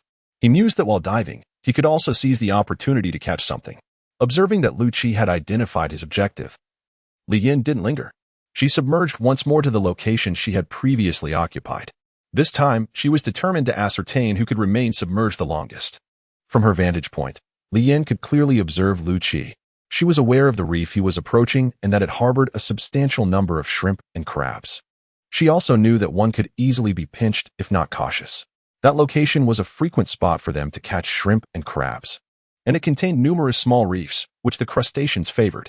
Li Yin watched Liu Qi busily toiling at the reef, and her curiosity was aroused. What is he doing? She wondered. Why doesn't he just seize one instead of swimming around incessantly? However, when she noticed Liu Qi holding a crab in one hand while the other was being pinched, Li Yin could no longer contain her breath and ascended to the surface, releasing a series of bubbles. Liu Qi finally managed to free his hand from the crab's grip. At that moment, he noticed Li Yin ascending, accompanied by a trail of bubbles. He yearned to chuckle, yet upon opening his mouth, he immediately apprehended the impropriety and promptly sealed his lips. Alas, by then it was too late. The pent-up breath within him had already been released. Liu Qi had no recourse but to abandon his submarine endeavor, grasping at a seaweed-laden reef in an attempt to expedite his ascent. However, Liu Qi's intent to leverage the reef was thwarted as the seaweed, lacking firm adherence, yielded to his grip, causing a substantial amount to be dislodged. Liu Qi cast a glance at the area where he had inadvertently uprooted a portion of the algae, discerning that the surface beneath was not stone. Yet, time was not on Liu Qi's side for further investigation, and he swiftly surfaced. Li Yin, having swum over, joined Liu Qi in his endeavor, and together they commenced the task of clearing the obstruction. Gradually, the visage of the object began to materialize before them. With a mixture of elation and exhilaration, they resurfaced once more. What do you suppose lies within? Lian inquired. Hopefully, items that can withstand prolonged submersion, Liu Qi responded. That container appears to have been submerged for quite some time. Let us investigate further. With that, she submerged again. This time, they managed to completely clear the container's door. Liu Qi scrutinized the sealed areas, noting that while some deterioration had occurred, the seals remained intact. The lock on the door, though its form was still discernible, had been colonized by various organisms. After Liu Qi expunged the incrustations, he gestured for them to ascend, and the two resurfaced. What are you two up to? Zhang Min inquired with curiosity. Nothing much, just discovered some artifacts on the seabed, Liu Qi responded. Another coffer? Zhang Min queried. Indeed, but this time it's a substantial one. Lian affirmed. Why are we so predisposed to stumble upon coffers? Liu Shiran unearthed one previously, and now you've discovered another, Wen Jing remarked. Soon, the exhilarated cohort, clutching various implements, trailed closely behind Liu Qi, hastening their pace.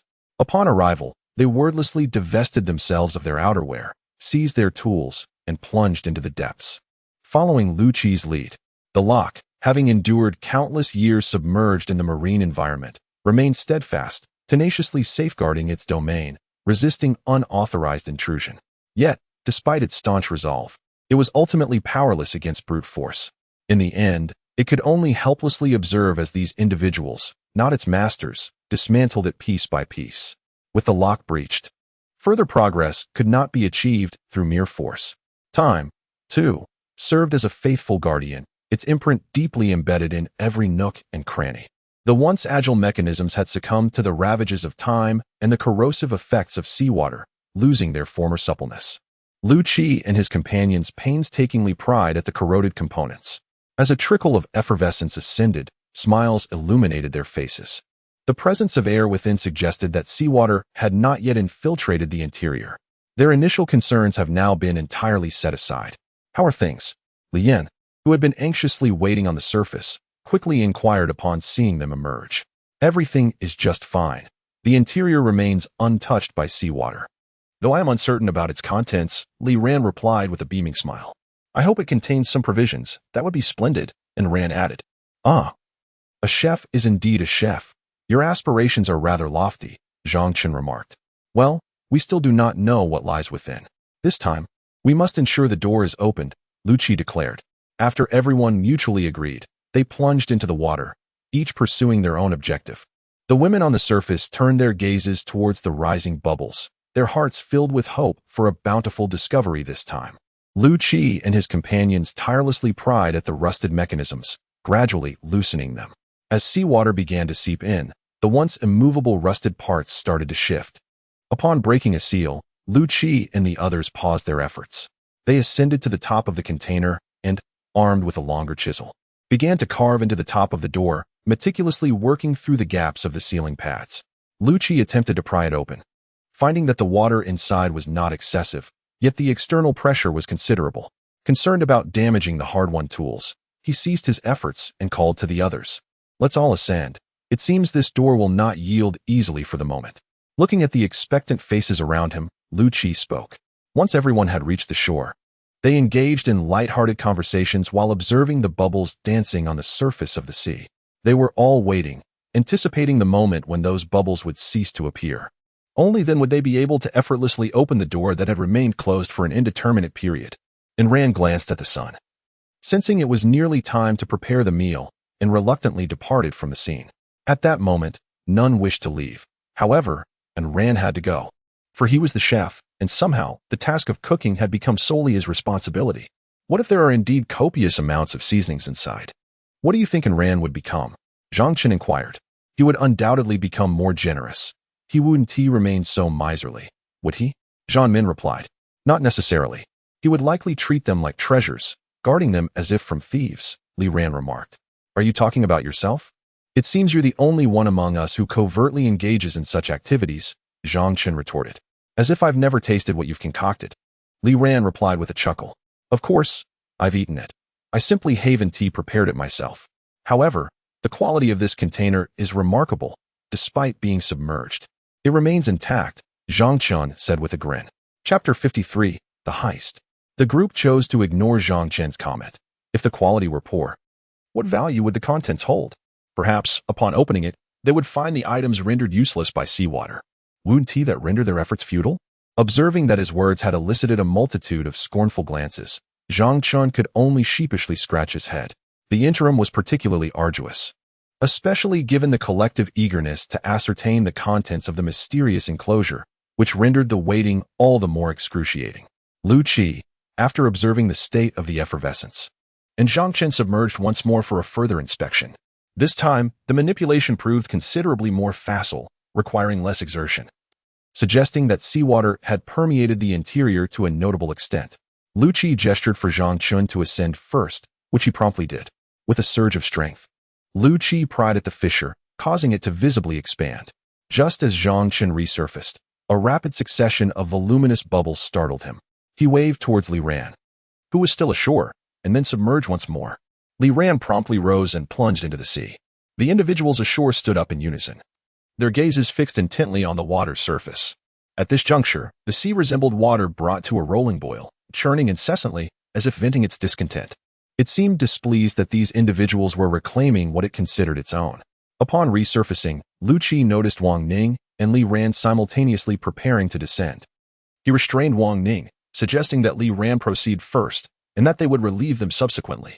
Thus, the quartet alternated, each submerging for no more than 2 minutes at a time, ensuring a constant presence at the expanding aperture. As the ingress of seawater equalized the pressure differential, the partially ajar door gradually widened, revealing the cargo within.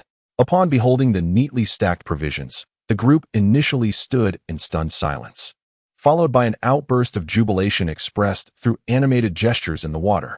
Overwhelmed with excitement, several of them swiftly ascended to the surface, erupting in cheers. They must have breached the portal, observed Wenjing, her gaze fixed upon the exuberant figures of Liu Qi and his companions frolicking upon the waves like children. Assuredly, affirmed Zhanmin with unwavering certainty. Let us investigate. What lies within? Zhanmin inquired with immediacy upon swimming closer. Descend and behold for yourself, replied Zhang Chen. However, exercise restraint, lest you succumb to the throes of excitement and inadvertently imbibe the water.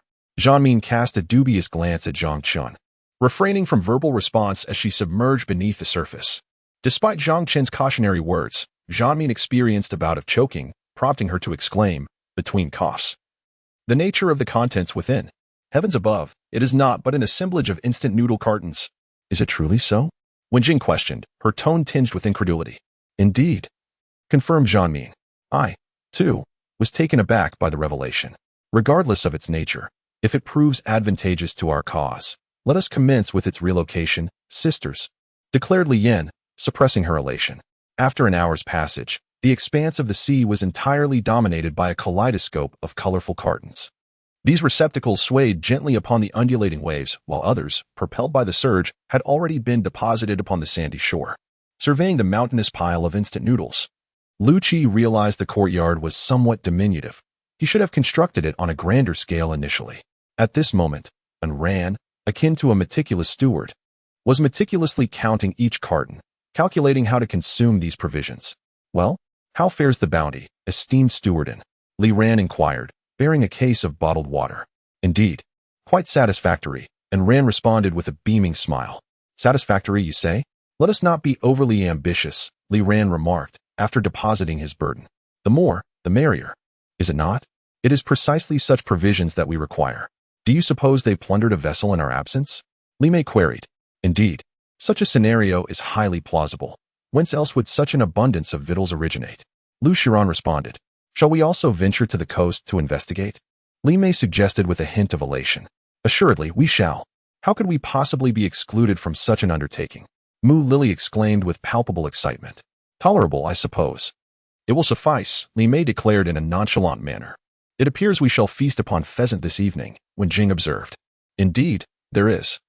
Unless you desire to consume a mere feather, Li Mei retorted, producing a feather from her pocket.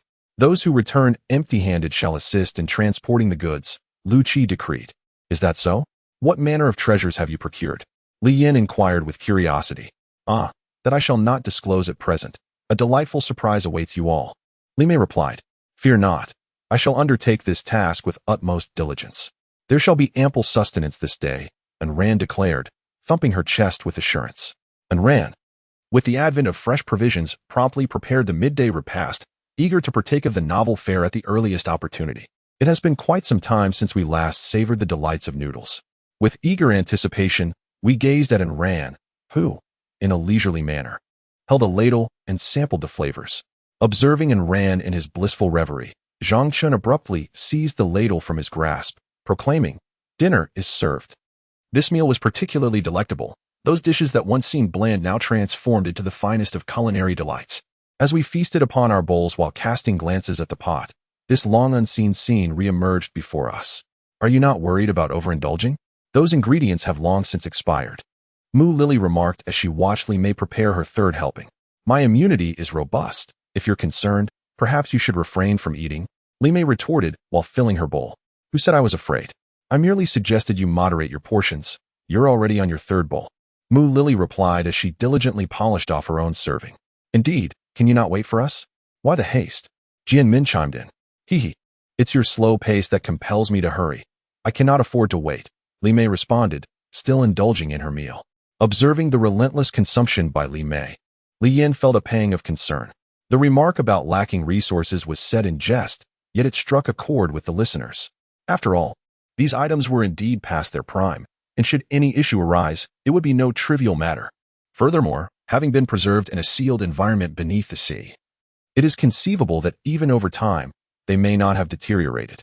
What other place could achieve such an effective barrier against air? This matter at most leads to a mere upset stomach. No significant issues will arise. You have yet to share your findings, Liu Qi inquired, observing that Li Mei had already satisfied her hunger. Ah, indeed, once we see delectable food, we tend to forget such matters. Hurry, come with me, Li Mei insisted, pulling Liu Qi toward the exit. Wait a moment. Can we not first comprehend the situation? We cannot proceed in a state of confusion. Oh, it is like this. Mu Lily and I discovered a tree that had just been struck by lightning, and it is continuously secreting a highly viscous substance. A considerable amount has already dripped to the ground. If we delay any longer, it may all be lost. By now, there might scarcely be any liquid left on that tree, Liu Qi retorted bluntly. Perhaps there is still a little remaining? There will be nothing left. All you think about is eating. We shall go tomorrow. Today is not an option. With that, Liu Qi turned to leave. Upon hearing his words, Mu Lily and Lu Xiran lowered their heads in silence. Although Liu Qi directed his comments towards Li Mei, the discovery was a collective one, and it was evident that the prospect of food had made everyone forget their earlier discussion. Chapter 54. Fetching water, what exactly did you discover? Li Yin asked after Liu Qi departed. It is a highly adhesive liquid, Mu Lily replied. I have made my decision. I want another bowl. Li Mei declared loudly as she regained her composure. Wait, did you not just say you were full? Why do you still wish to eat? Lu Xiran intervened, questioning Li Mei. Startled a moment ago, my stomach rumbled with hunger, necessitating another bowl. Naturally, Li Mei declared with unwavering conviction. Aren't you afraid of becoming a pig? Mu Lily jested, caressing her own abdomen. Go ahead, eat until you burst. Rest assured, I shall neither metamorphose into a swine nor succumb to overindulgence, Li Mei retorted. Following their repast, they transported the dripping crates into the sun's embrace. Subsequently, they congregated in small groups, idly seeking topics for discussion. At that moment, Liu Qi emerged from his quarters, toting his toolbox. Upon noticing him, Zhang Chen and the others promptly encircled him. The idleness is stifling, one of them lamented. I yearn for some occupation. Whither do you venture? Zhang Chen inquired. I intend to process the lumber we've amassed, Liu Qi responded.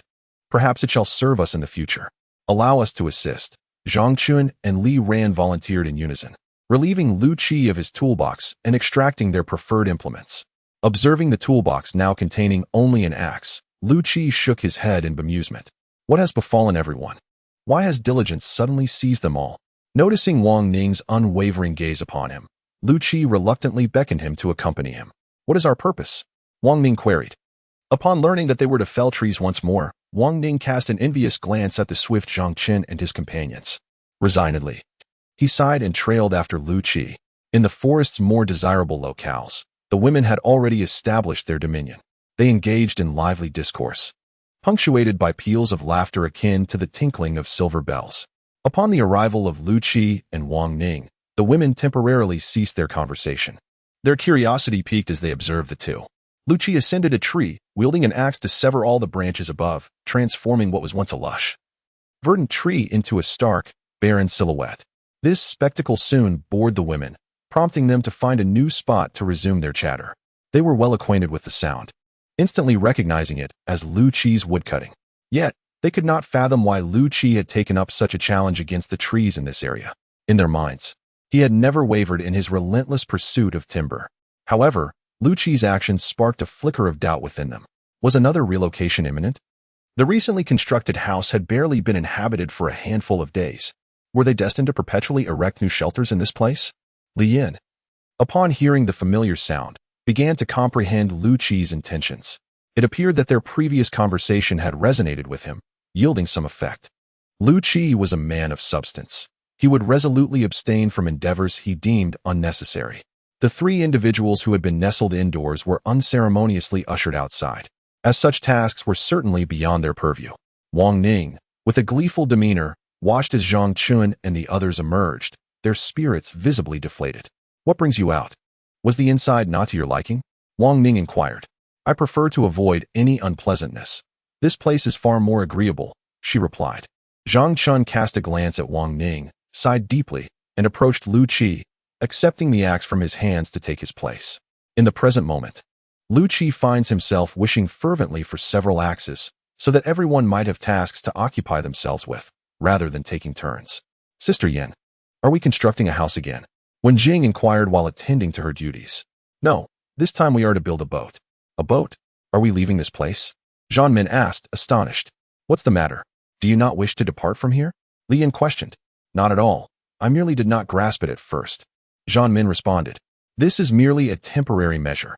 Until we gain everyone's consensus, this remains preparatory work.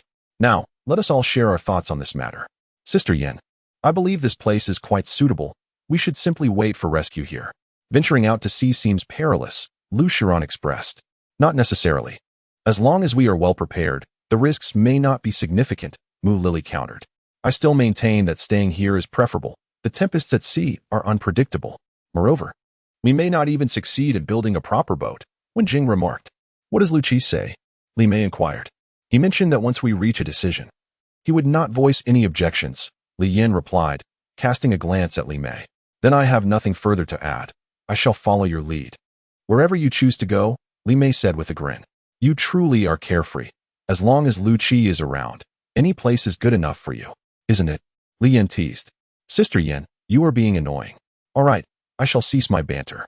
He Qianqian, please share your thoughts, Li Yin prompted. Yinjia, He Qianqian is right.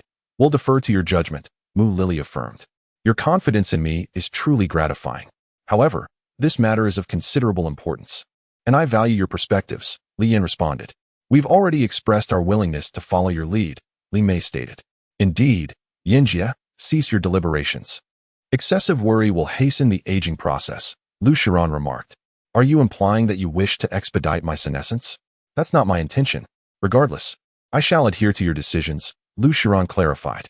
Let us deliberate on our individual thoughts. It would be more beneficial, Li Yin reiterated. However, her statement was met with silence as no one responded. Li Yin inhaled deeply and declared, Very well, since no one wishes to speak. I shall determine the course of action. Circumstances permitting, we shall construct a vessel, though it may deviate from your expectations. Our limitations restrict our choices, and the final design will depend on our carpentry artisans. After all, we are all in the same boat, and we shall either thrive together or perish together. That's the spirit. We're already in this predicament, so why deliberate further? We shall live or die as one, Mu Lily exclaimed. Come, let us all say it together. Li Mei suggested. What is transpiring here? Are you all preparing for a collective act of valorous self-sacrifice? Liu Qi inquired, having just entered and overheard their impassioned words. I have not yet lived enough to warrant such a sacrifice. Li Mei cast a sidelong glance at Liu Qi and retorted. Wasn't that precisely what you were asserting moments ago? Observing Liu Qi's somewhat discomfited state, the others erupted in heartless laughter, a sound that only served to accelerate Liu Qi's pace, as if fearing he would be devoured if he tarried. What transpired indoors? Why such a countenance? Li Ran inquired, noting Liu Qi's pallor. Assuredly not, Zhang Chen interjected. It was merely a desire to afford you additional respite. Liu Qi regarded Zhang Chen briefly, then, without further comment, seized the axe Zhang Chen had set aside and resumed his contest against the trees. Having resolved upon this course of action, Liu Qi was determined to execute it well. Since Li Yan had broached the subject of constructing a vessel for seafaring, Liu Qi had entertained numerous plans. The construction of a proper ship presented considerable challenges. Yet Liu Qi remained confident in his ability to fashion something capable of flotation, providing both shade and shelter. Chapter 55. All is well indeed. It's not that we lack the courage, but rather that we genuinely dare not, and Rand chuckled, offering. It would be imprudent to term it a ship. A more apt description would be a sturdy raft. The art of shipbuilding eludes my expertise, Liu Qi conceded. You wouldn't be contemplating the construction of an ark, perchance? An ark? Pray, what is this ark of which you speak? Liu Qi inquired, his expression a picture of bewilderment. A capacious vessel, housing both humans and creatures. Propelled solely by the force of the water, Li Yan elucidated, realizing Liu Qi's unfamiliarity with the concept of Noah's Arkansas. She hastened to explain. What you have mentioned resonates closely with my thoughts. However, I envision constructing a grand wooden raft upon which to erect a dwelling. As for propulsion, both wind and human power could be utilized. Liu Qi pondered for a moment before responding. This is indeed a commendable approach. I observe that there are numerous substantial trees here, yet securing them poses quite a challenge. The trees in this area lack sufficient strength. I intend to venture to higher ground in search of sturdier timber. Those trees that have withstood fierce gales should be far more resilient than those nestled within this dense thicket. Have you set your sights on a goal? Li Yan inquired, after a brief pause to gather her thoughts. It was during your oath-taking that this decision was made, was it not? Did it frighten you? Why do you urban dwellers so relish shouting slogans? I had thought you were up to something more serious. In our village, we determine matters by raising our hands.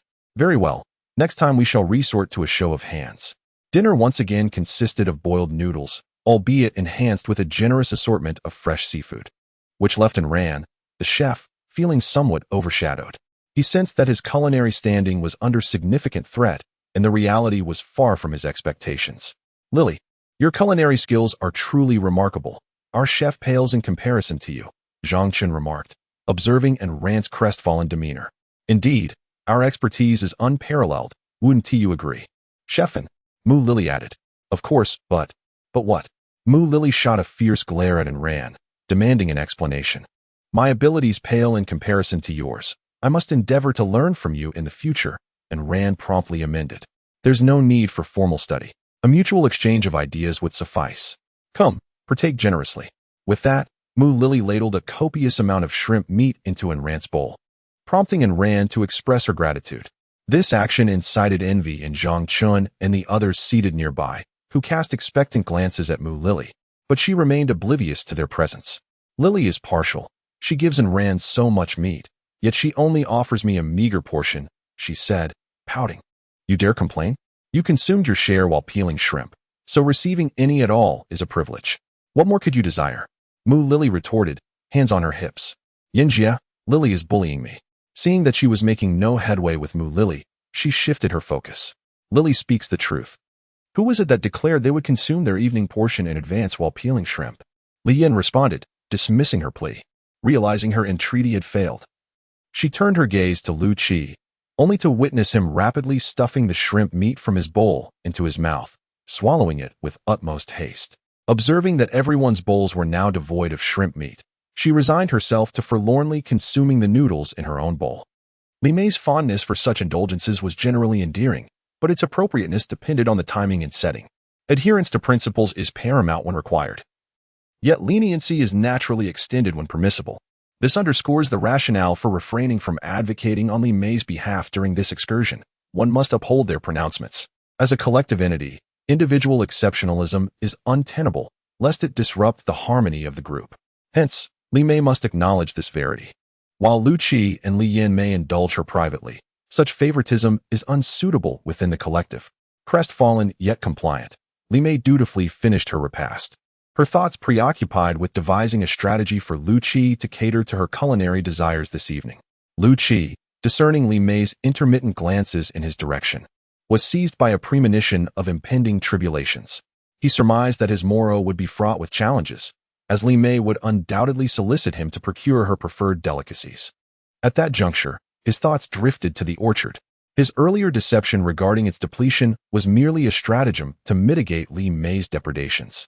However, he now pondered the extent of the rabbit's ravages upon the land. Having neglected it for nearly a fortnight, he resolved to inspect it promptly, lest his frugality result in the rabbit's unearned enrichment, a prospect he deemed utterly unacceptable. As twilight descended, the courtyard was bathed in luminescence, with the assembly gathered around the bonfire, recounting their prior experiences. Amusing incidents invariably elicit peals of laughter, providing a modicum of entertainment on an otherwise uneventful evening. It is during these moments that individuals with a gift for witty repartee often garner the most attention. Observing the women, their delicate frames quivering with mirth at his words, Li Ran felt that he was truly in his element. Liu Qi, preoccupied with the morrow's affairs, sought refuge in his bedchamber at an early hour. As he drifted into a slumberous haze, he perceived a presence insinuating itself into the bed, nestling against him in search of a comfortable position. Liu Qi, accustomed to this nocturnal ritual, instinctively placed his hand upon a familiar contour and resumed his repose. "You are the dearest," Li Mei murmured, gently removing Liu Qi's hand. "Now, let us sleep." At the break of dawn, Liu Qi emerged from the wooden dwelling, departing under Li Mei's expectant gaze. He traversed the well-trodden path, gradually fading into the verdant embrace of the forest. This route, for Liu Qi, had become intimately familiar. He possessed an unparalleled understanding of its intricacies. Having ascertained that he was not being followed, Liu Qi veered in a new direction, making his way towards the location where the delectable fruit was cultivated. His paramount concern was that the precious bounty had been despoiled, a prospect that pained him more than a physical wound. Inspecting this site was of utmost importance on this expedition. This is also a time to showcase personal charm. What kind of people are good at doing what kind of things? These are all to be explored. The individuals in this place each possess a clear division of labor. Naturally, the more strenuous tasks are entrusted to the men, while the lighter duties are assigned to the women. As the saying goes, a man and a woman working together lightens the load. Upon observing that the fields remained unscathed by the rabbits, Liu Qi made his way to the edge of the cliff. The trees there had become utterly unrecognizable, no longer standing tall and straight, but rather resembling old men, bending under the weight of their own age. Liu Qi attempted to snap a branch, although he succeeded. It required far more effort than breaking one in the forest. The branch had been bent to an astonishing degree, yet remained intact. Gazing at such trees, a plan began to form in Liu Qi's mind. Though the mortise and tenon joint technique has been passed down through generations and is renowned for its remarkable sturdiness, its efficacy heavily depends on the materials used. As this endeavor aimed to create something for the sea, Liu Qi found himself compelled to contemplate the materials with greater diligence. Should the structure fail while at sea, it would undoubtedly spell disaster. While Liu Qi's presence was diminished at the lumbering site, several overseers had taken his place, resulting in a noticeable increase in their efficiency compared to the previous day. Just past noon, they had already organized 6 large trees. The women were busy managing the fallen branches, while the men prepared to tackle their next target. As the trees were felled, a sunlit clearing emerged within the forest, where neatly arranged logs and branches lay basking in the light. Chapter 56. The coming storm. As the night gradually descended, Liu Qi's figure was conspicuously absent from Li Mei's view. Leaning against the doorframe, she anxiously gazed into the distance, yearning for the arrival of the silhouette she so cherished.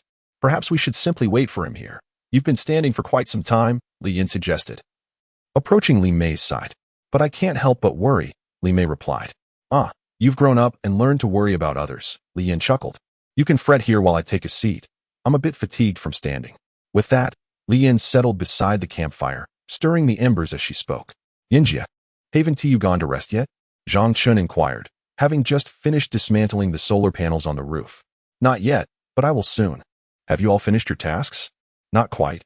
Can't you see our lovesick maiden still standing there?" Li Yin gestured towards Li Mei. "Indeed, Liu Qi is quite capable.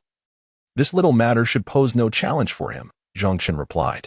"We all know that, but some people tend to overthink," Li Yin teased, raising her voice slightly. "Go on, are you anxious?"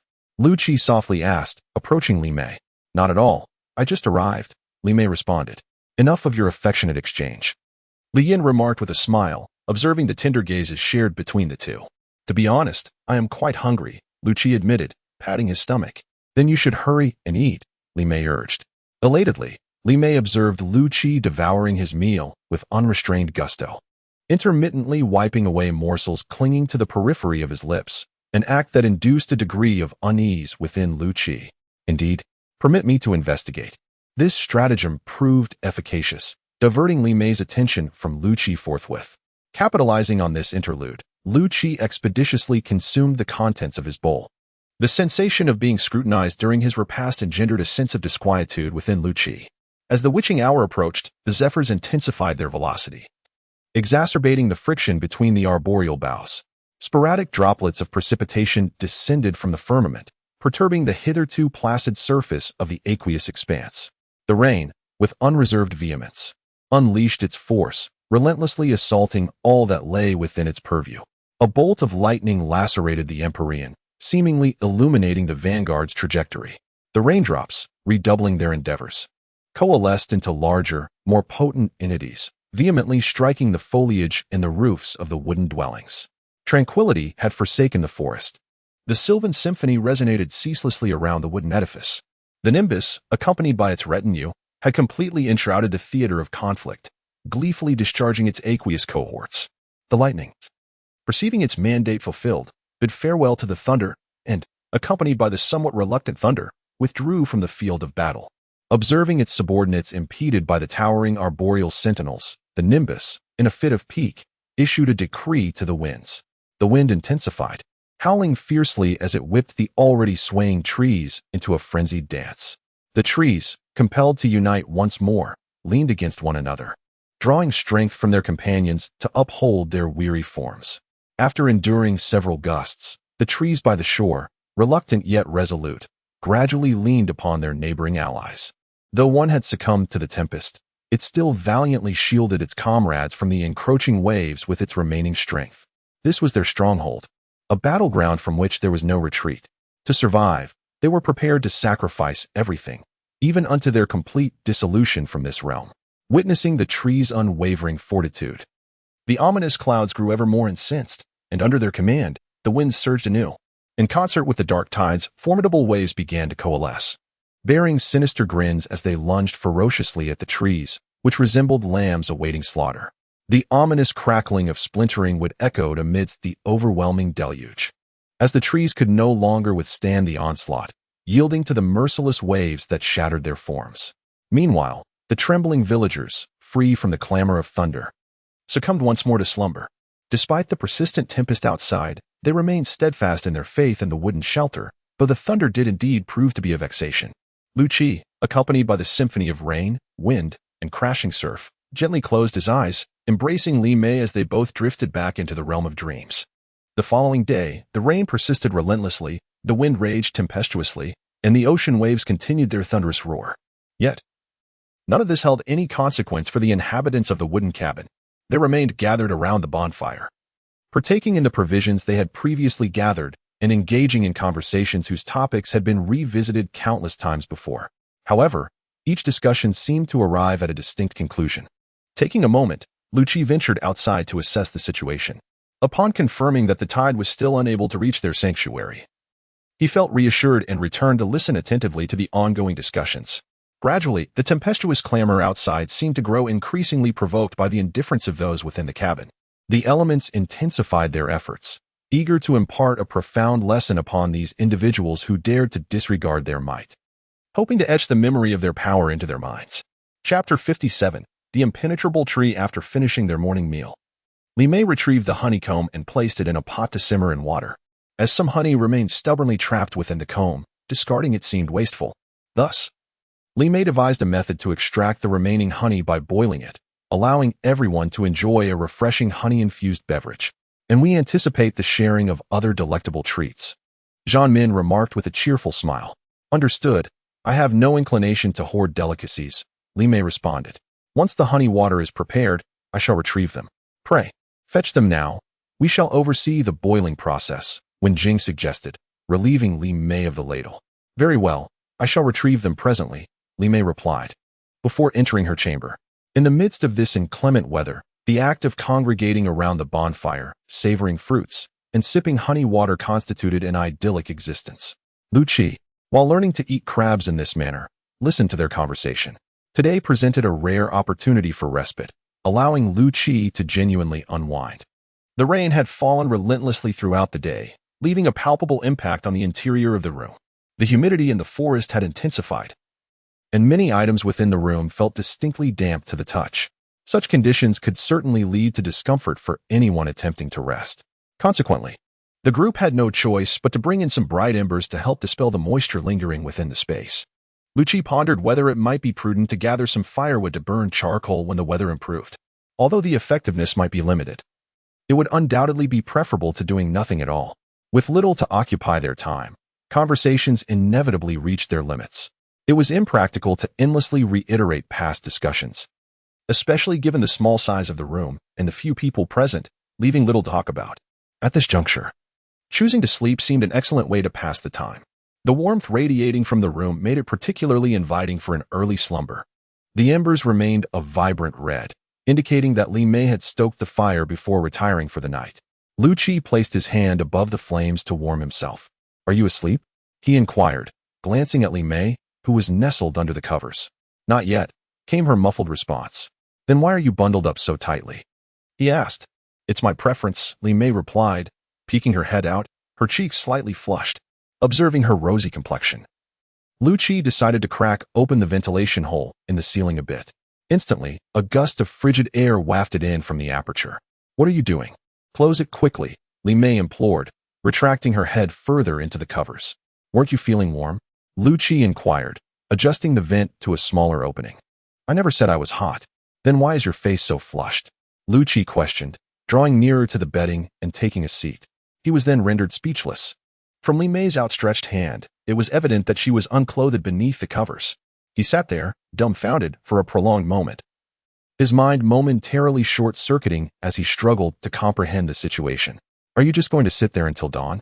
Li Mei asked, her scarlet face peeking out. "No. I'll be asleep shortly." With that, Liu Qi made to slip under the covers, but he halted upon seeing Li Mei's gaze. "Silly. How can you sleep with your clothes on?" "Oh right. I'll undress now." As Liu Qi removed his garments, Li Mei retreated further into her hiding place. Liu Qi gingerly lifted a corner of the quilt, and the figure within subtly shifted, creating more space for him. This time, his touch was no longer mediated by fabric. As his body made contact with Li Mei's, he distinctly felt her tremble. At that moment, Liu Qi could no longer restrain himself. He drew Li Mei into his embrace, holding her tightly. "From now on, you must only be good to me," Li Mei murmured demurely. "Yes, I will only be good to you." With a touch both firm and tender, Liu Qi's hand traced the flawless contours of her form. The tempest raged for 2 days before the sun finally emerged on the third. After days of absence, the radiant sun was greeted by the inhabitants, who eagerly carried their belongings outdoors to banish the lingering dampness. Liu Qi inspected the wood he had felled, relieved that his foresight had spared the nearly dried timber from the rain. Though the edges were dampened, it did not impede its utility. The group meticulously spread the wood to dry once more before venturing to the barricade they had erected, eager to discover if any fish had taken refuge there. Bereft of an axe, and Ran and the others resorted to a saw to prune the necessary branches. These carefully selected branches would be reserved for charcoal production, a concept Liu Qi had proposed, and which had garnered unanimous approval. While the results might be less than ideal, they would nonetheless serve their purpose. Li Mei and Li Yin led the women from their abode on a determined expedition. Their objective was clear: to gather every edible morsel they could find. For these provisions would dictate the quality of their future existence. To leave them behind would be an utter waste. The 7 women advanced in unison, meticulously scouring the forest, leaving no stone unturned. The forest echoed with the occasional chirping of birds. This serves as a reminder to her fellow beings that uninvited guests have invaded the forest. The once hidden edible treasures of the woods now reveal themselves from their concealed sanctuaries. Although Li Yin and her companions are conducting a thorough sweep, they do not intend to bring any species to the brink of extinction. They merely harvest the mature ones while allowing the smaller specimens to remain, ensuring their continued propagation. The trees here possess an astonishing hardness. After considerable effort in felling a tree, Zhang Chen remarked, "Didn't you just say this would be easy? I never anticipated that this tree, being less than half as thick as the one below, would prove so laborious to cut down. If they weren't resilient and robust, Do you think they could survive in this place? Liu Qi replied, taking the axe from Zhang Chen and continuing to chop. How many of these trees must we fell? Until there are none left. These trees are immensely valuable. I fear we might not gather enough. Are we truly constructing a raft to venture into the sea? If so, perhaps you should remain here alone. Oh no, if you all leave, I would surely perish from boredom. Then let us cease the idle chatter and hasten our task. The soil of the forest is remarkably fertile and scarcely penetrated by light, creating an ideal environment for shade-loving organisms to thrive. As Li Yin and her companions delve deeper, they uncover vast expanses of fungi. After careful discernment, they collect some of the edible varieties. Those uncertainties have also been collected. It is merely a matter of finding something to experiment with. Of course, in their minds, a suitable species has already been identified. By noon, the yard was already cluttered with inedible fungi, occupying a considerable amount of space. Gazing at these fungi, a smile adorned Rand's face. For someone ambitious, aspiring to become a great chef, who could resist the allure of ingredients? A single chop would only sever a small portion, and even that fragment remained firmly attached to the main body. If they could not be completely severed, they resolutely refused to depart. Chapter 58. Fearless of Deception. I thought it was something significant. This matter can be entrusted to us, Li Ran remarked dismissively. All right then, it's settled for you. Zhang Chen, noticing that Liu Qi was about to speak, hastily interjected. No problem, we cannot go today, but we shall set out tomorrow, Li Ran declared. The mushrooms in the pot, under Rand's meticulous cooking, gradually exuded a rich aroma. Nearby, the grilled fish, seemingly unwilling to be overshadowed, joined the mushrooms in their fragrant endeavor. Liu Qi did not partake in the tree-cutting activities that afternoon.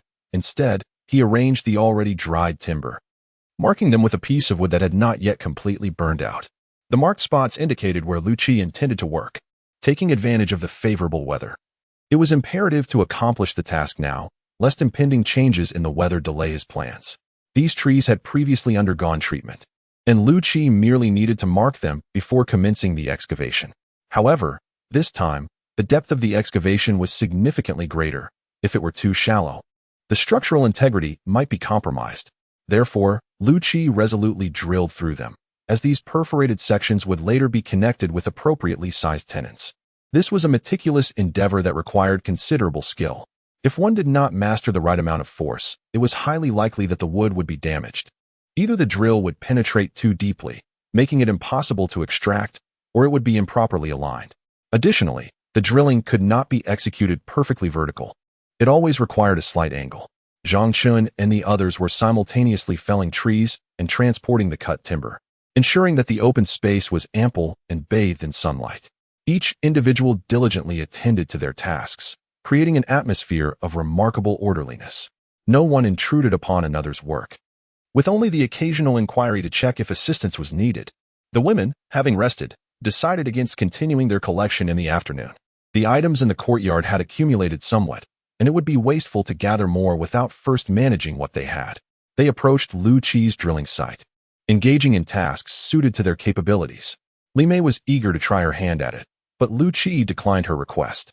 It was not that he wished to deter her, but this particular task was not well suited for her. Her strength was, after all, limited, and maneuvering a large tree proved to be quite arduous. Moreover, given the depth of the excavation this time, Liu Qi was concerned that Li Mei might inadvertently damage the wood. It was essential to remember that each tree represented a considerable investment of their efforts. Li Mei was left with no alternative but to take up the plane and meticulously smooth the roughly hewn timber that had undergone preliminary shaping with an axe. Although arduous, she could accomplish the task with deliberate and unhurried movements. Is it proving difficult?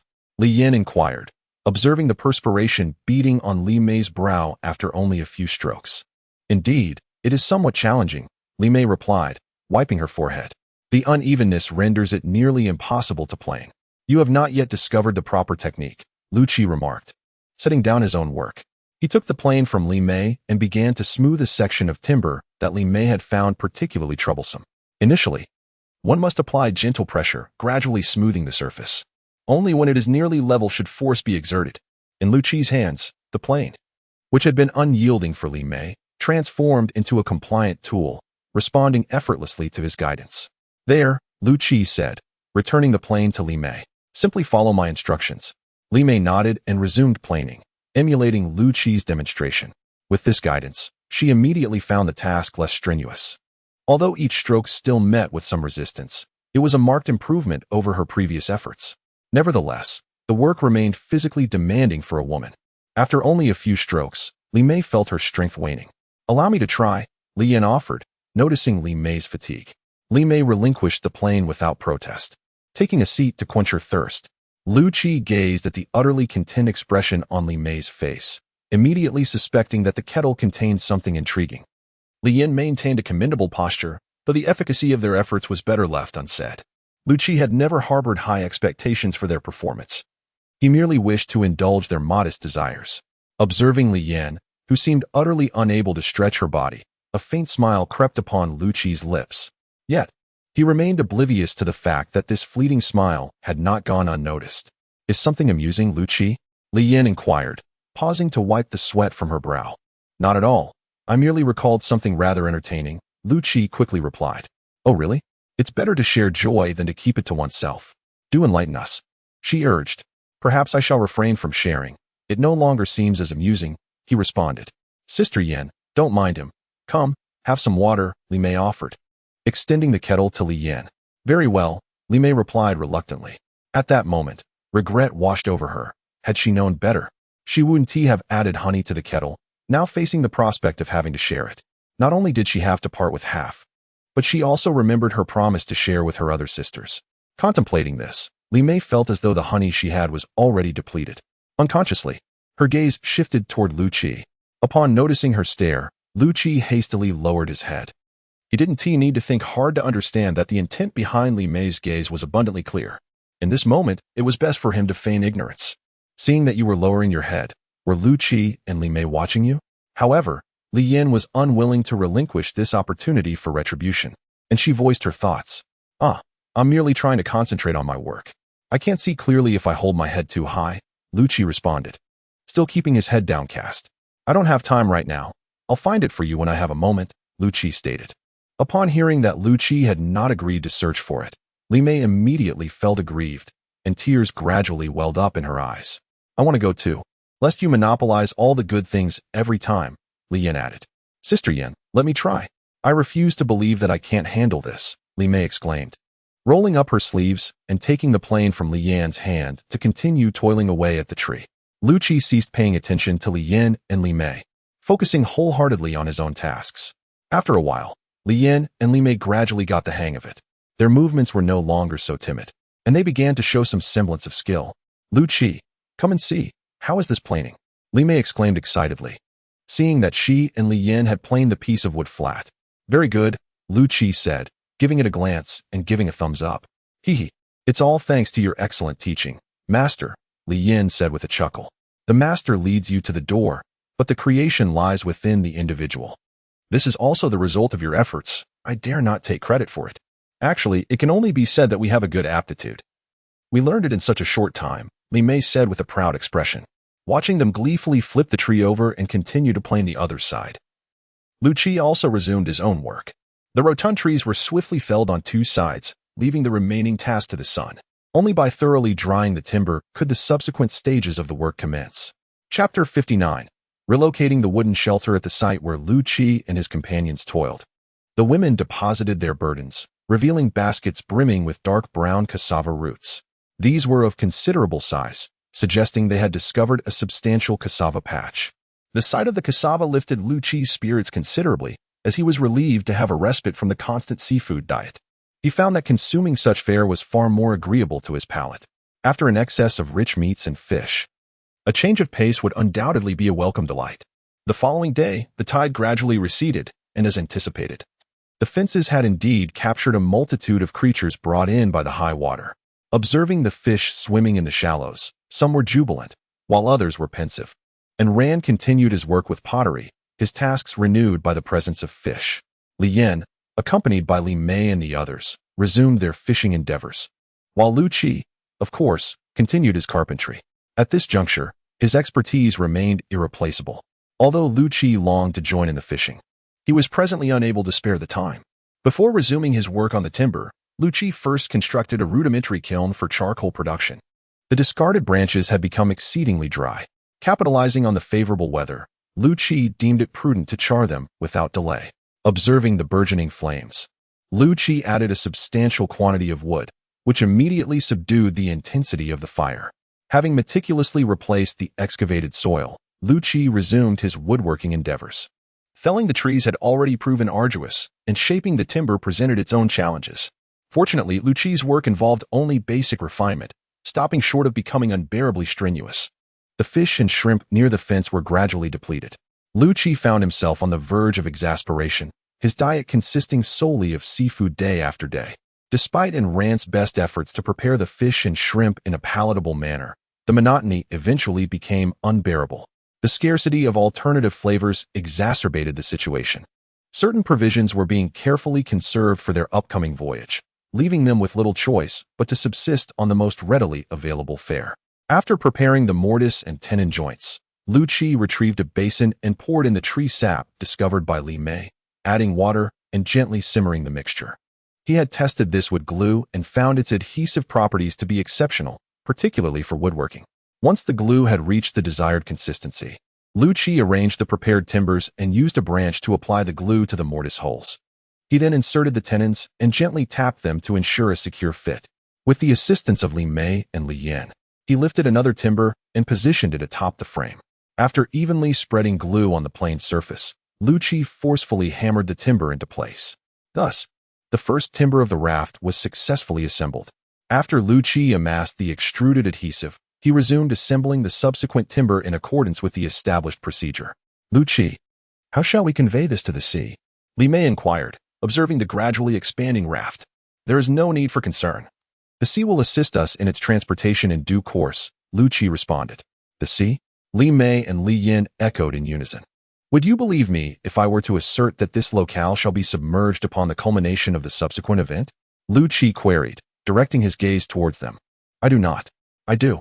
Li Mei and Li Yin concurrently responded, albeit with divergent answers. Wherefore do you place your faith in him, Sister Yin? Li Mei probed inquisitively. Have you not observed the circumstances that are manifest before us? He previously apprised me that our subterranean cabin would be inundated, and what transpired? The aforementioned palisades, which were situated at a considerable remove from the lower cabin, have they not been submerged? Wherefore should one harbor disbelief? Li Yin articulated. Liu Qi neglected to impart this to me. Why did you conceal it from me? Indeed, it is preferable that you attend to such matters, as it is more advantageous for me to remain unconcerned. However, you must not conceal anything from me in the future. Is there still a need for concealment? It has already been disclosed to you. You need only await and observe. However, when we next fell trees, we must direct our efforts towards a singular orientation, lest we become marooned here upon the sea's arrival, Liu Qi remarked, his gaze fixed upon the dense foliage. We shall observe, for we remain in dire need of timber. Li Mei retorted dismissively. Were this elsewhere, such a statement might result in incarceration, Liu Qi cautioned. Eliza chuckled, her mirth echoing Eliza's mirth, though she remained taciturn. Do you suppose the cabin will be affected? Eliza inquired. Nay, came the reply. The cabin stands at a far greater elevation. It shall remain untouched for the nonce. That is a comfort, for I have no desire to find myself submerged in the dead of night. The nascent raft had become a cynosure. Drawing together those with time to spare, they congregated, deliberating what should be erected here and there, dividing the unfinished raft amongst themselves in their minds. Annabelle, with unveiled audacity, sought to claim the central space, declaring her intent to transform it into her personal kitchen. Initially, the notion was met with favor, yet ultimately, Lucas overruled it, asserting that the central space must remain inviolate, reserved for the mast. All arrangements must yield to its primacy, for it was of utmost importance. Resigned, Annabelle relinquished her claim, awaiting Lucas's final decree. The assembled raft gradually encroached upon the open ground, and timbers yet uncycated were brought forth. Finding no more wood for assembly, Lucas commenced the task of refining the flooring, beginning with the raft's periphery, where the timber framework was to be erected. The central space, for the time being, could tarry. It could be attended to at leisure in the future. However, mindful that the next tempest was but 2 days hence, Lucas was compelled to abandon his design, resolving to defer his ambitions until the storm had passed. After all, the raft's main structure was not yet complete. Dismantling the cabin prematurely carried the risk of being unable to complete the raft, leaving them stranded during the stormy night. Liu Qi even contemplated the rabbit's burrow. But venturing in without prior reconnaissance posed a certain peril. If the burrow proved spacious enough, all would be well, but if it were too small, accommodating a dozen people would be problematic. Liu Qi, you're not considering moving our cabin onto the sea, are you? Zhang Chen inquired, observing the raft's size, which resembled their dwelling. I have entertained the notion, though its feasibility remains uncertain, Liu Qi responded. It should be viable. We can harness the structure's surface area as a sail, augmenting our propulsion, Li Ran suggested. That may be so, but we must consider its sturdiness. We wouldn't want it to disintegrate in a strong gale, Wang Ning cautioned. That shouldn't be an issue. Have you not noticed the houses below, which still stand? Zhang Chen countered. I, too, would prefer a more compact design, but consider the volume of provisions we've gathered. A smaller raft simply wouldn't accommodate them. It's an unavoidable compromise. Moreover, we are uncertain of the duration of our sea voyage. A diminutive raft might evoke a sense of unease, Liu Qi explained. Then proceed according to your plan. We shall procure whatever is lacking, Zhang Chen offered. And let me tell you, felling these trees has been arduous. By the way, the axe has dulled. Could you sharpen it? Very well, I shall sharpen it presently. You attend to the preparations here, Liu Qi replied, accepting the proffered axe from Zhang Chen. Upon the arrival of new members, Liu Qi immediately felt a sense of relief. If he were to tackle these tasks alone, he could not assure himself of their timely completion. He was grateful for his prior efforts in nurturing their skills. Now, they were all capable of executing the tasks flawlessly. The women in the wooden cabin busily prepared dinner while casting glances at the men laboring on the raft, feeling fortunate that they had encountered such reliable companions. Though the circumstances of their misfortune were unfortunate, wasn't everything now progressing toward a positive outcome? Chapter 60. I do not remember in the center of the raft. Liu Qi intentionally left a vacant space, which he reinforced with care. The position for the mast was treated with particular attention. After trimming excess parts, with the assistance of everyone, a tree standing over 3 meters tall was erected in its place. However, it still appeared rather bare, giving off an unappealing impression. As they gazed at the reinforced main post, resembling an altar, Liu Qi and Zhang Chen exchanged a smile, surprised by the unexpected outcome. They had initially aimed merely to bolster the mast, yet it had culminated in this surprising form. I think we should add another layer of wood, otherwise it takes up too much space, Liu Qi remarked after a glance. Let us do it. We can cut down more trees. There are plenty around here, Zhang Chen replied. Alas, I had initially anticipated a respite, but it seems I must persist in felling trees. I truly wonder when this will ever cease, and Rand sighed. Do you genuinely expect an end? I suspect that's highly improbable, Li Ran remarked. It's not quite like that. If we execute everything flawlessly, wouldn't we be free from further tasks? Wang Ning posited. Precisely, that's the idea. With concerted effort, we shall soon accomplish our goals, Liu Qi affirmed. However, with the raft situated here, how shall we maneuver it out? Zhang Chen inquired. We shall hew a path, allowing it to float out on its own, Liu Qi suggested, gesturing toward the forest behind him. Indeed, judging by the current trend, this area will likely be submerged in the future. That's quite a sound idea. Let's proceed with that approach, and Ran agreed. The meal is prepared, Mu Lily announced from the doorway of the wooden cabin, her voice resonating. Let us adjourn for the meal. We shall address the remaining tasks after this tempest has subsided, Liu Qi stated, securing the raft with several items. The mere mention of the impending storm cast a pall of silence over everyone. Were it not for the weekly tempests that regularly assail this place, it would be quite agreeable. There are no creatures that pose a threat to us, and we can procure an abundance of sustenance. What is there to dislike? The storms, as ever, arrived with punctuality, never delaying their arrival by even a moment. It appears that ravaging this place has become a form of amusement for them. Or perhaps, this is where they vent their emotions, or even where they hone their skills. The frequent storms have rendered everyone quite immune to their arrival. After all, they always bring the same familiar challenges, and as long as we endure, they will swiftly pass. Instead, there is an anticipation for the benefits that await us once the tempest subsides. Now that the decision to venture out to sea has been made, no one will complain about a lack of provisions. Thus, after each storm, there is an eager hope for exhilarating surprises. The storm persisted for 2 days, during which everyone comfortably rested in their wooden shelters, replenishing their strength for the busyness of the 3rd day. Following this storm, Liu Qi and his companions worked even harder. The sea had risen to the level of their raft, and soon this area would be entirely claimed by the waters. with time of the essence. They hurriedly cut down more trees to enhance their raft. As Li Yin observed the sea creeping closer to her doorstep, she pondered how all the things Liu Qi had mentioned to her had come to fruition one after another. How did he possess such foresight? Was there something more to this? What are you thinking about? Mu Lily inquired, noticing Li Yan's momentary distraction. Nothing much. Let us go catch some fish, Li Yan replied. With Liu Qi and the men preoccupied with felling trees, the task fell to the women. Nevertheless, with 7 of them, they found the work manageable. On the 5th day after the storm, everyone set aside their tasks, their gazes fixed on the wooden house where they had resided for nearly half a month. This humble wooden cabin, which has offered refuge for the past fortnight, must bid farewell today. This parting, however, is merely temporary, as it shall continue to provide sanctuary in the future. Let us dismantle it, Li Yin suggested. Liu Qi cast a glance at Li Yin but remained silent. Ascending the roof with Zhang Chen and the others to carefully remove the very shingles they had painstakingly placed, the disassembled timber was neatly arranged to one side, ensuring ease of access when needed. Gazing at the raft, swaying gently upon the water's surface, urged on by the sea, the group's sentiments diverged. Some harbored a flicker of hope, while others felt a twinge of trepidation. Yet, in the face of survival, all possessed the resolve to confront whatever challenges lay ahead. The raft, once undulating upon the waves, gradually stilled, sinking back into the earth, rendering it impervious to the ocean's grasp.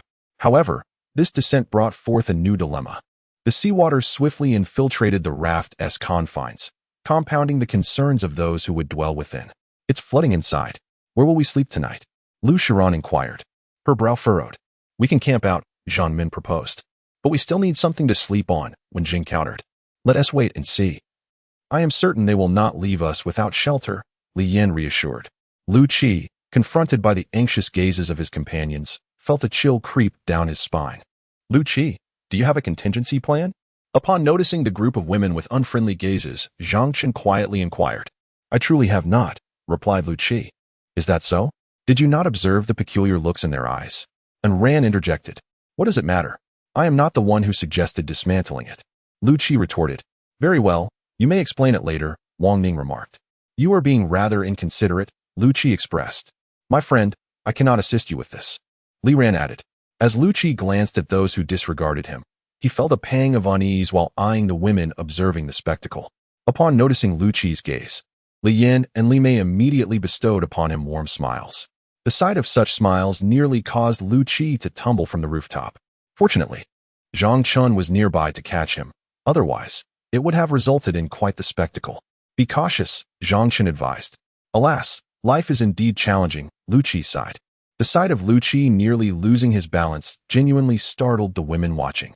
Although the height was not considerable, falling from it was certainly no trivial matter. Liu Qi, you have dismantled the wooden house, and the raft has taken on water. Where are we to spend the night? Li Yin inquired during their meal. Was it not your command to dismantle the wooden house? Liu Qi responded. Oh, is that so?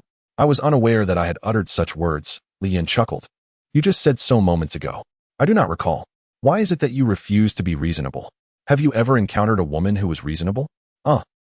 In any case, do as you see fit. I shall relinquish all involvement in this matter. Having uttered these words, Li Yin ceased to heed Liu Qi, indulging in her meal with utter disregard. Indeed, since when have women engaged in rational discourse with men? Was I not foolish to presume otherwise? As Liu Qi pondered the means of accommodating these women, a profound sense of vexation washed over him. Gazing upon the utterly dismantled wooden structure, Liu Qi found himself devoid of even the solace of tears. The inevitability of inundation was not unknown to Liu Qi. However, the implications of buoyancy had eluded his foresight. Had he possessed such prescience, he would assuredly have refrained from such wanton demolition. Alas, all is now in vain. Recriminations serve no purpose. Observing Li Yin basking in the sun's embrace, tending to her belongings, Liu Qi was overcome with a renewed sense of exasperation. How is it that all responsibility has been thrust upon my shoulders? Surely, as the de facto leader, she bears some burden. I am but a mere bystander. Such treatment is unwarranted, an affront to reason. Liu Qi entertained the notion of seeking counsel with Li Yin, yet the recollection of her earlier pronouncement swiftly dissuaded him. To broach the subject with Li Yin once more would likely herald a period of considerable hardship, particularly given the women's unwavering allegiance to her. Should he incur Li Yan's displeasure, the matter of accommodation might well escalate into a crisis. Chapter 61. Laying claim to territory beholding the completed raft. Liu Qi yearned for a return to the status quo, as if the preceding events had never transpired. Yet, time, once spent, is irretrievable. No mortal possesses the power to alter its course. The sole recourse now lies in mitigating the situation, and doing so before the women erupt in unrest. As Liu Qi gazed at the sun-drenched rabbit pelts, a certain thought resurfaced in his mind, an endeavor he had long wished to pursue but had been unable to do to the constraints of time. Now that his pressing obligations had been fulfilled, it was time to embark on this long-anticipated journey. "What are you planning to do?" Li Mei inquired, observing Liu Qi as he retrieved the object that had once caused him considerable distress. "Nothing much. I simply intend to confront the troublesome creatures I have long sought to challenge," Liu Qi replied. "What are they up to now?" Lian asked, watching Liu Qi as he departed with a group. Liu Qi responded, "I am going to trouble those rabbits. At this hour, instead of arranging accommodations for us, he chooses to chase after rabbits," Li Yan remarked. "Who knows? By the way, where shall we stay tonight?" Li Mei asked, surveying the desolate campsite. "Are you really going to ask Liu Qi? After all, he is the one who dismantled this place," Li Mei pointed out. "Well, it seems you were in agreement as well," Li Yan retorted. "Ah, you've learned to deflect blame, have you? Just wait and see how I handle you," Li Yan declared, lunging at Li Mei and playfully tickling her. "Ingjia, I was wrong. Please let me be," Li Mei pleaded, shielding her most sensitive spots. "Only now do you realize your mistake?" "It's too late for that," Li Yan said, showing no intention of letting Li Mei off the hook. The two of them wrestled on the moss-covered ground, with Li Mei occasionally emitting loud cries of protest. Their raucous antics soon attracted a crowd of onlookers, who gathered around to cheer them on. "Let us go and see for ourselves." After tidying her clothes and covering her exposed spring beauty, Li Mei remarked, "Let us go take a look. Take us with you." Mu Lily, filled with curiosity, responded, "Why should I join you? You just bullied me." Li Mei replied, "I merely observed you all having such fun that I couldn't help myself. I promise, next time I will absolutely refrain from participating." "All right. Let's go together and see what they are truly up to," Li Yan suggested. With Li Yan's consent, the group set off in a jubilant procession towards the rabbit den. They were quite familiar with this place, having accompanied others on several rabbit hunting expeditions, and they knew its location well. Indeed, witnessing Liu Qi and his companions departing sparked a wave of curiosity among the onlookers. It had been ages since they had seen them venture out together. Clearly, something significant was afoot, and for these individuals, who were often bored, nothing could be more intriguing. Amidst their laughter and chatter, they swiftly arrived at the designated spot, only to find that Liu Qi and his friends were nowhere in sight. Instead, they encountered a multitude of rabbits, all gazing at them with pitiful eyes. The rabbits seemed eager to share their misfortunes, yet regrettably, they could only convey their discontent through their expressions. Observing the scattered rabbits, Li Yan and her companions grew increasingly perplexed. This defied logic. If one intended to hunt rabbits, there would be no need to catch so many at once, for they could not possibly consume them all in one sitting. The abundance of rabbits is sufficient to sustain these individuals for several days. However, there are already more than a dozen present. "What is Liu Qi contemplating?" "Yinjia, what is happening?" Li Mei inquired. "Hasn't your husband mentioned anything to you?" Li Yan countered. "He never discusses such matters with me. How would I know?" Li Yan sighed. "I see. Well, allow me to enlighten you. In truth." She glanced at Li Mei, who was eagerly awaiting her continuation, then added, "Actually, I am also in the dark." Upon hearing this, those who had anticipated an answer cast numerous exasperated glances toward Li Yan. "I speak the truth. Why do you all wear such expressions?" Li Yan defended herself. "Fine. Let us pretend I asked nothing," Li Mei conceded. Li Mei was not alone in her curiosity. Everyone was eager to peer inside. Observing the lack of a leader, they suppressed their desires and patiently awaited to discern their intentions. "Ah, so you have arrived," called out Li Ran, who emerged carrying a rabbit. He addressed the crowd at the entrance. "What are you all doing?" "Nothing much," Li Yan quickly replied. "We are merely organizing these rabbits. You see, they have taken up quite a prime location, and we have resolved to evict them." After speaking, Li Ran turned and entered the cave. "Shall we take a look?" Liu Qiran suggested cautiously. "Very well, you lead the way," Mu Lily replied. "But I am afraid," Liu Qiran admitted. "Coward," Mu Lily retorted.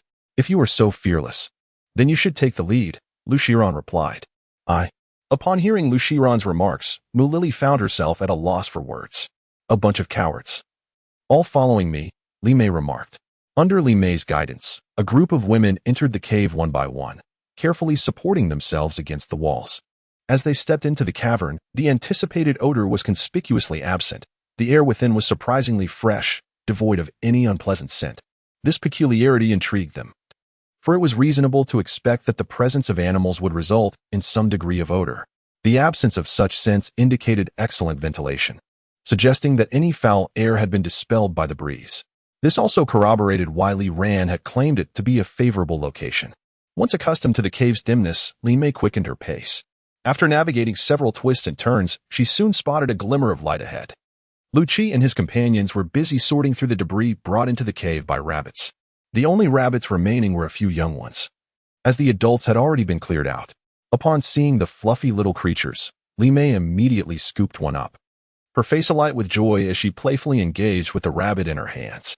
The rabbit, seemingly startled by Li Mei's sudden affection, curled up tightly against her, seeking solace in her embrace. "Look, this rabbit is quite fond of me," Li Mei exclaimed with delight. "That's merely a reaction to fear.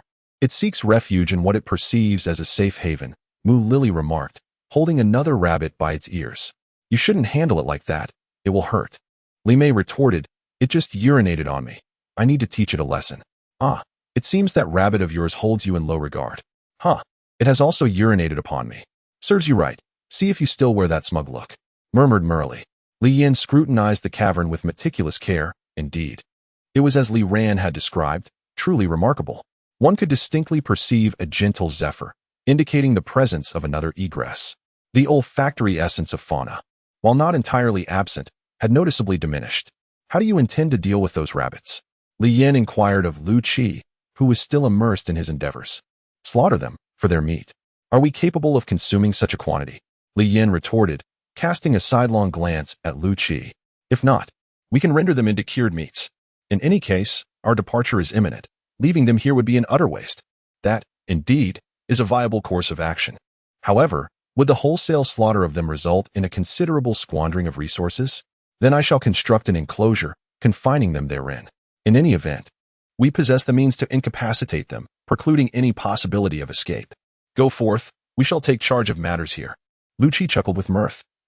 Relinquishing the branches he had been employing for sweeping to Li Yin, and departed with Zhang Chen and the others. Liu Qi, remember to fashion a cage. "I intend to keep this rabbit as a pet," Li Mei proclaimed, brandishing the rabbit she held in her grasp. "Understood. It shall be reserved for your amusement as a domestic companion."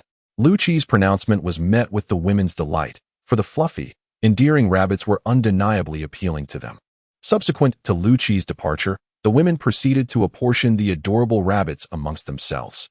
They joyfully debated what name to bestow upon their rabbits, while the creatures huddled together, trembling, as if the outside world posed a grave threat.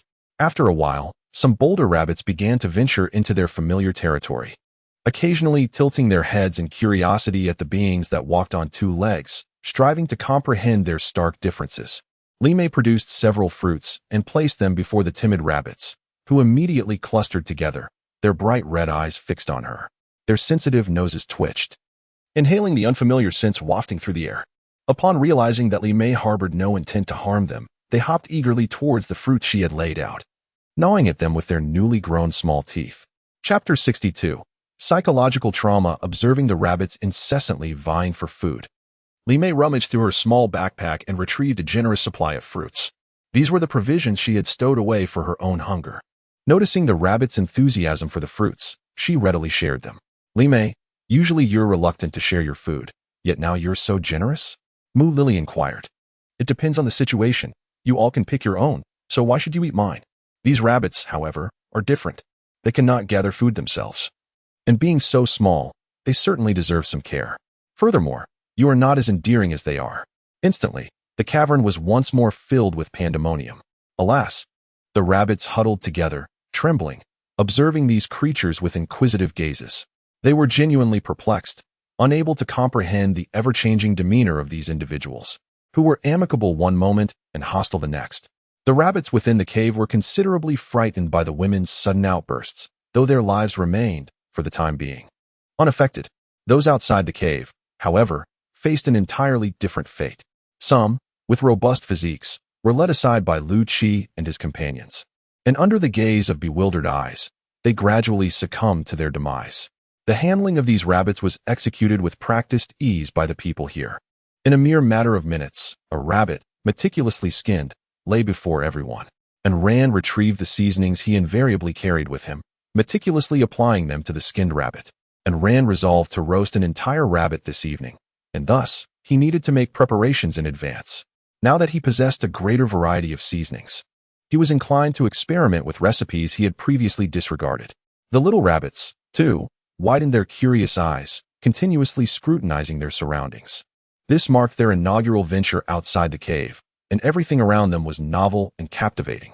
However, they were somewhat perplexed as to why their former companions, with whom they were once familiar, were now confined within an enclosure, each appearing dispirited. They merely cast a cursory glance before devoting all their attention to the fruit before them. Although the fruit was somewhat firm and lacked the sweetness of the milk they had previously enjoyed, what more could they be choosy about? Liu Qi, will these rabbits grow up to be like those? Lian inquired.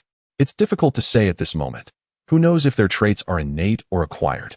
Liu Qi replied. From a genetic perspective, they should be similar, Zhang Chen added. Little rabbits, please do not emulate your parents. If you do, I shall not favor you, Li Mei said as she gently stroked the rabbit beside her. The creature lay submissively against her, seemingly relishing her caress. You may not like them, but we do. When the time comes, we shall simply slaughter them for consumption, Li Ran declared. If you dare to eat my rabbit, I will fight you, Li Mei retorted angrily. I meant when they grow to be as large as their parents, not now, Li Ran quickly clarified. That is still unacceptable. Those I raise cannot be eaten. Li Mei insisted. Very well, then we shall not eat them, Li Ran conceded, unwilling to persist in this debate, as he sensed the growing tension around him. If he continued, he would find himself contending not just with Li Mei, but facing the wrath of all the women, each with a rabbit of their own. Amused, and Rand watched Li Ran's discomfiture. Engaging in a discussion about consuming pets raised by these compassionate women was an exercise in futility. He lacked the energy to argue with them, knowing full well that eventually, these creatures would end up in his hands, destined to become sustenance for everyone. The tantalizing aroma of rendered fat permeated the air, silencing the group as they eagerly awaited the culmination of an Rand's barbecue. Meat had become a rare delicacy. Li Yin and Liu Qi had curtailed their access to it after the abundant seafood harvest. Had it not been for the need to occupy the rabbit's habitat, they likely wouldn't have tasted meat today. Should we perhaps relocate the larger rabbits? Zhang Min inquired. We're slaughtering their kin right before their eyes and roasting them. The older ones are resilient enough to cope, Wen Jing responded. But let's refrain from traumatizing the younger ones. With that, she rose and cradled her rabbit, retreating indoors. Observing the women's overflowing empathy, Zhang Chen and his companions exchanged knowing smiles. The sentimentality was bewildering. Did one truly need to consider the psychological well-being of a meal? They've all scurried into the cave, feigning concern about scarring the young ones, Zhang Chen remarked. Scarring? Liu Qi scoffed. Where was this concern when they were mistreating us? Alas, you missed the spectacle earlier. If these words were spoken to them, perhaps there would be some changes, Li Ran remarked. Weren't you just here? Why didn't you say anything? Wang Ming questioned. Why don't you give it a try? Li Ran replied. What do you intend to say? At that moment, Mu Lily emerged and inquired. Oh, it's nothing. This is a matter that concerns us alone, Li Ran hastily explained. Well, what else are you hiding from us? Mu Lily said, hands on her hips. There's nothing more. Such matters are not suitable for you to hear. Don't you agree, Liu Qi? Li Ran sought assistance. Indeed. There are certain things among men that cannot be shared with women. And Rand's meat is nearly ready. You should go and call them out. Mu Lily cast a skeptical glance at the men and, with her own questions lingering, stepped into the cave. Sigh, we cannot provoke her. Watching Mu Lily disappear into the darkness, Liu Qi sighed. You should learn from me. Do not meddle in their affairs lightly, but rather focus on your own endeavors. And Rand said while turning the rabbit, hurry up and roast your rabbit. If we follow your lead, we shall be left utterly devoured, Zhang Chen remarked. Yet, you gain nothing from this approach, do you? And Rand replied, enough, don't say another word, they are coming out. Upon noticing figures emerging from the cave, Wang Ming quickly announced. A feast of fragrant roasted meat unfolded amidst a tranquil atmosphere. Perhaps it had been a while since they had savored roasted meat. As everyone unwittingly indulged themselves, it was only when their stomachs protested that they finally ceased their consumption. Over mugs of broth simmered with offal. Liu Qi and Zhang Chen critiqued Ran's performance at the recent barbecue. And Ran, with feigned humility, listened attentively, promising improvements in the future. Li Mei emerged from the cave, bearing a flask of golden honey. Its appearance instantly silenced Zhang Chen and Liu Qi, though ostensibly reserved for the women. Its allure was irresistible to all. Li Mei dispensed a dollop into each bowl, adding hot water, and they savored the concoction with serene disregard for the men present. Observing their hard-won territory thus unceremoniously commandeered, Liu Qi shook his head with a sigh. They relocated the campfire to the cave entrance, wrapped themselves in blankets, and sipped their soup, exchanging occasional pleasantries. Such a life, they mused, was tolerable, sustained by their shared companionship. The women's incessant chatter persisted late into the night. Long separated, they found themselves with a surplus of conversation. Only when fatigue overtook them did their extended discourse finally subside. Chapter 63. Smoke cured Liu Qi. With the matter of accommodation finally resolved, other concerns could be addressed at a more leisurely pace. The remaining modifications to the raft no longer required Liu Qi's direct supervision. Zhang Chen and the others were capable of completing them independently. Liu Qixin's mission was reassigned once more, which was to take Li Yin and Li Mei to retrieve that large beehive. This matter had been etched in their minds. And now that the opportunity had arisen, they were determined to have Liu Qi fulfill his promise. Not only were Li Yin and Li Mei anticipating this event, but everyone else was as well. Liu Qi couldn't help but rue his own loquacity. Of all things to mention, he had to bring this up. Now, he had no choice but to proceed. Having gathered their equipment, Liu Qi, escorted by Li Yin and Li Mei, made their way towards the cliff. Liu Qi's spirits were less than buoyant, while the two women were filled with exhilaration. Throughout the journey, they would occasionally urge Liu Qi to hasten his pace, lest they waste any time. Liu Qi had no choice but to accelerate his steps, feeling that if they continued to press him, he might just reach his breaking point. It would be best to complete this task sooner rather than later, so that they would cease to pester him. As they passed through a patch of land overgrown with vines, Liu Qi set down his backpack. He unsheathed his dagger and began to clear away the vines that were entwined around the trees. This time, no matter how much they urged him, Liu Qi remained focused on collecting these materials. This was indispensable, no jesting matter. Descending to the cliff to retrieve a beehive. Who would dare to do so without adequate protection? Seeing that Liu Qi was ignoring them, Li Yin and Li Mei had no choice but to gather the vines that Liu Qi had cut down. Since Liu Qi was doing this, it must certainly be of use. They would simply help him collect them. Liu Qi, don't you have parachute cords? What purpose does this serve? Li Mei inquired, somewhat perplexed. That item is too thin, it pinches the hand. This one is far more practical. Is this sturdy? Li Yin asked. Rest assured, this might be even more effective than the parachute cord, Liu Qi replied. With the vines organized by Li Yin and Li Mei securely on his back, Liu Qi resumed his forward journey. Having gathered the necessary items, he saw no reason to linger on the path. Before long, they arrived at the precipice. See, that beehive is nestled within those crevices. I will ascend the cliff and find a spot to secure the vines. You two wait for my signal. If I wave at you, ignite that pile of materials. Be mindful of the wind. It must carry the smoke towards the hive. All right, but do exercise caution. If it becomes too risky, do not force it, Li Mei advised. Understood, just remember what I've told you. Liu Qi reiterated before selecting a relatively accessible area to begin his ascent. Fortunately, this cliff was not exceedingly steep, with some handholds available. Liu Qi climbed with agility and swiftness. I never anticipated Liu Qi would be such an adept climber, Li Yin remarked, shielding her forehead as she observed his ascent. He must be like a monkey. Look at his speed, even surpassing those who specialize in climbing, Li Mei commented. That is quite likely. He is almost at the top, Li Yin pointed out, indicating Liu Qi nearing the summit. Having scaled the precipice, Liu Qi assessed the wind's direction. He secured the vine at a windward spot, then leaned over the edge, gesturing with his left hand to Li Yin below, a prearranged signal to indicate the proximity of the hive. Liu Qi understood immediately that the vine's placement was too close, agitating the bees. He was keen to avoid detection by the now alert swarm. Upon seeing Liu Qi's signal, Li Yin and Li Mei ignited the tinder they had prepared with flint, setting ablaze the dry grass at the base of the cliff. As flames rose, they added damp moss, creating billows of thick smoke. Anxious that the smoke might not fully obscure the hive, they started multiple fires, enveloping the area in a dense cloud. Are we creating too much smoke, Yin? Li Mei inquired, her vision obscured. Perhaps it is a bit excessive, Li Yin conceded, though it might be clearer above. True. The wind should dissipate some of it higher up. We're prioritizing Liu Qi's safety. Enduring smoke is preferable to bee stings. Descending further, Liu Qi found the conditions increasingly unbearable.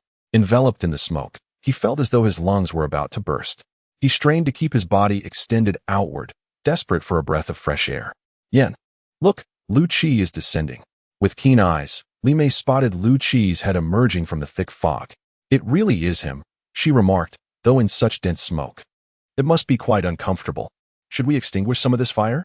Indeed, let us wait, came the reply. Amidst the swirling smoke, Liu Qi struggled to reach his destination. He carefully harvested the beehive and placed it into a pre-prepared bag, securing it behind him. With a speed he believed he had never possessed before, he hastily departed from this inhospitable place. Perched atop the cliff, Liu Qi licked the honey that had adhered to the back of his hand while he was gathering the beehive. The sweet flavor instantly dispelled the discontent that lingered in his heart. He gazed at the beehive in his hand, yearning to indulge in its contents. Yet, thinking of Li Yin and Li Mei waiting for him at the cliff space, he promptly extinguished that thought. He fastened the bag to his waist once more and began his descent, retracing his steps. At that moment, he caught a glimpse of something unusual growing along the precipice. This object was quite familiar to him, as his hometown's mountains were abundant with such delights. However, he never anticipated finding it in this location. Just the thought of its tangy sweetness caused saliva to uncontrollably pool in his mouth. Determined, Liu Qi altered his course and climbed towards the enticing sight. Now that he had discovered it, he certainly would not allow it to remain unclaimed. As Liu Qi approached the object, he was surprised to find that it was not adorned with the plump, crimson, and purplish grapes he had envisioned. The wild grapevine exhibited a delightful growth. Yet amidst the intertwining tendrils, Liu Qi could not locate what he sought. Not a single cluster of grapes was in sight, not even any unripe ones. Unwilling to succumb to disbelief, he continued his search, refusing to accept that such a substantial vine bore not a single grape. Yinjia, where do you think Liu Qi is gone? Why hasn't he come down yet? Inquired Li Mei, her impatience growing. When he ascended, he had not taken so long. Are you not aware that climbing up is easy, while descending is fraught with challenges? True, the path is visible when ascending, but it becomes less discernible on the way down. With that, Li Mei chuckled and settled down. Your concern is causing you to fret. I hardly know what to say to you, remarked Li Yin, playfully pinching Li Mei's nose. At that moment, Liu Qi felt a wave of frustration. He had thoroughly scoured the vine, yet still had failed to find what he desired. In a fit of vexation, he yanked the grapevine forcefully, seeking to vent his pent-up dissatisfaction. With a loud rustle, a considerable portion of the tendrils that had been clinging to the rocky wall was abruptly pulled down by Liu Qi's action, cascading to the ground. To his delight, this unintended maneuver unexpectedly brought his dream to fruition. Before him lay a cluster of lustrous, translucent purple grapes. He swiftly grasped the vine and plucked the coveted grapes from their perch. Chapter 64. Fainted from hunger, unable to resist the sight of the grapes in his hand. Liu Qi plucked one and placed it in his mouth. He gently chewed, and the fruit's plump juices instantly filled his mouth. With a gulp, Liu Qi swallowed it whole, skin and flesh along with the juice, into his stomach. He glanced at the grapes in his hand, smacked his lips, and carefully placed them in his pocket. With his desire fulfilled, Liu Qi didn't linger and quickly descended the way he had come. You burned too much stuff. I couldn't see the path down, so I was a bit slow. See, I told you we burned too much stuff.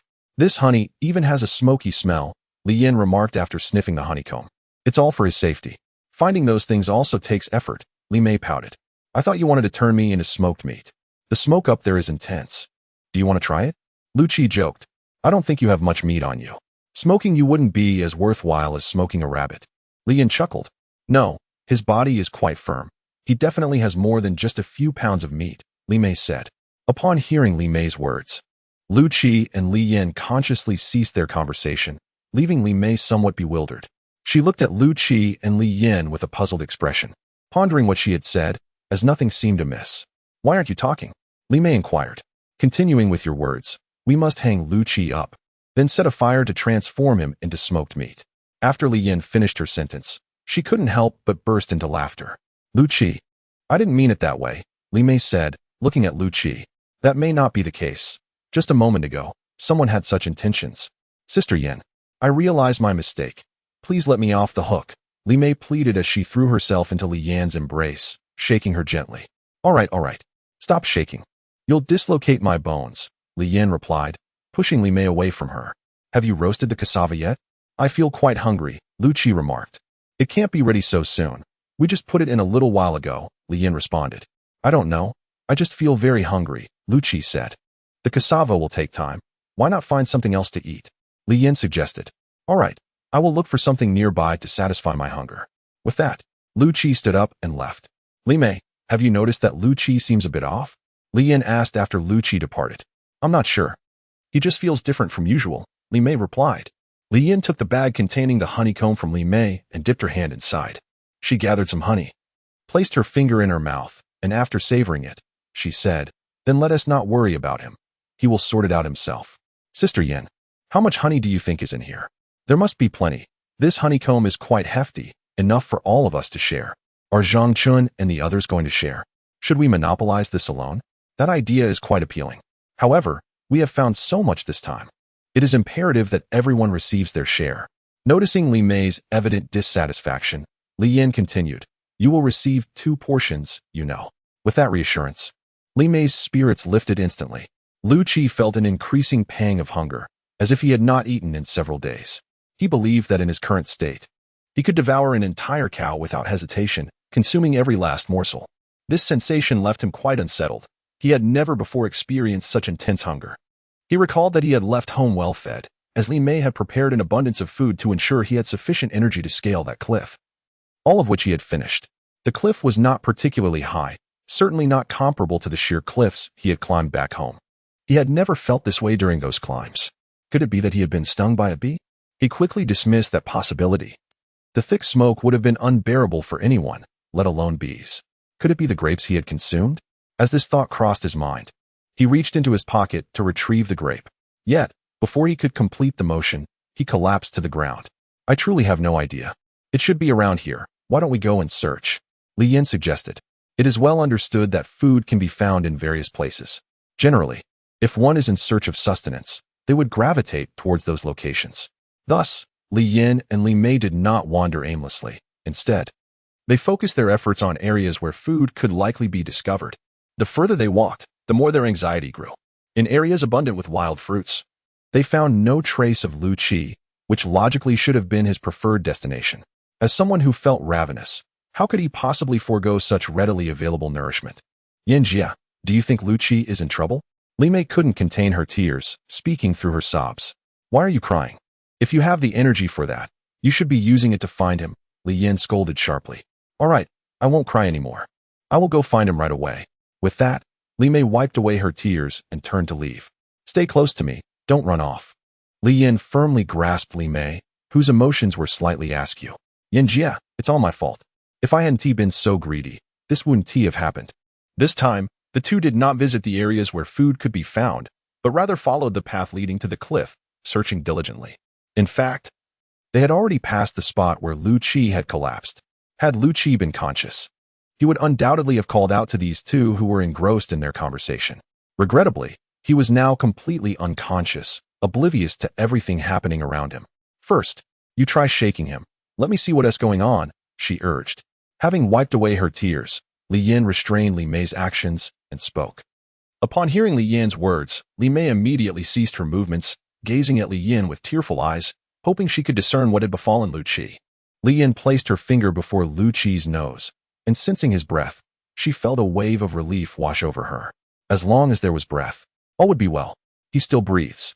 He may simply be in a state of exhaustion. Did he not mention earlier that he was famished? It is possible he has fainted from hunger. Fainted from hunger? Is it truly that simple? Li Mei inquired with a hint of disbelief. Let us hope that is the case. Otherwise, we may truly be without recourse. Then, shall we feed him this? Li Mei offered the cassava. Do you truly believe he is capable of consuming this in his current state? Hand me the bag, Li Yan said, regarding Li Mei with a mixture of amusement and exasperation. Li Yan received the bag from Li Mei and extracted the honeycomb within. Retrieving the dagger from Liu Qi's person, Li Yan bisected the honeycomb along its center. She employed the dagger to search within one of the halves. Soon enough, Li Yan discovered an off-white substance within. Placing the other half back into the bag, she gently extracted some of the milky substance with the dagger. She pried open Liu Qi's mouth and placed the substance within. "Hand me the water." Upon hearing Li Yan's request for water, Li Mei promptly retrieved the water bottle. Consequently, as Li Mei proffered the canteen, Li Yan delicately elevated Liu Qi's head, trickling a modicum of water into his mouth. His Adam's apple bobbed perceptibly as the opalescent substance, commingled with water, traversed Liu Qi's esophagus and entered his stomach. Witnessing this efficacy, Li Yan was thoroughly relieved, her primary apprehension having been Liu Qi's potential inability to swallow independently, a predicament insurmountable by anyone present. "Yanjia, why have you ceased feeding him?" Li Mei inquired, observing Li Yan's cessation. "I shall resume shortly." "Too rapid an administration might induce choking," she responded. "Understood." Chapter 65, Apprehension. The intricacies of a woman's heart elude masculine comprehension. And the unobservant Liu Qi remained oblivious to the subtle shift in Li Mei's sentiments. Yet, Li Yan, being of the same gender, was acutely aware. Upon experiencing a slight amelioration in her physical discomfort, she resolutely dissuaded Liu Qi from further massaging her abdomen. Confronted with Li Yan's unwavering resolve, Liu Qi redirected his attention to assisting Li Mei. "This entire predicament stems from this," Liu Qi declared, extracting the cluster of grapes from his pocket. "Grapes? I adore them," Li Mei exclaimed, reaching for the proffered fruit. "Are these not edible?" "They are indeed edible, albeit with certain consequential effects," Liu Qi elucidated, gesturing towards Li Yan. Observing Li Yan's expression of discomfort, Li Mei stuck out her tongue playfully, suppressing her intense desire to partake of the grapes. "Once Yanjia has recovered, I shall permit you to consume them. I harbor no desire to consume them. The suffering appears excessive. If you insist, but refrain from lamenting your decision subsequently. Oh, what is there to regret? If I choose not to eat, then I shall not eat." Li Yan called out, "Li Mei, come and assist me." "Coming, Sister Yan," Li Mei replied, tossing the nearly prepared wild chicken to Liu Qi. Liu Qi observed Li Yan and Li Mei with a hint of curiosity, uncertain of their destination. Noticing the urgency in their demeanor, he cast a brief glance before refraining from further scrutiny. In the pitch-black night, the two women vanished into the shadows. A sense of unease crept into Liu Qi's mind. What if something untoward had transpired? With that thought, he planted the almost cooked wild chicken into the ground and rose to follow them. "Liu Qi, do not come over. Just stay there and wait," Li Mei urged as she sensed his approaching footsteps. "What are you up to?" he inquired. "Nothing much. Just stay put," she replied. "What on earth are you two doing?" Liu Qi pressed, taking a few steps closer. "What is the matter?" he asked again. "How can you ask? It's all because of that wretched grape you brought, which caused Sister Yan to feel faint," Li Mei retorted. "Is that thing really so potent?" "I merely fainted for a moment," Liu Qi replied. "It's just a bunch of grapes. Enough of that. This isn't Liu Qi's fault. I couldn't resist indulging," Li Yan said in a feeble voice. "Sister Yan, even at this hour, you still defend him? What are you standing there for? Go heat some water from the kettle." "Understood." Realizing Li Mei was visibly upset, Liu Qi decided to remain silent, no longer pressing the matter. "Yanjia, please drink some water," Li Mei said as she handed the kettle to Li Yan. "Much better now," Li Yan replied after taking a sip. "But, there is no but. I am perfectly fine now. You should go eat something," Li Mei retorted, casting an entirely unwelcoming glare at Liu Qi, who gazed at her with an innocent expression. At that moment, anyone in the same position would find it difficult to maintain a pleasant demeanor towards the one responsible for all this turmoil. "I truly do not understand how that thing could cause such chaos," Liu Qi lamented, noticing Li Mei's lack of understanding. "Does ignorance resolve the issue? You are well aware that this object could lead to certain repercussions. Why would you allow Yanjia to consume it at this juncture?" "It was she who took it from me," Liu Qi protested, feeling wronged. "How can you, a grown man, utter such words? Let me tell you, if Yanjia is unharmed, everything is fine. But if something were to happen," Li Mei's tone turned foreboding, "your pleasant days would come to an abrupt end." Liu Qi sensed the gravity in Li Mei's words and silently hoped that Li Yan would emerge unscathed, just as he had. He glanced over at Li Yan, who lay nearby, smiling as she watched him and Li Mei. "Everything will be all right," he reassured himself. "But he is a man, and we are different," Li Yan responded. "Indeed, that is precisely why his situation is far more critical.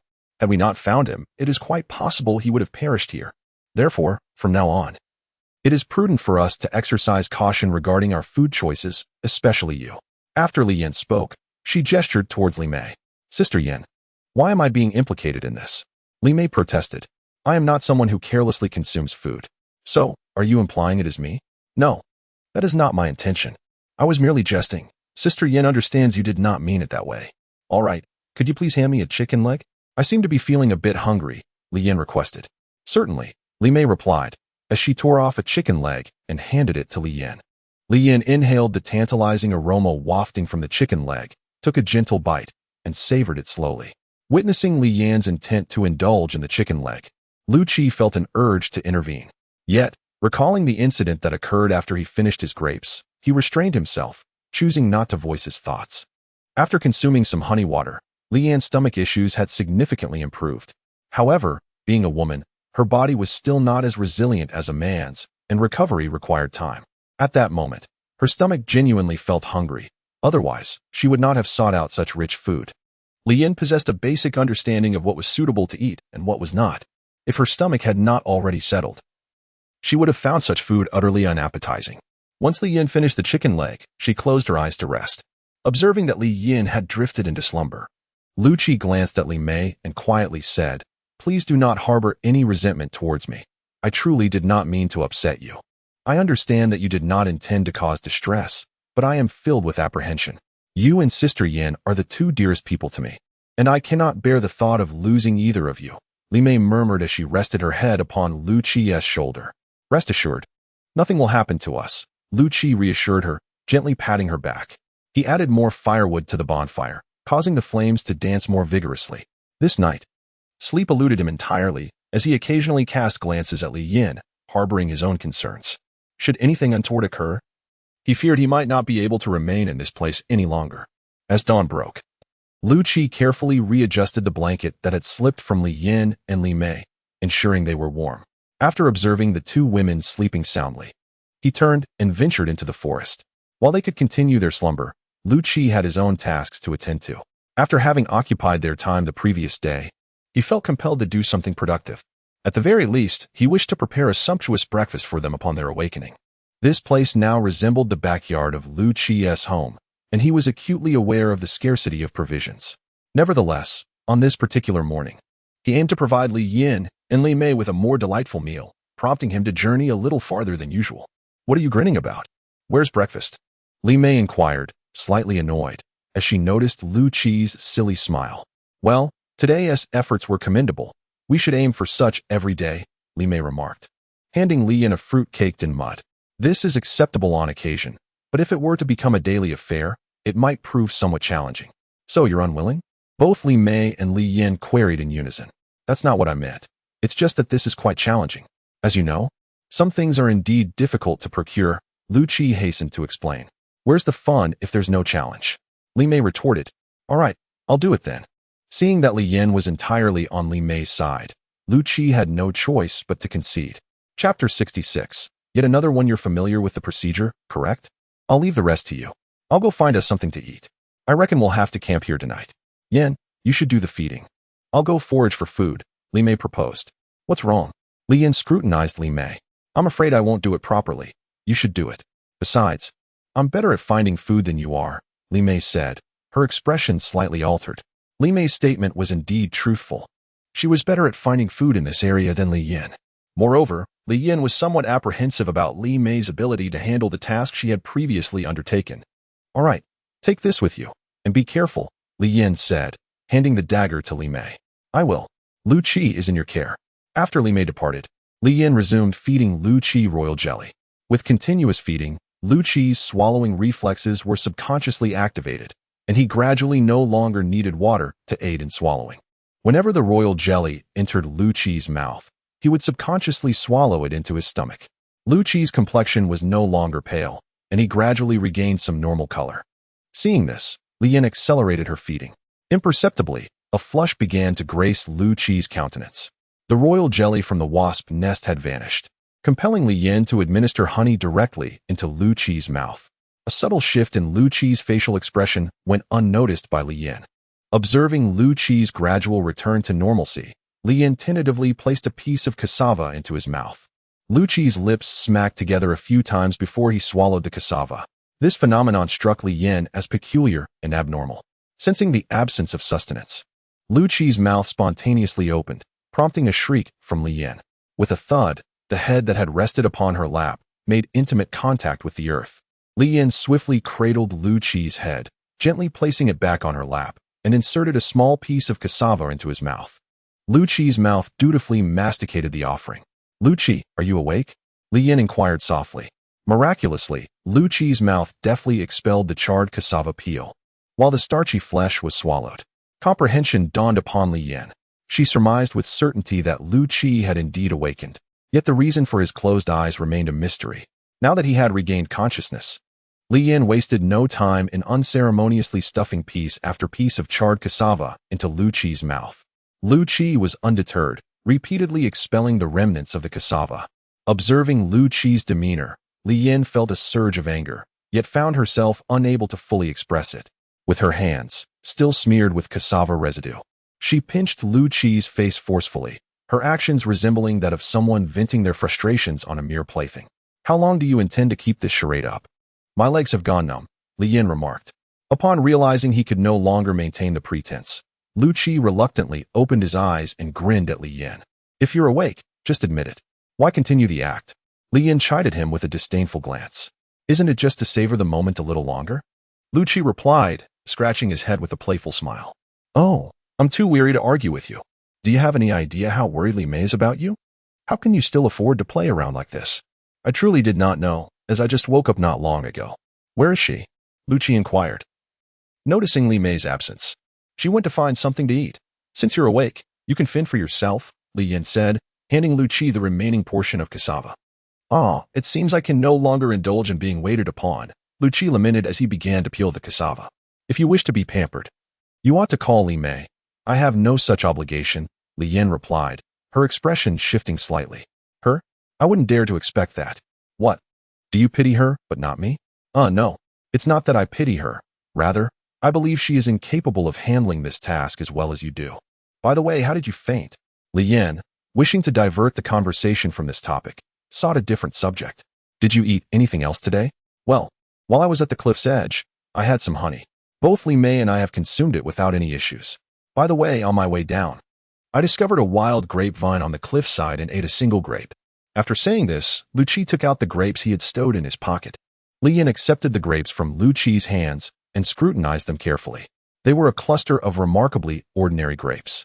Although slightly larger than wild grapes, they fell well within the typical growth range of cultivated grapes. "Is this the only cluster?" Indeed, the grapevine was quite substantial, but regrettably, this is all it bore. Liu Qi replied, a hint of disappointment etched on his face. "Do you think there might be something wrong with this cluster?" "That seems unlikely. What could possibly be amiss?" "We can find out by trying," Li Yan responded, plucking a grape and tossing it directly into her mouth. Observing Li Yan's actions, Liu Qi felt an urge to intervene. Yet her speed left him no opportunity to do so. As he watched her swallow the grape, Liu Qi could only wait to see what changes might unfold. "It remains uncertain what reaction will occur. Perhaps it's wise to consume less," he suggested, glancing at Li Yan, who wore an expression of quiet discontent. Liu Qi promptly stowed the cluster of grapes away, prompting Li Yan to relinquish her thoughts of sampling another. She idly stirred the campfire, awaiting any potential changes that might transpire. The duration, however, proved to be quite protracted. They waited for an extended period. Yet Li Yan exhibited no discernible change in her condition. "This is perplexing. I ingested it quite some time ago, and there's been no reaction whatsoever. It seems the issue lies elsewhere. Please, deliberate further. That's all. I genuinely haven't consumed anything else today. Alas, I shall cease pondering it. As long as no harm befalls me, I shall not dwell on other matters. Are you now capable of tending to yourself?" "Indeed, I am," Liu Qi responded after moving his body slightly. "Very well, I shall check on Li Mei. She's been gone for quite some time, and I'm uncertain if she's managed to procure any sustenance." With these words, Li Yan rose, stretched her limbs, and prepared to seek out Li Mei.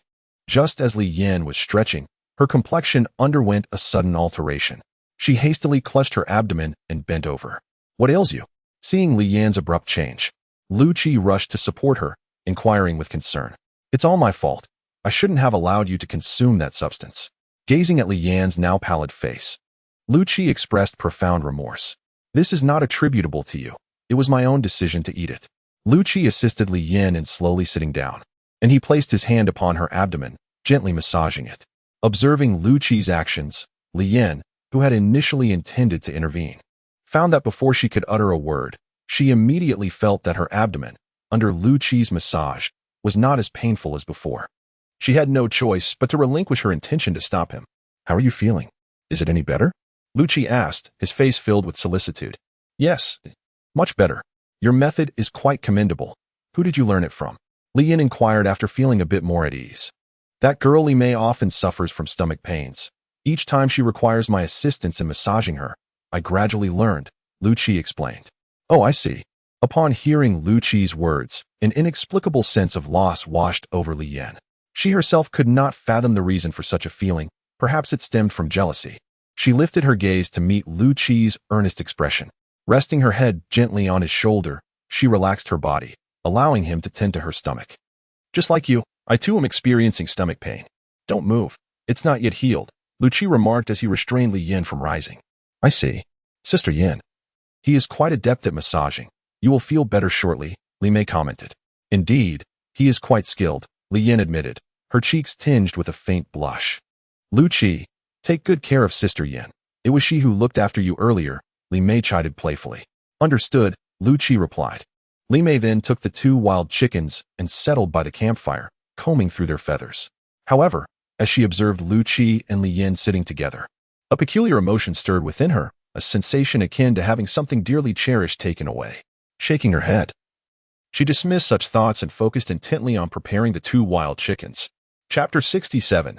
Captured. Such circumstances left Liu Qi utterly bewildered. While the occurrence of such events once might be attributed to chance, the repetition of them rendered the situation far more perplexing. Unable to draw any conclusions, Liu Qi could only grasp his head in frustration. Observing Liu Qi's demeanor, Li Yan chose not to confront him, instead continuing her jovial conversation with Li Mei. Upon returning to the cave, Li Yan's first task was to boil a considerable amount of water. She had felt a sticky sensation on her body the previous night, as if she had expelled a great deal from within. Out of pride, she refrained from voicing her discomfort. The mere mention of bathing excited Li Mei immensely. She entrusted the task of collecting honey from the beehive entirely to Mu Lily and her companions, reminding them sternly not to indulge in any sneaky tastes. Watching the gluttonous Li Mei delegate this task to her, Mu Lily felt a surge of delight. Engaging in such an endeavor without sampling would be foolish. With a cheerful farewell to Li Mei, Mu Lily, accompanied by Zhang Min and the others, resumed the activities that Li Mei had initiated. Initially, Li Yan had intended to enjoy a solitary bath. However, Li Mei insisted on joining her. It was difficult for Li Yan to refuse, considering the communal nature of the bathhouse. After all, if Li Mei wished to bathe, how could she decline? Yet, after bathing together, Li Mei soon regretted her decision. She realized she was not merely there to luxuriate, but had inadvertently become a bath attendant. Noticing some dirt on Li Yan, she offered to scrub her back, and once she started, she found it hard to stop. Li Yan, reclining at the edge, relished the pampering, while Li Mei grimaced, towel in hand, diligently scrubbing Li Yan's back. Gradually, Li Mei noticed that after scrubbing away the dirt from Li Yan's back, there was a remarkable transformation in Li Yan's skin. It became increasingly luminous and translucent, exuding a subtle fragrance. "Sister Yan, what perfume are you wearing? It smells delightful," she inquired. "Perfume? I haven't used any for ages. I scarcely recall what it smells like," Li Yan replied, squinting her eyes. "That's not right. You undeniably have a fragrance. Smell for yourself," Li Mei urged. "Really?" Li Yan mused as she sniffed her arm. "Indeed, it does have a refreshing scent. Sister Yan, when will you let me try what you've been hiding?" Li Mei asked with an eager expression. "I truly don't have any perfume.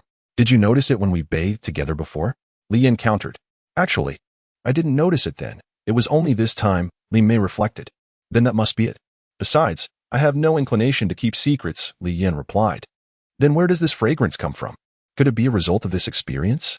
Li Yan pondered, a hint of uncertainty in her voice. "Fortune from misfortune?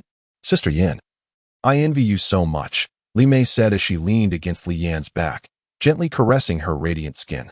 "Hey, what are you doing? Hurry up and scrub my back," Li Yan urged.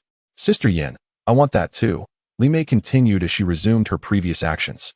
"I can't provide that for you. You'll have to ask Liu Qi for it," Li Yan replied. "However, I have already declared my absolute refusal to consume that substance, and I remain oblivious to the potential consequences of doing so. Afraid, are we? Then you may envy me." With that, Li Yan planted a kiss upon her arm. which resembled the texture of egg whites. Humph, I'm not envious at all. While Li Yin and Li Mei enjoy the luxury of bathing in a tub, Liu Qi does not share in that privilege. At this moment, he finds himself submerged in a puddle, diligently scrubbing away the persistent grime that clings to his skin with a piece of cloth. Gradually, Liu Qi notices that his once dark complexion begins to lighten. This transformation only heightens his curiosity, prompting him to scrub even more fervently. Ultimately, the skin that had absorbed an abundance of melanin has undergone a complete metamorphosis. Gazing at his rejuvenated complexion, Liu Qi is left uncertain whether to feel joy or dismay. After all, he had been quite satisfied with his previous skin tone, for it embodied the essence of masculinity. Yet now, he realizes that his complexion surpasses even that of Li Mei, whose skin is not as flawless as his newfound appearance, smooth and delicate like that of a woman. Will he become the subject of ridicule for this transformation? With a heart full of trepidation, Liu Qi emerged from the puddle. He donned his clothing and made his way toward the cave. From a distance, he spotted a figure standing at the cave's entrance, surveying the surroundings. Rubbing his eyes in disbelief, Liu Qi found it astonishing that he could clearly discern the identity of the person scrutinizing the area from such a distance. "What are you doing here?" Liu Qi inquired as he approached. "Liu Qi, you have been nothing but unkind to me," Li Mei pouted in response. "When have I ever been unkind to you?" Liu Qi asked, bemused. "Look at how you have enhanced Yin Jie's complexion, yet you refuse to assist me. Moreover, what infuriates me the most is that you have transformed yourself to resemble her as well." Sharp-eyed Li Mei had indeed noticed the subtle changes in Liu Qi. Upon hearing Li Mei claim that Li Yan's skin had also become akin to her own, an image abruptly surfaced in Liu Qi's mind, one that was rather indulgent. Hastily, he banished this vision from his thoughts, exclaiming, "I did not do this intentionally. I never anticipated such a transformation. I do not care. I want to become just like Yin Jie," Li Mei declared resolutely. "That is quite attainable, provided you can endure the pain," Liu Qi replied. "Come now. For the sake of becoming more beautiful, I am willing to bear any hardship." Li Mei took a deep breath, as if summoning immense determination, and spoke. "Really? Indeed. Just come forth," Liu Qi reassured her. Seeing Li Mei was genuinely resolute, he refrained from further discussion. He retrieved a bunch of grapes, plucking one and placing it into Li Mei's mouth. She chewed for a moment before swallowing. It tastes delightful. May I have another?" Li Mei asked with a grin. "No. I am uncertain what might transpire after consuming two," Liu Qi responded swiftly, tucking the bunch of grapes into his pocket. Observing Li Mei's gaze fixated on the pouch containing his grapes, Liu Qi inwardly resolved to conceal them in a secure location. He dreaded the possibility of the gourmand surreptitiously devouring them, leading to his regret. Having consumed the grape, Li Mei settled down, eagerly anticipating the impending events. Subsequently, Li Yin emerged from the cavern. Observing her radiant countenance, the images that had previously surfaced in Liu Qi's mind resurfaced. At that moment, Li Yan's complexion flushed crimson. Casting a glance at Liu Qi, she admonished, "Refrain from harboring such thoughts in the future." She continued, "Those very thoughts you entertained earlier. I forbid you from thinking them again. Do you comprehend?" Despite Liu Qi's efforts to suppress the aforementioned thoughts, Li Yan's mention of them reignited them within his mind. Witnessing his renewed contemplation, Li Yan's cheeks deepened in color, resembling a resplendent, blooming rose. "Are you capable of discerning my thoughts?" Liu Qi inquired with astonishment. "I am oblivious to other thoughts, but I can perceive those particular ones," she responded. "What are you two discussing? Why this talk of thoughts?" Li Mei interjected from her seat nearby. "It is nothing of consequence, merely some thoughts. You are currently unaware, but you will eventually comprehend," Li Yin replied. "I am unable to decipher your words. If you possess any thoughts, articulate them directly instead of engaging in riddles," Li Mei retorted. At that juncture, Liu Qi was reminded that Li Mei was seated beside him, while his thoughts were consumed by another's form. Was this not a blatant betrayal? Though not physical, it was spiritual. The more Liu Qi tried to suppress these thoughts, the more they overwhelmed him.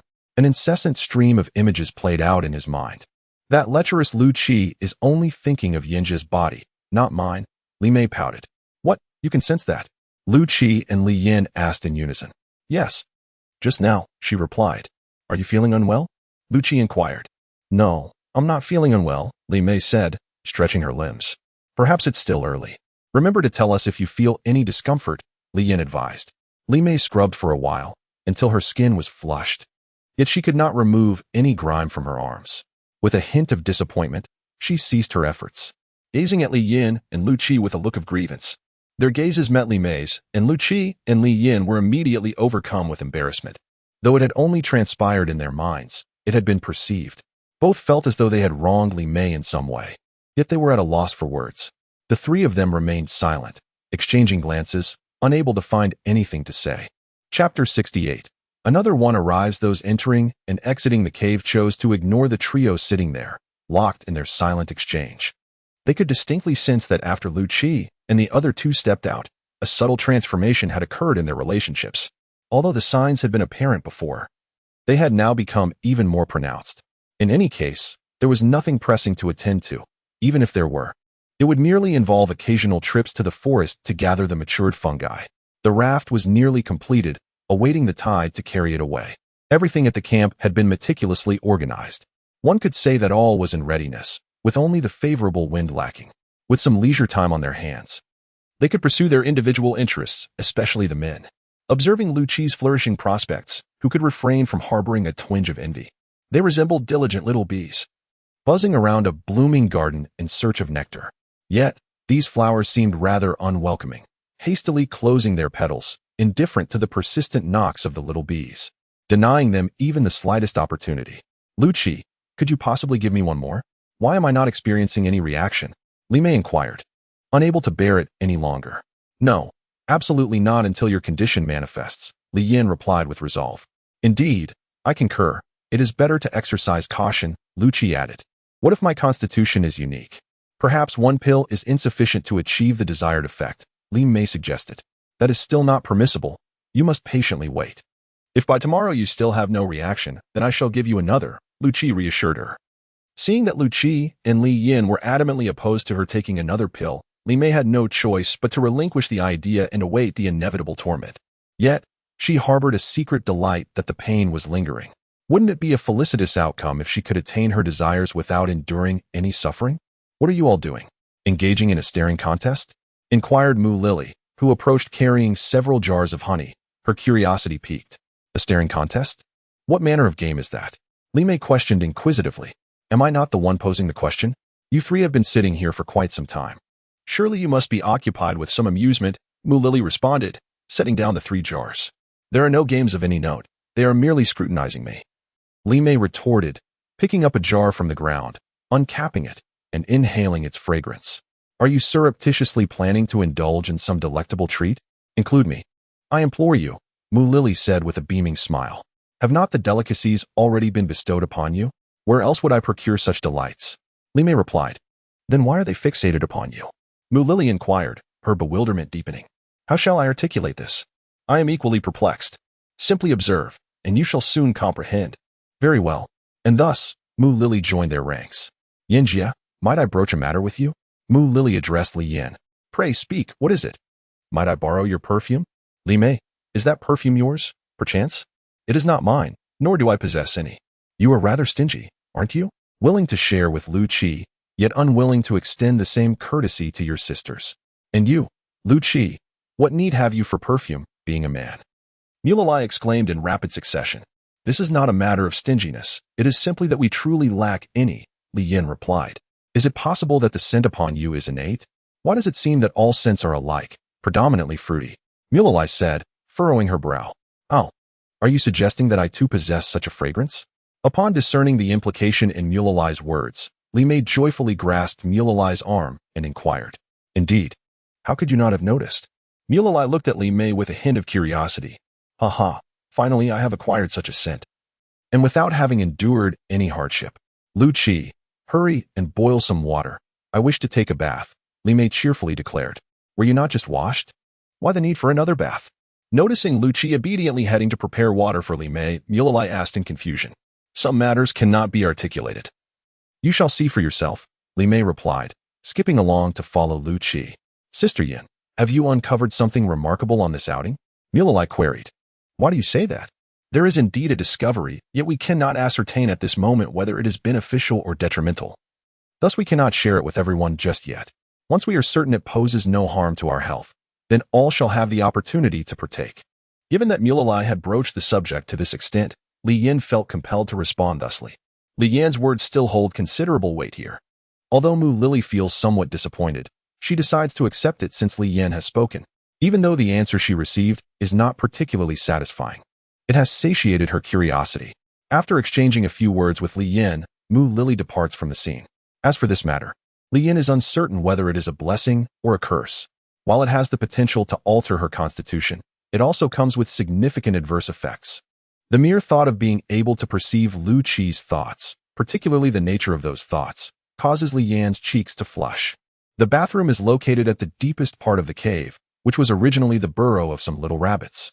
Liu Qi, realizing that this place was quite suitable for a bath, drove the rabbits away. A rabbit skin was hung at the entrance, effectively concealing the interior. After filling the bath with water, Liu Qi stood at the entrance, awaiting the summons from within. Observing Liu Qi standing at the door like a servant, those who had previously lingered in the cave couldn't help but stifle their laughter. They noticed Liu Qi's face gradually turning warm, prompting them to beckon and rush outside. In an instant, the cave was left with only the cheerful hum of Li Mei's song and the gentle splashing of water. Liu Qi stood there, torn between the desire to leave and the fear of something unexpected happening to Li Mei inside. Liu Qi, come in and scrub my back. Li Mei called from within. Liu Qi glanced around and, seeing that no one remained, lifted the curtain and stepped inside. Reclining languidly against the bath's edge, Li Mei ceaselessly scrubbed her arm with a towel. Through the mist-veiled light, Liu Qi could vaguely discern the transformation occurring upon her skin. Why do you stand there idle? Come, attend to my back, Li Mei instructed, noticing Liu Qi's inaction. Would this be appropriate? Liu Qi inquired. Now that you've entered, what impropriety remains? Make haste, she retorted, turning to present her back. Reluctantly, Liu Qi grasped the towel and began to gently scrub Li Mei's sleek back. Witnessing the women emerge from the cavern, giggling, Li Yan surmised their intentions. Li Mei was bathing, and Liu Qi, undoubtedly, was unwilling to leave her unattended. These women were creating space for them. A blush crept across Li Yan's face as she chuckled wryly and joined their company, engaging in peculiar conversations to distract herself. Shortly, Li Mei emerged, refreshed and radiant. Observing her rejuvenated state, Mu Lily's thoughts stirred anew. With 3 successful instances already, complications seemed unlikely. She turned her gaze towards Li Yan, who understood the unspoken request and subtly shook her head, indicating that the matter should not be broached at present. The changes occurring within the camp were, of course, impossible to conceal. However, no one broached the subject aloud. Despite being a collective, certain matters and possessions remained personal, belonging solely to the individual. When that person was unwilling to share, no one possessed the prerogative to demand otherwise. Each person harbored their own private thoughts, and mutual respect dictated that no one should deliberately pry into another's secrets. Beholding the envious gazes directed her way, Li Mei's countenance radiated with delight. A person who relished praise, she yearned for it even more at this moment. Yet, as time elapsed without the accolades she craved, a tinge of disappointment washed over her. Having attained what she desired, she dismissed the rest from her thoughts. When Liu Qi emerged, all eyes converged upon him, causing him considerable unease. He hastily declared, "A gale is brewing tonight. I shall secure the raft." Observing Liu Qi's somewhat hasty departure, Li Yan pursed her lips, struggling to suppress her amusement. Undoubtedly, everyone assumed that Liu Qi had discovered the item, hence their anticipation for his words. However, Liu Qi's remark instantly disheartened many. The desire for beauty is innate, particularly among women. Who wouldn't aspire to enhance their allure and elegance? Upon discovering something that could achieve this, the notion of disinterest was certainly non-existent. Very well. Let us prepare tonight's supper, Li Yan proposed, noticing the slight despondency among the group. I am uncertain as to the whereabouts of Ran.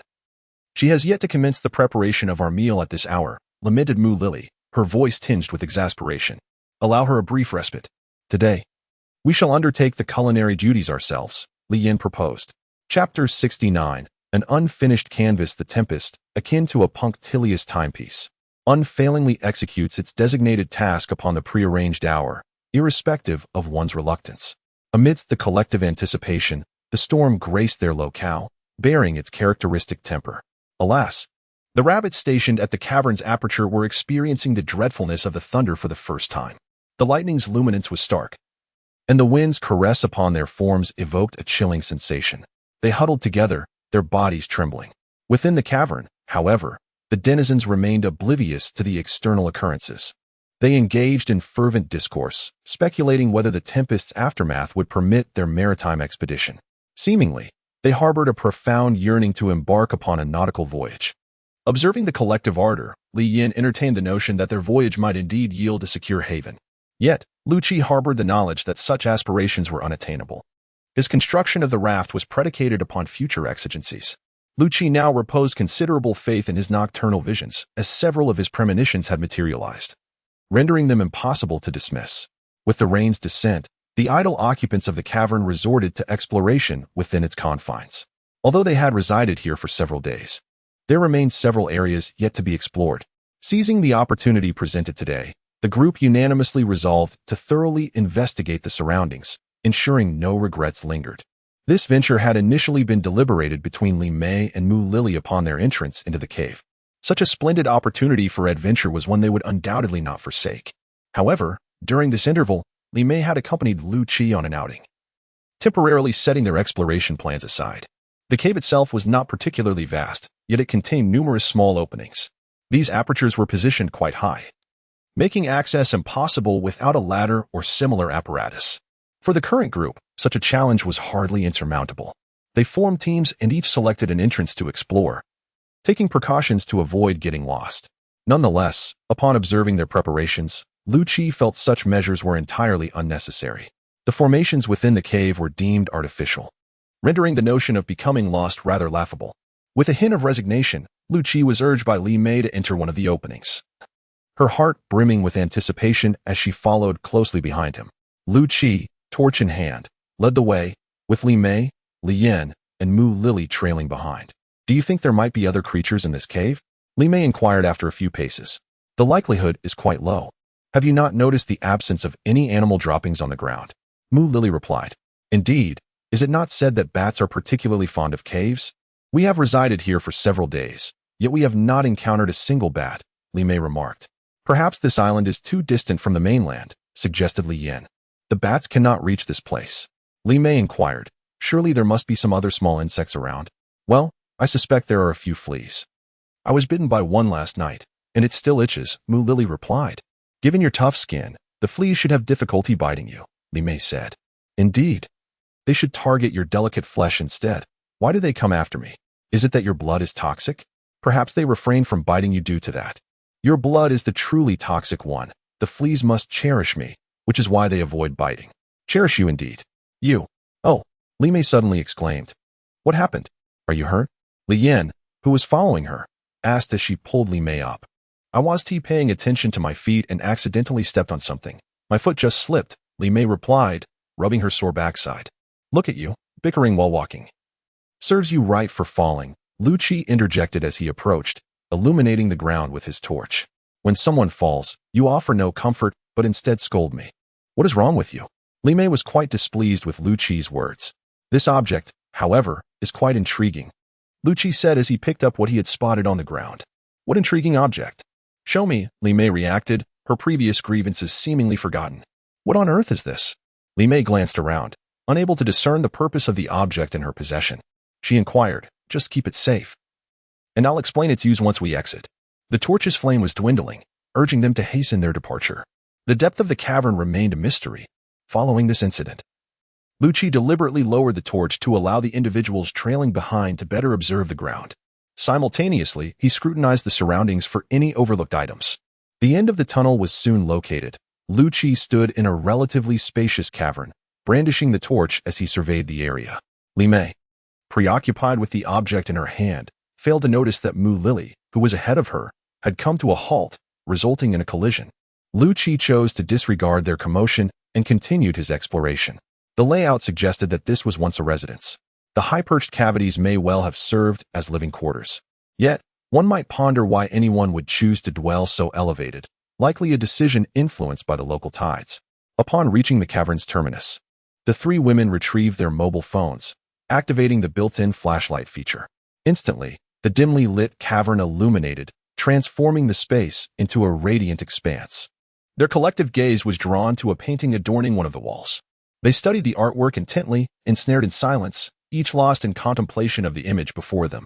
According to the meaning conveyed in the painting, we are fundamentally unable to escape this island. We are destined to remain trapped here, Mu Lily remarked with a somewhat vacant expression. The painting suggests this, yet we have not even attempted to prove that we cannot leave. Li Yin responded after glancing at Liu Qi. At that moment, Liu Qi's thoughts were entirely elsewhere. He was preoccupied with a singular notion. The image bore an uncanny resemblance to his dream, save for the radiant light he had discovered in his vision, which was conspicuously absent from the artwork. Liu Qi was unaware that the individuals who had previously arrived here had found their way out through that very light, yet had not managed to capture it in the mural. Alternatively, they might have simply failed to uncover any other means of escape, and, thus, buried themselves within this ocean. Liu Qi, why have you fallen silent? Li Yin inquired, noticing him standing there in a daze. She nudged him gently and added, "Oh, I was lost in thought and did not catch what you were saying. At such a time, you still have the capacity for distractions." "We cannot escape," Li Mei lamented, tears streaming down her cheeks. "Who says we cannot escape? As long as I am here, we will surely find a way out. Please, do not cry." Liu Qi hastily reassured her. "It appears that way for now, yet look at the rafts they constructed. Ours are far sturdier. Furthermore, they lack our unity. They are each preoccupied with their own tasks. Consider this. Only through collaboration can we create something superior. When divided, we accomplish nothing. Thus, we still possess a glimmer of hope. Even if this all vanishes, do we not possess this sturdy raft? If necessary, we shall contend with this place upon the sea. The tide shall inevitably recede one day, and when it does, this place shall once more be ours." Observing the less than sanguine countenances of those around, Liu Qi knew not how he had uttered such words. Yet, Liu Qi speaks true. So long as we remain united, we shall undoubtedly survive. Li Mei, let us not succumb to pessimism. For as long as matters have not reached their nadir, we must not readily surrender. With these words, Li Yin seized a handful of weeds, which had lain there for an age, and effaced the painting. There, the painting is now gone. And we must expunge this matter from our memories.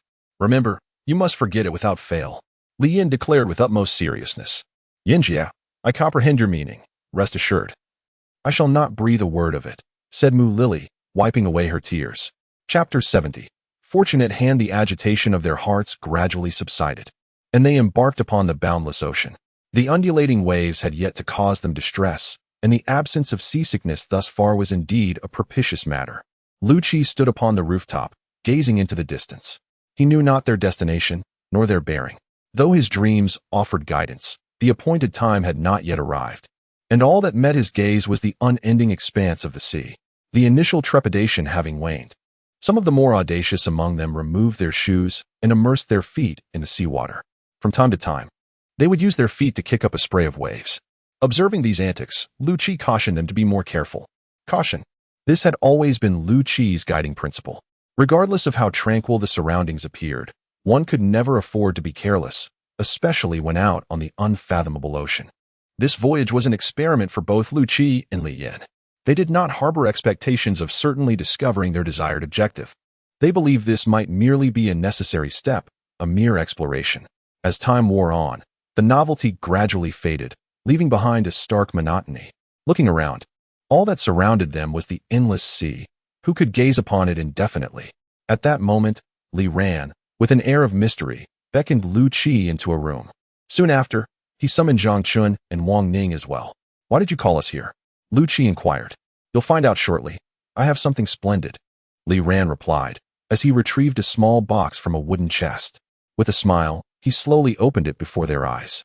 Inside the small wooden box, an array of neatly arranged elongated wooden blocks awaited. "Hee, your craftsmanship is quite impressive," Zhang Chen remarked after picking up one of the blocks. "No wonder you've been so secretive these past few days. It turns out you've been working on this. I thought we might grow bored at sea, so I crafted this set of mahjong. Come on, let us play a few rounds." As Li Ran proceeded to tidy up his bedding, he emptied the contents of the wooden box onto the surface. "However, I am not skilled at mahjong. Perhaps I should call in Ran over," Liu Qi suggested. "He is preoccupied. It would be better if you came," Wang Ning interjected, grasping Liu Qi as he attempted to leave. "What does it matter? If you are unfamiliar with it, we can teach you. A few rounds, and you will grasp the basics. It is quite simple," Zhang Chen remarked while organizing the tiles. "Pay attention. 3 consecutive tiles form a sequence. Each of us has 13 tiles, and if your hand consists entirely of sequences or pairs, you can declare victory. Do you understand? He explained, arranging the tiles as he spoke to Liu Qi. Yes, I comprehend. It does not seem overly difficult, Liu Qi responded. I told you it was straightforward. Come on, let us begin, Zhang Chen declared, scattering the tiles he had just arranged into the pile. Do you think we should play with wild cards or without? Li Ran inquired while shuffling the tiles. With wild cards, as it makes it easier to win. Wang Ning replied. What are wild cards? What purpose do they serve? Liu Qi questioned. Wild cards can represent any tile. For instance, if the tile we reveal is a 6 of characters, then the wild card can act as a 7 of characters, Zhang Chen explained, having dealt the first tile. Oh, I see. That certainly makes the game more manageable, Liu Qi remarked. The intricacies of mahjong are profound. It is not as simple as it seems. Li Ran commented while drawing tiles. Do you think we possess a certain prescience? Or else this would all be rather unfulfilling. Wang Ning inquired. Indeed, that's an astute observation. Another responded. I propose we proceed thus. Whoever misfires their weapon shall be subjected to frog jumps around the mast. Agreed, another voice chimed in. In the event of self-inflicted failure, the remaining 3 shall partake in the exercise. I suggest we stipulate 10 circuits for a minor infraction, and 30 for a more egregious one, Zhang Chen proposed. What constitutes a minor infraction versus an egregious one? Liu Qi inquired. A minor infraction would entail a laying of patterns and numerical sequences, whereas an egregious one would involve a uniformity of suit, a sequence of honor tiles, or perhaps a concealed hand of matching pairs. Does the employment of wild cards factor into this? Liu Qi pondered aloud. Affirmative. Very well. I have achieved victory with a uniform suit, Liu Qi declared, upturning his tiles. Upon hearing this pronouncement, Zhang Chen and the others exhibited disbelief, scrutinizing Liu Qi's hand with skepticism. Ultimately, they collectively sighed and commenced their frog jumps. Seldom had they witnessed such fortuitous circumstances. To possess 4 wild cards in a single hand, coupled with a uniform suit of circles and a plethora of winning combinations, was truly an extraordinary stroke of luck. Yinjia, come hither, Li Mei exclaimed, observing Zhang Chen and the others performing their penance. Pray, what are they engaged in? Li Yin inquired. Could it be that they are merely indulging in idle amusement? Who knows? Li Mei retorted. Observe, Liu Qi is present. Let us summon him and ascertain the truth. Thereupon, Li Mei vociferously hailed Liu Qi's name. Why do you summon me? Liu Qi inquired, approaching the 2 women. What is the nature of their activities? Li Mei questioned, gesturing towards Zhang Chen and his companions. They, just a moment ago, lost a game of mahjong to me and are now undergoing their punishment, Liu Qi remarked. Mahjong? Where did you get that? Li Yin inquired. We made it ourselves. What's the matter? Liu Qi replied. Nothing much. You may continue, she said. All right. Then I'll take my leave, Liu Qi added as he glanced at Li Yin. Yinjia, they are being quite excessive. How could they possess such a thing and not inform us? Liu Qi departed, and Li Mei, fuming, remarked, what does it matter? Sooner or later, it will all be ours. Li Yin chuckled slyly. Should I go fetch it? Don't rush. Let them play for a while. We shouldn't be too excessive, right? Li Mei consented. Fine, let them enjoy it for now. Indeed, let them have their moment of joy. There will be no share for them later. After this exchange, Li Mei and Li Yin shared a knowing smile. Liu Qi's streak of good fortune persisted unabated. The others looked at Liu Qi with furrowed brows. This made Liu Qi feel somewhat embarrassed. He longed to lose a hand, yet his cards were simply too favorable, making it impossible for him to concede. The group continued this peculiar activity, garnering the attention of those in the wooden cabin, who gazed at them with curiosity. Upon grasping the situation, they could hardly contain themselves, eager to join the fray. Despite their reluctance to concede defeat to a novice, their stamina was waning. After playing a round of cards with Liu Qi, they had already performed 120 frog jumps. They were unwilling to continue in such a manner. Perhaps today, their luck had not been favorable. Li Mei sat across from Liu Qi with a beaming smile, flanked on her left by Mu Lily and on her right by Zhang Min, both of whom regarded Liu Qi with a mischievous glint in their eyes. This caused Liu Qi to break out in a cold sweat. He glanced at Li Yin standing beside him and said, "How about you take a turn?" No, it's better if you do," Li Yin replied, waving her fingers. "You all, enough with the pleasantries, let us begin. You take the lead," Li Mei instructed. "Very well," Liu Qi conceded, steeling himself as he took his seat. The rules remained unchanged, and the stakes were identical to before. After arranging his cards, he noticed the smug expressions on the faces of his companions. Tentatively, Liu Qi inquired, You won't resort to any tricks, will you?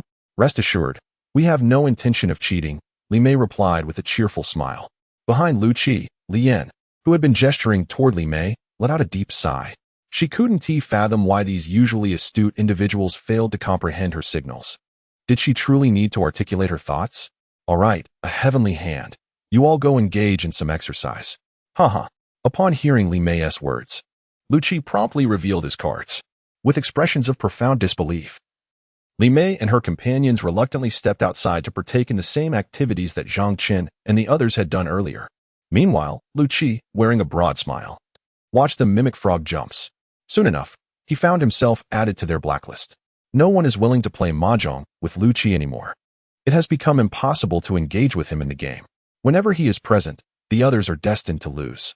Consequently, no one seeks to play mahjong on their own, which has, in turn, brought Liu Qi a great deal of comfort. Although his luck is undeniably remarkable, it is not something he particularly enjoys. Given the choice, Liu Qi would prefer to occupy his time with other activities. With this initiation, a variety of leisurely pursuits quickly emerged. Everyone endeavored to create small props they could manage, thus injecting a considerable amount of enjoyment into what might have otherwise been a rather dull journey. Observing the people transitioning from one room to another, constantly exchanging games, Liu Qi pondered how his raft had been so thoroughly repurposed by them. Chapter 71. The voyage begins as they emerged. Lian's greatest concern was that the painting she had previously seen would manifest in every hole here. Such an occurrence would significantly undermine the confidence of the group. And at this moment, Lian did not wish for anyone to lose hope. Li Mei, have you all not discovered anything of value? Inquiring about Li Mei and Mu Lily's lack of enthusiasm, Zhang Min asked. No, we merely stumbled upon this object. We are uncertain of its use, Li Mei replied, shaking the item in her hand. Oh, isn't this a monocular telescope? I've seen something like it online, and it is said to be quite valuable. Zhang Chen remarked upon seeing the object in Li Mei's possession. Really? Alas, it's a pity that it cannot be sold for any profit now, Li Mei responded, initially elated but then succumbing to a sense of despondency. That may not necessarily be the case. Once we step outside, you shall comprehend the true value of this item. It appears that the year inscribed on your possession still has a considerable duration ahead. Indeed, you have stumbled upon a treasure once you sell it. You must treat us all, Zhang Chen remarked with a look of envy. Li Mei glanced at Zhang Chen, parted her lips as if to speak. Yet her words were stifled by her own hesitation. You must be reluctant, aren't you? Zhang Chen inquired, observing Li Mei's indecisive demeanor. Not at all. Li Mei intended to inquire about the item's worth but was disinclined to discover it at this moment. Is that not your sentiment? Li Yin interjected hastily. Yes, that is precisely it. I cannot fathom your discontent. You have acquired something valuable, yet appear so unpleased. I fail to understand women, Zhang Chen remarked, shaking his head as he walked away. Li Mei, you must not behave this way. It is perilously easy to reveal your true feelings. Have you forgotten what I said to you in that cave? Li Yin whispered to Li Mei after Zhang Chen departed. Yes, Sister Yin, I understand. And I will recover from this. What is there to worry about? Did we not say that happiness is merely a day, and so is unhappiness? Why then should we choose to be unhappy? Mu Lily chimed in. Indeed, Lily's words ring true. We ought to embrace each day with joy. Very well. Let us celebrate each day with happiness. With that, Li Mei took Mu Lily's hand, and they departed. Observing Li Mei, who swam gracefully amidst others with a proud smile, Li Yin felt her heart ease. Muley Li's words ring true, but how many can truly accomplish this? It is easy to speak of such things, yet to genuinely enact them proves to be quite challenging. Observing the vivacious Li Mei wandering about, Liu Qi resolutely resolved to ensure that he would lead these individuals to safety. After several rounds of exploration, and once everyone was made aware of their findings, Li Mei, with a triumphant smile, settled beside Liu Qi and inquired, Liu Qi, you will always take care of me, won't you? Indeed, that is a given, Liu Qi replied, placing his hand gently on her shoulder. Very well then. Today I desire roasted rabbit. Please fetch me one. All right. I shall go and procure a rabbit. Liu Qi had anticipated that Li Mei might express something entirely different, yet he was taken aback by her request. He called upon and ran, and together they armed themselves with knives and ventured to the enclosure where the rabbits were kept. They selected a particularly plump rabbit and carried it away. These rabbits have lost too much weight. If this continues, we will incur significant losses, and Ran remarked, observing the noticeably thinner rabbits. Indeed, we must devise a plan to address this issue. Otherwise, it would be a shame, Liu Qi agreed. Why not simply slaughter them all and prepare cured meat? And Rand proposed. I wish to keep some of them to raise on the raft. That way, we can enjoy fresh meat later, Zhang Chen interjected. Your idea is commendable, but fundamentally impractical. Where shall we find food to feed them? It would be more prudent to cull them all, and Rand retorted. Then let them all be slain. Let us take advantage of the rain to cure their flesh, quoth Liu Qi. The blood has mostly drained. Li Ran, the task falls to you. And Rand cast a glance at the carcass, noting the cessation of the sanguine flow. Haha, leave it to me. With these words, Li Ran brandished his dagger, deftly carving into the rabbit's form. Beholding Liu Qi and his companions engaged in the slaughter of rabbits, the denizens of the cave erupted in jubilant cheers. In such weather, to gather round a blazing fire, feasting upon fragrant roasted meat and imbibing rich broth, what could be a more idyllic existence? These rabbits have already begun to lose their fat. We are compelled to slaughter them all, lest their flesh diminish further, and Rand remarked, his attention fixed upon the roasting rabbit, never once lifting his gaze. Shall a few of us lend a hand? Inquired Li Yan. At this juncture, the sight may prove overwhelming for some. Perhaps it would be best to await the completion of the slaughter, and Rand mused. Upon uttering those words, Li Yan experienced a pang of regret. This was no mere slaughter of 1 or 2 rabbits, but rather a dozen or more. The spectacle was sure to be gruesome, and to offer assistance at such a moment would likely quell one's appetite for the remainder of the day. Very well, we shall assist in the preparation of the offal later. Hearing Li Yan's proposal, the women, who had harbored a degree of trepidation, breathed a collective sigh of relief. The scene of the slaughter was one they wished to avoid at all costs, especially as the aroma of an Rance roasting rabbit began to permeate the air, further diminishing their desire to partake in the grim task. Seated around the flickering campfire, the individuals hastily vacated a space for those who had been slaughtering rabbits in the pouring rain, allowing them to warm their bodies. Have you finished? Li Yan inquired. Yes. After we eat, we'll proceed to skin them. You can assist in gathering the offal then, Liu Qi replied, rubbing his hands together. Observing Liu Qi and Zhang Chen, who appeared utterly unfazed after having dispatched over a dozen rabbits, Li Yan inwardly questioned whether she could emulate their composure. After the meal, everyone collectively approached the cave entrance. Fortunately, the gruesome sight was absent, as the relentless rain had washed away the blood, leaving only a trickle from the wounds. Each person engaged in tasks they were capable of, rendering the need for specific roles unnecessary, as they instinctively knew their contributions. With sleeves rolled up, Li Yan and her companions began organizing the accumulated offal. Once that was accomplished, Liu Qi, still clad in his damp attire, inspected the raft. Seeing it still floating steadily brought him considerable relief. The thought of it being swept away by the sea at that moment was daunting. On the 5th day, the sun finally emerged. Those who had been cooped up in the cave for 4 days eagerly burst forth, basking in the comforting warmth of the sunlight. It was another busy day, as the items brought into the cave needed to be transported one by one onto the raft. Although the raft was not completely dry, it remained functional for use. Having equitably allocated the provisions, Liu Qi gestured towards the individuals awaiting embarkation. They boarded the handcrafted rafts in an orderly fashion. Set sail, Zhang Chen exclaimed, brandishing a long wooden pole. With their collective effort, the rafts gradually stirred to life. Enthralled, they watched as their rafts inched closer to the open sea, ultimately setting forth into the vast expanse. The ocean breeze tousled their tresses, yet they remained unperturbed, allowing the wind to caress their flowing locks. Liu Qi and his companions hoisted the sail, and the raft, initially jolted, surged forward with greater alacrity than the pole could provide, propelled by the wind's momentum. Liu Qi glanced upward at the billowing canopy, relieved that it had not betrayed their expectations, bearing the full weight of the raft. After all, they had invested so much on that island, an isle that had been their savior. Without it, they might have long been lost to the depths. Chapter 72, When Rabbits Feast on Fish Time ebbed away amidst their idyllic existence. Liu Qi silently etched another mark onto a piece of wood with his dagger, counting the days that had elapsed since their departure. It had been 7 days since they had set sail. Throughout those days, they had encountered no islands, nor had they crossed paths with any vessels. Indeed, Liu Qi began to question whether the raft had made any progress at all. Were it not for the daily cadence of sunrise and sunset, he might have believed that time had come to a standstill. Nevertheless, Liu Qi remained confident that they had ventured beyond the confines of the island. It is noteworthy that the storms near the small island are remarkably punctual, never delaying even a moment. The absence of storms over the past 7 days serves as a testament to Liu Qi's gradual departure from that treacherous vicinity. However, these 7 days, devoid of tempestuous weather, have inadvertently posed some challenges for Liu Qi. The persistent lack of rain has complicated the collection of water. In his quest for warm sustenance, Liu Qi has ceased boiling water after setting out to sea, as this process consumes an excessive amount of timber.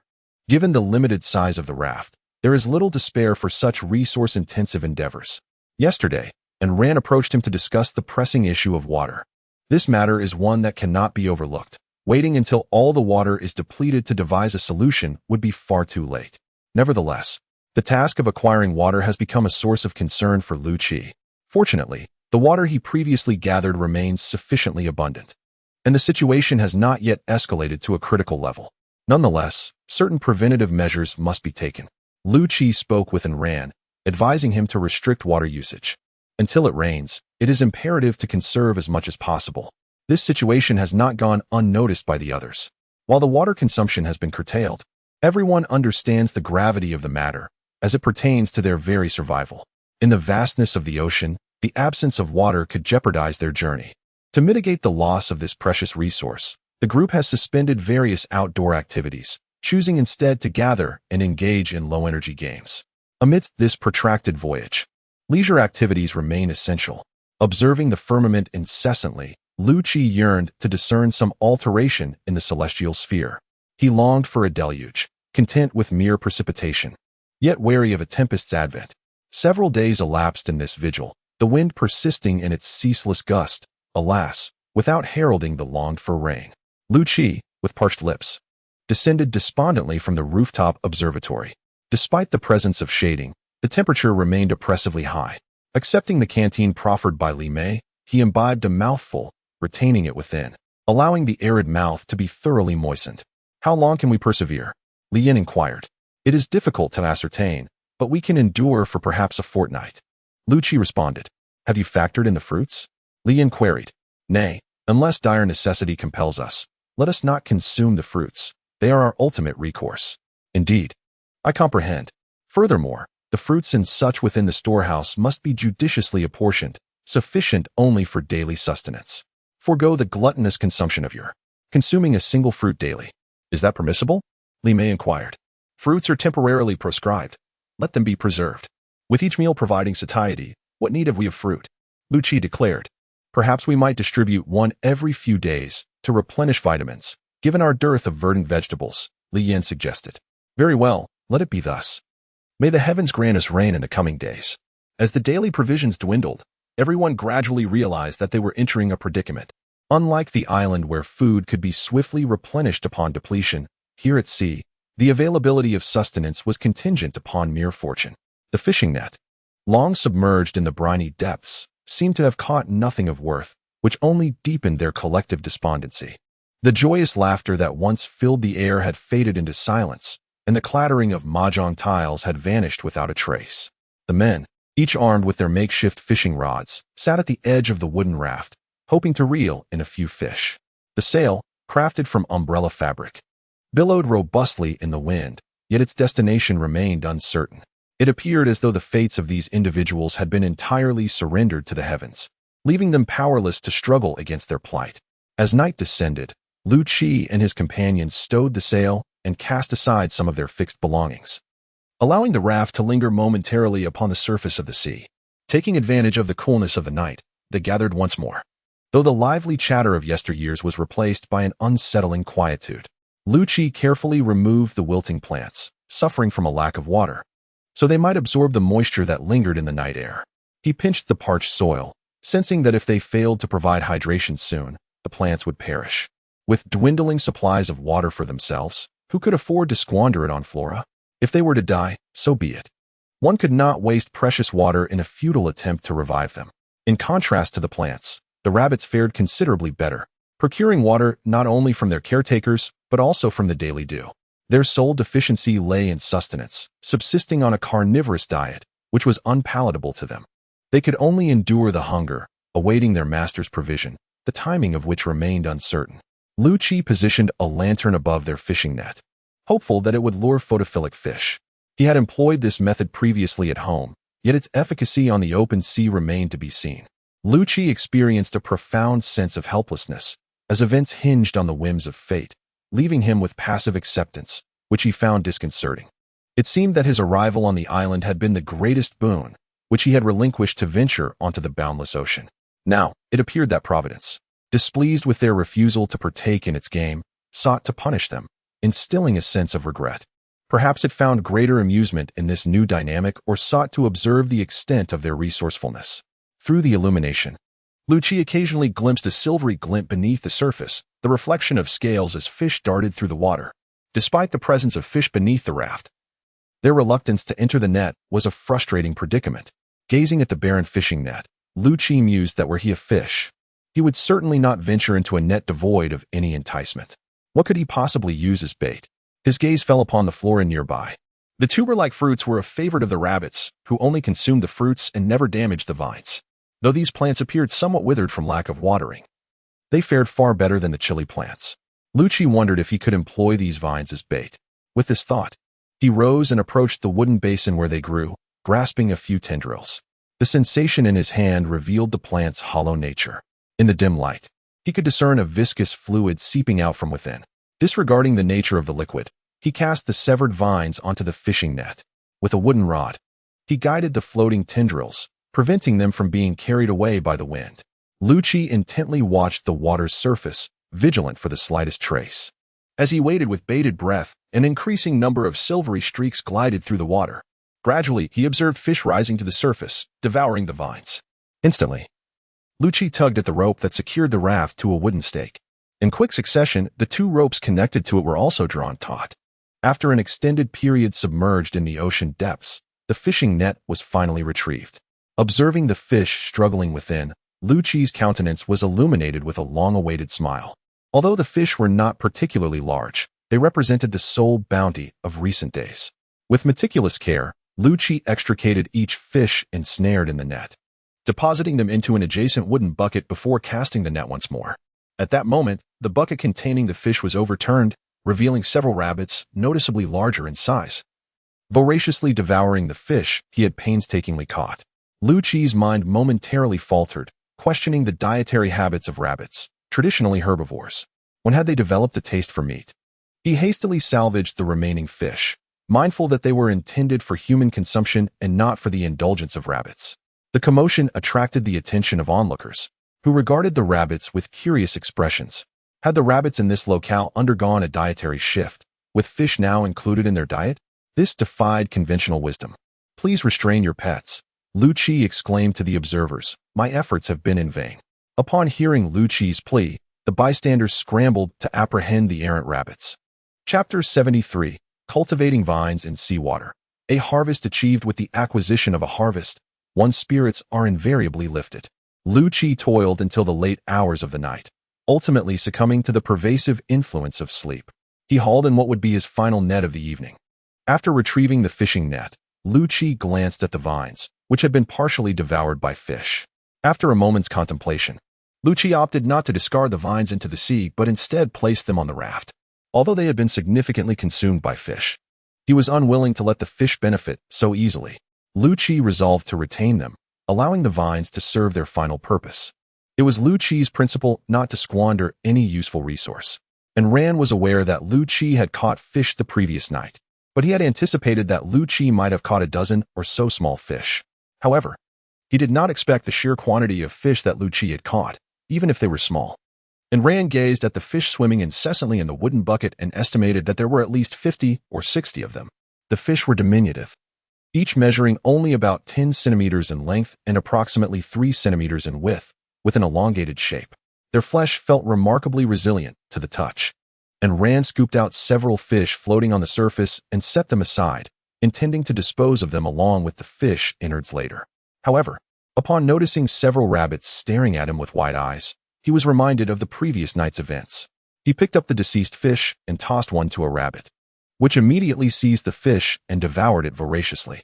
The other rabbits, deprived of fish, gazed at and ran expectantly, awaiting further offerings. Strange occurrences abound. But this year is particularly peculiar, as rabbits are now consuming fish. And Ran muttered to himself before tossing the remaining dead fish to the rabbits.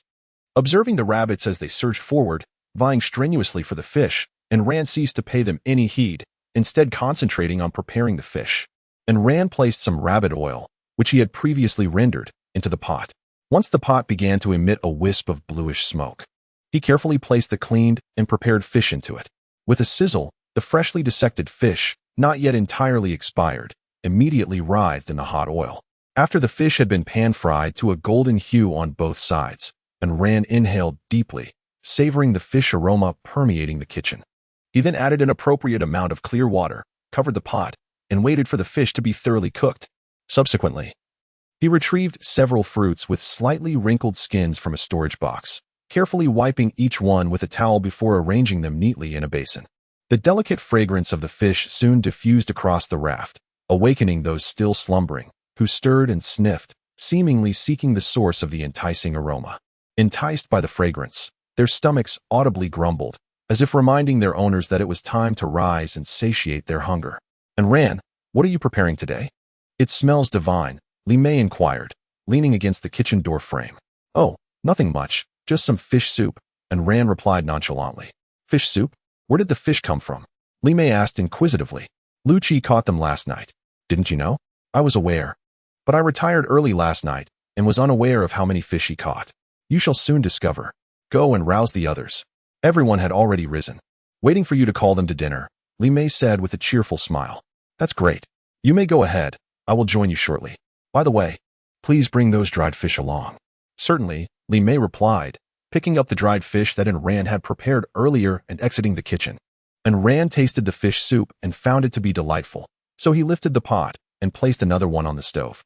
This second pot was filled with seawater, to avoid wasting the residual heat from the charcoal. And Ran always placed a pot designated for boiling water on the fire after finishing the meal. As Ran entered the dining hall with the pot, the people inside inhaled deeply.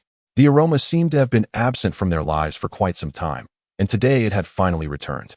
And Ran cherished the expressions on everyone's faces, and seeing their joyful reactions after such a long time brought a broad smile to his own. The soup was milky white, with a subtle hint of creaminess in every sip. The fish was exceptionally tender, offering a delightful chew. What was even more remarkable about the fish was that it possessed only a single spine. Upon placing it in one's mouth, one could grip the head and effortlessly pull it away, leaving the rest of the fish meat to occupy the palate. After savoring the easily consumed fish, everyone reluctantly picked at the remaining morsels clinging to the bones. The forgotten dried fish sat untouched, as no one reached for them, except for Liu Qi. He offered the fish in his bowl to Li Mei, contenting himself with the fish soup and the hard, dried fish. Observing Li Mei, who was contentedly eating, Liu Qi felt a greater joy in her satisfaction than in his own meal. Indeed, what could be more delightful than witnessing one's beloved enjoying a fine feast? Especially for a man. After savoring a sip of the soup in her bowl, Li Mei generously poured the remainder into Liu Qi's bowl. How could she allow her man to forego the finest offerings? Human relationships are reciprocal. One cannot simply take without giving in return. After their meal, Liu Qi and his companions hoisted the sails once more, allowing the wind to guide them to an unknown destination. Upon completing these tasks, Liu Qi returned to the fishing spot from the previous night, eager to see if he could catch more of those fish. To his astonishment, he found the vines he had carelessly left behind, soaked in seawater for an extended period.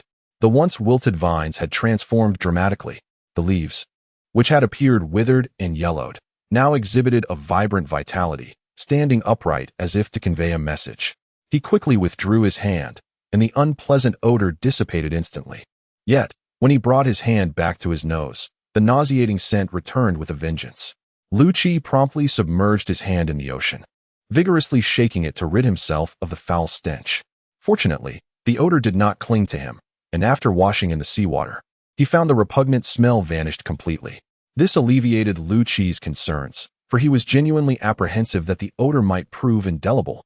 Should that be the case, it could very well cost him his life. Given that the vines possessed the ability to absorb seawater, he pondered whether the fruits could do the same. With this thought in mind, Liu Qi resolved to conduct an experiment. He unearthed the vine he had pruned the previous night from the wooden crate. carefully plucking off several large fruits while leaving a few smaller ones intact. He was reluctant to sacrifice the larger fruits for the sake of experimentation, fearing the potential loss should the endeavor fail. The smaller ones, however, were less precious to him, even if the experiment were to falter. The loss would merely be a prelude to an inevitable outcome. What are you planning to do? Li Yin inquired, observing Liu Qi as he extracted the vine. I'm conducting a small experiment, he replied. A small experiment? What exactly do you intend to achieve with that? Li Yin was utterly bewildered by Liu Qi's intentions. Well, I discovered something last night, and I wish to see what results may arise, Liu Qi explained. Very well, proceed, Li Yin conceded. Having understood Liu Qi's intentions to verify his recent findings, she followed closely behind, curious to witness Liu Qi's actions. However, what transpired next only deepened her intrigue. Liu Qi filled a basin with seawater and unceremoniously tossed the vine into it, subsequently setting the basin aside and ignoring it. Have you completed your experiment? Li Yin asked. All right, that's concluded. Now, we shall allow time to ascertain the triumph or failure of this experiment. Presently, the tidings of Liu Qi employing seawater to cultivate those vines had disseminated far and wide. A multitude, driven by inquisitiveness, hastened to observe, some even dipping a digit into the water-filled receptacle to verify its marine provenance. Witnessing such idle curiosity, Liu Qi was rendered speechless. Was it truly necessary to garner such attention merely for conducting a minor experiment? Liu Qi, I've heard tell that you're utilizing seawater to nurture something? Zhang Chen queried. Approaching Liu Qi. Indeed, it's situated yonder. Would you care to examine it? Liu Qi gestured towards a section of the raft. There's no need for that.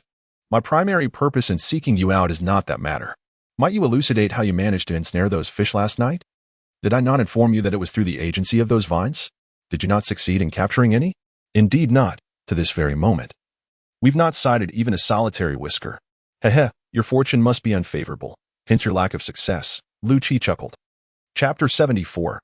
Dashed hopes. Upon hearing Liu Qi's pronouncement, Zhang Chen found it difficult to refrain from rebuttal.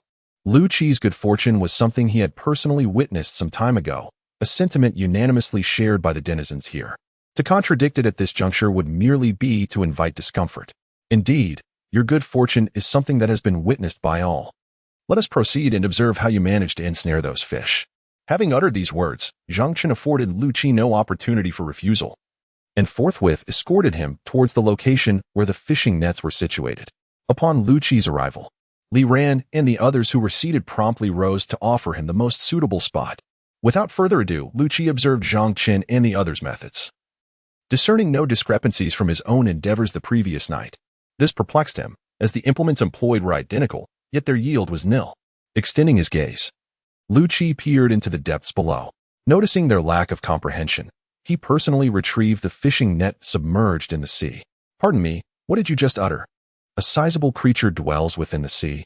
Zhang Chen inquired, incredulity lacing his tone. Indeed, the entity approximates the dimensions of our raft, trailing directly beneath it, Liu Qi affirmed. Impossible. Let me observe, Li Ran exclaimed, scrutinizing the seabed with diligence. Within the cerulean abyss, a whale of matching hue leisurely followed in the raft's wake, occasionally opening its prodigious maw to ingest the diminutive fish congregating around the vessel. Fortuitously, it is merely a whale. No wonder we failed to capture any fish. They were all consumed by it, Li Ran remarked after a moment's observation. How did it find its way here? And Ran questioned. Presumably drawn by the allure of the fish. Let us observe whether it departs, Li Ran responded. Such a colossal entity lurking beneath, and none of you detected its presence? Liu Qi inquired. Who frequently goes to the sea without reason? We merely observe the tendrils drifting upon the water's surface, and as soon as one is disturbed, we cast our nets, Wang Ning remarked. Well, I hope it chooses to depart from here on its own. Otherwise, we stand no chance of catching any fish. Liu Qi replied. Once the bait was removed, the small fish, heedless of danger, quickly vanished from sight. It is no jest. There exists something here that could lead to their extinction. Were it not for the irresistible allure of temptation, those little fish would have long since fled to safer waters. With no opportunity to feast upon those foolish fish, the whale too had no choice but to leave, continuing its quest for the elusive shoals. It surfaced not far from the raft, releasing a powerful spout of water, seemingly expressing gratitude for the temporary relief it provided to its ravenous belly. The appearance of the whale instantly captivated the attention of many, who gasped and pointed in awe. One cannot blame them for their excitement. Witnessing such a magnificent creature at such proximity is indeed a rare occurrence. It is worth noting that to catch a glimpse of these species often requires a considerable price. And even if one can afford it, the chance of sighting them hinges upon their disposition. All right, it has departed. You may continue. Liu Qi announced as he prepared to leave. Don't go just yet. Since you're here, why not demonstrate your skills? Let us learn, Li Ran implored Liu Qi. There is nothing to learn. It is merely the same as what you just did. However, be wary of the sea. Do not attract anything else, Liu Qi advised. Observing Liu Qi, who appeared somewhat unwell, the others refrained from insisting he stay, allowing him to depart from their midst. Having learned from previous experiences, Zhang Chen and his companions frequently glanced into the sea, checking whether anything else had been drawn to their location. With distractions now absent, they began to reap rewards. One by one, fish identical to those they had consumed that morning were captured in their nets. As they watched the wooden barrel gradually fill with fish, Zhang Chen and his companions felt their interest rekindled, realizing that this endeavor was not as tedious as it once seemed. It held a certain charm. Liu Qi had slumbered for an extended period, awakening to the evening hours. Li Mei gazed at him with an anxious expression, which struck Liu Qi as peculiar. "Why are you looking at me like that?" he inquired. "Are you all right? I've never seen you sleep so deeply before." "I'm fine. I simply stayed up too late last night," Liu Qi replied, accepting the water Li Mei offered. After taking a sip, he added, "Please be more mindful in the future. It worries people." "All right, I lost track of time last night. I promise it won't happen again. Is dinner nearly ready? I'm quite hungry. It should be soon. You brought it upon yourself." The fresh ingredients greatly uplifted the spirits of those on the raft. Although the soup's flavor was rather bland, it was still preferable to the desiccated provisions they had previously endured. As Liu Qi listened to discussions about the taste of these two types of ingredients, he found himself pondering. If a day ever came when they faced a shortage of supplies, would anyone still concern themselves with such matters? As night fell, the surface of the sea mirrored the countless stars above. Gazing at the unclouded sky, Liu Qi could only let out a silent sigh within his heart. It seemed that a genuine desire for rain could not be fulfilled. However, apart from occasionally witnessing a fish leap from the surface of the sea, nothing else had come to their attention. With the bounty of the day secured, no one ventured to catch fish during the night. Instead, they found solace in the myriad stars above, occasionally pointing out constellations and sharing stories they knew. Having enjoyed a restful slumber during the day, Liu Qi felt invigorated at this hour. It appeared to him that adjusting to the night was not such a poor endeavor after all. The heat of the day had made sleep a necessity, significantly reducing the need for water, while the coolness of the night provided an ideal atmosphere for various activities. With the presence of light, Liu Qi saw nothing amiss. He picked up some tools and continued to work on small components he had yet to complete. He longed to immerse himself in this task indefinitely, but soon, Li Mei approached him with a pout, her expression betraying her dissatisfaction. Though Liu Qi had rested sufficiently, others still sought their repose. The space on the raft was limited, and any noise made by Liu Qi could be heard throughout its confines, rendering sleep nearly impossible. Initially, the others believed Liu Qi would only occupy himself for a brief period, pausing when they retired for the night. However, they were gravely mistaken. With no hint of drowsiness, Liu Qi was left to lie in bed, staring at the ceiling, striving to coax himself into slumber. This proved to be a formidable challenge when one is weary. Sleep comes swiftly, yet when one resists, fatigue only deepens. Liu Qi was unaware of when he had succumbed to slumber. Just as he was immersed in a deep sleep, he was abruptly roused by a resounding rumble. Instinctively, he sat up and listened intently, quickly discerning the source of the noise once more. Hastening out of his wooden cabin, he ascended to the rooftop, scanning the surroundings to ascertain from whence the thunder emanated. A brilliant flash of lightning sliced through the clouds, vanishing into the distant sea. Liu Qi hurriedly descended from the roof and made his way to Zhang Chen and the others' cabin, calling them to rise. The announcement of impending rain dispelled their earlier discontent brought on by a disrupted dream. With urgency, they began to haul wooden crates from within, their gazes fixed eagerly upon the sky, anticipating the arrival of raindrops. Reluctantly, the myriad stars struggled momentarily before being shrouded by the encroaching clouds. The wind whipped up the waves, each layer cascading upon the last, creating a restless undulation upon the surface of the sea. The raft, once steady, began to bob in accordance with the swelling tides, causing the women who had just emerged from their quarters to teeter unsteadily. with exclamations of surprise. They grasped at anything within reach for support. Though this predicament proved inconvenient, their faces radiated hope as they gazed skyward, yearning for the long-awaited rain to descend swiftly, cleansing the accumulation of dust and debris that had settled over time. Yet, the rain seemed reluctant to grant their wishes, lingering and delaying its descent. The wind has intensified, and the waves have risen to the point of almost reaching the wooden cabin. The sound of thudding echoes intermittently. Despite all this, no one pays attention. Their gazes are fixed upon the sky. Chapter 75, palatable yet frustrating. The night, laden with a sense of despair, hastens its departure from these individuals. Unwilling to linger in such a stifling atmosphere, as if prolonging their stay might lead to their own infection by the oppressive ambience. With slightly reddened eyes, and Rand dutifully prepares breakfast for everyone. However, as he steps outside his door, he is captivated by a group of pet rabbits. Upon observing where the rabbits have gathered, and Rand realizes it is the very spot where Liu Qi had conducted his experiment. What could these rabbits be up to here?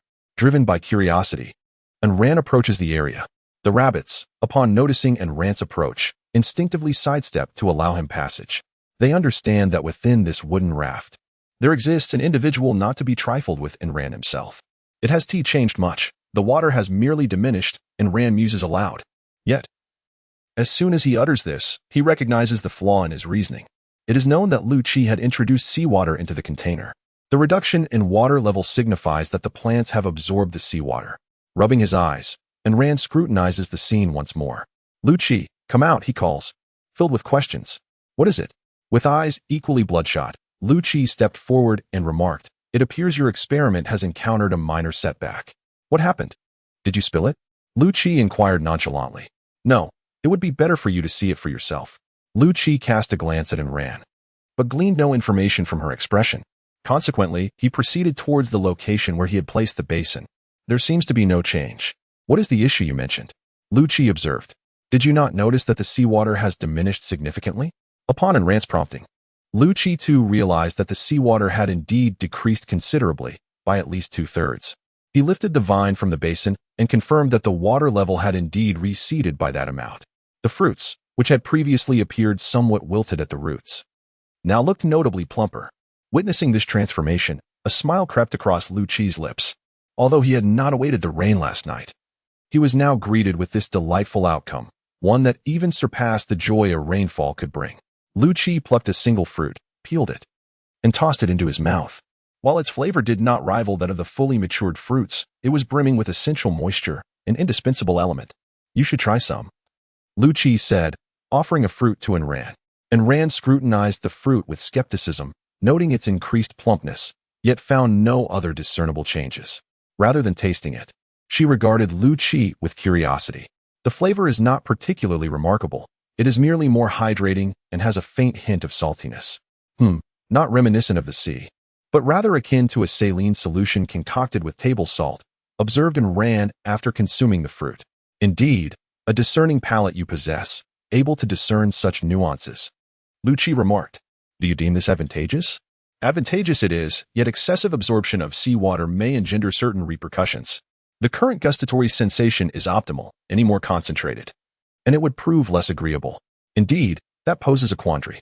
Nevertheless, we possess a modicum of this substance, allowing us to experiment gradually and ascertain a propitious juncture. Do you intend to utilize the mature specimens for subsequent experimentation? Affirmative, though this diminutive plant shall persist in its immersion in seawater to ascertain the extent of its potential. Very well, such matters remain within your purview. I shall attend to the preparation of sustenance. Thereupon, and Rand discarded the fruit peelings to the rabbits encircling her and retreated to her personal chamber. Observing Rand's demeanor, Liu Qi offered a subtle smile, replenished the seawater that had been absorbed, and proceeded to uproot a tendril laden with sizable fruits, depositing it into a separate vessel. The potency of emulation is boundless. Witnessing Liu Qi's serene slumber, Li Mei, too, felt a surge of drowsiness. She nestled against Liu Qi, discovered a comfortable posture, and succumbed to slumber, accompanied by Liu Qi's now steady respirations. Verily, you two are capable of profound slumber. How long have I been summoning you before you stirred? Inquired Zhang Chen. Upon noticing Liu Qi and Li Mei's absence at breakfast, prompting her to rouse them. However, after calling at the door for quite some time, Li Mei finally emerged. Yawning, she expressed her mild dissatisfaction, saying, "Hee, I only just fell asleep this morning." Li Mei, with a cheerful demeanor, clung to Zhang Min's arm. Curiously, Zhang Min inquired, "It's strange, given what happened last night. How did you manage to sleep?" Li Mei replied, "I don't know, really. I just saw Liu Qi sleeping soundly. And then I fell asleep too." "Oh, I see," Zhang Min responded, observing the room filled with red eyes, indicating that none had rested well through the night. To alleviate their concerns, Liu Qi had thoughtfully collected the fruits from the vine that had been soaked in seawater, allowing Ran to cut them into small pieces for everyone to sample. "Is this the result of your experiment?" Lian asked. "Yes, this is indeed the outcome," Liu Qi confirmed. "These fruits are indeed very tasty. They're rather salty and not as delicious as before," Li Mei remarked after tasting one. "You only noticed the flavor. Didn't you realize there is significantly more moisture in them? Moreover, these fruits were nearly shriveled when placed in the water," Li Yan retorted, casting a glance at Li Mei. "Are you referring to the fruit that Liu Qi soaked in seawater yesterday? No wonder it's salty. If only it could be soaked in syrup," Li Mei mused. Her comment instantly amused everyone present. Indeed, if it had been soaked in syrup, wouldn't the fruit have been even sweeter? If immersed in something even better, might it not become even more delectable? This query remained unanswered, as no one could provide a solution. "What are you all laughing at? I'm merely stating the truth," Li Mei declared, beholding the assembly of people in mirth. One remarked that the quantity was somewhat meager, expressing a slight disappointment that they had not had their fill. Li Mei voiced her sentiment of regret. Liu Qi, with a genial smile directed at Li Mei, assured her that a day would dawn when she would have her fill. Given that seawater could furnish these plants with a modicum of hydration, Liu Qi was by no means parsimonious. The accumulation of these resources was intended to elevate the quality of life for everyone.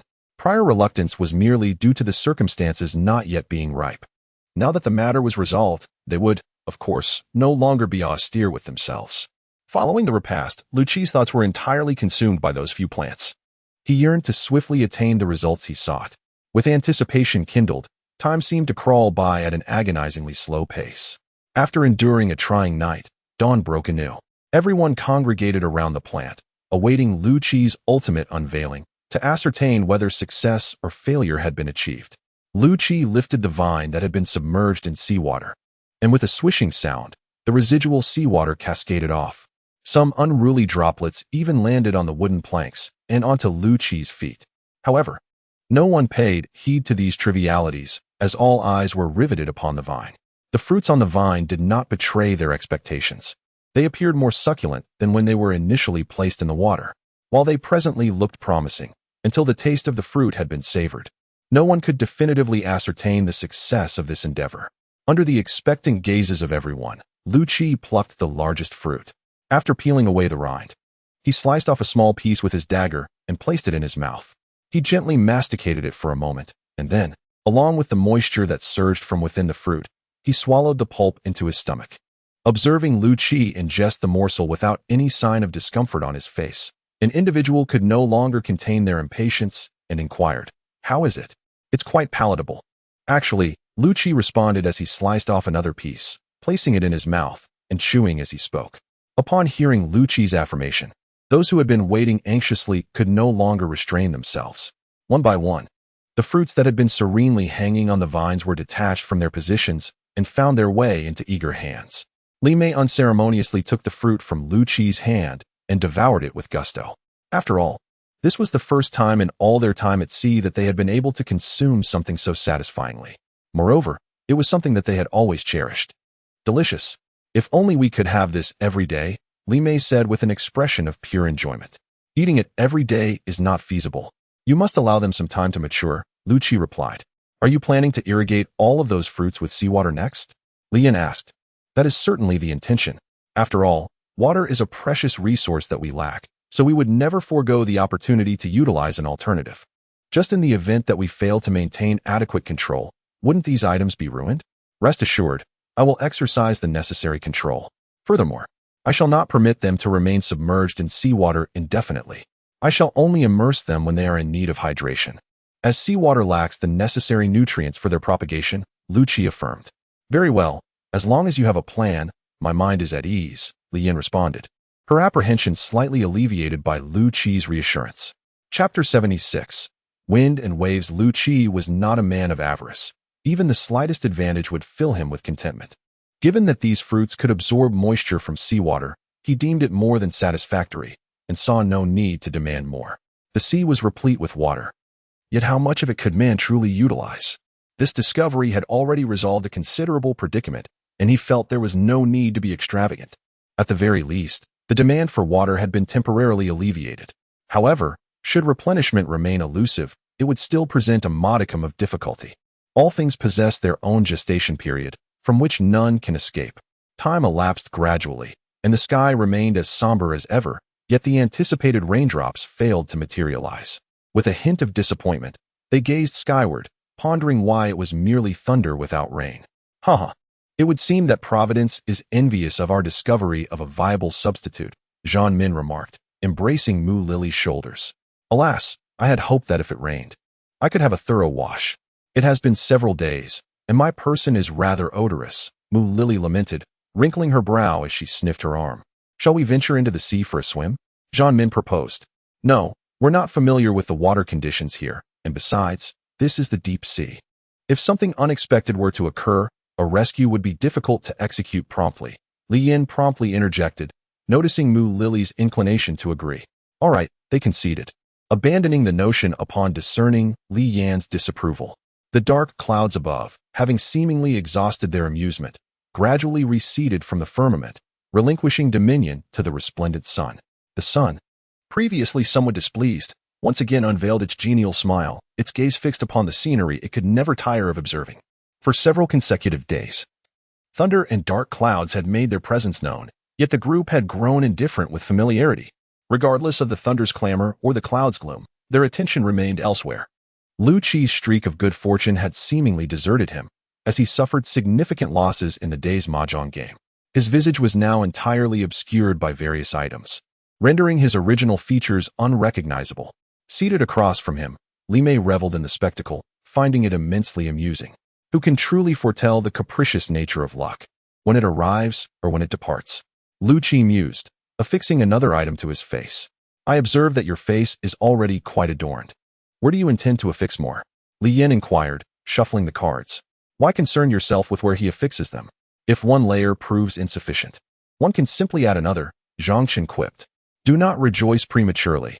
Your turn will inevitably arrive, Liu Qi retorted, glaring at the somewhat smug Zhang Chen. I'll be waiting, Zhang Chen said with a smug expression. Although today was merely applying things to his face, it somewhat avenged the initial humiliation. Seeing Liu Qi in such a state, Zhang Chen would never pass up such an opportunity. Actually, Zhang Chen had also discerned a pattern with Liu Qi. He would never win when Li Mei and Li Yin were present. Whenever the three of them wanted to play mahjong, Zhang Chen would immediately join in. After several experimental rounds, Zhang Chen was very glad he had noticed this. Such a scenario was indeed a rarity. Liu Qi was quite dejected at this point. He himself didn't know why. But whenever he played cards with Li Yin and Li Mei, he had absolutely no luck. Li Mei, on the other hand, deeply enjoyed playing with him, saying that only during these times could she find her groove. We've been playing cards for 3 days straight. Shouldn't we take a break?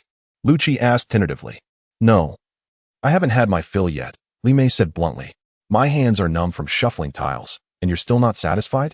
When will we stop, then? When I feel like it, Li Mei said with a grin. Upon hearing this, Liu Qi was utterly speechless. It seemed his time as a practice partner would be extended indefinitely. His liberation depended on when Li Mei grew tired of playing. Don't look at me like that. I was dragged into this, Li Yin said hastily, seeing Liu Qi's pleading gaze. Oh, just play obediently. Isn't this all quite pleasant? Zhang Chen remarked. It was already sweltering. And then you plastered all this miscellaneous stuff on my face. I have no idea where you even found it, Liu Qi remarked, gesticulating at the adornments affixed to his countenance. If you keep shaking about, they'll all fall off, Li Mei cautioned.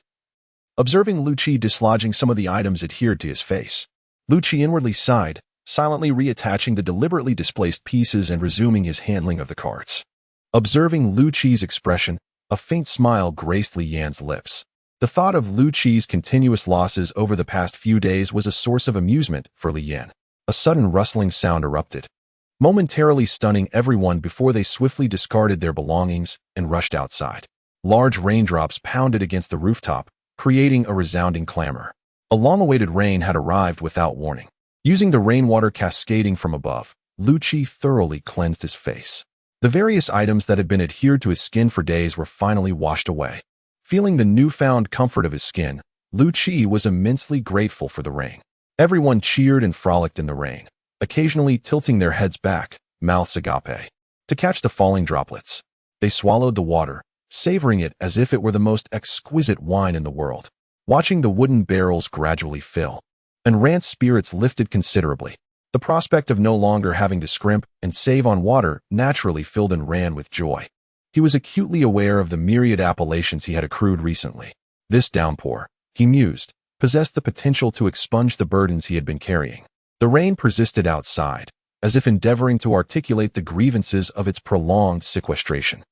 It seemed to convey to those who had eagerly anticipated its arrival that it was not parsimonious, but rather constrained by certain factors. Subsequently, the women, invigorated by the ablution, congregated at the doorway, extending their hands to collect the water cascading from the roof, imbibing it with measured appreciation, savoring its lingering warmth. If only it could rain incessantly, Li Mei remarked wistfully. From his recumbent position, Liu Qi retorted, were it to rain incessantly, you would undoubtedly lament the absence of sunshine. How long do you surmise this rain will persist? She inquired. Liu Qi, gazing through the elliptical window at the still radiant sky, responded, I anticipate it will be ephemeral. However, Liu Qi's estimation proved inaccurate. The rain intensified, and the resplendent sun, unable to withstand the deluge, discreetly receded, as if disinclined towards the precipitation it had engendered. The torrential cadence persisted throughout the night, abating slightly during the subsequent daylight hours. Liu Qi observed that the wooden boxes containing the plants had been thoroughly soaked by the water. He longed to find them a shelter from the rain, but upon seeing the lush greenery of the plants, he immediately abandoned that thought. Since they appeared to be thriving, he decided to let them absorb the rain joyfully. It was a rare weather occasion, and it would be best to allow them the freedom to flourish. At that moment, the wind joined in the merriment, playfully swirling around the wooden raft, gently nudging it across the surface of the sea, which was the only barrier to their frolic. The wind seemed to manifest a curiosity towards this oddly shaped object, continuously teasing the raft, pushing it this way and pulling it that way. The raft, akin to a submissive plaything, yielded to the whims of the wind without displaying any resistance. Its lack of defiance stemmed from its inherent inability to refuse. Much like Liu Qi's demeanor in front of Li Mei, regardless of what she said, he would always acquiesce, watching the wind and the raft engage in their playful antics. The previously tranquil waves began to stir, seemingly vexed. They lamented their oversight in not recognizing this floating toy that had been adrift upon their surface for days. Now, witnessing the wind's playful manipulation of what was, after all, their own possession, the waves grew somewhat displeased. They commenced a playful contest with the wind for control over the raft, intermittently lifting it gently before allowing it to descend back into the water. The raft, playfully tossed by the wind and the waves, finally voiced its protest with a soft creaking sound. It seemed to implore the wind and the sea, saying, gentle now, lest you wear me out with your frolics.